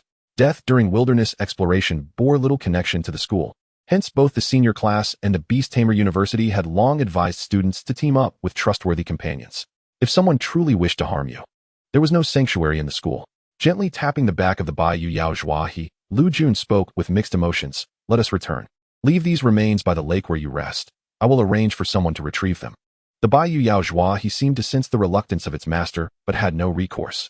It could not abandon the remains in the wilderness to be devoured by monsters, nor could it present them at school for classmates to witness the remains of their companions. The training camp for new recruits was no more suitable. Ultimately, the lakeside where it resided was the only appropriate temporary resting place. With a plaintive call, the Bayou Yao Zhuahi controlled the winds to carry the remains, returning Lu Jun to the senior class before taking the remains back to its dwelling. Though it felt a pang of sorrow, the Bayou Yao Zhuahi remained obedient. The following outlines the hierarchy within this narrative. The levels of beasts: 1 to 10, servant; 11 to 20, elite; 21 to 30, battle leader; 31 to 40, lord; 41 to 50, domain lord; 51 to 60, king; 61 to 70, emperor; 71 to 80, mythical. Only inflicts damage based on laws, such as the law of strength, etc. 91 to 100, true ancestor. The quality levels of beasts are typically classified as common, elite, exceptional, rare, epic, legendary, mythical. The levels of beast tamers: beginner, servant; intermediate, elite; advanced, battle leader; master, lord; grandmaster, domain lord; king level, king; master level, emperor; epic level, mythical; legendary level. The parentheses denote evaluation criteria. The strongest beasts correspond to the level of the beast tamer. A beast tamer may contract a maximum of 6 monsters as their beasts, and beasts can only be replaced when the tamer is either a human or a beginner beast tamer, requiring the original beast to be deceased. The levels of beast tamers are as follows: junior, intermediate, advanced, master, grandmaster, epic, legendary, and monumental, currently non-existent. It is clear from this that the monsters in this book do not utilize skills, but rather exploit elemental forces. Ascending in rank is indeed feasible, but in lesser domains. It is improbable to cultivate monsters of such caliber without the requisite strength and background. The exceptions are those around the male protagonist who possess unique backgrounds. Initially, the protagonist will not exhibit any capabilities of transcending ranks through beast taming. This is akin to a delicate flower blooming in a barren land. Chapter 63, Informing the Parents. The previous chapter added 2,000 words. Standing beneath the office building, Lu Jun rubbed his face in annoyance. Li Qi, his father, is a squad leader at the Tianya security branch in Bayun City, an elite-ranked beast tamer, reportedly nearing the end of his tenure. Jiangxin's parents also hold positions within the management of the same branch. The bond between these two individuals at school is notably strong. They encountered troubles together. A headache ensues, as 2 students have perished merely days into the new term. What are we to do? If Lu Jun had not seen Li and Wang Hui returning to school on their way to the office, he would have had to search for them. Sighing, he decided to send a message to inform them to come to school. Shaking his head, despite the complexity of his emotions, his immediate concern was to reassure the class leaders and vice leaders of the remaining 3 classes. It is not uncommon for students to perish in the wild, whether in this institution or others, including Beast Tamer University. However, the timing is crucial. The few days preceding the term's commencement are significant, which could lead to an even smaller student body or compel some to transfer to the senior division of beast tamers elsewhere. Such unforeseen circumstances cannot be perfectly avoided. All kinds of monsters exist, and when such incidents occur, one must simply accept them. After sending the message, Lu Jun adjusted his emotions, feeling a simmering anger within him due to these events. The creatures in the wild are truly chaotic, incapable of distinguishing between the powerful and the weak. Once matters are settled, he intends to hunt down the elite-ranked monsters known for their predatory nature. Meanwhile, upstairs, 4 individuals who were resting suddenly heard the sound of the door opening. Assuming it was Lu Jun returning, they opened their eyes, only to find it was Wang Hui and Li entering, not Lu Jun. Ah, you noticed as well. Don't drink that. Zhao Guang observed the 2 girls momentarily stunned, then watched as a flushed Wang Hui eagerly drank from a disposable cup on the table. Gulp, gulp, phew. I'm exhausted from running. After putting down the cup, Wang Hui turned to Zhao Guang. What's wrong? Have you used this cup? I thought I detected a strange odor. I was too tired to notice, Zhao Guang replied innocently, glancing at Su Ming. However, since Wang Hui was willing to move past the issue, it was best left unspoken. Noticing Zhao Guang looking at Su Ming, Wang Hui sensed something was amiss, but, being astute, chose not to address it, thus avoiding any discomfort. Panting, Lily stopped to catch her breath before inquiring. Did you also encounter elite-ranked monsters? What about the class leader from Class 4? We saw them following us into the woods. Upon hearing this, the expressions of the 4 boys in the office shifted. Following you too? What do you mean? Wang Jinbao narrowed his eyes at Lily, sensing something was off. What else could it be? They intended to head to the city, but overheard us discussing going to the wild, and decided to follow. They haven't arrived yet, have they? Once they do, I'll report this to the instructor. Their intentions are questionable, Wang Hui stated, elucidating the situation. Lily nodded in agreement, confirming Wang Hui's account. Indeed, we lost them in the forest. Strangely, upon hearing Li Li and Wang Hui's words, Su Ming and Wang Jinbao exchanged furtive glances, feeling increasingly justified in their actions, even experiencing a flicker of righteousness. Lost them? What happened? I just heard you mention this as I came upstairs. Did you encounter Li Qi and the others? With Lu Jun's arrival, the 4 boys straightened up, waiting for the girls to recount the entire story. Lu Jun's expression shifted numerous times. While he was unfamiliar with Wang Hui's character, he knew Lily well. He had been comrades with her father, witnessing her growth firsthand. This child endures considerable pressure due to her exceptional older brother, but is not one to lie. After listening to their accounts, Lu Jun gathered his thoughts and slowly nodded. I understand the situation. You 6 may return for now. Su Ming and Wang Jinbao exchanged a glance, each taking their respective beasts and preparing to exit the office. Wait a moment, Su Ming and Wang Jinbao. Hold on, Lu Jun suddenly called out. The 2, who were already feeling somewhat guilty, hesitated for a moment before Su Ming turned around, puzzled. Instructor Lu, is there something else? Lu Jun glanced at the Bao and then at Wang Jinbao's black scorpion. Your Buying cat does not seem to wish to remain in the beast space, Wang Jinbao. What about your black scorpion? Does it also refuse to stay there? Wang Jinbao was taken aback by this remark, having forgotten due to his rush. Lu Jun raised an eyebrow, a flicker of anger in his eyes. Go. Fill in the mud pits your black scorpion has dug up in the school. Realizing the issue at hand, Wang Jinbao felt a wave of relief wash over him. I understand, I will take care of it. As the 6 departed one by one, Lu Jun leisurely settled into his office chair, calmly taking a sip from his cup. Why does this taste so peculiar? There's a faint odor mingled with a subtle fragrance. What is going on? Lu Jun, puzzled, examined his cup and, finding it odd, decided to refrain from drinking tea for the moment. He sat in the office for nearly 2 hours when suddenly, there was a knock at the door. Knock, knock. The sound was urgent. Without lifting his head from the documents, Lu Jun called out, come in. As the office door opened, 2 middle-aged men entered, one somewhat refined and the other bearing scars on his face, both with reddened eyes. Principal Lu, what has happened to our children? Lu Jun fell silent, his eyes beginning to glisten with unshed tears. Li Qi and Jiang Qin had been injured by monsters during their exploration in the wild. The scent of blood was carried away by the wind, attracting an elite-ranked bone-eating vulture. The remains retrieved from the vulture were matched with the blood bank from their high school entrance medical examination, confirming their identities. The 2 fathers felt as if a thunderclap had struck their hearts, silently staring at the materials Lu Jun handed them. The atmosphere grew heavy with silence.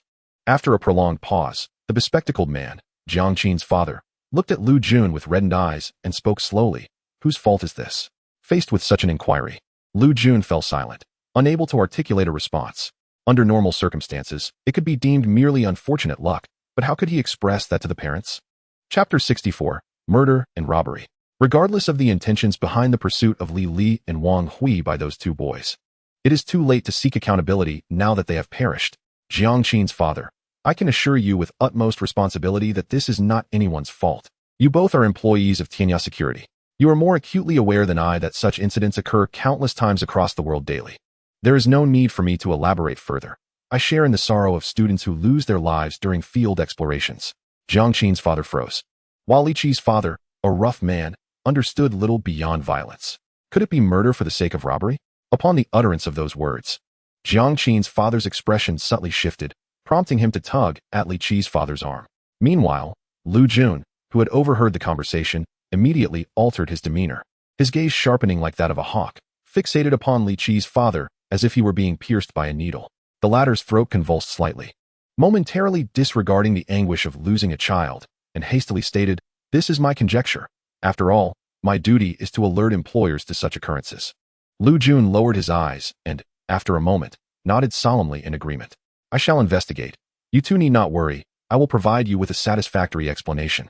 You both should return and await further news. Allow me to see you off. Upon hearing that Lu Jun intended to escort them personally, Jiang Qin's father immediately interjected. No need for that. Principal Liu, it would be best for you to remain at the school to keep these beasts at bay. We can return on our own. Lu Jun halted his movements, observing the two as they departed. Only when the door closed did he reflect on the forced nod and repeated words of the other party, causing his eyes to narrow. For a student venturing into the wilderness for the first time, the initial suspicion being murder and smuggling was quite extraordinary. Moreover, Jiang Qin's father's demeanor was overly conspicuous. With these thoughts in mind, Lu Jun retrieved his phone and dialed. Look into the two individuals from our Baiyun City Tianya security branch, one named Jiang Sheng and the other Li Li. Do you understand? Understood. After hanging up, Lu Jun sank into contemplation while seated. Murder and smuggling. One a captain of a security company, the other part of the management. While awaiting the two, Su Ming had already returned to his dormitory to examine the refinement status of the Shan Tu Shirin Core. After spending most of the afternoon, he pondered, is this all that has been accomplished? Observing the core soaked in Zhaofeng Shu tree sap, Su Ming checked the remaining materials. Feeling hungry, he decided to order a meal. Having grasped the situation concerning Jiang Qin and Li Qi, Su Ming suddenly realized his hunger. As he approached the living room to ask De Bao if he needed anything to eat, he heard the sound of running water from the bathroom. Is he showering again? This child seems to be even more fastidious than I am. While placing his order, Su Ming mused aloud, only to be interrupted by a knock at the door. He opened it to find Wang Jinbao and Haixi darting inside. Have you filled in the hole your Haixi dug at school so quickly? Upon hearing this, Wang Jinbao proudly kicked at the Haixi beside him. I've witnessed the speed at which my Haixi can dig after your nurturing. Filling a few holes is a mere trifle. However, I did not come to discuss this. It seems we won't be able to venture into the wilderness for a while, as it is likely to be sealed off. After placing his order, Su Ming nodded in silence. Of course, considering 2 students have died. I plan to remain at the school to follow the news and see if I can pick up any online orders. Online orders? Wang Jinbao instinctively questioned. You mean putting the situation of your nurturing master online? Yes, I want to see if anyone else inquires or places orders. No one would refuse a chance to earn more money. By the way, aren't you hungry? In response to Su Ming's unexpected inquiry, Wang Jinbao scrutinized him for a moment. I'm certainly hungry, but I just wanted to check on your situation. If there is nothing else, I'll take my leave. After giving a slight nod to the departing Wang Jinbao, Su Ming immersed himself in the online world. Before long, the Baiyu Yao Zhuahi arrived with his meal. Meow? Master, are you not going to wash up? While enjoying his noodles, Su Ming glanced back at De Bao, who had just emerged from the bathroom. I'll wash after I finish eating. You should rest. You've had a tiring day. After finishing the day's sole meal, the sky began to darken. After checking his phone for a while, Su Ming and De Bao decided to retire for the night. Time passed slowly. A new week had arrived, and news of Li Qi and Jiang Qin had spread throughout the school, claiming the two had been devoured by monsters while exploring the wilderness, with even their remains being retrieved personally by the principal. Even more absurdly, when their fathers came to collect their bodies, the principal sensed something amiss, and upon investigation, discovered that one was a captain and the other part of the management. They had exploited their positions to engage in murder and smuggling, and were promptly dispatched to a suicide squad. On Monday morning, Su Ming rose early to prepare the materials for the evolution liquid of the blood-eyed rabbit. As today was the delivery deadline, since Qian Yeye was willing to trust him and unhesitatingly offered 1.3 million, he felt compelled to fulfill his promise. Delivery was imperative. Extracting the Shan Tu Shirin core, thoroughly integrated with Zhaofeng Shu tree sap, he observed the earthy, jelly-like substance shaped by the cylindrical pot.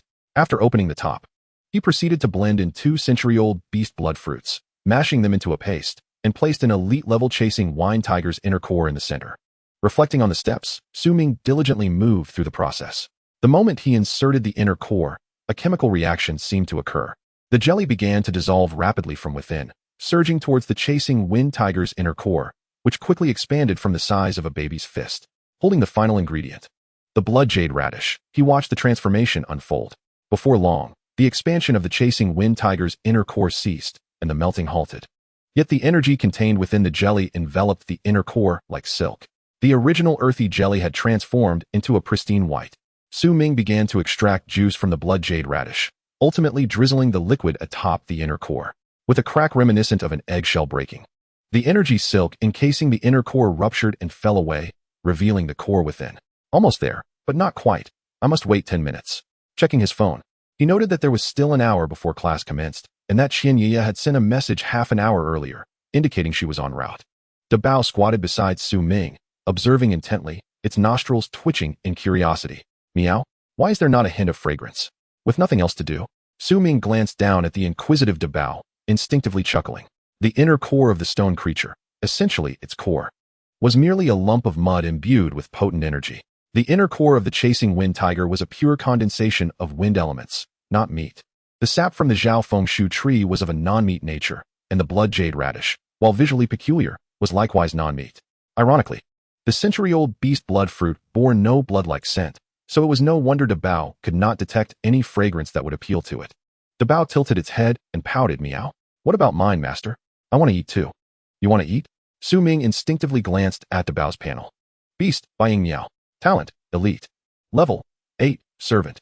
Abilities, Swift, Fearsome Gaze. Evolution conditions. Pokédex description, due to nurturing anomalies. Its character has become cruel, yet absolutely loyal to its master, exhibiting strong territorial instincts, intense desire to attack, and brutal combat methods, with a penchant for hunting. It's already level 8. Surprised to find that Dabao had leveled up without his notice, Su Ming pondered, could it have leveled up while I slept last night? Regardless, now that it has reached level 8, it certainly warrants making another batch. Rubbing Dabao's chin, he observed as it purred contentedly, a smile playing upon his lips. "I'll prepare a fierce nurturing potion for you as well, all right?"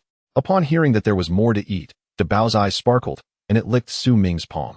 "Meow, master is the best. You can trade with that fatty without spending any money." Contemplating Dabao's words, Su Ming's expression shifted to one of surprise. "You are quite clever. However, Wang Jinbao's Hixi possesses 3 tubes, and during our last excursion into the wild, Hixi consumed more than you did. It would indeed be worthwhile to assess the condition of his Hixi. Advancing to the next level while feeding it a tube of venom cultivation liquid may have already brought it to level 10, I presume." As Su Ming spoke, he packed the concocted items, which were intended to be evolution liquid but instead crystallized into a pill-like substance. The path of beast evolution is indeed intricate. With a sigh of contemplation, Su Ming gathered his belongings and patted the dazed Daba. "Let's go, Daba. If we head out now, we should just catch Qianye." Daba, snapping back to reality, gazed at Su Ming in disbelief, trailing behind him and incessantly asking questions. "Meow? Has that scorpion reached level 10? Meow? Master, what level am I now? Meow? Am I to be surpassed by it?" Hearing Daba's flurry of inquiries, Su Ming found it surprising. Daba's ambition seemed to surpass his own. His attempts to promote himself online lacked such urgency. Amused by Daba's incessant murmurs, Su Ming began to offer words of comfort. "Once I prepare a tube of cultivation liquid for you today, you should reach level 9 after consuming it. Moreover, the Hixi's level may not necessarily be 10. That is merely my conjecture. Meow? Master, you are so kind to me." Seeing Daba begin to circle around him, Su Ming found it amusing and could not help but tease him. However, as he exited the dormitory building and made his way towards the school gate, he fortuitously encountered Wang Chuanfa approaching. Classes are about to begin, Su Ming. Remember not to leave the school." Expecting to be asked about the situation, Su Ming was surprised to hear this instead. He nodded in response, and Wang Chuanfa, carrying his bag, walked away. This incident further solidified Su Ming's resolve regarding his thoughts. Beep beep beep. "Spicy rabbit head, I have arrived at your school gate. Where are you?" "Evil silver gradient. I will be there shortly." After replying, Su Ming began to run. Before reaching the school gate, he caught a glimpse of Qianye waiting by the car, accompanied by the anxiously fidgeting blood-eyed rabbit. "I apologize for being a few minutes late. Here is the evolution liquid your blood-eyed rabbit requires. I can stay with you throughout the process, and I will take responsibility for any unforeseen circumstances." Qianye looked at the items Su Ming offered and, hearing his words, felt puzzled. Why did the first statement sound lacking in confidence, yet the latter was so assured?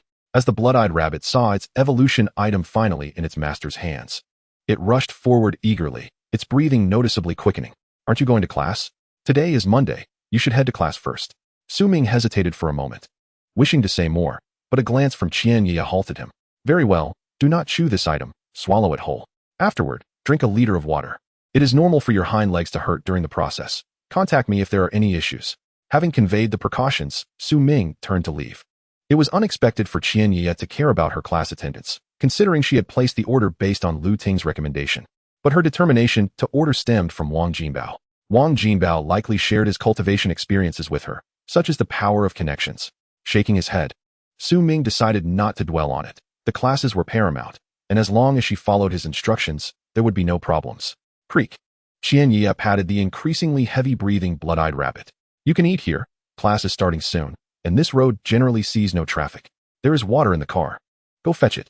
Directing the blood-eyed rabbit to retrieve the water, Qianye opened the packaging, revealing greenish-blue, earthy yellow, and blood-red pills. She was almost taken aback to see pills nearly the size of her fist. If not for the visible aura surrounding these items, she would have felt deceived. It was truly her first encounter with such evolution items. Well, I suppose I will trust Xiao Jin Yuanbao this once. At that moment, the blood-eyed rabbit had fetched a 5-liter jug of water from the car's trunk and immediately spotted the large pill in Qianye's hand.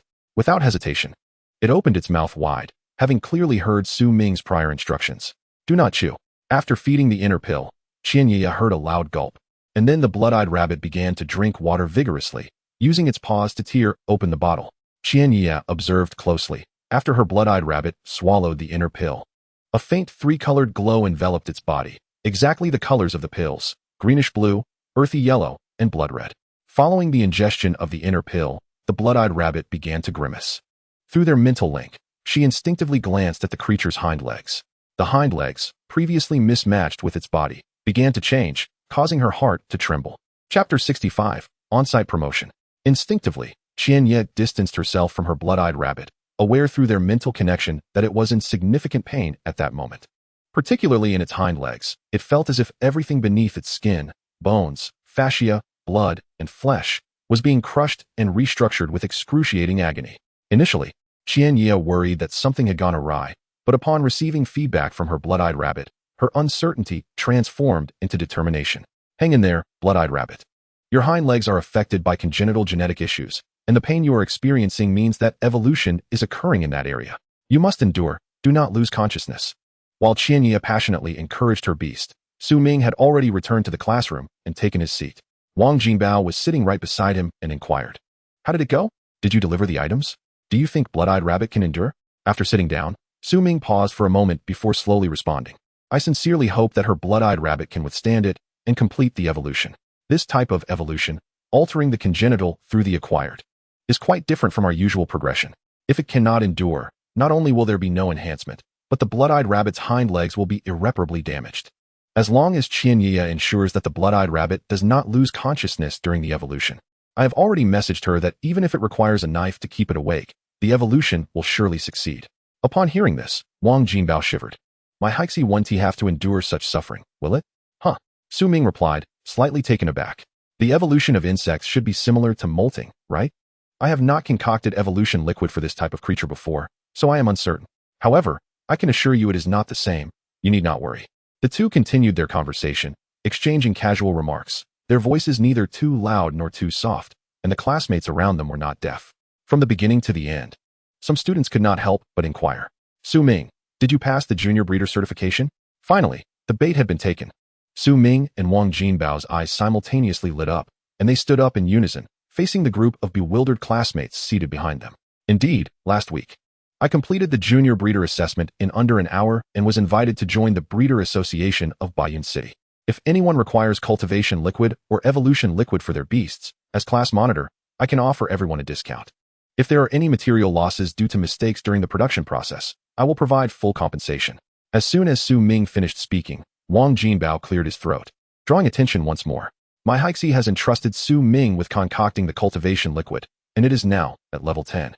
I expect it will soon break through to the elite tier and enter the realm of true beast tamers. At that time, I will also ask Su Ming to prepare evolution liquid for me. Similarly, if any classmates need materials, they can trust our Duobao Materials Group of Baiyun City. At that time, we will certainly offer discounts to our classmates. Of course, if any of you have surplus monster flesh materials that you wish to sell, you can contact us at Duobao Materials Group. Furthermore, I, Wang Jinbao, am willing to vouch for Su Ming's identity and abilities as a breeder." Su Ming stated, "Currently, my order status is as follows. I have successfully refined one batch of evolution liquid, accurately prepared cultivation liquid twice, and customized one evolution. Right now, this person is at the school gate, allowing their beast to evolve." He displayed his Breeder Association work ID and his junior breeder certificate, inviting all classmates to approach us. Upon witnessing this, each person in the class was left astonished, unable to close their mouths at the sight of these two standing, as if performing a comedic skit. Had they just received such a large order for customized evolution after last week's exam? And now, this person was at the school gate facilitating beast evolution? Was it genuine? The certificate in Su Ming's hand was indeed authentic. I scanned the code on it, and it immediately revealed his official information. Yes, I saw it too. Except for the customized evolution status that hasn't been updated yet, everything else Su Ming mentioned is recorded. Oh my goodness, while I was still troubled about breeding beasts. Someone in class had already achieved financial independence.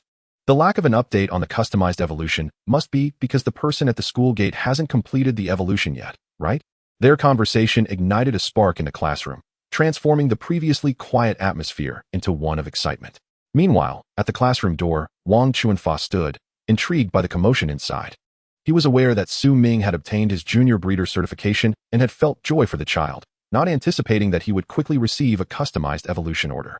Was the package he had brought this morning meant to deliver evolution liquid? A sudden impulse surged within Wang Chuanfa. If Su Ming was so confident, perhaps he should lend the child a hand.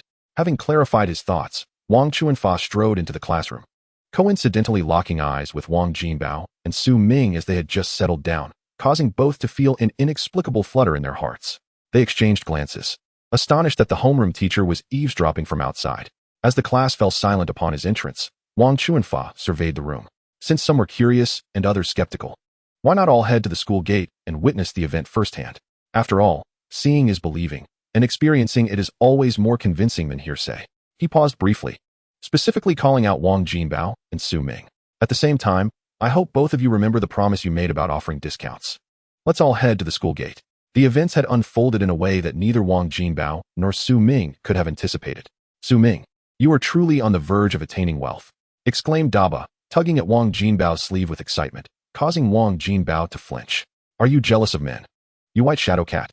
Wang Jinbao looked at Daba, who was nearly overwhelmed, with a hint of exasperation. Su Ming chuckled. That's called loyalty to the master. Moreover, if we speak of wealth, it is the cost of the materials for preparing the nutrient liquid that is significant. The refining fees cannot compare to the value of the materials. Wang Jinbao grinned upon hearing this, as if he had anticipated such a response. I had a feeling you would say that. Remember, for customizing evolution routes for higher-level monsters, the price should be significantly elevated. Regardless of how many times the cost of materials it may be, customization is where a breeder truly makes their fortune. Chapter 66. Failure or Success in Transforming into a Serpent. Su Ming pondered Wang Jinbao's words for a moment. Indeed, for high-level monsters in need of evolution, they would certainly prefer to enhance their strength and would be more willing to spend money. For individuals of that caliber, money might merely be a string of numbers. At that moment, Su Ming's phone suddenly beeped. Wang Jinbao, hearing the sound, urged him, Quick, check your phone. Has the evolution completed? Completed? Could it be that fast? Su Ming glanced at the time, realizing only a little over 10 minutes had passed, certainly not enough for such rapid evolution. As he opened his phone with confusion, his pupils constricted. Spicy rabbit head. No, my blood-eye rabbit is about to faint. The knife in my car has dulled while trying to stab it, and not a single hair has fallen. Spicy rabbit head. What should I do? Just seeing those two messages made it clear to Su Ming that Qianye was probably in a state of panic. This was disastrous. He had nearly forgotten that small-caliber bullets could not penetrate the level 18 blood-eye rabbit's skin. How could a knife possibly be effective? Noticing the shift in Su Ming's demeanor, Wang Jinbao's expression changed as well. What happened? The knife can't penetrate the blood-eye rabbit's body, failing to stimulate any external pain response. At this rate, the evolution will likely fail. The thought of failure meant not only the loss of reputation and trust from the client, but also the goodwill Wang Jinbao had extended in introducing himself. Su Ming immediately crouched down and patted Daba's head. Daba, you need to rush to the school gate as fast as you can and scratch the blood-eye rabbit's face with your claws. Its skin is thinner there. Whatever you do, don't let the blood-eye rabbit fall asleep. Receiving the sudden command, Daba paused for a moment before darting out. Meow, rest assured, I will accomplish my master's task. Watching Daba dash away, Wang Jinbao began to feel anxious as well. Do you think Daba can manage? Should we inform Wang Chuanfa about the situation? His beast is certainly capable. Su Ming's mind raced as he contemplated for 2 seconds. Then he quickly stepped forward, prompting Wang Jinbao to hastily follow. What's going on with you two? Your emotions seem off, Wang Chuanfa observed, his expression darkening slightly. His first thought was that these two kids were boasting in front of their classmates. However, he couldn't comprehend why a certified junior breeder and a genuine rich kid would feel the need to exaggerate. Su Ming rapidly formulated his words and spoke up. Old Wang, here's the situation. Within a minute, he succinctly conveyed the essentials. After listening, Wang Chuanfa took a moment to process the information. Oh, I see. I thought you two were just idly boasting in class. Don't worry about it. It's simply a matter of preventing the other beast from fainting. It's quite straightforward. Just follow along calmly. There's no need to rush. Once he finished speaking, Wang Jinbao and Su Ming were momentarily taken aback by Wang Chuanfa's lack of reaction. Old Wang, are we not letting the beast go? Wang Chuanfa blinked, slightly puzzled. Let it go? It's been waiting at the school gate all this time. Didn't you notice? I just issued a command to my beast through the contract. Su Ming, huh? Wang Jinbao, seriously?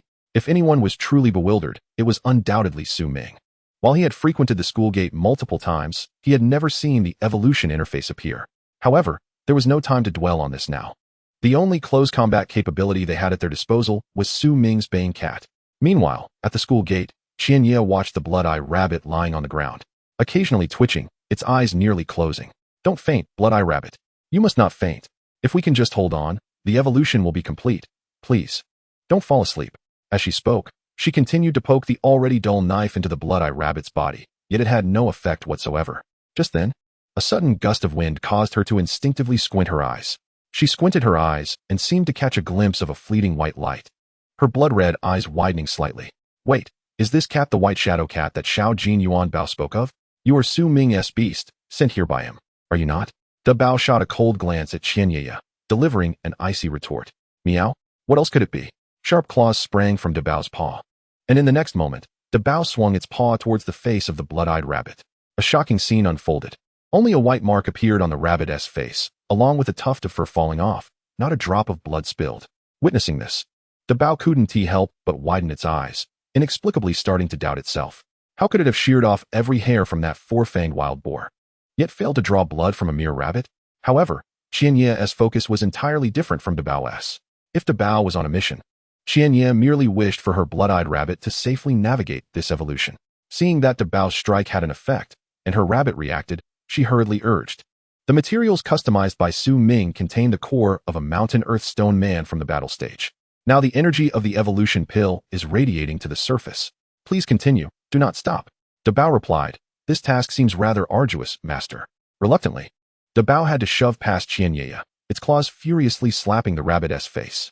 The results were indeed evident, though somewhat meager, maintaining a precarious balance between sleep and wakefulness. Just as Qianye gazed over with hope, a patch of soil on the road began to stir. Yes, a patch of soil was moving. The ground came to life, stretching its form, its skin transforming to a pure white, crawling towards them. It was a 10-meter-long white snake, with a girth of about 1 meter. At the moment it appeared, Da Bao, who had been swatting away, suddenly bristled, curling its body and leaping up, emitting a furious sound. Meow. What kind of aura is this? Qianye was taken aback by the scene. But when a massive snake slithered beside her car, rearing its head to peer at her, an icy chill pierced her soul, rendering her motionless, even her lips quivering. If Qianye felt this way, Da Bao was in an even worse state. The monstrous aura and strength were overwhelmingly intimidating, and only Da Bao, being a creature of the same ilk, could perceive such direct pressure. Da Bao attempted to adopt a combat stance, but the oppressive aura unique to the battle stage monsters immobilized it, draining its spirit. How could that filthy bear not notice such a large snake at the school gate, master? In contrast to Da Bao's furious tirade against Lu Jun's earth armadillo, Qianye regained her composure. Are you the beast of Teacher Wang? I remember he mentioned that his beast is a large white snake. The creature seemed to comprehend Qianye's words, recognizing that its sudden movement had inadvertently revealed its aura, thus frightening the pair. It immediately retracted its pressure. As the intense oppression dissipated, Da Bao promptly opened its mouth to curse. Meow. Once my master cultivates me, I'll make you regret it. The creature merely glanced at Da Bao, ignoring it, and adjusted its tail to coil around the blood-eyed rabbit, compressing and releasing it like a CPR maneuver. This action appeared to yield remarkable results. As the rabbit's eyes widened, and the tension in Qianye's chest eased. Meow meow, meow. After relaxing, Qianye heard the continuous cries. Abruptly turning to look at the still cursing Da Bao, astonished to find that Su Ming's beast was so foul-mouthed. Then she noticed that the white shadow cat was crouched low, emitting a low growl. Although she had never raised a feline beast, she had killed many cat-like monsters. This posture and sound were unmistakably indicative of a hunting instinct. Wait, white shadow cat, do not act rashly. This is your master's homeroom teacher's beast, here to assist us. Moreover, you might not be able to overpower it. Observe the aura. It is a servant, and the battle stage exceeds yours by 2 tiers. You might not control your strength well. Da Bao, poised to pounce, froze at Qianye's words, its eyes gradually widening in disbelief. Meow? My master can command me. How can you command me? Sensing that the white shadow cat had seemingly recalibrated its target, Qianye felt a jolt in her heart and took a step back. Just as she was about to call Su Ming to explain the situation, Wang Chuanfa arrived with a group of students. The moment Su Ming laid eyes on the enormous white snake, his mind buzzed. Such a creature has been lurking at the school gate? Are you joking? Wang Jinbao was equally bewildered, remarking, I've been digging holes at the gate and didn't he notice it? I see that sight better than your naked eye? Suddenly, Su Ming seemed to notice something unusual, his pupils narrowing into pinpricks. On the snake's head, there was a not-so-conspicuous small bulge. If not for his keen eyesight, he might not have seen it at all. Beast, by Sha Baoshi. Talent, rare. Level, 29, battle stage.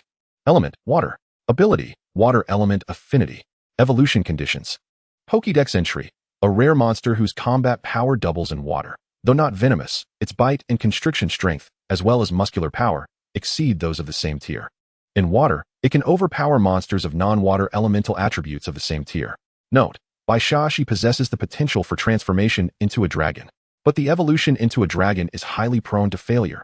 Failure results in immediate death. If the Bai Sha she evolves successfully, a subtle bulge will appear on its head, and it will enter a phase of slow enhancement. Su Ming blinked, feeling a sense of bewilderment. The foreign evolution into a hellish two-headed dog was sheer luck. How could someone domestically stake their future on such a gamble, especially his own homeroom teacher? And most importantly, it had actually succeeded? Teacher Wang, did you succeed in transforming? Wang Chuanfa looked somewhat surprised at Su Ming's words, then shook his head with a bitter smile. Success? Far from it. It was a failure. However, compared to the direct deaths of others, my Bai Sha snake was lucky to survive, retaining its life. Yet, in terms of enhancement, it would take half a year to achieve what previously took 1 month. Sigh. Su Ming. If it was a failure, didn't T Bai Sha snake communicate anything with you? Communicate? Wang Chuanfa regarded Su Ming with a peculiar gaze.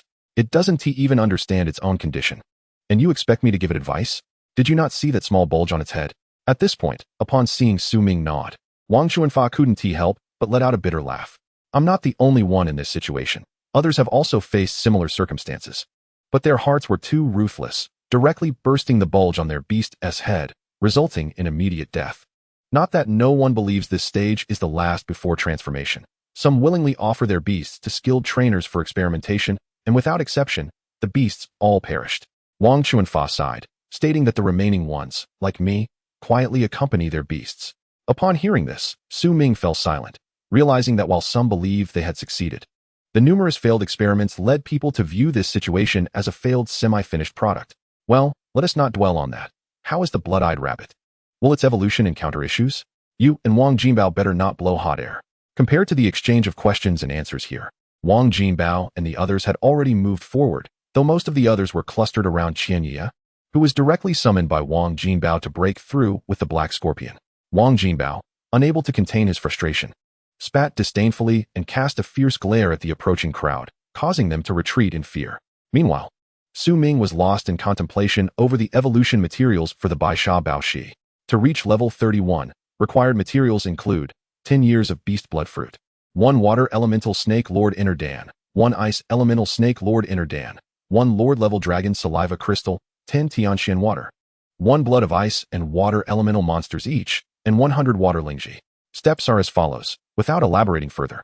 The quantity of beast blood fruit alone demanded 10 million credit points, and he could only guess the cost of the remaining materials, particularly the Lord level dragon saliva crystal, about which he had no knowledge. However, it was certainly valued at a starting price of 20 million. As Su Ming calculated this staggering figure, he felt his scalp tingle. It wasn't that evolution was impossible, but rather that the prerequisites for such evolution were unfathomable, given the numerous failed attempts of their predecessors. It was likely that many deemed it an unattainable feat. Perhaps this foreign incident would trigger another wave of mythological fervor? Su Ming was jolted back to reality by Wang Chuanfa's voice. He glanced at the state of the blood-eyed rabbit and noticed it occasionally exhibited signs of breathing difficulty, causing his lips to twitch.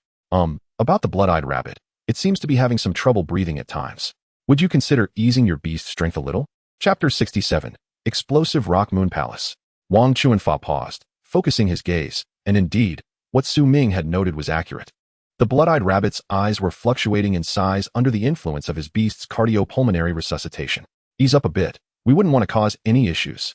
Upon receiving the command, by Sha Bao she returned a resigned glance. As a level 29 battle leader, it was challenging to manage the force required for an 18-level target, especially since it hadn't fought in a long while. While it had lightened its grip, the blood-eyed rabbit, which was on the verge of fainting, emitted pained cries. Is this evolution? Really? It looks more like cardiopulmonary resuscitation to me. Well, who knows? We're not breeders, and the evolution of beasts is quite peculiar. In foreign lands, some trainers have reportedly fed their beasts evolution liquid and then tossed them into magma to evolve into hellhounds. Why not give it a try? Let us not. We should see if it succeeds and what the results are. That's the real focus. Since the beginning, over half an hour had passed. During this time, Su Ming had ignored his classmates' chatter, instead fixating solemnly on the blood-eyed rabbit, which was nearing completion of its evolution. It's almost done, no problem now. Teacher Wang, please let your beast set down the blood-eyed rabbit. All right then, Wang Chuanfa nodded silently in agreement. As he wasn't a breeder, he would follow his studentess' instructions. Their conversation was clearly heard by those present. Once by Sha Bao, she used its tail to gently place the blood-eyed rabbit down. It curled into a ball, its yellow sheen deeper than the other three. The onlookers were not willing to miss this crucial opportunity, each craning their necks to witness the spectacle. Observing another's beast evolution was generally prohibited, but since the chance had arisen, they were eager to see it clearly.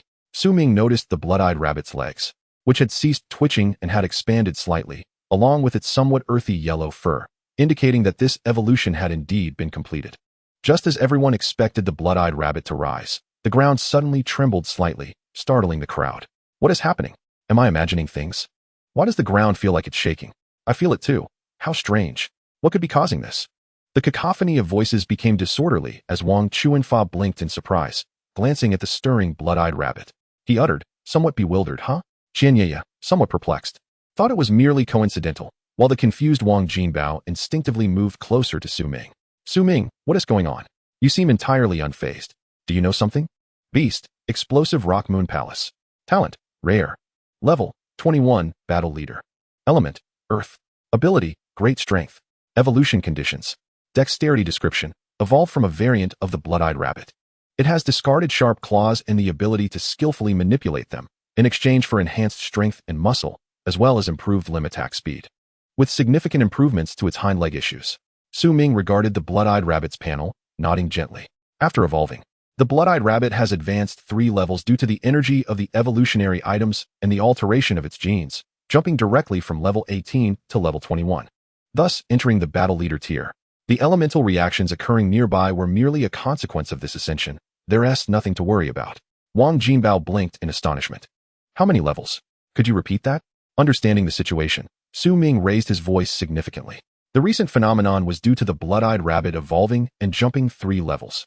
It surged from level 18 straight into the battle leader level of 21, which caused the elemental reactions around it.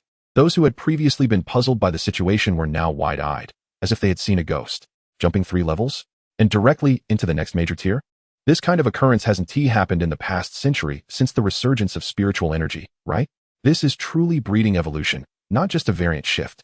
Instantly, the crowd gazed at Su Ming with sparkling eyes, filled with hope. That's amazing. Thank you, Su Ming, and little Jean Yuanbao.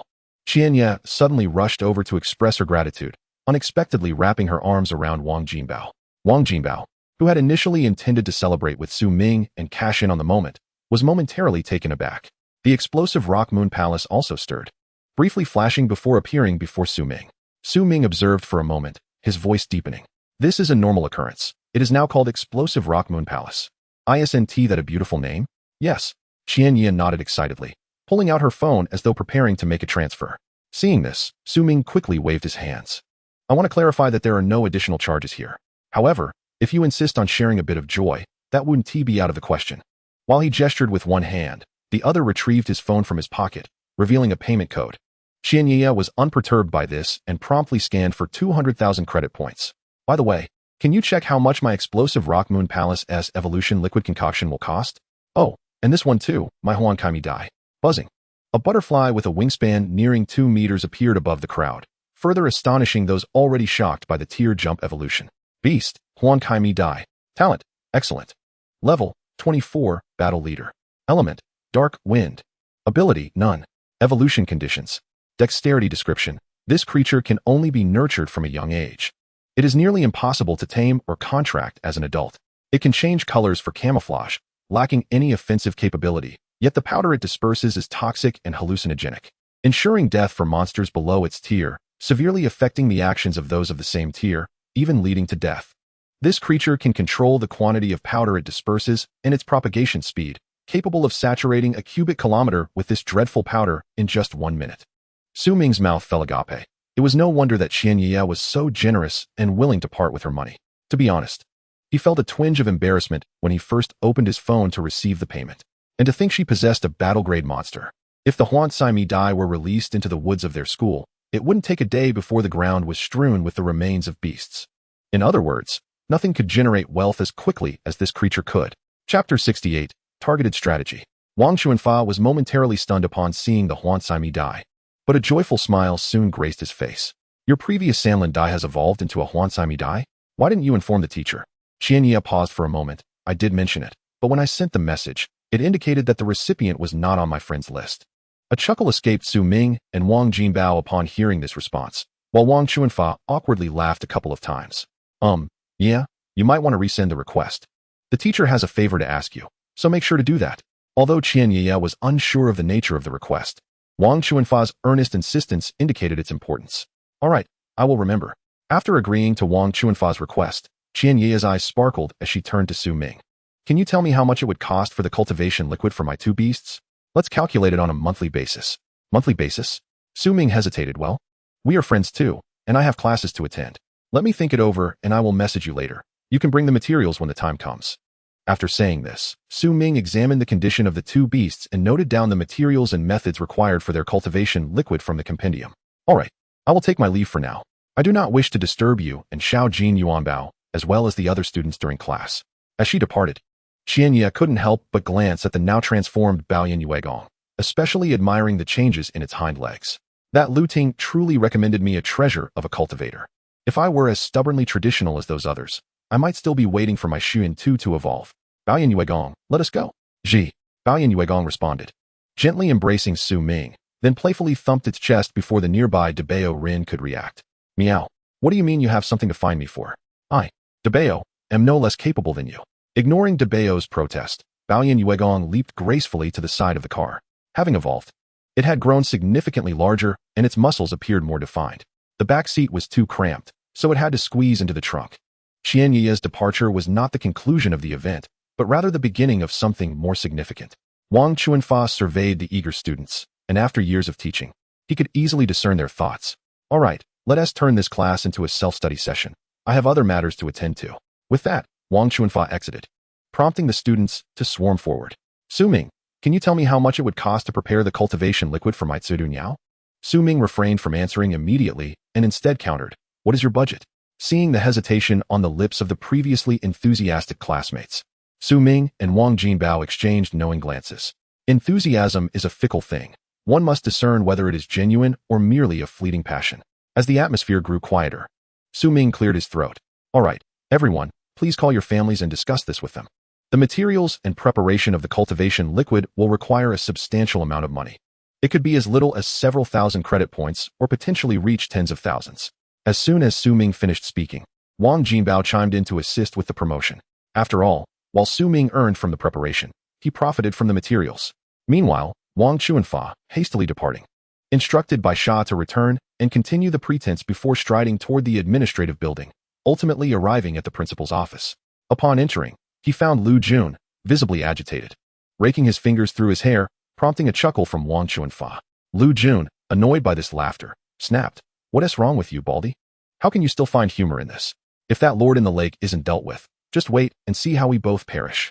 Think carefully. Despite being scolded by his friend, Wang Chuanfa remained unfazed and continued to smile. I met Qianye today. Met Qianye, the daughter of Qian Yushan? What does that mean? Noticing Wang Chuanfa's unusual demeanor, Lu Jun inquired further. Wang Chuanfa, sensing Lu Jun's intrigue, smirked. She possesses a battle-grade Huansaimi Dai, the one capable of sinking scales to the lake bottom. Lu Jun's expression shifted instantaneously, becoming more accommodating. Do you have Qianye's contact information? Wang Chuanfa merely raised an eyebrow, remaining silent, before slowly retrieving his phone. He paused when he noticed the absence of a friend request. Let us wait a moment. She mentioned she would add me once she returned. No rush. Then we can have her sprinkle the powder in the lake, controlling it to infiltrate the monster's mouth and nostrils.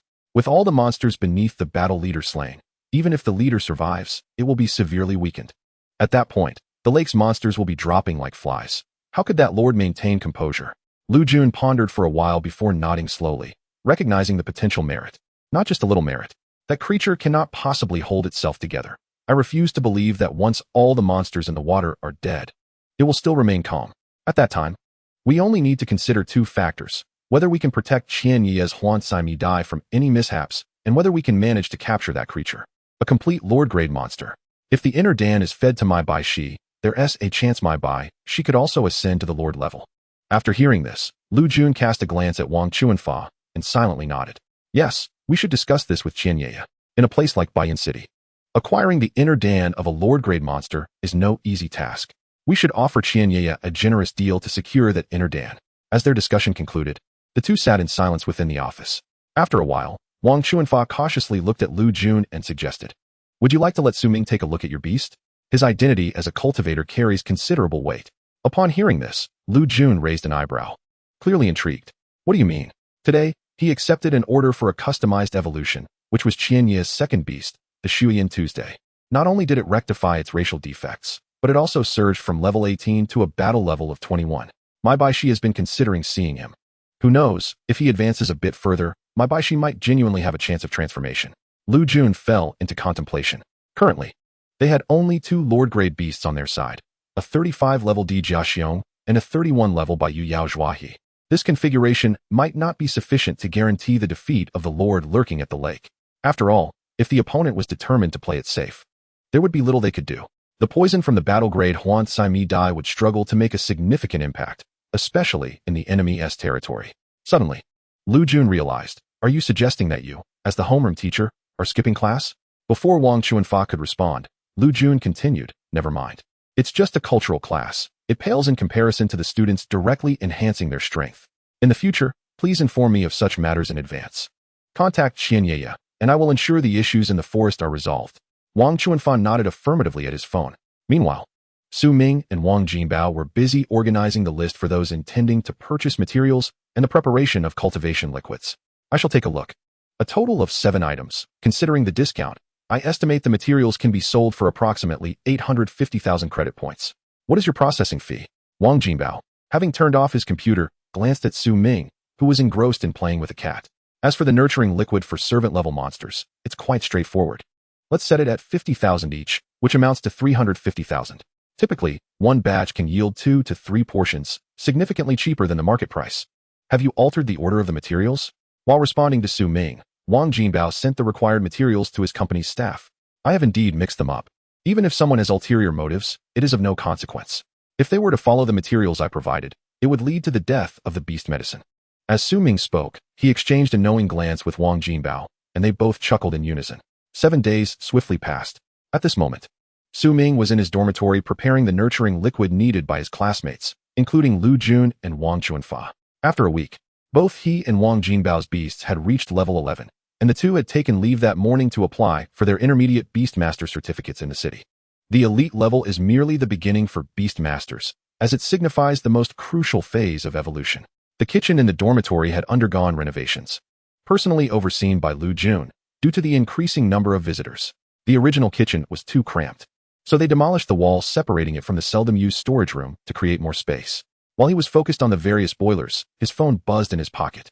Ding ding. "Hello, Jinbao, where are you now?" "I'm downstairs at the dormitory. Are you ready to open the door? I've prepared everything you requested." "All right, take your time." After hanging up, Su Ming looked at his eager companion, Dabao, and couldn't help but give him a few affectionate pats. "Can't wait, can you? Don't rush. I assure you, today you shall evolve." "Meow, is it finally time for evolution?" "Indeed, we are just waiting for Wang Jinbao to bring the items up." Su Ming smiled, delighted. After Dabao broke through to the elite level, his size had doubled to nearly 3 meters, and it was anticipated that he would grow even larger after evolution. Beast, Buying Mao. Talent, Elite. Attribute, Wind. Level, 11, Elite. Abilities, Speed, Fear Gaze. Evolution conditions, Reach 11, Elite. 100-year Wind Grass, Elite Wind Element Core. 100-year Beast Bloodfruit, Elite Bloodthirsty Tiger Heart, Elite Bloodthirsty Tiger Spinal Cord Marrow. Usage steps. Evolution attempts remaining. 1. Pokédex entry. Due to nurturing mutations, its temperament has become cruel, yet utterly loyal to its master.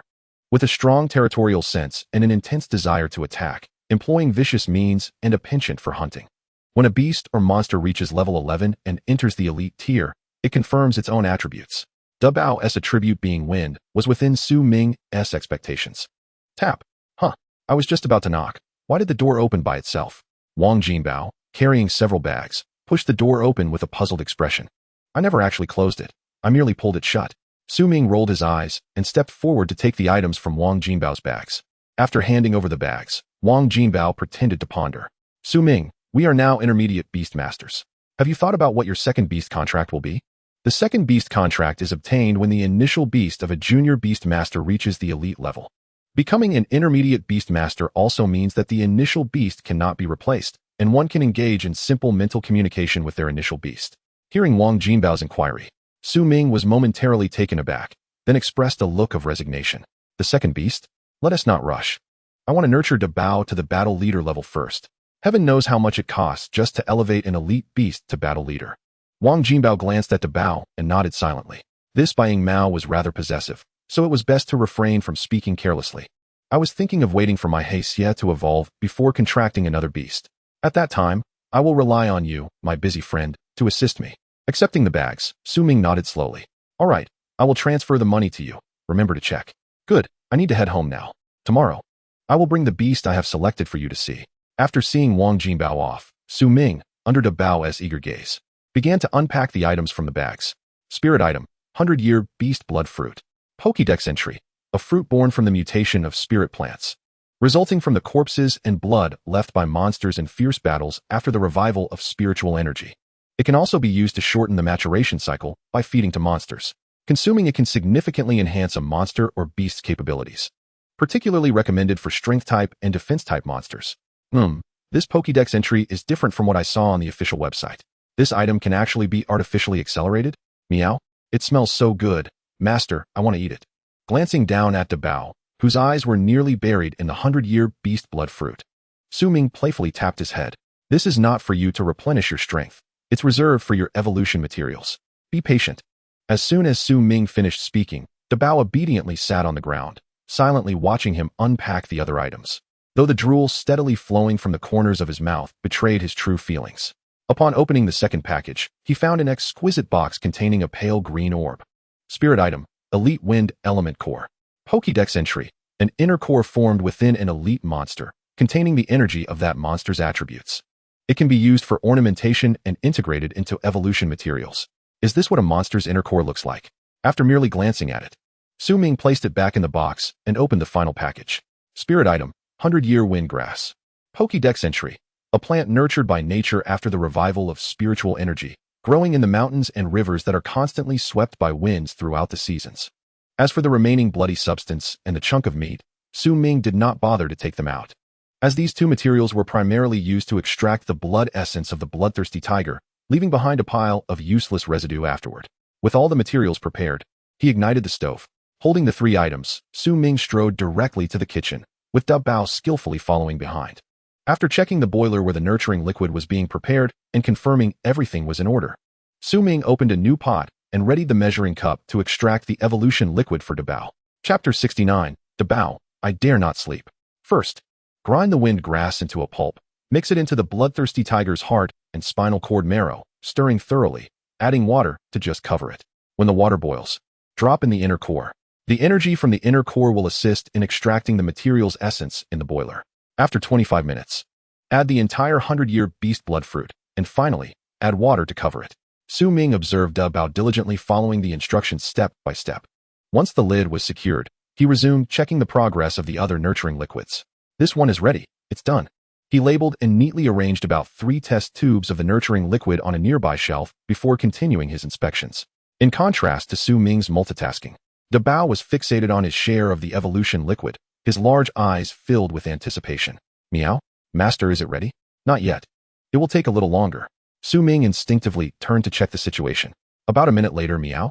Is it still not ready? Su Ming, while adding ingredients to the other nurturing liquids, felt a twinge of helplessness. Not yet. Meow? Then how much longer will it take? How long? This question left Su Ming momentarily speechless. It will take a while. Don't worry. You will get to eat your evolution today. Bao remained silent. Yet its occasional glances at Ming's actions revealed its eagerness. The master has returned, bringing materials for my evolution liquid. I, Bao, am on the verge of evolution. Approximately half an hour later, All the prepared liquids were neatly arranged by S.M.ing, with only DBO's evolution liquid pending. S.M.ing stood before the boiler extracting DBO's evolution liquid, while DBO, unable to contain its anticipation, climbed onto the table, propping its head up to observe. Meow? So fragrant. Meow? Master, will I be more handsome after my evolution? S.M.ing pondered for a few seconds as he drew the crimson liquid from the boiler into a test tube. Perhaps? I'm not entirely sure. But you will definitely be stronger. DBO paused for a moment, then quickly dismissed the thought. As long as it becomes powerful, being handsome seemed insignificant. Wearing professional gloves, S.M.ing examined the filled test tube, the liquid inside pristine and crimson, resembling water infused with dye at first glance. He knew this was the perfect extraction condition. Through the interaction of spirit plants, flesh, and inner elixirs, the energy had been entirely extracted using water as a medium. The result was a translucent, harmonious essence. I noted that the boiler was comparable to specialized equipment. With the right technique, it could achieve similar effects. S.M.ing smiled as he used a thermometer to check the liquid's temperature through the test tube. 87 degrees, a bit high. Just right for me to deliver these cultivation liquids to my classmates downstairs. By the time I return, we shall evolve. With a gentle pat on the unblinking DBO, S.M.ing silently marveled at how quickly the day had passed. After organizing the cultivation liquids into their respective containers, S.M.ing affectionately rubbed DBO before heading out with the box. Even after S.M.ing left to make the delivery, DBO remained fixated on the evolution liquid. Meow? 87-degree evolution liquid. What if it's too hot for DBO? DBO hesitantly extended its head, only to retract it, its eyes reflecting a mix of reluctance and fear. Ultimately, it tentatively licked the glass wall of the test tube. Meow. Why is it so hot? It feels different from that mushy liquid last time. DBO, startled, pawed at its burned tongue. S.M.ing had not informed DBO that the previous mushy cultivation liquid cooled quickly on the surface, yet remained hot within. As DBO licked it layer by layer, taking breaks in between, the temperature was manageable. But with liquid, it was an entirely different matter. After a moment of contemplation, DBO skillfully turned on the kitchen faucet to cool its tongue, repeatedly licking the test tube's glass wall. Once satisfied with the temperature, DBO eagerly retrieved the reagent, bit off the stopper, and tilted its head back to gulp down the entire contents. Upon consuming the evolution liquid, an intense burning sensation surged from within DBO, its once clear feline eyes shrouded in crimson. A chilling low growl emanated from DBO's throat, causing it to spit the test tube into the sink and leap down, collapsing onto the ground. The crimson energy radiated from DBO's body, even its fur taking on a crimson hue. So hot, so hot. The sound of cracking bones echoed like popping beans, as DBO's size visibly increased at a remarkable pace. Fearing damage to the kitchen, DBO hurriedly rushed out. Sprawled on the floor with steam rising and multiplying, a wave of overwhelming drowsiness swept over DBO. It longed to sleep, but, recalling the incident with the blood-eyed rabbit, dared not succumb to slumber. Instead, it gnawed on the nearest table leg. When S.M.ing returned after delivering the goods, approximately 10 minutes had passed. Wait, what is this? Why is the dormitory filled with mist? As he opened the door, a thick white fog rushed towards him, leaving S.M.ing bewildered. He spotted a glowing red mass lying in the living room, accompanied by the sound of sawing wood. Meow? Master, I am so sleepy, but I dare not sleep. S.M.ing paused for a moment, then rushed forward to check on DBO's condition, unable to suppress a chuckle as he tugged at its face. Still sneaking snacks. Your evolution is different from the blood-eyed rabbit. You can indeed sleep. The incident with the blood-eyed rabbit was a special case. DBO, previously lethargic, seemed to come alive upon hearing this. Sleep, sleep. If you don't, it will hinder the evolution liquid's effect on your body. We are undergoing a normal evolution, not like the blood-eyed rabbit's genetic modification. Before S.M.ing could continue to comfort him, DBO's head drooped, and it fell asleep instantly. The suddenness left S.M.ing momentarily speechless. Observing the now disheveled table, he sighed deeply, inhaling the scent of blood. The room needed ventilation. Nevertheless, DBO's evolution was still unlike that of other spirit beasts. Continuing until evening, S.M.ing was not entirely certain, but according to the illustrated guide, there should be no issues. Chapter 70, Epic. Gazing at the peacefully slumbering DBO and the ruined table, S.M.ing quietly poured himself a glass of water, seated on the sofa, and began browsing the news on his phone. Presently, there was little of significance. Watching the news proved to be the best form of distraction, allowing insight into the world, especially since the oceans had become forbidden territories. As S.M.ing prepared to search for a video that piqued his interest, he subconsciously recalled an account he had followed previously. Has the Eagle Nation continued its explorations? I heard a king-level beast master perished. If they persist, their team will undoubtedly grow larger. Recalling that news invigorated Ing, prompting him to locate that account in the list, initially intending to merely glance at it. Upon entering the account, he discovered something fascinating. Eagle Nation mobilizes, deploying an epic-level beast master to investigate the mystery behind the disappearance of the previous two teams. Sputtering. The water he had just sipped spewed out, drenching the evolving DBO. Ing considered wiping it up, but thought better of it. DBO was in the midst of evolution. It was better not to disturb it. An epic-level beast master? Is the Eagle Nation truly this bold? Skipping the master level and going straight to epic? This information astounded Ing. The strength and status of an epic-level beast master were unparalleled. To describe it as the lifeblood of a nation, or even a major power, would not be an exaggeration. Akin to the beast tide initiated by a royal-level monster previously observed. An epic-level beast master could annihilate the entire beast tide with just one beast, leaving none behind, including the royal-level monster that triggered the tide. To his surprise, there was also a video attached, timestamped merely a minute ago. Moreover, wasn't it said that royal-level monsters possessed a strong magnetic field, rendering powerful electronic devices ineffective? How was this video captured? Ing was puzzled, but clicked on the video nonetheless. It appeared to be filmed from an aerial perspective, likely from the sky, capturing a massive shadow on the sea's surface. Ing could not determine its exact size, but the shadow seemed to be pushing a ship forward. Beast, TNHIJSHU. Talent, Epic. Level, 71, Imperial. Element, Water. Ability, Water Elemental Law, Beginner, Water Elemental Domain. Evolution Conditions. Pokédex entry. The prototype before the resurgence of spiritual energy was the blue whale. Now, it stands as a pioneer in the ocean. A colossal being 100 zhang in length, reigning as a dominant force in the mysterious waters, devoid of weaknesses, with unpredictable modes of attack. In the video, the shadow initially moved slowly, but in the next instant, its speed unexpectedly surged, generating towering waves that reached a height of 100 meters above the sea. Merely advancing with such force, without even utilizing its elemental power, what would it be like when it truly engaged in battle? Su Ming could scarcely imagine. Yet the reality was that during the acceleration of the Tianhai giant beast, the waters within a radius of dozens of nautical miles around it began to boil. Countless azure water columns shot skyward, tinting the sea with a blood-red hue. A massive aquatic monster was propelled into the air by the water column, and upon glimpsing its form, Su Ming felt a chill course through him.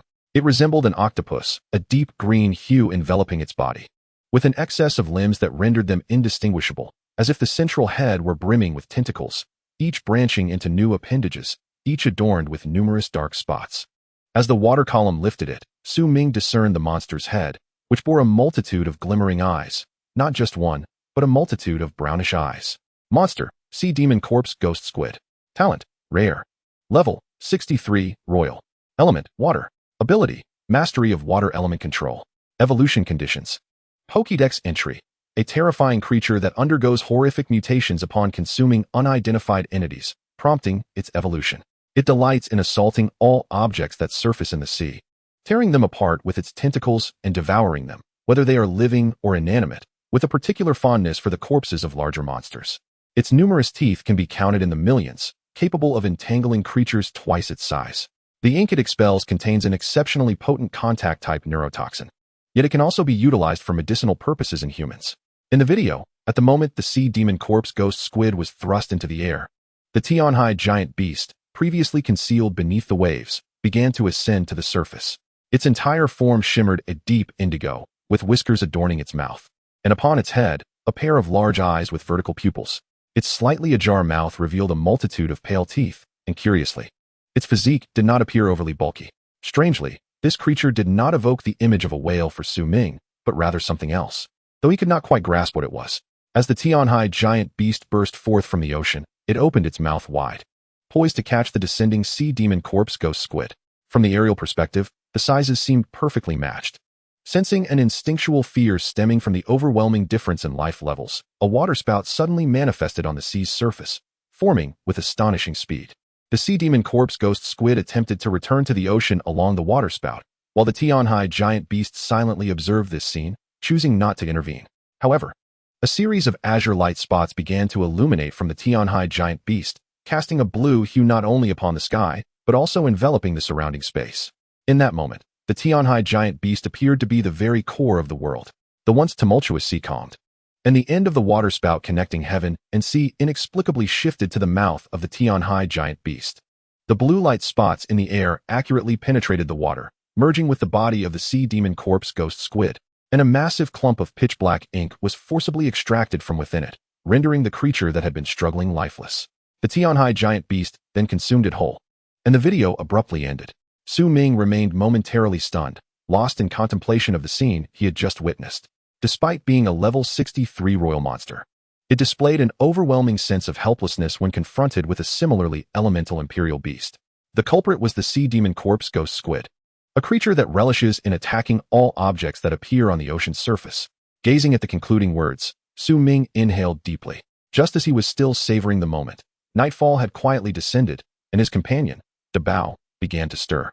The crimson energy entwined around Da Bao began to converge, seemingly returning to its body. After stealing a couple of furtive glances, Su Ming awkwardly shifted his gaze towards the now darkened scenery outside the window. The night had indeed arrived. After observing the exterior for a while, once the crimson mist had been entirely absorbed by Da Bao, he returned his attention. Upon clearly seeing Da Bao's current form, he was momentarily taken aback. He had expected Da Bao to grow larger, yet it had instead shrunk. Excluding the tail, it measured 3 meters. With the tail, it was over 4.5 meters long. Beyond the change in size, the most striking transformation was the coloration of Da Bao's paws, which had turned a vivid crimson, including the claws. Additionally, a blood-red mark had appeared on its forehead, the meaning of which eluded Su Ming, yet he found it aesthetically pleasing, with the tip of the tail also adorned with scattered red fur. Aside from these areas, the previously pale fur had returned to its natural white, and Da Bao was no longer merely handsome. It had become strikingly beautiful, possessing an otherworldly allure. Su Ming was astonished that his male cat, Da Bao, after evolving, bore a closer resemblance to a female cat. I must admit, this appearance is indeed more appealing, though the broad shape lacks elegance. After observing these external changes, just as he was about to check Da Bao's current status panel, he suddenly noticed something odd about Da Bao's tail. Filled with curiosity, Su Ming gently prodded it. 2 tails? In that moment, Su Ming was utterly bewildered. If the Baoyan Yuegong housed wild monsters, then the current evolutionary form of the Bai Ying cat simply did not exist. It had never appeared anywhere in the world. Since the day he formed a pact with Da Bao, he had been fervently studying everything about the Bai Ying cat, which had significantly improved his academic performance, as he frequently explored the data of other monsters as well. Beast Companion, Blood Shadow Cat Demon. Talent, exceptional. Level, 13, elite. Element, wind. Ability, bloodthirsty, soul eye. Evolution conditions, reach level 31 Lord level. Fire element Lord level Monster Core 1. Lord level Scorching Fire Dragon Core 1. Fire Yao Stone 4. Earth Fire Liquid 1. Steps as follows. Pokédex entry. The cat demon is a legendary creature. According to legend, when a cat cultivates for 100 years, it grows a new tail. For every 100 years, it grows 1 tail, up to a total of 9 tails. It is said that upon growing all 9 tails, it can ascend to the celestial ranks. In truth, it grows 1 tail for each significant advancement, but cat demons are not benevolent. They revel in killing, and the Blood Shadow Cat Demon is the most notorious among them. It is rumored that no cat demon has ever survived past 2 tails. After perusing this series of Pokédex entries, Su Ming was left utterly astonished. Compared to the earlier enhancements in talent and level, these developments paled in significance. A cat demon? 2 tails? So, has he cultivated an evolutionary form of a legendary monster? Instead of elation, he felt a mix of complexity and astonishment. The fact that Da Bao had evolved into this form, coupled with this description, indirectly suggested the existence of mythical creatures and deities such as demons, dragons, and phoenixes, might indeed be real. With these thoughts swirling in his mind, Su Ming scratched his head. Why am I pondering all this? It would be better to get some rest. As for whether Da Bao would be discovered by others in the future, the resemblance to Da Bao may be unparalleled, yet when it comes to tails, one cannot dismiss the existence of feline monstrosities with even 2 or 3 tails. Whether it is a cat demon, Su Ming is uncertain. He merely heard his classmates discussing such matters during class. Being students, it is natural for them to indulge in conversations about such topics, as it pertains to their field of study. At this moment, although Da Bao's evolution was complete, he remained sound asleep, prompting Su Ming to wash up and retire for the night as well. The following morning, while still in slumber, Su Ming felt a ticklish sensation on his nose. Though his eyes remained shut, he could easily deduce, based on a previous occurrence, that Da Bao was up to some mischief. Upon opening his eyes, He swiftly grasped the two tails that were playfully swaying in front of his face. Meow? Master, are you awake? Su Ming paused at the sound, realizing that Dabao's voice seemed even clearer and more melodious than before. Nevertheless, he dismissed this as inconsequential and inquired, So, are you satisfied with your evolution? As soon as he finished speaking, Dabao pounced on his Su Ming, showering his face with affectionate licks. Meow? I'm satisfied, very satisfied, Master. Meow? Master, do you think my tails look good? They look splendid, Su Ming replied. I witnessed your transformation last night. You have become even more striking and formidable. Just as they were indulging in this moment of intimacy, Su Ming's phone suddenly rang, disrupting the tranquility. Upon hearing the sound, Dabao, whose eyes had turned a vivid crimson due to the evolution, seemed to emanate a hint of menace. Coincidentally, as Su Ming reached for his phone on the bedside table, he turned to see this unsettling expression on Dabao's face and instinctively began to tug at Dabao's cheeks. Now I understand why cat demons seldom survive past 2 tails. With that menacing gaze of yours, who could possibly survive without my guidance? And yesterday, you dared to consume the evolution liquid in my absence. Are you trying to get yourself into trouble with reckless eating? As Su Ming continued to scold, he set his phone down and started to rub Dabao's face with both hands. Dabao remained motionless, allowing Su Ming to toy with him while letting out a pitiful meow. Meow? I know I was wrong. I want to do it again. Seeing Dabao acknowledge his mistake, Su Ming finally picked up his phone. Upon noticing the caller ID was Wang Jinbao, he recalled that this fellow had promised to show him the new beast his family had prepared for him. Hello? Su Ming, I'm downstairs at the dormitory. Get up and don't sleep any longer. I've brought the monster. All right, bring it up. The door is unlocked. Just come in. After hanging up, Su Ming prepared to change clothes and wash up, specifically reminding Dabao, I'm going to freshen up. Don't frighten the new monster that Wang Jinbao brings, understood? Meow? Understood.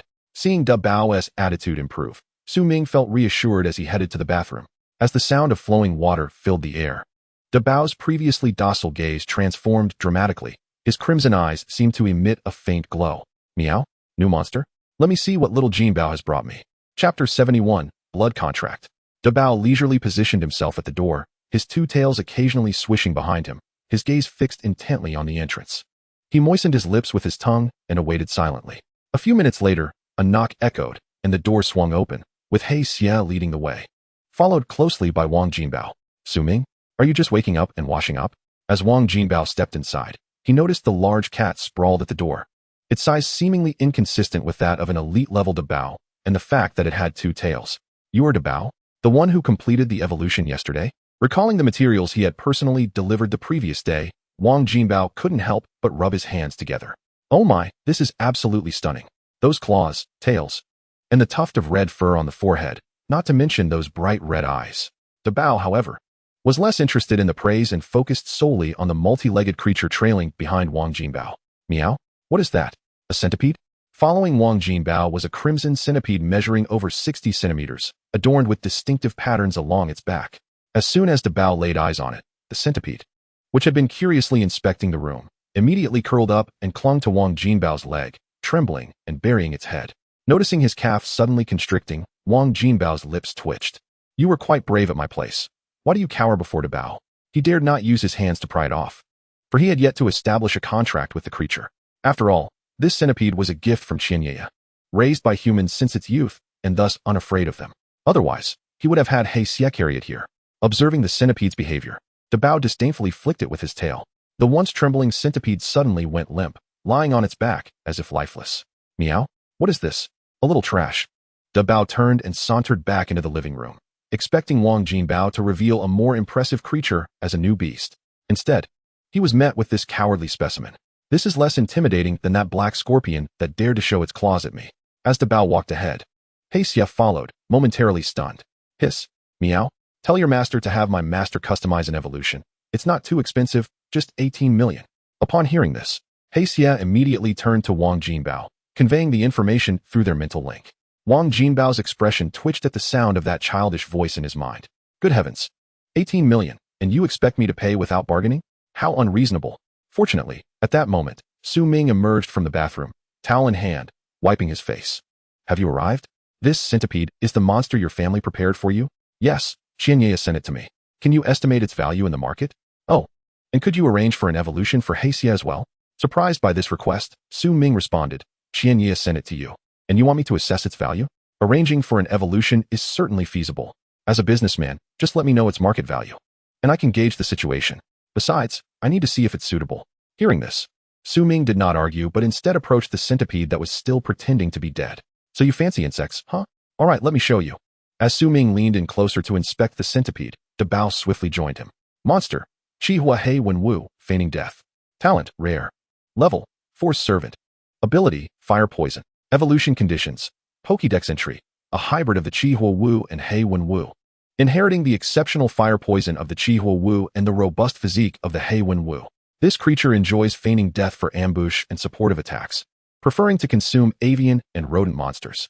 When not hunting, it remains in warm soil. What do you think?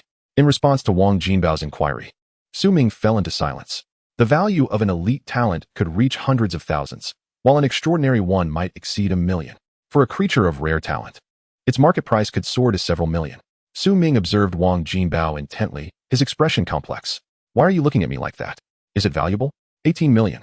Indeed, Wang Jinbao exclaimed. Is its talent truly that high? Are you serious? Observing Wang Jinbao's astonishment, Su Ming slowly shook his head. I am not entirely certain either, but I can assert that the talent is indeed quite remarkable. You should proceed with the contract directly. This creature has a tendency to feign death, yet possesses formidable melee capabilities. Unexpectedly, Wang Jinbao found this statement somewhat unsettling.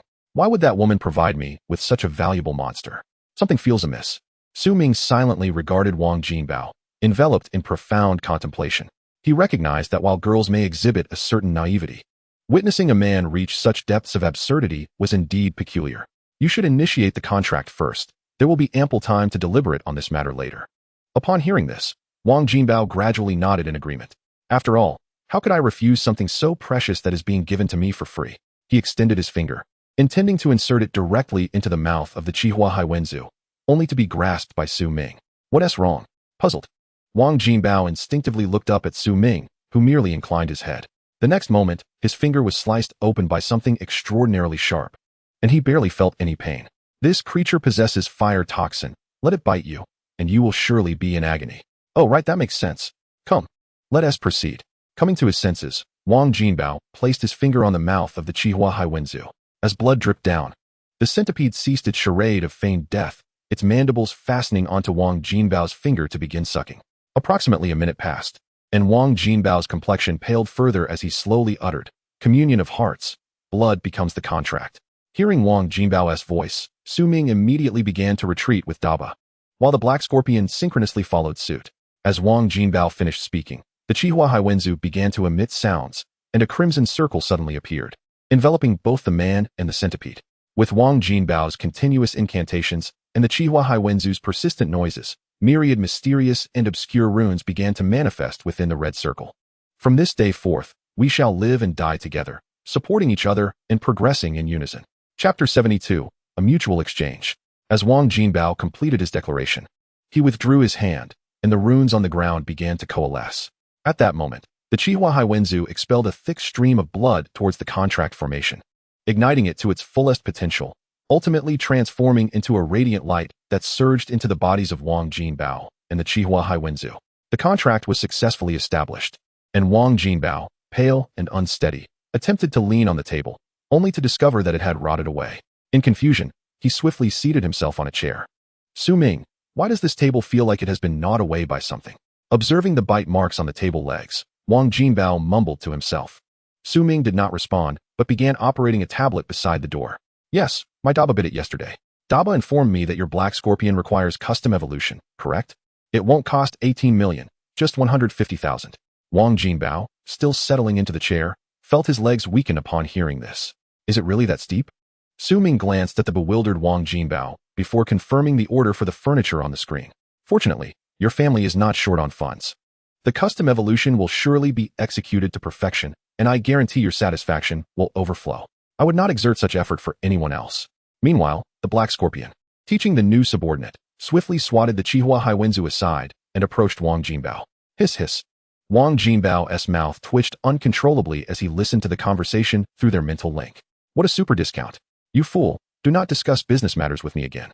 Despite his words, Wang Jinbao had already taken out his phone to transfer money to Su Ming, confident in their fraternal bond and the past experiences of financial transactions.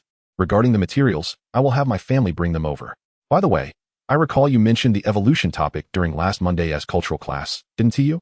Su Ming, glancing at the black scorpion, nodded slowly. Yes, at that time, I inquired whether you preferred a custom approach or a public one. One elite-level poison-type inner core. One portion of Duanhuan grass. One shed from an elite-level scorpion-type monster. One elite-level blood toxin frog's venom sac. And finally, 1 century-old beast blood fruit, along with 10 pounds of malicious swamp mud. While typing, Wang Jinbao continued to inquire. Please check what materials I need for the nurturing liquid of my Chihua Haiwenzu and how much it will cost. After pondering for a few seconds, Su Ming responded. This time, the preparation of the nurturing liquid will be treated as a complimentary service for your custom evolution. My proposed nurturing method aims to enhance the fire toxin and the hardness of the Chihua Haiwenzu's shell, which includes the sharpness of its mandibles and numerous legs. Having grown accustomed to Su Ming's nurturing techniques, Wang Jinbao calmly nodded. I will provide you with the contact information of my staff. Any materials needed can be directly communicated with him, and billing can be arranged as well. Upon hearing this, Su Ming gazed at Wang Jinbao in astonishment, hesitating for a few seconds before nodding slowly in agreement. All right, I will add you. By the way, this is the nurturing liquid required for the beasts of the head teacher and the principal. To be honest, I am unsure if the nurturing liquid for 2 lords and 1 top-tier battle commander will suffice. Picking up the bag from the coffee table, Su Ming handed it to Wang Jinbao. Since you have nothing to do right now, could you deliver this for me? Wang Jinbao was momentarily taken aback by this request, but then cheerfully rubbed his hands together. All right, I shall deliver it right away. You continue with your tasks. How long will it take to refine my Black Scorpion's evolution liquid? Come by tomorrow to collect it. Su Ming paused before adding. 1 for external use and 1 for internal use, to be applied under my guidance. Holding the nurturing liquid, Wang Jinbao smiled and gestured. Off we go, Scorpion Centipede. We are delivering medicine. In an instant, the Chihua Haiwenzu climbed onto the back of the black scorpion, curling up around its tail. After Wang Jinbao departed and the door closed, Daba looked at Su Ming with a puzzled expression. Meow? Why is the master not going personally? I do not feel the need to elevate this relationship significantly, as I have already joined the official organization of the Breeder Association. However, Wang Jinbao's company remains private. Encouraging him to foster connections with official personnel would benefit his company and us as well. Moreover, did you not wish to partake in the century-old beast blood fruit? It shall be delivered shortly. The century-old beast blood fruit caused Daba to blink in confusion, but upon realizing, it circled around Su Ming, grinning. Meow? In the administrative building, Wang Jinbao briskly carried the bag containing the nurturing liquid. Upon arriving at the office of the grade director, he discovered that Wang Chuanfa was absent. Is he in the principal's office?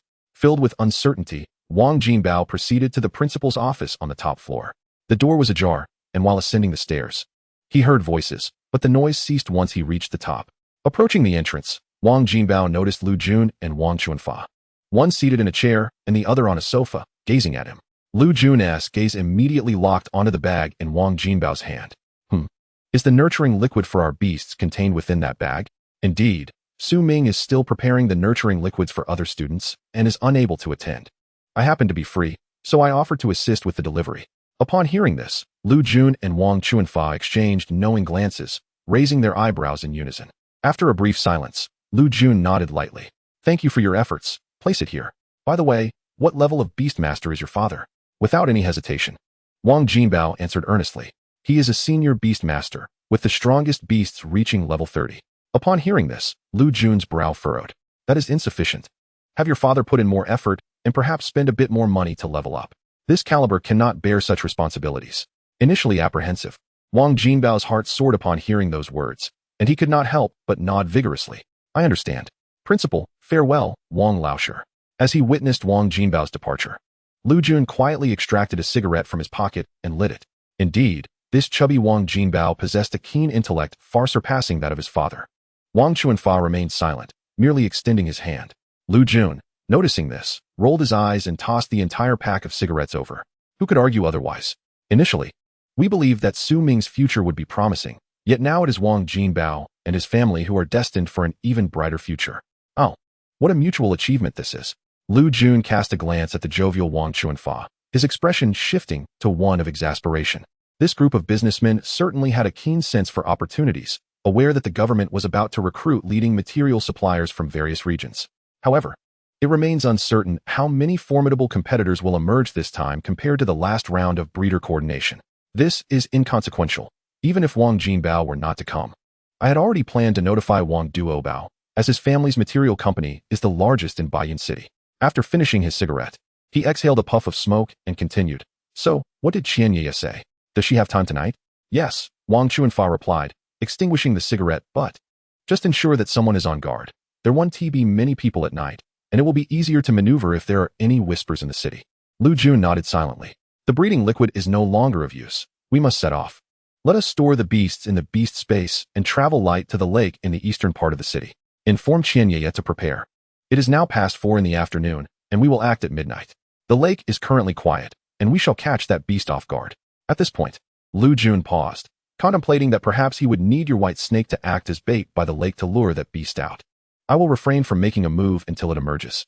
Wang Chuanfa, his expression grave, nodded slowly. I understand. I can distinguish between the severity and lightness of the situation. Let us go. On the way, Lu Jun contacted the reporting officer.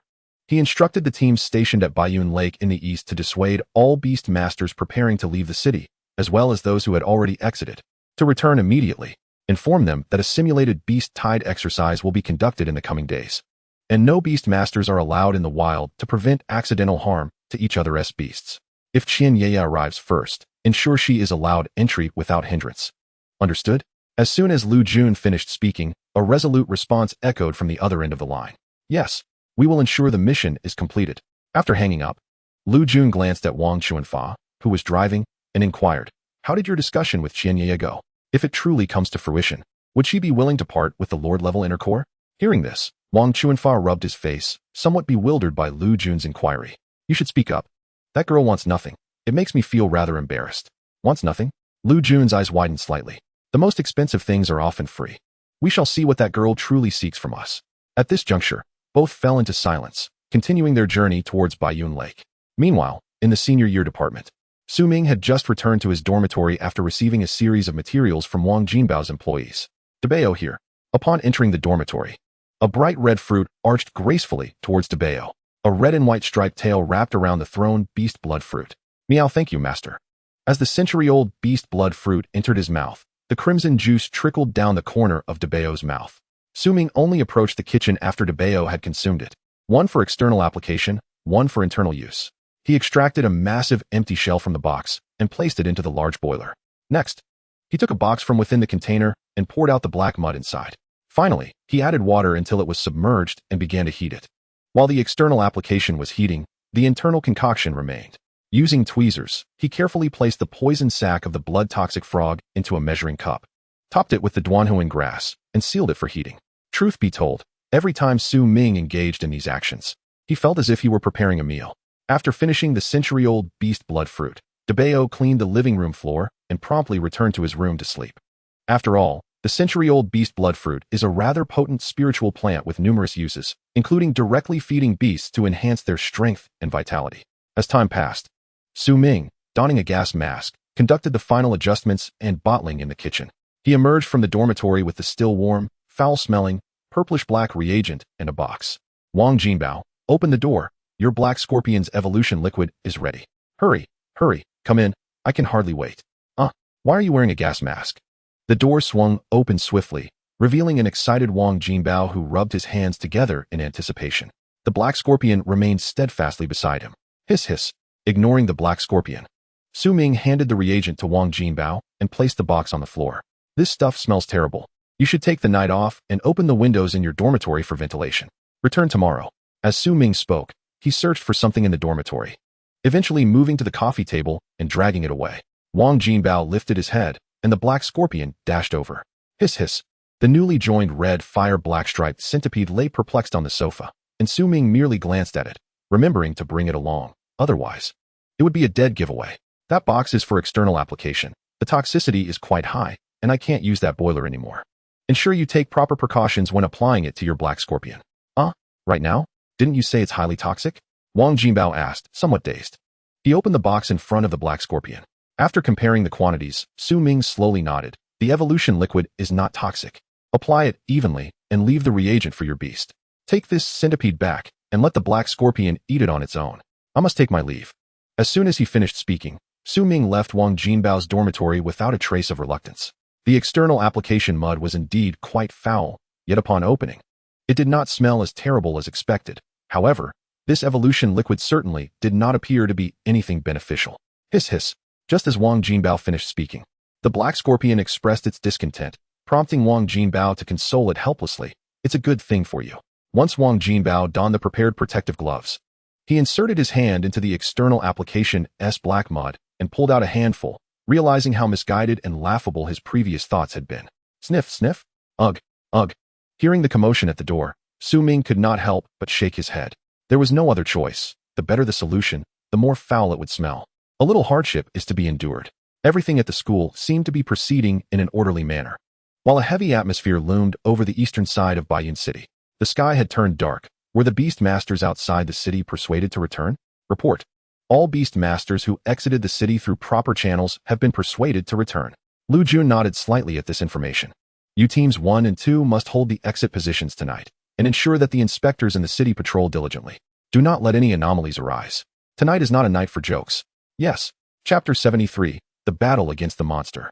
Principal Lu, how long until we begin? Qianyeye, who was grooming the explosive Rock Moon Palace nearby, approached Lu Jun after he had instructed the others.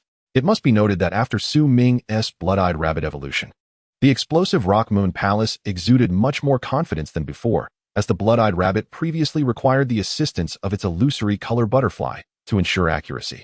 After evolving into the explosive Yueyang Palace, her agility has become entirely self-sufficient. While her speed may not be characterized as swift, it is certainly a marked improvement over her previous sluggishness. Most notably, her strength and defense are astonishing, 3 words that encapsulate her prowess, where even opponents of the same tier, lacking in physical prowess, face a substantial risk of being felled by a single blow. Qianyeye is elated, as the successful evolution of the Shuyan 2 has resolved a significant inner conflict for her. Ever since the transformation of the Shuyan 2, she has adopted a more cheerful demeanor, as Lu Jun casually remarked about daily matters. Time flies. We have 2 or 3 hours left. But how long do you think it will be before we return to Modu? Upon hearing this, Qianyeye's gaze flickered. The Wang family, known for their trading in materials, is not unlike her own family, which deals in the sale of monster offspring. Lu Jun's remarks undoubtedly served as a preamble to a question he was keen to ask, casually probing for familiarity. Hee, I'll be leaving in a while. You know, Principal Lu, the university vacation lasts 1 to 2 months, and that is not precisely what you want to ask, is it? Lu Jun smiled silently, lowering his head slightly, his gaze deepening. Child, you must be honest with the principal. You are the core of this plan. Why do you insist on withholding everything? This approach not only confounds me, but even your previous homeroom teacher, old Wang. Let me in on your thoughts so that I may understand and organize them, he urged. Qianyeye's eyes shifted. Since the topic was broached by him, her response would naturally hold some degree of influence. It's rather simple. I've heard that our family intends to coordinate with various beast taming material merchants, much like the previous breeders with our monster trade. She pondered for a moment and added, it seems that in Baiyun City, the Wang family is the sole material merchant. At this, Lu Jun's expression turned calm, a tranquility that left Qianyeye slightly stunned, as it was entirely different from her expectations. There was no hesitation, no entanglement, no surprise, and certainly no displeasure. Such placidity was disconcerting. Could it be that he suspected Qianyeye was also involved in this matter? How intriguing. Feigning a struggle, Lu Jun remarked, I grasp your meaning. This matter is not trivial. Allow me to contemplate it upon my return. If it is feasible, I will assist you in reporting it. For now, focus solely on tonight's plan and do not let other concerns cloud your thoughts. Upon hearing this, Qianyeye was momentarily taken aback, then suddenly laughed. I understand now. The implication was clear. It could indeed happen, but it hinged on the success of tonight's endeavors. With their arrangements settled, Qianyeye felt a wave of relief. The only task remaining was to effectively execute the plan ahead. She waved her hand, and the Huansai Mai fluttered down from the air. A sigh. Did you see that level 30 by Shashi lying by the shore? When you release the poison powder, remember to steer clear of its entry point. It belongs to us, so do not inadvertently harm it. Buzzing, the Huansai Mai glanced at the Baishashi, its 2 antennae twitching slightly. Lu Jun observed the scene silently. Girls like Qianyeye were a rare breed in this era, already considering the male's family even before marriage. All activities proceeded in a tense and covert manner, as those dispatched continued to survey the surroundings. During the day, they had already cleared some nearby monsters, and nightfall marked the prime hunting hours for most creatures. This was the very concern that prompted the continuous movement of beast tamers through the forests surrounding Baiyun Lake. As time slipped away, the moon ascended high into the sky, casting a silvery sheen upon the lake's surface. In the woods by the lakeside, Lu Jun nodded solemnly. And the Baisha Shi, hidden and holding its breath, stirred, releasing its full 30-level battle aura as it slipped into the water. In the sky, the concealed Huansai Mai revealed itself, its wings fluttering, dispersing countless transparent powders that shimmered like silver in the moonlight as they fell into the lake. As the powder entered the water, the antennae on the Huansai Mai began to wave, causing the powder floating on the surface to sink. And the act of casting the powder, once initiated, would not cease until the toxic scales coated the entire lake bed. Observing the plan unfold almost flawlessly, Lu Jun felt his heartbeat quicken. The Huansai Mai served as the assassin, while the Baisha Shi acted as bait. As the main force of the night, he had to remain fully focused on any movements on the lake's surface. Minutes later, corpses of subordinate-level monsters began to surface, the numbers escalating at an unfathomable rate. In less than a quarter of an hour, the lake was nearly filled with the remains of subordinates and elite-level monsters. Suddenly, the corpses on the surface seemed to be disturbed by something, and Lu Jun's gaze sharpened. Was it possible that the battle heads concealed in the lake could no longer contain themselves? Let me see how many more are lurking in this lake aside from the two we previously uncovered. A roar, reminiscent of a python yet distinctly different, shattered the tranquility of the night.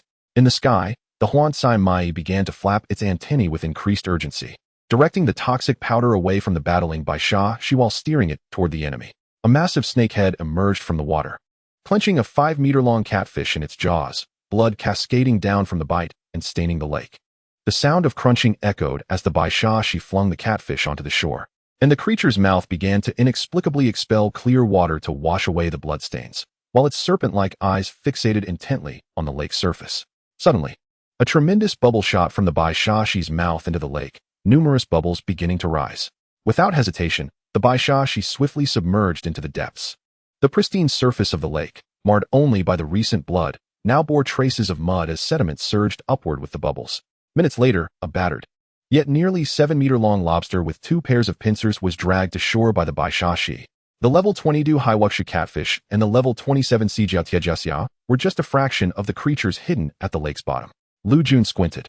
In less than 20 minutes, 2 battle heads had perished, suggesting that within the hour, the leader from the lake bed would surely emerge. Chapter 74, The Xuanjia Silver Turtle. As the toxic powder continued to cascade from above, the activity in the lake grew increasingly pronounced, with more aquatic monster corpses rising to the surface. Meanwhile, in the woods bordering the lake, individuals with their beast companions stood guard at intervals, vigilant against any monsters that might stealthily emerge from the shadows. With the addition of 2 battlehead monster corpses on the shore, alongside the 2 previously encountered, there were now 4 in total. Having 4 battleheads in a single lake was already considerable, contingent upon the presence of a leader within. After dragging the Sijiao Tiejia to the shore, the Baisha Shi attempted to dive back into the lake, but as its head neared the surface, an overwhelming sense of dread compelled it to jerk its head up and swiftly retreat. In that very moment, an enormous turtle, measuring 8 meters in length, burst forth from the water, lunging at the Baisha Shi's tail as if attempting to drag it back to the depths. With a roar, the Baisha Shi's tailbone was swiftly crushed, blood gushing forth alongside scales, splattering everywhere. Watching this unfold, Wang Chuanfa's heart tightened. Truly, what a formidable creature. Xuanjia Yingui? Bring it to me. Upon the appearance of the primary target, Lu Jun immediately summoned his Baiyu Yao Zhuahi, conjuring a magnificent azure totem that manifested above the forest, its runes intricately weaving into form. A beam of white light surged forth and, in an instant, appeared above the Xuanjia Yingui, its sharp claws piercing directly into the creature's tail. The gentle breeze of the night transformed into a violent gale. The Xuanjia Yingui, perched at the water's edge, was lifted by this fierce wind and flipped over. The Dijiaxiong, another ochre-hued magic circle, emerged on the ground. And before the beast within could materialize, numerous sharp earth spikes erupted from the soil, targeting the limbs of the Xuanjia Yingui with precision. Just as the Xuanjia Yingui, having been overturned by the tempest, loosened its grip to right itself, it was ensnared by the earth spikes. A roar escaped its lips. Wang Chuanfa observed the mangled tail of his beast, nearly severed by the creature's bite, and hastily opened the beast's space to withdraw the Baisha Baoshi. Qian Ye followed suit. Who posed the greatest threat at Baiyun Lake? Without a doubt, it was her Huan Kaimi Dai. With the Xuanjia Yingui flipped onto its back, it beheld the Baiyu Yao Zhao preparing to dive from above. The once shimmering surface of the lake, stirred by the wind, now erupted in water columns aimed at the descending Baiyu Yao Zhao. Lu Jun's eyes narrowed. Do not let it remain by the lake. The spikes on the back of the tortoise suddenly elongated, flipping it over. In the moment its limbs returned to the ground, a massive bare paw sent it flying into the adjacent forest. A thunderous roar erupted from the Digimon, shaking the earth as trees in the forest began to topple, swept away by the raging winds above. In an instant, a vast expanse of yellow earth was cleared. The Xuanjiaingu, disoriented, found itself in the center of this clearing, clearly affected by the blow from the Digimon, a level 31 lord. It had once hidden at the lake's bottom, having evolved from a mere battle rank. Through the mental connection with his beast, Lu Jun grasped the situation of this monster. With its renowned defensive capabilities, the Xuanjiaingu quickly regained its composure and roared defiantly in response to the charging Digimon, preparing to clash. In the air, the Baiyu Yao Zhao he observed the spikes on the Xuanjiaingu's shell gathering water, immediately emitting a cry of warning. The Digimon, alerted by its companion, swiftly conjured earth to shield itself while forcefully striking the ground with its paw. A massive earthen wall rose before the charging Xuanjiaingu. As the water elements condensed upon its shell surged forth towards the Digimon, evidently aiming to strike before the wall fully manifested. Witnessing this, Lu Jun spat in frustration. A millennium-old tortoise, what cunning! The torrent of water shot forth rapidly. The Digimon had no time to evade. But the Baiyu Yao Zhao he flapped its wings, unleashing invisible blades of wind that shattered the incoming water, forming a counterwind wall before the Digimon. Realizing it had narrowly escaped a trap, the Digimon's eyes turned blood red as it drew earth from the ground, causing its form to swell significantly. With the aid of the earth elements, the Digimon's speed increased even further, surpassing its previous pace. The Xuanjiaingu covertly glanced at the Baiyu Yao Zhao. In that fleeting moment, the Baiyu Yao Zhao transformed into a streak of light, its razor-sharp claws seizing the creature's left hind leg, tearing away a bloody piece of bone as it ascended once more into the sky. The excruciating pain from the loss of bone robbed the Xuanjiaingu of any chance to evade. Its left hind limb collapsed under it. Yet its blood was staunched almost instantaneously. It could scarcely fathom that while merely attempting to observe the aerial lord, it had lost a bone. Sensing the disturbance below, the Xuanjiaingu opened its mouth, unleashing a 2-meter-wide column of water aimed at the Digimon. A resonant roar erupted from the Digimon as its earth armor disintegrated, coalescing into a formidable mass of earth that hurled itself towards the Xuanjiaingu with astonishing speed. The torrent of water failed to disperse the earthen mass, which struck the Xuanjiaingu squarely in the mouth, sending its head reeling. As it attempted to staunch its bleeding with water elements, a sudden stone spear erupted from the ground, piercing its flesh and lifting its head. The Digimon, which had been charging mere moments ago, now loomed high above the Xuanjiaingu, its fists encased in hard stone and spikes. Monsters of the Lord level possess intelligence akin to that of a human youth, and this scene's impact was devastating for the Xuanjiaingu. In an attempt to disregard the stone spike embedded in its chin and evade, it was caught off guard as another beam of white light surged past, severing the bone of its right forelimb. The following moment, the stone-clad paw, accompanied by an enraged roar, descended from above, causing the earth within a radius of hundreds of meters to tremble. With a thunderous roar, the ground trembled, and countless dark gray, sharp, and resilient stone spikes erupted, piercing the Xuanjiaingu's limbs. A heavy stone fist descended violently upon the Xuanjiaingu's head, and upon the moment of impact, the stone spines at its jaw snapped with a resounding crack, only to be replaced by even sharper spikes in an instant. As the stone fist fully connected, the earth, unable to bear the weight of such force, began to crack and sink. The ground, centered around the Xuanjiaingu's head, sank several meters and was riddled with fissures. Viscous, crimson blood flowed ceaselessly from the Xuanjiaingu's head, emitting a foul stench that spread rapidly on the winds. In the distance, Lu Jun, awaiting news of his beast, gasped in shock. That punch, infused with a massive amount of wind elements, didn't kill it? He marveled at the creature's resilience, noting that none could compare to the tortoise's fortitude. Even with its chin shattered and blood streaming, it still managed to summon water elements to form a membrane to staunch its wounds, its limbs still struggling as if seeking escape. The Digimon, displeased by the Xuanjiaingu's attempt to flee, clamped its jaws around the creature's neck, pulling relentlessly. Observing this, the Baiyu Yao Zhao he dove down with fury, its sharp claws severing the Xuanjiaingu's tail and carrying it into the sky. Despite its grievous injuries, the Xuanjiaingu's actions were driven by its primal instinct for survival. Yet its resilience was extraordinary. With a thunderous crack, the Xuanjiaingu, once struggling to maintain its footing, collapsed onto the ground, blood gushing from the severed neck. The Digimon released its grip on the head, roaring at the circling Baiyu Yao Zhao, which promptly descended to begin tearing apart the Xuanjiaingu's skull in search of its inner core. With the inner core in tow, it hastened towards Wang Chuanfa's position, as Lu Jun had instructed that it be given to the Bai Sha Shi immediately after the battle, in hopes of enabling its ascension to Lord level. If it fails, the internal organs of the Xuanjiaiyingu will be prioritized for the Bai Sha Shi.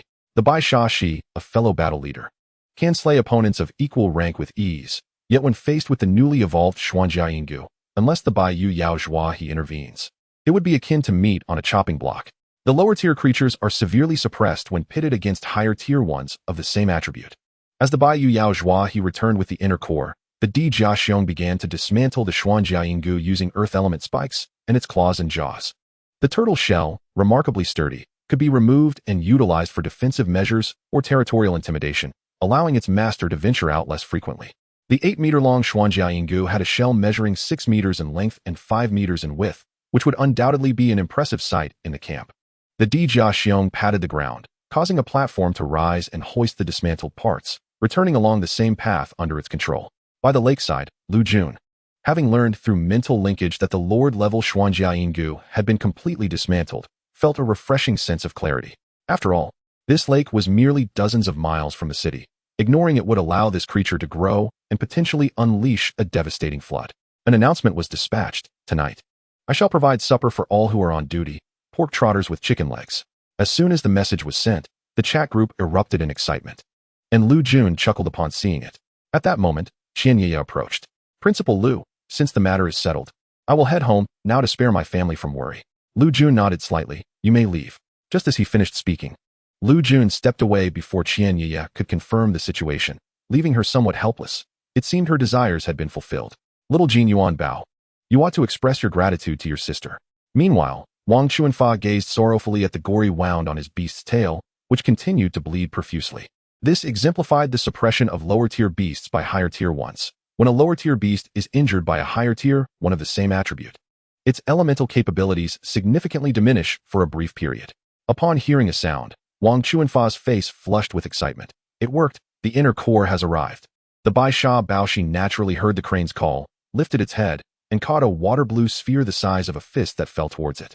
Wang Chuanfa immediately distanced himself to observe his beast's condition. The moment the inner core was swallowed, the wound on the Bai Sha Baoshi's tail instantaneously stopped bleeding, and rich water elements began to surge for rapid self-healing.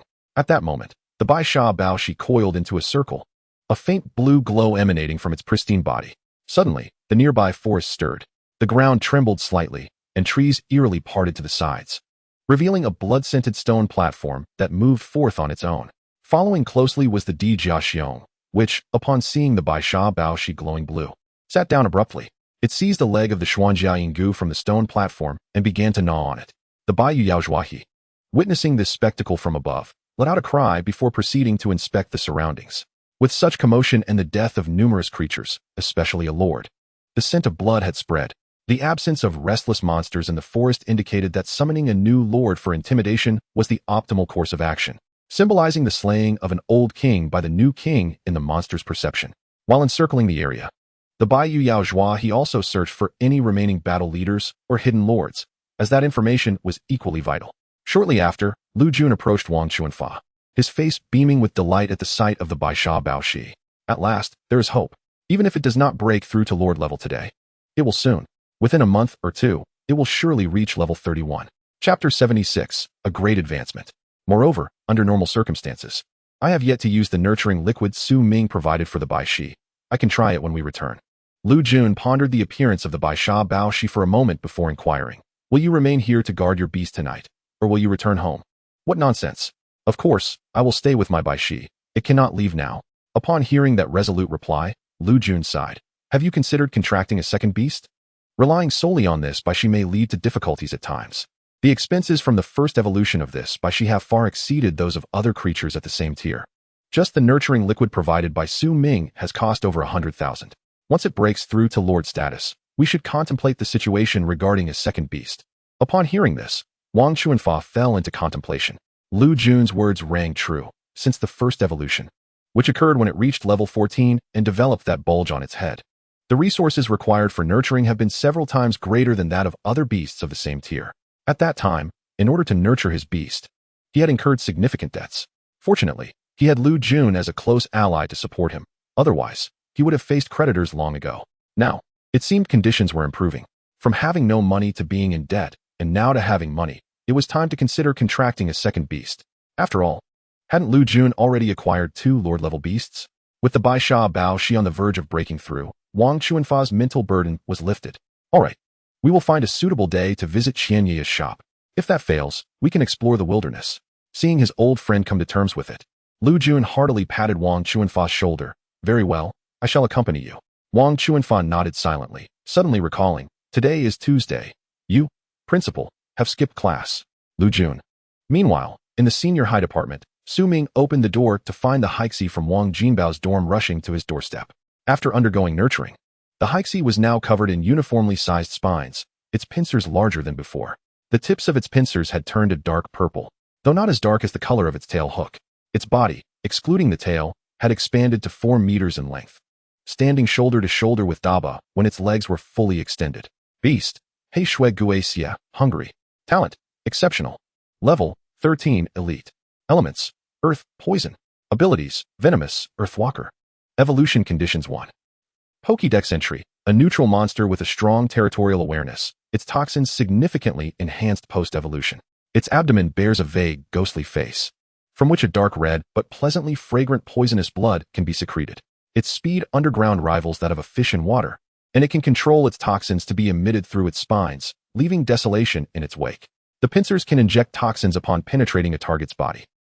After reviewing the Haixi's panel, Su Ming found himself both amused and bewildered. In the dead of night, you come right after evolving? Are you here to show off, or is there something else? To his surprise, the Haixi directly shook its head and began conversing with Daba. Whatever they discussed seemed to have sparked Daba's interest, as its eyes brightened instantly.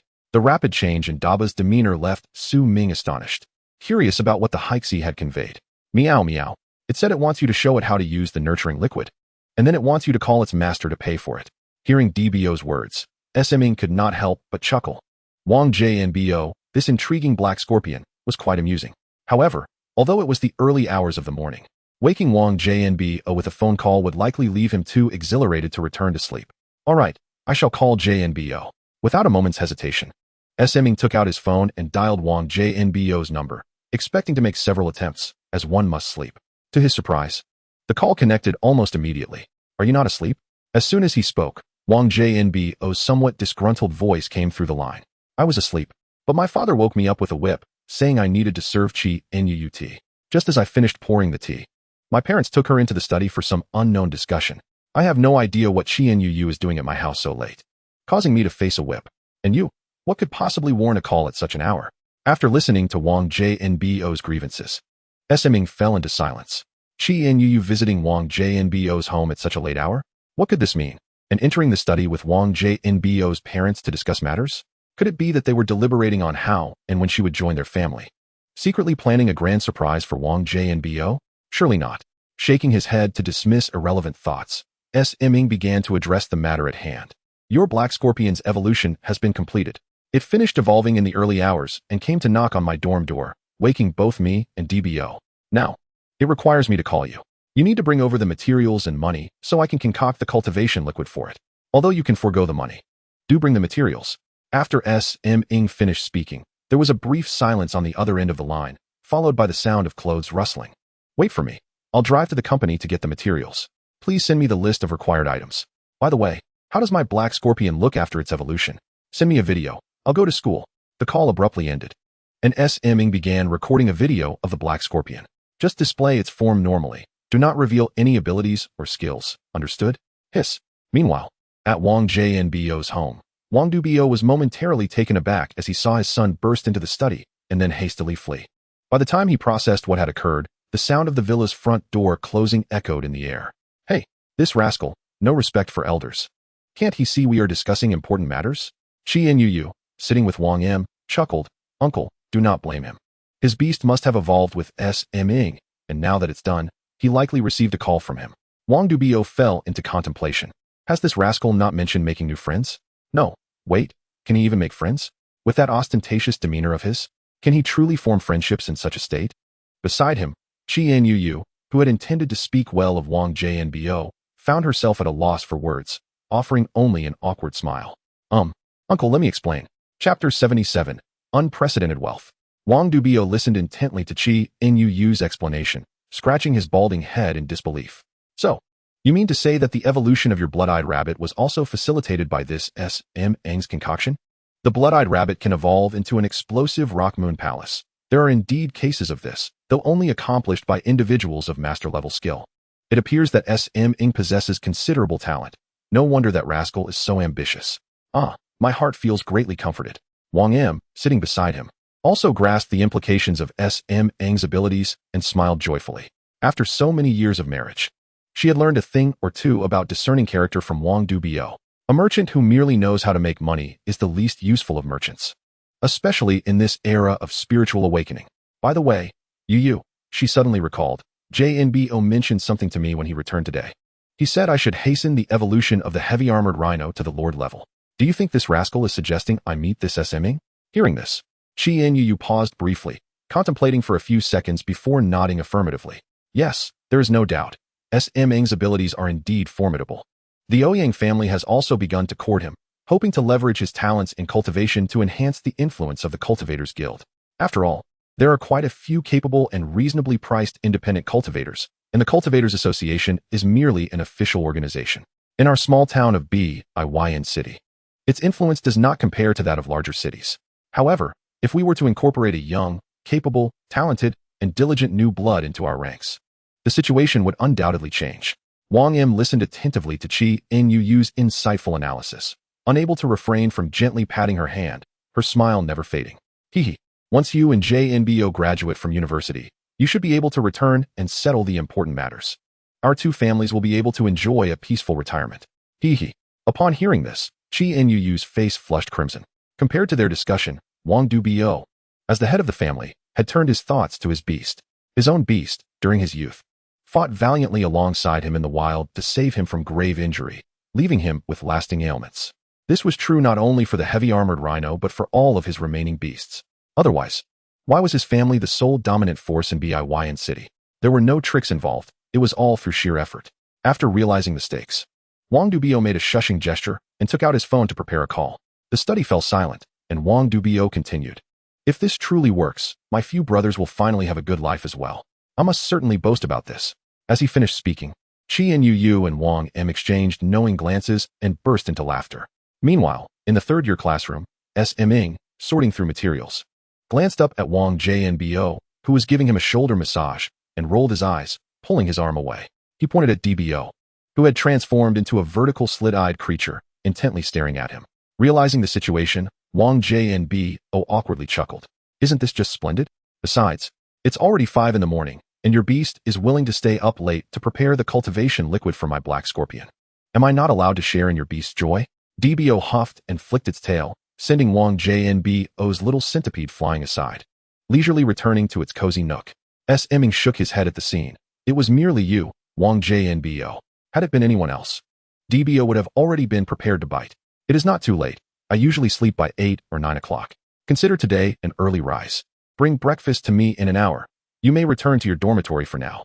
Wang JNBO said no more, giving an enthusiastic thumbs up before eagerly leading his two beasts away. Truly impressive, truly remarkable. I can hardly wait to witness your glorious exploits. Hiss. The black scorpion expertly raised its claws in response to Wang JNBO's words. After the door closed, DBO swiftly dashed out of the room, seizing the beast blood fruit from the bag. S.M. was taken aback, but quickly grasped DBO's jaw, exclaiming, No, this time, the beast blood fruit is not just a leftover. We will need it later. We cannot consume the materials that others require after having already indulged in a century-old fruit yesterday. DBO, initially ready to munch, reluctantly released its grip, licking its lips with lingering desire. Meow? When can we sneak a little more? Upon hearing the words, Su Ming hoisted the bag and made his way toward the kitchen, contemplating the opportunity at hand. The materials for the cultivation fluid were not comparable to those for evolution. They were in entirely different leagues. A mere misreport in the evolution materials would suffice. De Bao, upon hearing this, displayed a somewhat bewildered expression and nodded in agreement, while Su Ming busied himself in the kitchen preparing the cultivation fluid, with De Bao keeping him company at his side. Approximately 40 minutes later, the cultivation fluid for the black scorpion was complete, yielding 2 tubes in total. Just as Su Ming was preparing to recline on the sofa to rest and await Wang Jinbao's arrival, a rapid knocking at the door suddenly interrupted him. Does Jin Bao have something urgent? Su Ming raised an eyebrow and signaled for Da Bao to open the door. The white and red cat tail deftly maneuvered the doorknob. And as Wang Jinbao entered, he began to shout, Su Ming, hurry, your fortune has arrived. Confused by the situation, Su Ming stepped out holding the cultivation fluid, his expression one of perplexity. What do you mean? Qian Ye told my father about you. He just called me wanting you to help check on the status of his few beast companions. Su Ming paused, realizing the significance of Qian Ye's message. Wang Jinbao's father's beast companions were at least at the rank of battle general, which indeed constituted a substantial opportunity. Let us go. Why are you still dawdling? We'll leave the cultivation fluid here for now. Without any hesitation, Su Ming returned to his bedroom, donned his jacket, and led the way outside. With Wang Jinbao following behind to close the door, discussing the status of his father's beasts along the way. After hearing the details, Su Ming's expression shifted to one of intrigue. Isn't that a case of filial piety? Your father actually shared the details of his past misdeeds with me? So, your father had a battle general level Tian Shuelang perish in that earlier conflict, and now only a heavily armored rhinoceros and a severely injured He Gui who remain. Both stuck at level 30? Chapter 78, Tragic. Seated in Wang Jinbao's vehicle, as dawn broke and the roads were relatively empty, Su Ming soon arrived at Wang Jinbao's residence. It was quite impressive. The entrance stood 5 meters high, leading into a garden lawn, with a 3-story villa situated several hundred meters away. Is this the lifestyle of the affluent? As Su Ming admired the garden, he spotted 2 colossal creatures lounging on the lawn, both fixated on Wang Jinbao's vehicle, rising as it approached. One was a massive rhinoceros clad in dark armor, measuring 8 meters in length and 5 meters in height, its most fearsome feature being a 2-meter-long black horn that, despite being partially broken, remained imposing. The rhythmic breathing of the creature caused its armor plates to quiver slightly. Strangely, the area around its chest, typically one of the most fortified, was devoid of armor, revealing a large scar. Beside the armored rhinoceros stood a pure black tiger, measuring over 5 meters in length and standing slightly above 3 meters. This tiger was tailless, with one eye closed, marked by a prominent scar, likely a result of battle. Unlike the heavily armored rhinoceros, the He Gui who bore numerous scars across its body, some areas even missing flesh, though the skin had healed, leaving behind white, sunken scars. The sight was harrowing. It was no wonder that the aftermath of their severe injuries had left them stagnant in their progression. Surviving such a fate was a stroke of luck. Wang Jinbao, having parked, couldn't help but express his sentiments upon hearing Su Ming's observations. Indeed, when I was young, these two were on the brink of breaking through to battle general. Now, they've stagnated here. My father often drunkenly reminisces about the Tian Shuelang, claiming it possessed rare talent, but alas, it perished in the wild. I am unsure of its truth. The remains of the Tian Shuelang were interred beneath the mound of earth behind the 2 beasts, its corpse having been desecrated by enemies. Hearing this, Su Ming felt an array of complex emotions. One could not thrive in business without a ruthless edge. Yet Wang Jinbao was one of his closest friends, and he would undoubtedly side with him. Oh, little Su has arrived. Would you care to come inside for some tea? Wang Jinbao's father greeted Su Ming with a warm smile as he exited the vehicle. For reasons unknown, Su Ming felt an uncanny resemblance to Wang Jinbao in that smile. Uncle Wang, you are too kind. Let us first examine the status of the beasts, and we can enjoy tea and conversation later. In response to Su Ming's polite refusal of his invitation, Wang Duo held a high regard for him. No amount of hearsay could compare to the first-hand experience of witnessing and interacting with someone. Very well, little Su, you may proceed. Which one shall we start with? I will have my old companion assist you. Beast, heavily armored rhinoceros. Talent, excellent. Level, 30, battle general. Elements, gold, earth. Abilities, heavy armor, charge. Evolution conditions. Dexter introduction. Inhabits areas where mountains meet jungles. Enjoys using its heavy armor to scratch against rocks. A gentle herbivore whose armor instills fearlessness toward any foe. Its horn serves as its most formidable weapon, capable of piercing any stubborn stone. A strike against an equal opponent would be fatal, making its charge on the battlefield a terrifying meat grinder. Su Ming nodded silently, then turned his attention to the heavily armored rhinoceros, which lacked any chest armor. Let us begin with it. Just ensure it does not resist, as the examination might cause some discomfort. Wang Duo stood quietly beside Su Ming, listening intently, and then nodded slightly to the heavily armored rhinoceros, prompting it to obediently lie down. The He Gui who approached curiously as Su Ming began his inspection. Su Ming paid no mind to the tiger and lowered his gaze to examine the wound on the rhinoceros's chest, where the protective scales were missing. Wang Duo shot a glance at the He Gui who, causing it to halt in its tracks. The skin at the site emitted an unpleasant odor. yet it was not festering. Su Ming understood this condition to be a result of necrosis in the rhinoceros's blood vessels, rendering it unable to heal itself. This area housed the heart, indicating that the rhinoceros's ailment likely stemmed from injuries sustained during battle. What circumstances allowed it to survive? Moreover, this was the most severe injury on the creature, and the armor beneath was tattered and broken, entirely devoid of self-repair capabilities. A brief observation was enough to deduce two crucial points. Uncle Wong, the heavily armored rhinoceros, can no longer supply nutrients to its armor for self-repair, and its heart and internal organs have sustained severe damage. It may attempt to break through to the Lord rank, harnessing the energy from the class elevation for repair. But even if it succeeds, it may not fully recover. Furthermore, it cannot evolve thereafter. Evolution would lead to certain death, without exception. At this revelation, shock rippled through the room, even causing the He Guihu to twitch its lips in distress. Da Bao, who had been following Su Ming, immediately stepped forward, glaring furiously at the He Guihu. Meow. Do you wish to fight? This propensity for conflict is why cat demons find survival so challenging. A mere glance can incite aggression, regardless of the odds. Get down. Realizing the dire condition of his beast, Wang Duo Bao chastised the He Guihu, while the heavily armored rhinoceros nudged the tiger aside, positioning itself between Su Ming and the He Guihu. My apologies, little Su, but this old companion of mine still has a glimmer of hope for a breakthrough, yet cannot evolve further, correct? Wang Duobao's voice was gentle, showing no signs of displeasure from Su Ming's words, but rather he cautiously probed in a soft tone. Su Ming paused momentarily, observing the expressions of those present. They appeared to mirror Wang Duobao's demeanor, each displaying a cautious, yet hopeful countenance. Indeed, there was a slight probability of failure in the breakthrough, as the internal organs had been damaged due to a delay in treatment, leading to a persistent decline in their function. A breakthrough could be attempted, yet evolution would remain forever out of reach. However, in the current state, even a breakthrough would be akin to defying fate. At this point, Su Ming's expression grew more complex. Had this injury persisted for several years? Wang Duobao's eyes reddened instantly. As if entranced, he gazed skyward, repeatedly murmuring affirmations. After a few minutes, he warmly grasped Su Ming's hand, inquiring about the materials and costs, assuring him that he had ample funds available, urging him to be bold in his requests. Su Ming paused for a moment before responding. 2 tons of gold and stone, 10 liters of fresh bone blood, 10 pieces of century-old beast blood fruit, 1 lord-level inner elixir of both gold and earth attributes, a portion of spinal marrow and heart, and 1 pound of millennium blood flesh ganoderma, along with 1 liter of earth core sap.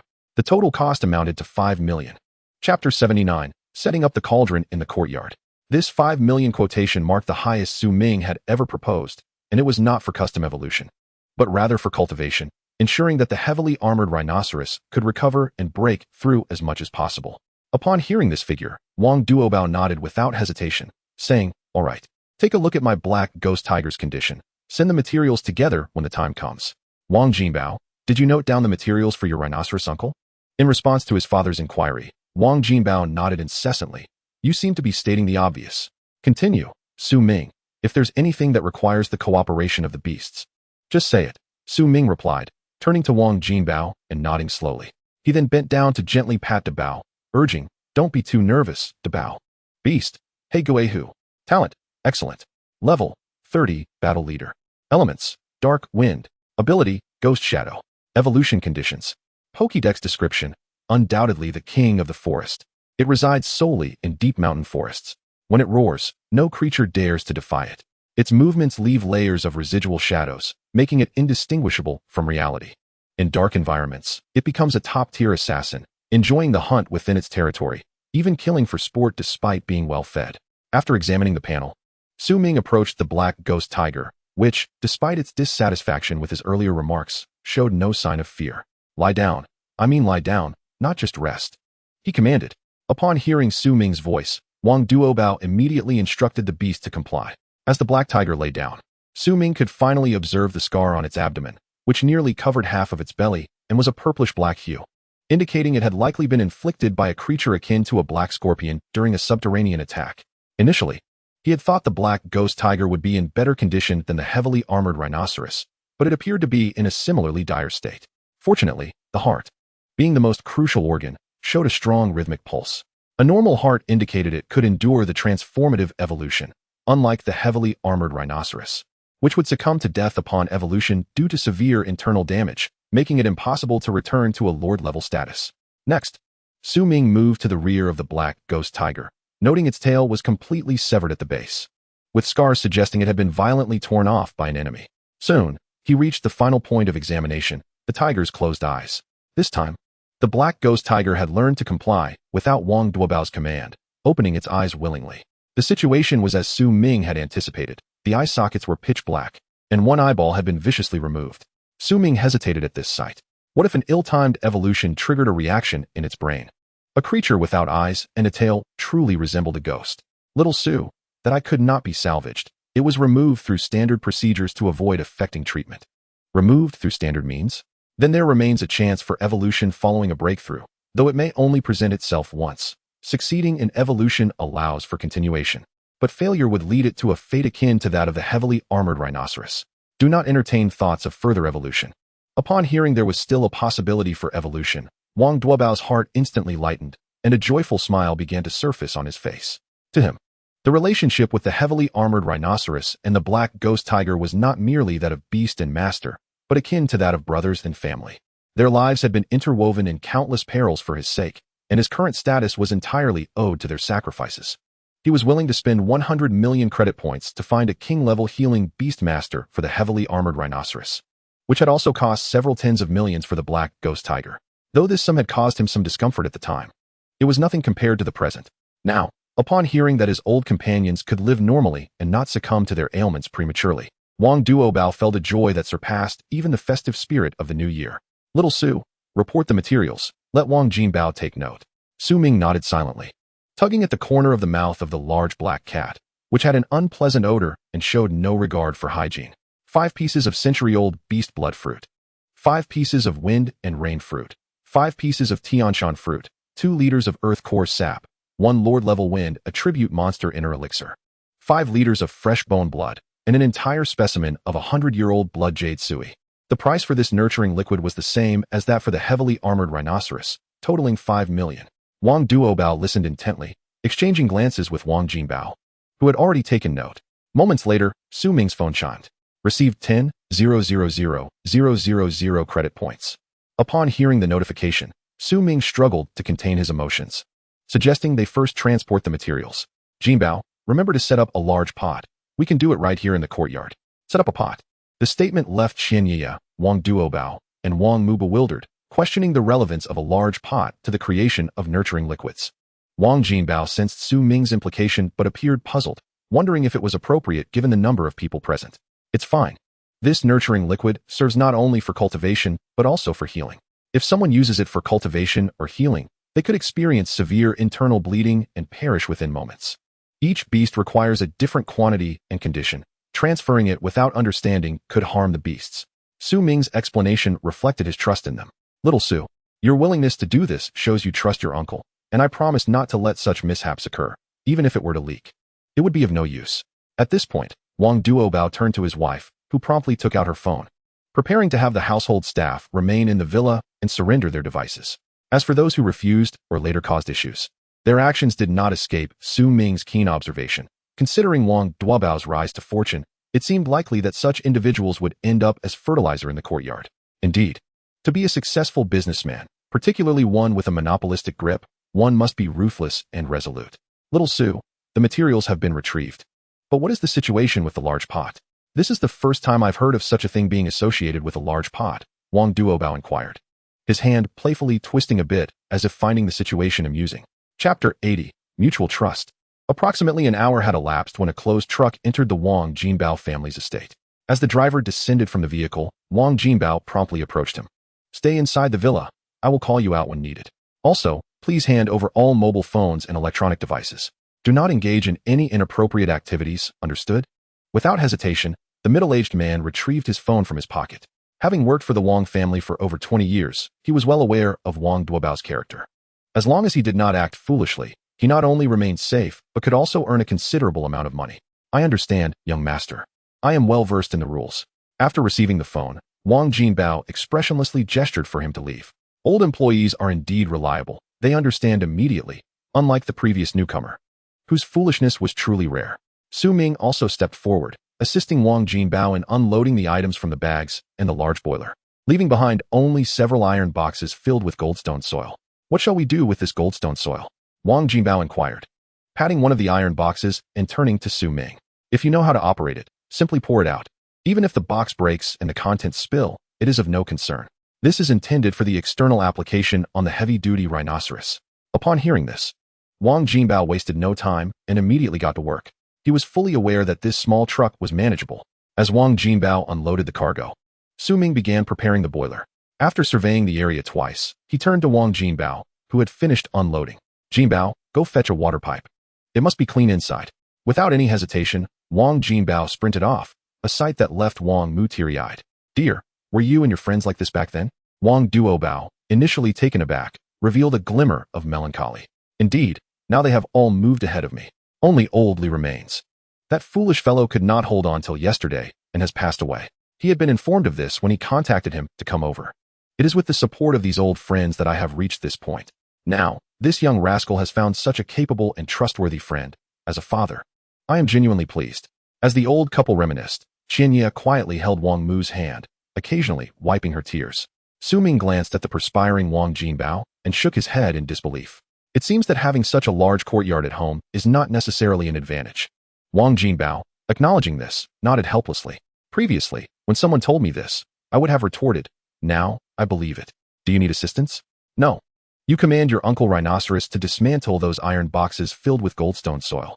Once he is laid down, he must not move, nor can he fall asleep or relieve himself. Otherwise, we will have to bring in 2 tons of new material.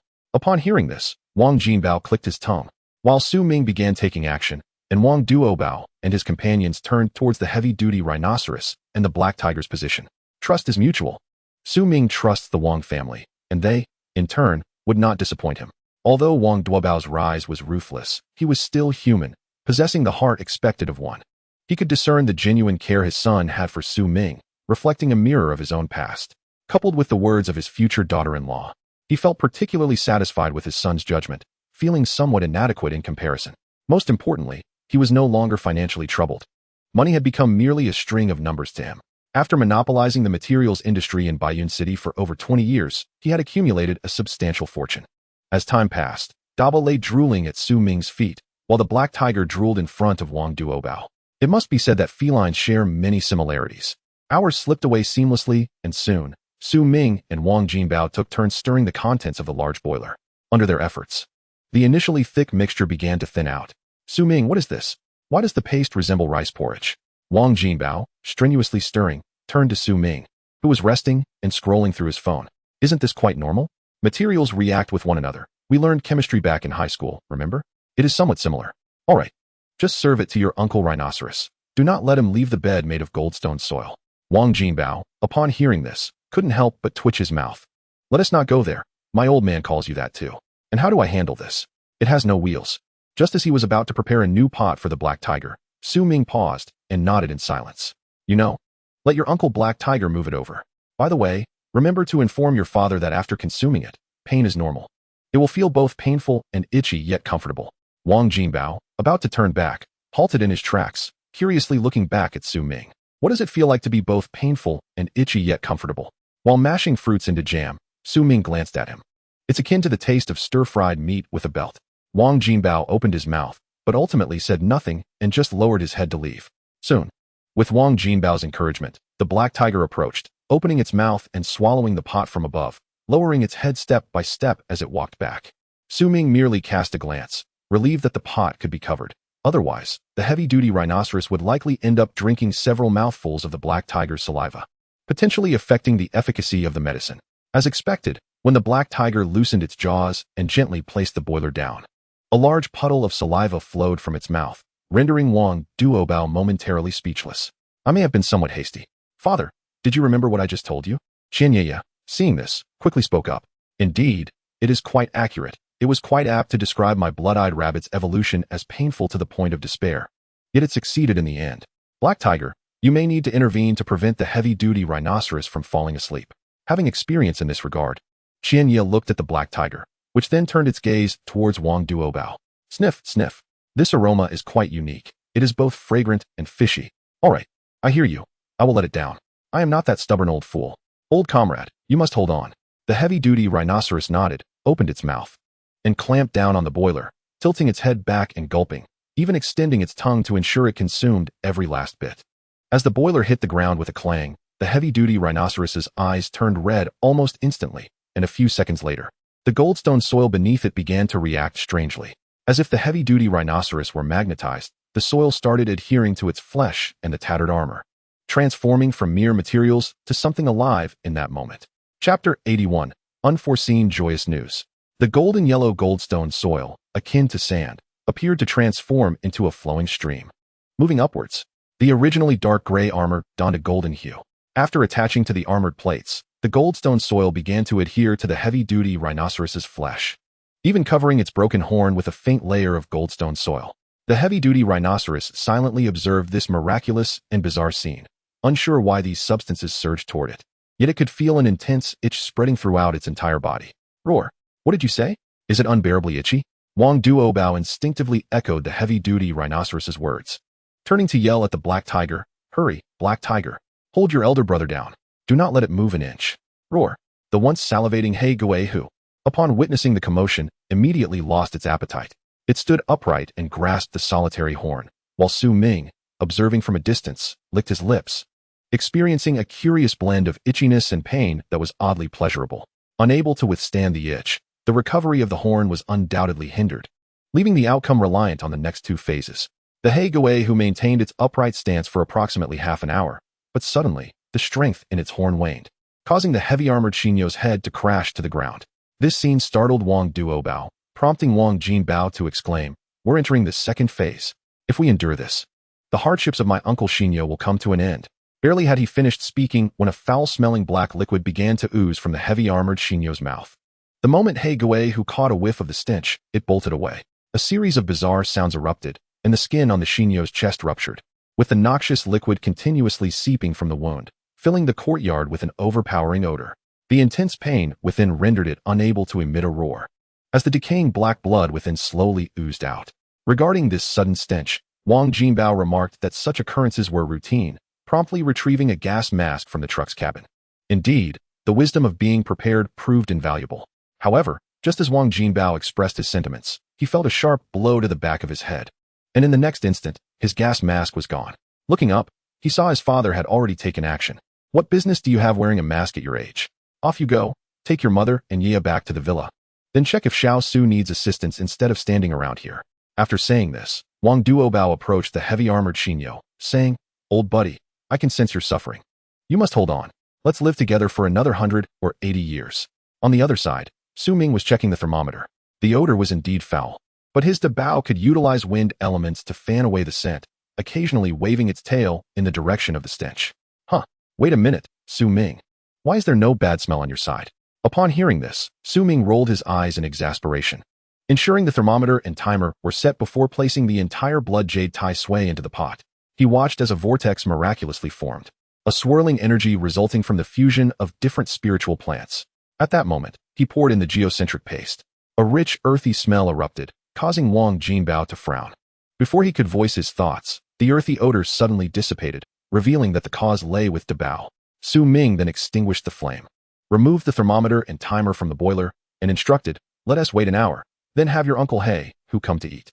Wang Jinbao commented, "The second phase of the heavy-armored Xinyo is nearly over, but I must inform you, its black horn will not recover fully. After all, it has been severed by half.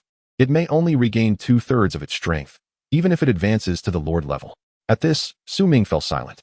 The most formidable defense of the heavy-armored Xinyo was not its heavy armor or protective chest plate, but rather the horn on its head. To shatter such a feature would likely require the combined efforts of 2 or 3 creatures of equal rank, underscoring the ferocity of Wang Jinbao's father in his time. "All right, I understand now that the heavy-armored Xinyo is beginning to close its eyes and grunt. Is this the final stage?" Following Wang Jinbao's words, Su Ming observed that although the Xinyo's head lay on the ground, it seemed to find some comfort in its groans. "Yes. Now you can inform your Uncle He who to come for his meal. As for the black blood just released by the heavy-armored Xinyo, that is toxic blood, decaying within but unable to escape. Be sure to clean up the area where the mud has turned black and remove any plants, or it will spread." As Su Ming spoke, Wang Jinbao took out his phone to jot down the information. Suddenly, a call interrupted him. "Huh, who could be calling at this time?" Su Ming pondered, seeing that it was Wednesday, just before lunchtime. Who would call me instead of preparing for lunch? When he checked the contact, his eyes lit up upon realizing it was his homeroom teacher. Hello? Teacher Wang, has your beast reached the Lord level? Yes, I called to inquire about this. But primarily, Su Ming, it seems some of the cultivation liquid you prepared may have gone to waste. Upon hearing this, both Su Ming and Wang Jinbao were momentarily stunned. Their expressions puzzled. Isn't that supposed to be in entire tubes? How could it be wasted? That large snake should have swallowed the entire reagent in one go, right? How could there be any waste? On the other end, Wang Chuanfa seemed to have heard Wang Jinbao's remarks and replied apologetically, well, my white snake went out last night and returned having broken through to the Lord level. At this revelation, both Su Ming and Wang Jinbao immediately grasped the implications of Wang Chuanfa's words. The energy required for a Lord level upgrade far exceeded that needed for a battle leader's elevation. When the Baisha Baoshi reached the Lord level, the cultivation liquids tailored for its previous battle leader form were hardly suitable for its new state. The good news was that it had broken through to the Lord level. The bad news was that the prepared cultivation liquids were largely rendered useless. This was indeed a perplexing situation. Noticing the silence on the other end, Wang Chuanfa anticipated this reaction, realizing that the changes had vastly exceeded his plans. He regretted not having restrained himself the previous night, leading to a loss of 1 million. Yet, this was inconsequential. A mere million was trivial compared to the fortune amassed from the countless corpses, and what truly mattered was that his beast had ascended to the Lord level, granting it a second chance at evolution. Su Ming, I just heard your voice. Wang Jinbao is with you, right? Are you at school? Can you let me know how much it would cost to nurture my white snake? Wang Jinbao blinked at this suggestion. Shall we head over first? After all, we've completed our tasks. Contemplating Wang Jinbao's proposal for 2 seconds, Su Ming gradually shook his head. I'm visiting at Jinbao's home. I might return to school later. I'll assist you then. Oh, that works too. There's no rush. You two carry on. I'll hang up now. After the call ended, Wang Jinbao said nothing further, simply committing it to memory. You mentioned your beast has reached the Lord level. Will it seek your custom for evolution? Custom evolution? The term made Su Ming ponder deeply.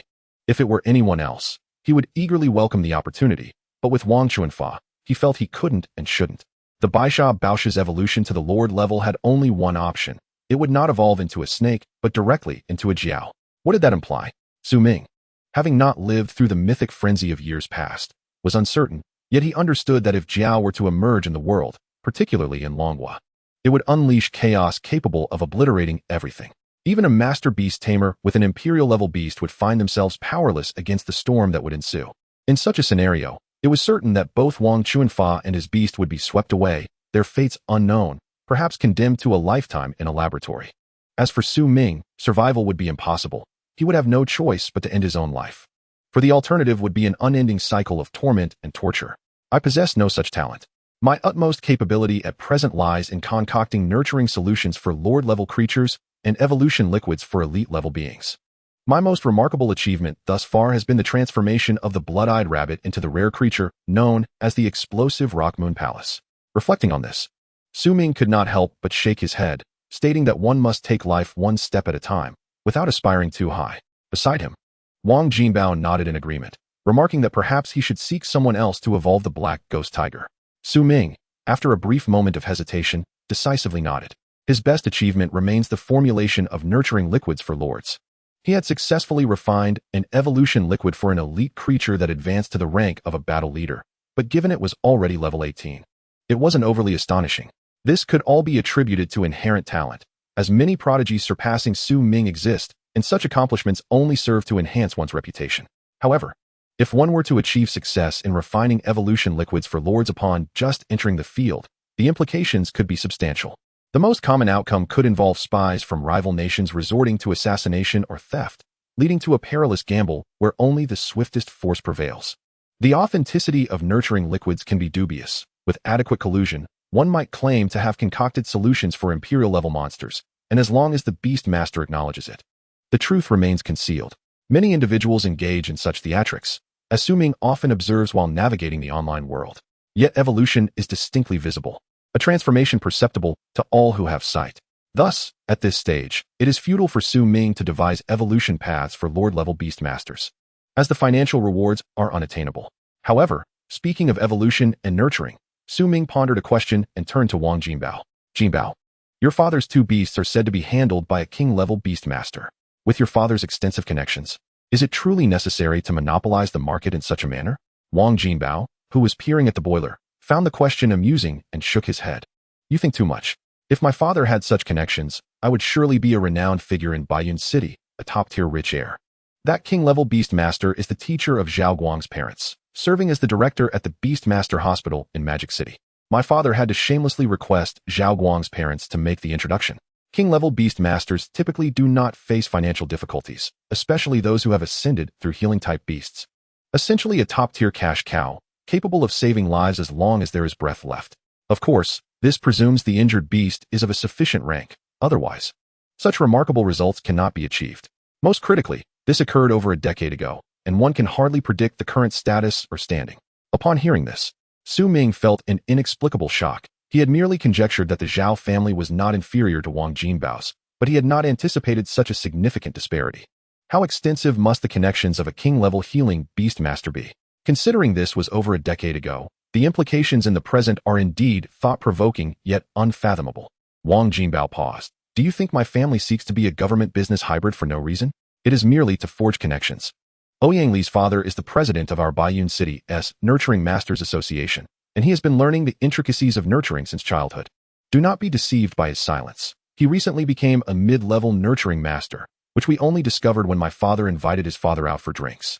He aims to impress during the upcoming examination and bring honor to his mentor. For some unknown reason, Wang Jinbao became increasingly discontented. His mentor is reportedly the vice president of the Nurturing Masters Association in Magic City, a master-level nurturing master, rumored to be on the verge of achieving epic-level status.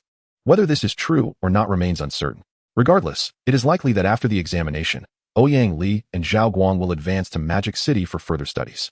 Wang Jinbao turned to Su Ming, who was speechless, shaking his head in amusement. Do you think this is where it ends? The most outrageous is Li Li. Her family arrived merely 5 years ago. Her father is the city lord of Baiyun City, but who is Li Li's father's teacher? None of us know what beast her father possesses, and even Li Li herself has never seen it. However, her brother is at least a lord-level beastmaster. A fact Li Li herself witnessed and shared with us. I could tell at a glance that her father had come to this small place to gain prestige. Unsurprisingly, after the examination, their family will relocate. Li Li's future is undeniably bright. As Wang Jinbao concluded, he could not help but shake his head in lamentation. My father only knew how to fight and kill, utterly ignorant of social intricacies. If he had managed to befriend even one of these influential figures, it would have been extraordinary. Why should I be the one worrying now? Su Ming mused that he believed himself formidable, only to discover that the offspring of powerful families and their connections surpassed his wildest imagination. Chapter 83. By the river in the 10-mile district. Su Ming listened intently as Wang Jinbao revealed such concealed truths, feeling a profound sense of astonishment. While the rise of Wang Jinbao's family might seem extraordinary, it paled in comparison to the connections he had just mentioned. No wonder Wang Jinbao aspired to transition from private to public business. This way, he could at least secure a foundation for building connections. In the mortal realm, formidable individuals may exist, but the majority undoubtedly reside within official circles. Consider the director of an official hospital, the teacher of a city lord, the vice president of the Nurturing Masters Association in Magic City. These are the epitome of elite connections. All of them are undoubtedly exceptionally powerful beast masters. In this era, beast masters serve as a benchmark, prior to the resurgence of spiritual energy. Wealth did not equate to power. However, now, beast masters represent everything. It all hinges upon one's strength. This is a path rich with promise, yet fraught with peril, as people fervently pursue greater strength to attain their desires. The majority of motivations revolve around power, wealth, and the awe and admiration of others, rendering it far more effective than the challenges faced before the resurgence of spiritual energy. Su Ming had previously encountered an article online detailing how, prior to the resurgence, many graduates struggled to find employment. Yet now, anyone with courage can venture into the wild and seize opportunities. Beast masters embody everything in this era while simultaneously bearing the weight of its crises, as it is governed by the most primal law of the jungle. Su Ming could not help but admire those pioneers who ventured into the wilderness. He could scarcely fathom how the wars were defended in the past, or how people managed to repel waves of powerful beast tides back into the depths of the wild. Taking a deep breath, he reached down to stroke the cat, Dabao, resting at his feet. Su Ming realized that the battles in the wild must not cease. Dabao is a cat, and all feline creatures are born hunters. As the time approached, he instructed, "Let your Uncle Tiger consume this, and we can depart directly. Today is Wednesday. Our beast is set to break through to the elite level. Shall we explore the wild?" Previously, it was mentioned that the boundary of the 10-mile district is marked by a river, beyond which reside elite creatures. Shall we venture there? Wang Jinbao, upon hearing this, turned and walked towards the black ghost tiger. Wait, let me call my Uncle Tiger over to take the medicine. We will go together. Dabao, upon hearing Su Ming's words, immediately stood and circled around Su Ming's legs, meowing. Are we heading to the wild? Are we going to defeat elites? Indeed. We are going to engage with elites. After you elevate to the elite tier, you can harness the power of the wind. Show me what you can do. I have yet to witness it. Upon hearing this, Dabao ceased its circling and approached the well-prepared boiler, turning back to look at Su Ming. Look, master. Dabao raised its front paw and deftly executed a downward motion, instantly slicing the previously unutilized boiler in two. Su Ming observed with clarity that Dabao's claws were devoid of any substance and maintained a distance of several centimeters from the boiler. Under such circumstances, the ability to slice through a boiler with a diameter exceeding 1 meter, resulting in a remarkably smooth cut, was extraordinary. This led Su Ming to deduce that Dabao's swift approach and capture not only allowed for a more elusive presence to enemies, but also provided a relatively safe distance for launching an attack. As Su Ming analyzed the situation, it appeared that Dabao was not finished showcasing its prowess. Approaching the severed boiler, one of its tails subtly quivered before striking upward. A cacophony of clashing iron ensued, as the impacted boiler seemed to be ensnared and twisted, instantly crumpling into a mass and being propelled several meters away. Was this the result of air compression? Witnessing this spectacle, Su Ming stood in stunned silence, while He Guihu, who had accompanied Wang Jinbao, narrowed its eyes and glanced down at the diminutive creature. Feeling the gaze behind it, Dabao turned indignantly, glaring fiercely at He Guihu, with a series of warning growls emanating from its throat. Recovering from his astonishment, Su Ming realized Dabao was reacting to the scrutiny. Meow? Master. It's staring at me. Staring at you? Su Ming was taken aback, casting a perplexed glance at He Guihu, prompting Wang Jinbao to step forward and clarify. I recall my uncle who did not possess such abilities upon his breakthrough to elite status. Perhaps he is simply astonished by Dabao's exceptional talent. As soon as he spoke, He Guihu humanely nodded and proceeded to gulp down its specially formulated nurturing liquid. Barely finishing its drink, it collapsed to the ground, howling in distress, prompting both men to hastily retreat with their respective beasts. Meanwhile, Wang Duobao rushed over, alarmed by the commotion. Su Ming, bewildered, pondered. This shouldn't be the case, while pain was evident. He Guihu's injuries and the effects of the medication were not nearly as severe as those of the heavy armored rhinoceros. Dabao, equally perplexed, gazed at the distressed He Guihu being comforted by Wang Duobao, questioning whether such a large creature would truly cry out from consuming a rich elixir. Observing the scene, Wang Jinbao clicked his tongue, somewhat resigned. Listen closely. Oh, don't cry. It'll be alright soon. Su Ming responded, shaking his head, attempting to dismiss the recent events. Let us go. Let us get in the car. I can hardly wait to venture into the wild. Meow? Dabao's tone was laced with disdain, a sentiment that Wang Jinbao readily interpreted. What can be done? The embarrassment lies with his father and his uncle Hu, not with him. Once both men and their beasts were in the vehicle, the expressions of Su Ming and Dabao visibly improved. By the way, Su Ming, in the drawer of the passenger seat, I placed several special bags this morning. Remember to take them all out when we get out. Special bags? Upon hearing the inquiry, Wang Jinbao elaborated while driving. They're for holding monster materials. For a servant-level creature, the worth is merely around 10,000, but for elite-level ones, the value increases significantly. Inner cores generally fetch about 100,000, and some unique monsters' organs or other components might command similar prices. My knowledge is limited, but I assure you, those bags are quite effective. Su Ming nodded silently. They must also be rather expensive? Not too bad. I'll park the car beyond the warning line. There's no need to waste time driving back to school. Along the way, He Xie and Dabao engaged in conversation, while the former, entwined with the Chihua He Wenwu, remained silent in the presence of Dabao. The reason for its appearance was due to Wang Jinbao and Su Ming's decision to refrain from utilizing the beast space. As their current levels were insufficient to summon their beasts instantly, it was more practical to keep them outside, as there were no objections. Chapter 84, Warning Line. Upon arrival, they disembarked. As the vehicle came to a halt, Wang Jinbao eagerly removed the keys and exited, catching Su Ming off guard. So eager? It seemed Wang Jinbao was even more anxious to witness the enhancement of his beast's evolutionary prowess. Shaking his head, Su Ming retrieved the aforementioned bags from the front drawer. The bags were silvery white, roughly the size of a football, featuring a self-tightening opening without exposed strings. Su Ming blinked, momentarily unable to identify the items, though somewhat familiar. He chose not to dwell on it, and proceeded to exit the vehicle. After disembarking, Wang Jinbao promptly stored the Chihua He Wenwu into the beast space. as they were heading to an area populated by elite-tier monsters, where the small creature could easily encounter unforeseen dangers. Upon turning around, Wang Jinbao's eyes widened at the sight of Su Ming grasping multiple space bags. One is sufficient, no need to take so many. One? I understand now. Realizing, Su Ming returned the excess bags to the car drawer, recalling that he had seen advertisements for such items while browsing the news. Hiss. The Hei raised its claws in a gesture and promptly burrowed into the ground, with multiple entrances present, all excavated during their previous visit. Let us go? With preparations complete, Wang Jinbao led the way, his tone brimming with excitement. The forest remained unchanged, yet as their beasts stepped into the elite tier, there was no longer a necessity for vigilance in this 10-mile novice zone. Typically, lower-tier monsters would shy away from high-tier ones, avoiding confrontation upon sensing their presence. Progressing without incident, their pace quickened, and Dabao strolled leisurely ahead. Turning to glance back at Su Ming, its tail curled and hoisted him onto its back. Meow? Master. Hold on tight. Dabao was about to accelerate. What?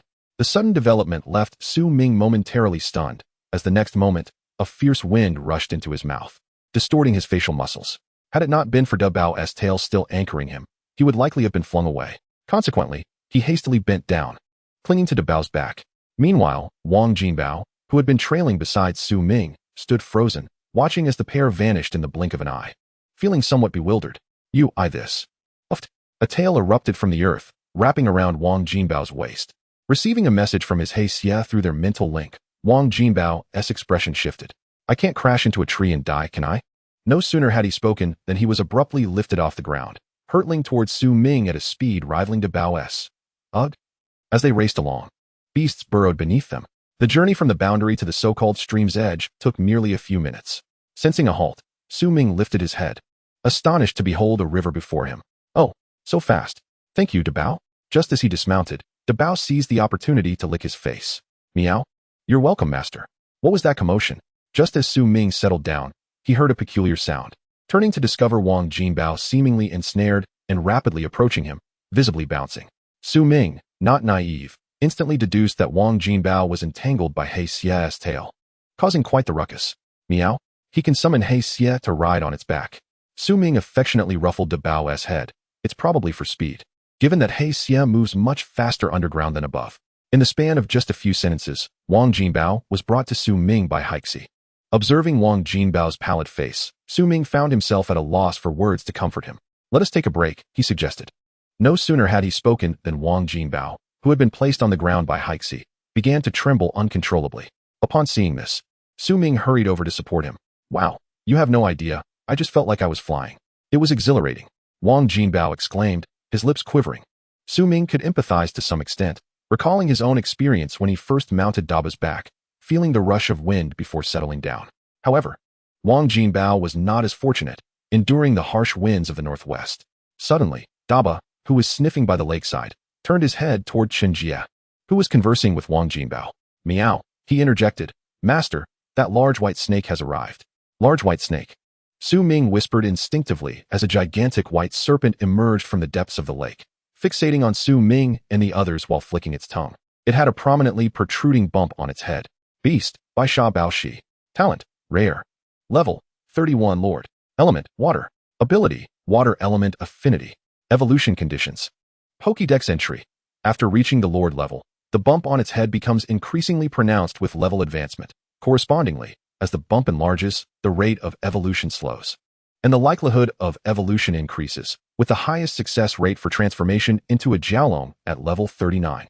Is this old Wang's Baisha snake? A lord? Wang Jinbao scanned the faint blue glow emanating from the Baisha Baoshi, realizing that the teaching resources of their senior class in Baiyun City were indeed formidable compared to those of smaller towns, boasting 3 lords.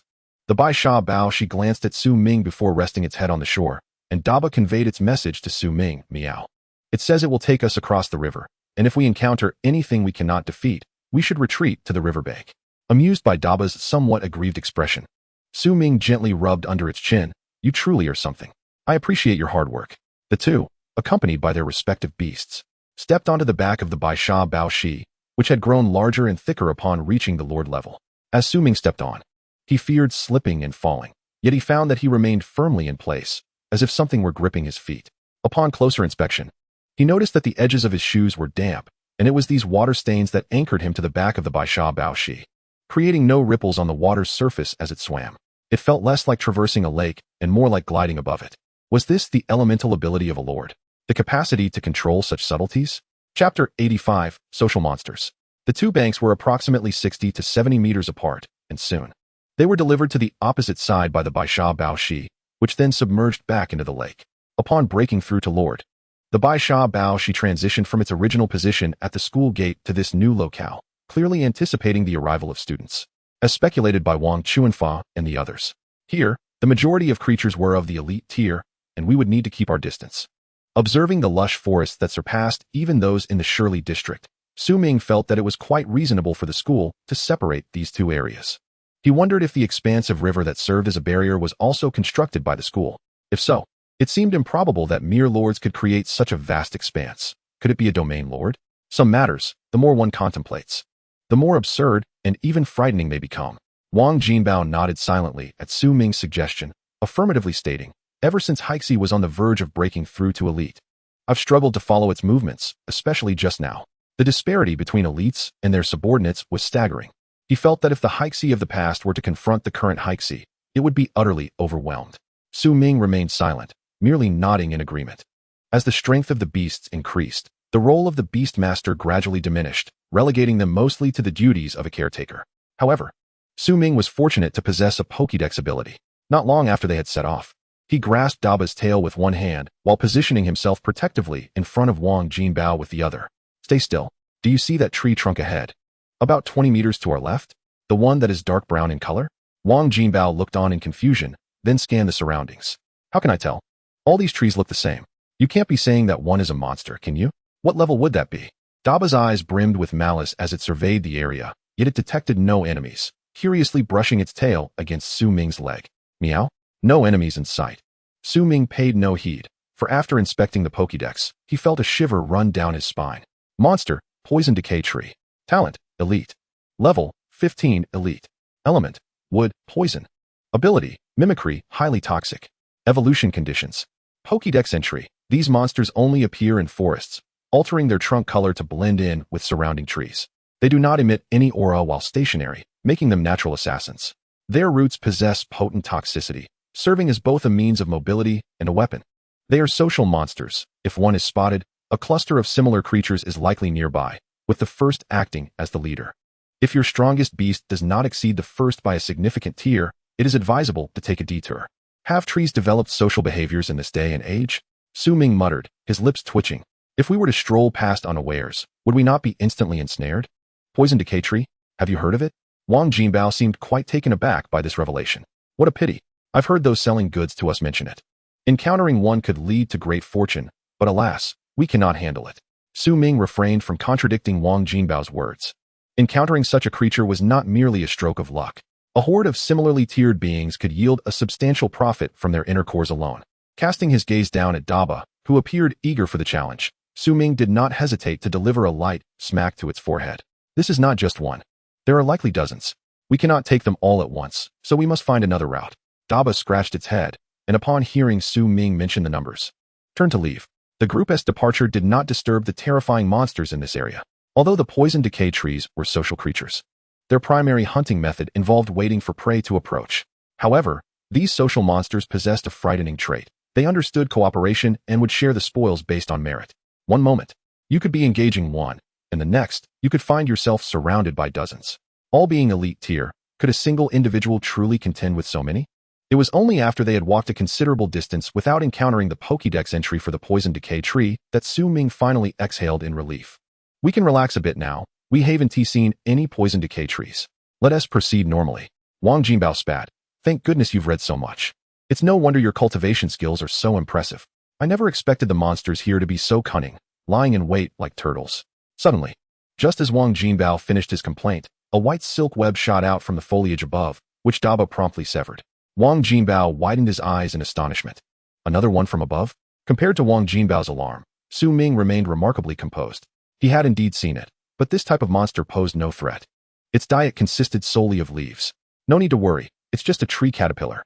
In an instant, Wang Jinbao was inexplicably engulfed by a sensation of pent-up frustration. And suddenly, his eyes widened in surprise. Where are you going? Hey Xia, what is happening? Did you discover something underground? Upon noticing Wang Jinbao's unusual demeanor, Su Ming swiftly turned to him. I'm not sure. It suddenly told me to step aside, and then it dashed off from beneath us. I can still sense its presence. Hearing this, Su Ming fell into a moment of contemplation. Could it be that your He Xie sensed some underground spiritual plant and has gone to excavate it? Upon hearing these words, Wang Jinbao's expression darkened significantly. If that is the case, I shall make it go hungry for an entire day. What do I even have at home? It acts as if it has found treasure in the wild. It's back. I must see what it has brought me. No sooner had he spoken than a sizable hole appeared before Wang Jinbao. In the next moment, He Xie emerged, clutching a glossy, pitch-black object the size of a soccer ball, proudly raising its pincers in triumph. Wang Jinbao was taken aback. Is this an egg? Creature, jungle giant lizard, egg. Talent, elite. Level, 1, servant. Ability, great strength. Evolution conditions. Pokédex description. This species possesses immense biting force and strength. They prefer to lay eggs in areas with sparse trees, practicing monogamy and laying only one egg per year. Jungle giant lizards are extremely protective of their offspring, capable of tracking them by scent over hundreds of miles. As Su Ming realized he could even see the egg's attributes, he was astonished. However, upon reading the Pokédex description, he couldn't help but laugh. Wow, Jinbao, your He Xie has found you two daddies. What does that mean? Wang Jinbao asked, his mouth moving while his hands diligently accepted the storage bag from Su Ming, swiftly stowing the large egg inside before exhaling deeply. Isn't this a good thing? Seeing this, Su Ming raised an eyebrow. Are you trying to deceive yourself? This is a jungle giant lizard's egg, which is extremely protective of its offspring and can track them by scent over hundreds of miles. The last trace of this egg's scent is right here. Soon, you will encounter two massive green tanks. Wang Jinbao was bewildered by the mention of hundreds of miles. Is that even realistic? Can a lizard truly track its offspring over such distances? Dabeo, who was closely following Su Ming, smirked, clearly reveling in the situation and mockingly patted He Xie's head with its paw. Meow, you're done for. Little Jin Yuanbao will deprive you of food for a day. Well, He Xie, who had been basking in its glory, suddenly floundered, desperately trying to explain itself to Wang Jinbao. Witnessing its awkwardness, Wang Jinbao felt a pang of sympathy and lightly kicked its pincers. All right, you can keep it. It's just an egg. I want to see how this whole parent situation unfolds. Next time, you must inform me before going off on your own. Otherwise, it won't just be a day of hunger for you. As Wang Jinbao reprimanded He Xie, Su Ming silently observed.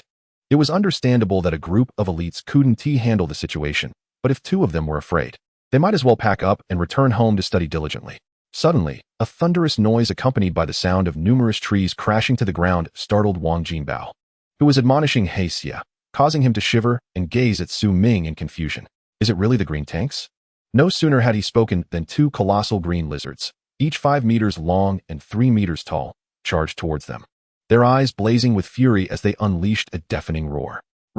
The overwhelming noise and putrid stench were the only thoughts occupying the minds of the two. Meow? How audacious!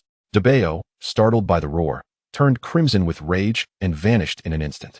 Wang Jinbao, witnessing this, hastily urged He Xie, stop dawdling and get to work. With a swift motion, He Xie, which had been obediently enduring reprimands, swiftly burrowed into the earth, disappearing from sight. Su Ming's gaze remained fixed on the two jungle giant lizards. One was level 15, and the other was level 13. The situation should not pose a significant problem. As he thought this, one of the massive claws, resembling a fan, suddenly swung wide, rolling rapidly from the side, instantly transforming the previously roaring jungle giant lizard into a whimpering creature. Meow. Are you yelling, big rat? Su Ming furrowed his brow, scratching his head in confusion. Are lizards and rats even in the same category? They don't seem similar at all. Roar. The front paw of one jungle giant lizard suddenly flew off. In response, the other jungle giant lizard's forelimb plunged into the mud, flinging a massive clod of earth towards Dabeo, who remained still. Su Ming couldn't see clearly, but he heard a tremendous crash. The clod of earth missed Dabeo, instead smashing into a tree, which toppled down with a resounding thud. Suddenly, He Xie burst forth from the ground, its dark purple pincers clamping down fiercely on the uninjured jungle giant lizard's hind leg. After successfully landing a blow, it quickly burrowed back into the earth. Crimson blood oozed from the wound, but soon, the bright red fluid began to take on a purplish hue, gradually turning black. And this dark coloration began to spread throughout the jungle giant lizard's body. The original vibrant green skin, adorned with irregular patterns, now appeared as if it had been inked, turning a deep purple-black. The leg, tainted with poison, seemed to falter, causing that side of its body to collapse. While a thin stream of pale purple saliva began to dribble from its mouth, its once bright red eyes now tinged with a hint of lavender. In mere moments after the poison was introduced, the jungle giant lizard began to wobble and collapse to the ground, its body twitching sporadically as the toxin spread more rapidly. This scene left the two observers in the rear feeling their scalps tingle in alarm. Is this poison that potent? Just a pinch, and it's lethal? Listening to Wang Jinbao's astonished voice, Su Ming instinctively rubbed his nose, as if he were privy to this knowledge. Ah, impressive, right? Oh, wait a moment. Why is it charging toward us again? One was profoundly poisoned and lying on the ground, awaiting death, while the other had lost a paw. Yet this colossal creature continued to charge forward unabated. Unlike their previous encounter with the poison spider, this time, they chose not to flee, for in that brief combat scenario, their beasts possessed the capability to eliminate the adversary in a short span. Right now, He Xia was concealed just 5 meters ahead in the soil. Roar! The jungle giant lizard, with its severed limb pressed into the ground, could not detect Debao's presence, and instead, it accumulated more wounds. Unlike the initial clean cut, each subsequent attack appeared to be precisely calculated. The flesh was sliced open, mere centimeters from the bone, and the once green-skinned lizard was soon transformed into a creature draped in a crimson hue. The agony of losing its offspring and partner fueled its rage, causing it to disregard its own pain. The severed limb plunged forcefully into the ground, and in a frenzied outburst, it released an enraged roar, charging full throttle towards Su Ming and Wang Jinbao. Meow! How audacious! Debao, who had initially intended to continue playing, saw this, and its pupils constricted to pinpoints. It leaped onto the head of the jungle giant lizard in one bound. The creature instinctively raised its claw to swat at its head, harboring as much animosity towards Debao as it did towards the two humans before it. At that moment, Debao's two tails vibrated violently, striking the jungle giant lizard's head with tremendous force. The creature's head exploded like a watermelon, splattering crimson liquid everywhere, with a shard of bone even landing near Su Ming and Wang Jinbao. Thud! The headless, jungle giant lizard swayed a couple of times before collapsing onto the ground, while Debao had already landed gracefully, licking its paws. Meow? Master, am I impressive? Indeed, indeed. Su Ming nodded vigorously at Debao's inquiry. He had previously witnessed the might of this ability in Wang Jinbao's courtyard, but the combination of two tails seemed to have resulted in an extraordinary transformation. It was brutally powerful. Was this still a cat? In Wang Jinbao's mind, cats were known for their speed, akin to assassins, while tigers resembled frontline warriors. After this moment of reflection, the two began to search for the most valuable spoils, the monster's inner core. Chapter 87, The Killing Leopard. Meow? Master, let me handle this. Just as Su Ming registered the sound, Debao vanished in a flash, returning moments later with 2 emerald-hued inner cores clutched in its mouth. Upon receiving the cores, Su Ming sensed something was amiss with the 2 he had been handed. Instinctively, he glanced toward the jungle giant lizard that had been poisoned by the black scorpion, its skull having been pried open, with a part of the black scorpion itself having burrowed inside. It was clear that it was still searching for something, and Wang Jinbao was making his way toward the black scorpion's position. Was it not done yet? Had it not found anything? Hiss! How could it not have found anything? Wang Jinbao was perplexed, only to witness his black scorpion sliding into the open skull of the lizard, subsequently emerging from the area near its neck. The two stared at each other, seemingly at a loss for what to do. Ahem, Jinbao. It appears that Debao has claimed the inner core of that jungle giant lizard. Su Ming rubbed his nose, feeling somewhat embarrassed in front of the dazed Wang Jinbao and the black scorpion. Upon hearing this, the corners of Wang Jinbao's mouth twitched. I thought there was nothing to be found. To be fair, your white shadow cat really evolved quickly, akin to a skill combo in a game, swift and precise. Wang Jinbao's praise caused Debao to lift its head slightly. Who does not enjoy being complimented? Yet, Debao particularly relished the praise from its master. Well then, it's time for a meal. How about we prepare some food? What do you think of this lizard egg? I've heard monster eggs are quite fresh. I never ate such things at home. Surprised, Su Ming looked at Wang Jinbao, who was pulling an egg from his storage bag. Your family is so affluent. You can't bear to eat even one egg? Wang Jinbao smacked his lips. You must save where you can and spend where you must.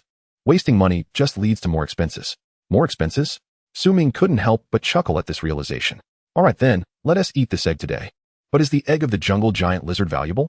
Not too expensive, around 20 to 30,000, but it's quite filling, and usually no one buys them. Those with abilities generally do not need them. Su Ming nodded silently upon hearing this, noticing Wang Jinbao producing a lighter and setting the egg ablaze. It seemed this fellow was quite well prepared. With the egg roasting over the fire, Wang Jinbao clapped his hands in satisfaction. Let it roast while we go skewer some meat. The cat and scorpion divided their tasks. The one consuming meat focused on meat, while the one consuming entrails focused on entrails. After the two beasts had finished their meals, Su Ming and Wang Jinbao departed from that location with skewered meat in hand. Wang Jinbao had already begun instructing the black scorpion to dig a pit and prepare mud, while the two chatted during the roasting of the meat and egg. Initially harmonious, the atmosphere shifted when Su Ming suddenly furrowed his brow while roasting meat. In the next moment, Debao, who had been resting beside him, abruptly lifted its head and dashed toward the left front of Su Ming. A whoa, meow, bold move. Upon hearing the commotion, the black scorpion swiftly burrowed into the mud.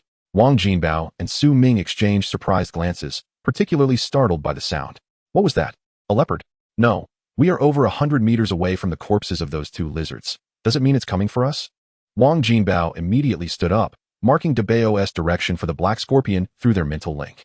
However, upon noticing Su Ming's less than favorable expression, a sense of unease crept into his heart.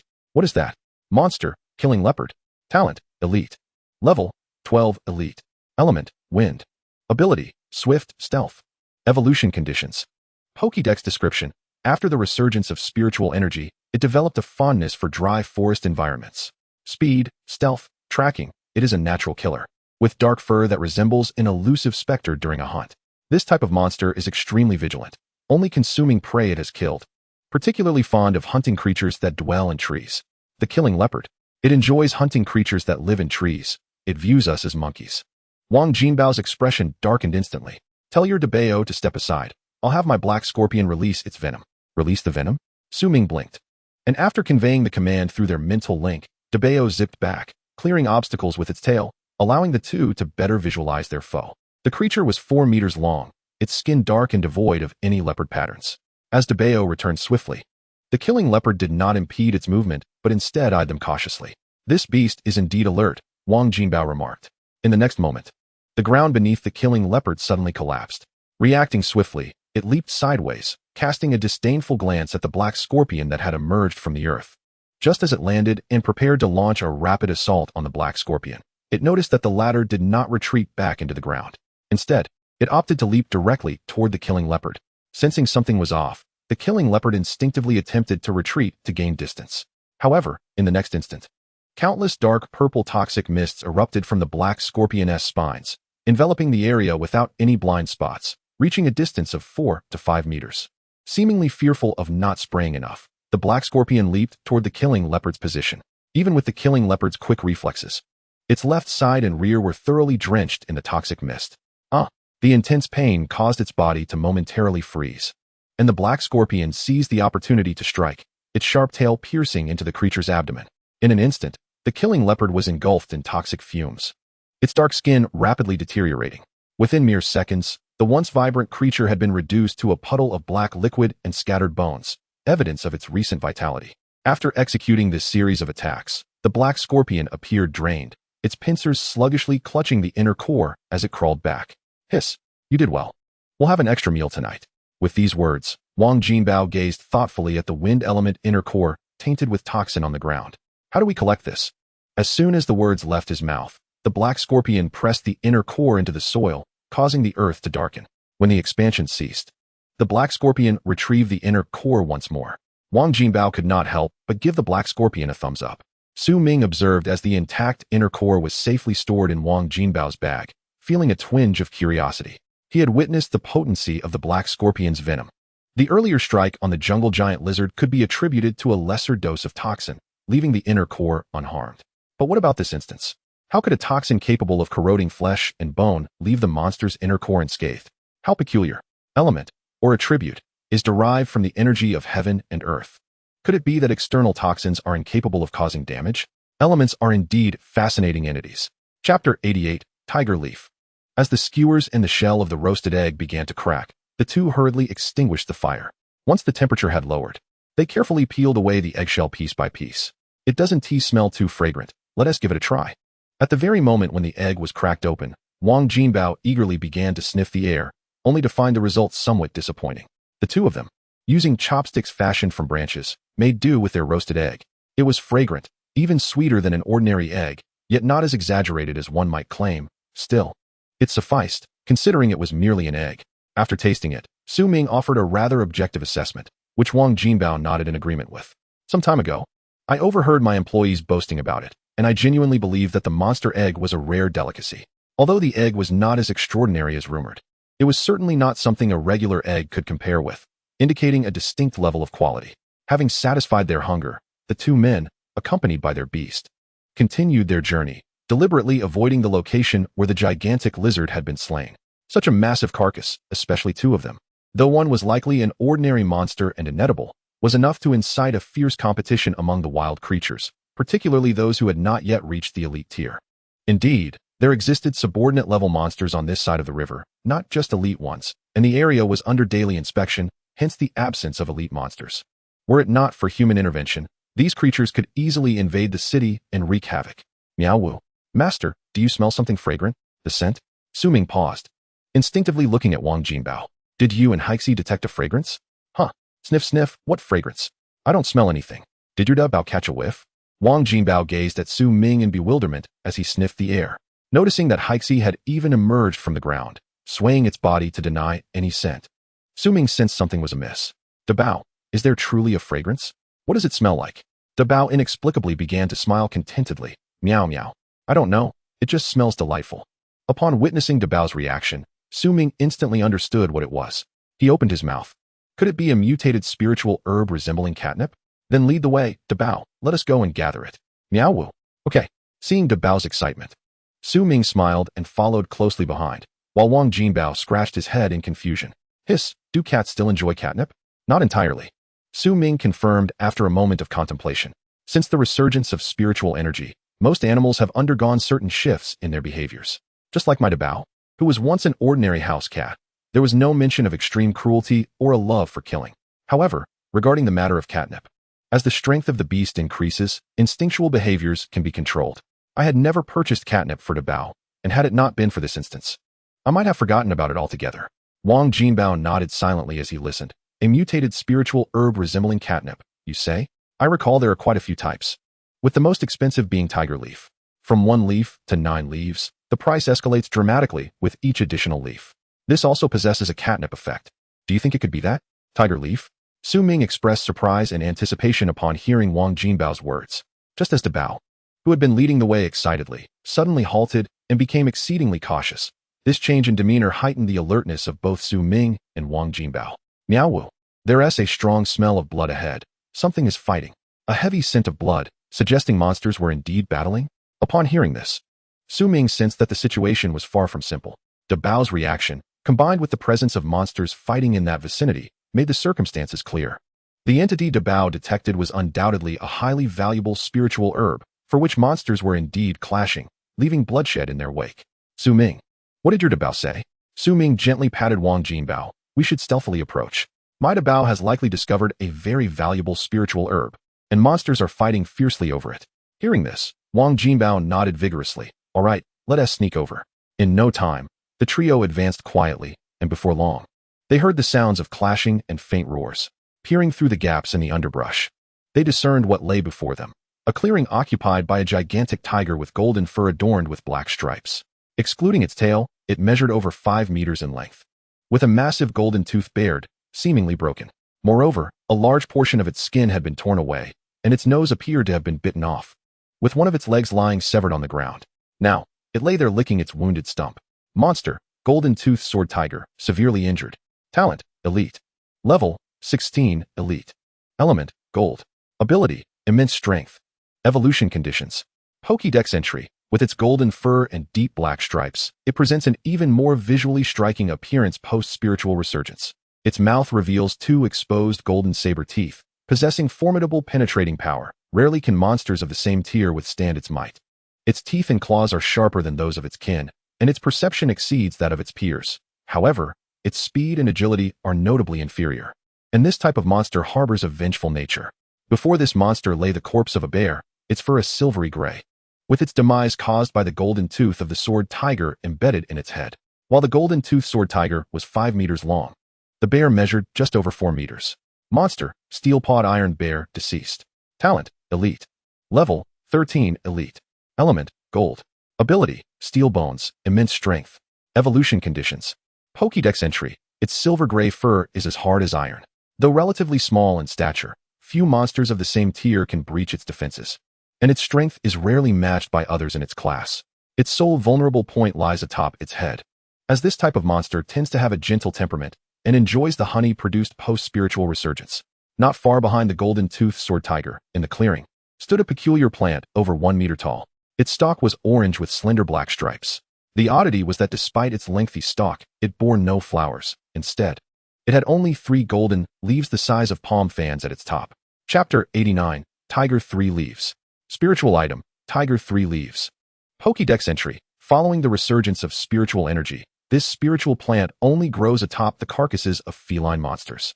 It undergoes a special mutation due to fungi attaching to the skeleton, with 1 leaf indicating a first-tier level and 3 leaves signifying the death of a feline battle leader. This spiritual item can significantly enhance a monster's overall abilities, with feline monsters benefiting the most from its consumption. Method of use 1. Direct consumption. Method of use 2. Method of use 3. A deep growl reverberated from the throat of the golden-toothed sword tiger, its brilliant golden eyes slowly turning to focus on Su Ming and Wang Jinbao.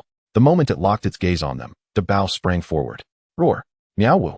The severely injured golden-toothed sword tiger suddenly rose to its feet, its eyes fixed intently on the white figure charging towards it. Its injuries rendered it incapable of fleeing. Abruptly, the golden-toothed sword tiger swung its head, its golden tooth clashing against a streak of white light, accompanied by a shower of sparks and a resounding clang of iron.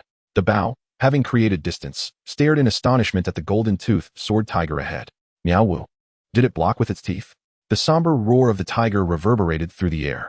Although the golden-toothed sword tiger had managed to thwart the Bao's recent assault, it bore fresh lacerations on its face and around its lips. Observing this, Su Ming felt his pupils contract slightly. The remaining golden tooth served as a means of evasion, allowing it to discern the Bao's position, albeit unable to keep pace, particularly after sustaining severe injuries. Nevertheless, its reflexes appeared to rival those of the Bao. Despite its speed issues, this tiger had an impressive threshold for endurance. The absence of its nose, compounded by the recent wounds, contorted the tiger's visage in pain, and its ferocity intensified. My goodness! This tiger is gravely injured, yet still displays such rapid reactions. How could that bear have inflicted such damage? Wang Jinbao gazed incredulously at the golden-toothed sword tiger, noting that even with 1 front leg severed, it dared to press forward after fending off the last attack. The bear, a steel-paw iron bear, possessed formidable defensive capabilities, having evidently exchanged its own safety to inflict such harm upon the tiger. Su Ming had not anticipated that, despite its grievous injuries, the tiger would exhibit such a fierce desire to retaliate immediately, rather than waiting to heal and seek vengeance later. In a state of urgency, Su Ming instructed Wang Jinbao to have his black scorpion incapacitate the tiger's 2 hind legs, given that 1 front leg was already lost. I will command the Bao to distract, avoiding direct confrontation, thereby allowing your black scorpion the chance to strike. Wang Jinbao nodded gravely, and both communicated their strategy to their respective beasts via mental link. The Bao, which had previously been crouched, stood upright, instantly creating distance without hesitation, while the golden-toothed sword tiger fixated its gaze upon it. Just as it prepared to pursue, it executed an unexpected leap backward, fiercely slamming its remaining front paw downward. Coincidentally, at that exact spot, the black scorpion emerged, pincers raised, colliding directly with the tiger's paw. The sight sent a surge of anxiety through Wang Jinbao and Su Ming. The massive paw of the tiger was punctured by the sharp pincers, and although venom coursed through the wound, the descending paw continued its trajectory, crashing onto the black scorpion and sending it back into its burrow. Hiss! The black scorpion. Hearing its anguished cry, Wang Jinbao's eyes turned red with fury, while the Bao seized the opportunity to dart past the rear of the golden-toothed sword tiger. The tiger's tail was severed, and both hind legs were brutally slashed, causing blood to spurt forth like a fountain. A furious roar echoed through the forest, as the excruciating pain from its rear body and severed limbs caused it to collapse. The paw that had struck the black scorpion began to darken, the poison spreading steadily through its body. Well done, Su Ming. Wang Jinbao, his eyes glistening with excitement, could not help but praise as he witnessed the blood gushing forth. How is your black scorpion? Taking advantage of the momentary reprieve, Su Ming directed Da Bao to keep an eye on the tiger while urgently inquiring about the black scorpion's condition. Fortunately, my black scorpion emerged with its pincers raised, absorbing most of the impact, though its head was slightly dented. Upon hearing this, Su Ming fell silent, seemingly at a loss for words. My apologies. Huh. What is there to apologize for? With such a swift reaction speed, Yurta Bao could not seize the opportunity. Someone had to create it, lest we all meet our demise. Wang Jinbao, unconcerned by Su Ming's apology, understood that injuries were inevitable in the wilderness. It's merely a slight dent. Once we return, I will have Zhao Guang take a look. For now, we must wait for this beast to perish, as the poison has already invaded its body. Su Ming raised his head, gazing intently at Wang Jinbao, and slowly nodded with a smile. Very well. Da Bao, fixated on the trembling golden-toothed sword tiger, observed as the toxins spread from the wound along its arm. The golden-toothed sword tiger desperately attempted to rise, but its incapacitated hind limbs and the effects of poison rendered it unable to fulfill its desires, and its once ferocious gaze began to dull. Meow? Is it dead? Da Bao questioned uncertainly, as the tiger's vitality had surpassed its understanding of enemies, being the first to withstand its attacks and succumb to poison. Yes, it is dead. Go retrieve the inner core, Da Bao, while I assess the black scorpion's condition. Confirming the death of the golden-toothed sword tiger, Su Ming instructed Wang Jinbao to summon the black scorpion. Hiss. Crouching to inspect the emerging black scorpion, Su Ming noticed minor cracks in its pincers and a slight indentation in its head, which brought him a sense of relief. Indeed, as Wang Jinbao had mentioned, the pincers had absorbed a significant amount of force, leading to the damage. Upon our return, I will prepare a nurturing solution for your black scorpion, ensuring that when it evolves, it will undergo a molt, allowing for the healing of its pincers and head. Chapter 90, Secrets of the Beast Tide. Oh, how convenient. This saves me from spending money on a doctor. This nurturing solution is quite economical. Su Ming raised his gaze to Wang Jinbao, who appeared to have an epiphany, his eyes gleaming with excitement. Your words suggest that your black scorpion's upgrade or evolution will result in a larger molt. This is a peculiar trait of certain insect-like monsters. For any other creatures, a doctor's visit would still be necessary.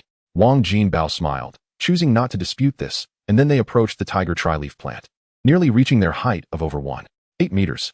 The tiger tri-leaf, with its 3 leaves, was an exceptionally rare spiritual plant, and Su Ming recalled its origins and effects vividly.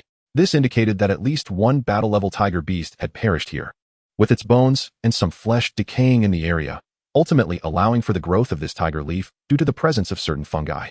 Such a rarity, with value beyond measure. Surprised by Wang Jinbao's detailed explanation of the plant's condition, Su Ming noted that Wang Jinbao had always been well-versed in the prices of spiritual plants and materials. For him, understanding the procurement of materials and the growth conditions of spiritual plants was a waste of time, as he did not profit from such knowledge. It was far more beneficial to be aware of price fluctuations. Of considerable value, Wang Jinbao cleared his throat, an unusual occurrence, indeed. A single tiger leaf is not particularly valuable, worth only a few thousand, and is quite common in the market. However, a 2-leaf variant fetches tens of thousands. And from the 2-leaf stage onward, these plants become increasingly scarce, as they significantly enhance beasts and monsters. The tiger tri-leaf is priced at 2 million in the market, yet it is seldom available for sale. If someone truly wishes to obtain it, the price usually exceeds that. At this point, Wang Jinbao's expression grew serious. The best specimens known to exist in the world are the tiger 7 leaves, nearly 4 meters tall, found on the bodies of a pair of royal-level tiger monsters. Upon hearing this, Su Ming was momentarily taken aback, as this sounded somewhat familiar. He felt he had heard it somewhere before.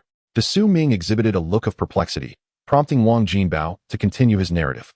This is something I heard from my father, who himself heard it through the grapevine, so its authenticity remains uncertain. After all, merchants tend to embellish and possess a keen sense of gossip. Approximately a decade ago, there was an incident involving the theft of a royal-level monster cub from a church. The stolen creature was a cub of the Yin Tianzhan Yuhu. The couple of monsters unleashed a beast tide, which was ultimately quelled by an epic beast master from the Eagle Kingdom. The 2 tiger 7 leaves sprouted from that event, were subsequently auctioned off, and a mysterious individual acquired them with an imperial-level monster's inner core. As Su Ming analyzed the inner core of the Jin Jian Hu that he received from Da Bao, he quietly contemplated Wang Jinbao's earlier words and suddenly discerned an inconsistency. This cannot be right. If that were the case, the corpses of the royal-level monsters should have been removed, not buried to allow the tiger 7 leaves to grow. Strangely, Wang Jinbao's expression shifted to one of grave seriousness.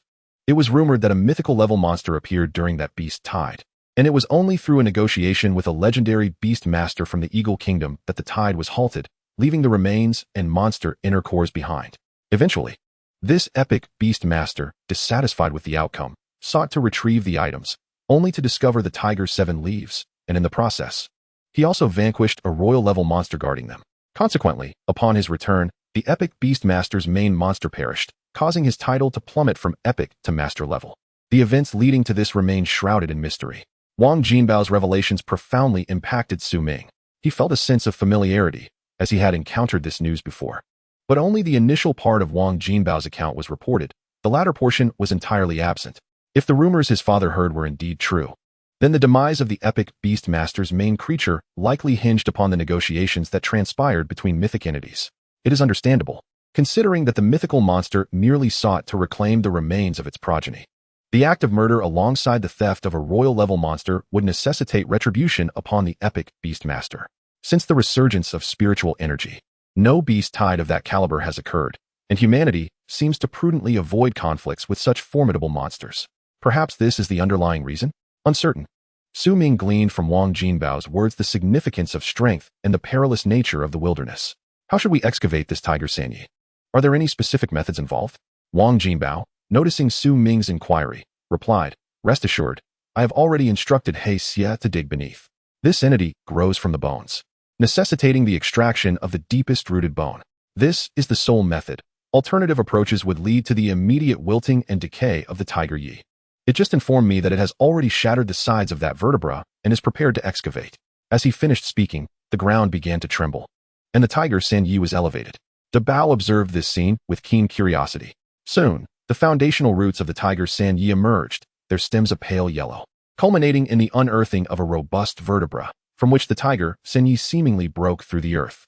With a hissing sound, upon witnessing He Xie pushing forth the Tiger Sanyi, Wang Jinbao promptly opened a bag and enveloped the entire specimen within. "Let us leave this corpse here and see if we can cultivate a Tiger Yi. By the way, we need to detach that fine genia." Waiting for He Xie to remove the large genia along with a portion of the upper jawbone, the two hastily retraced their steps under De Bao's guidance. By the time they returned to the lakeside, the sunlight had diminished considerably.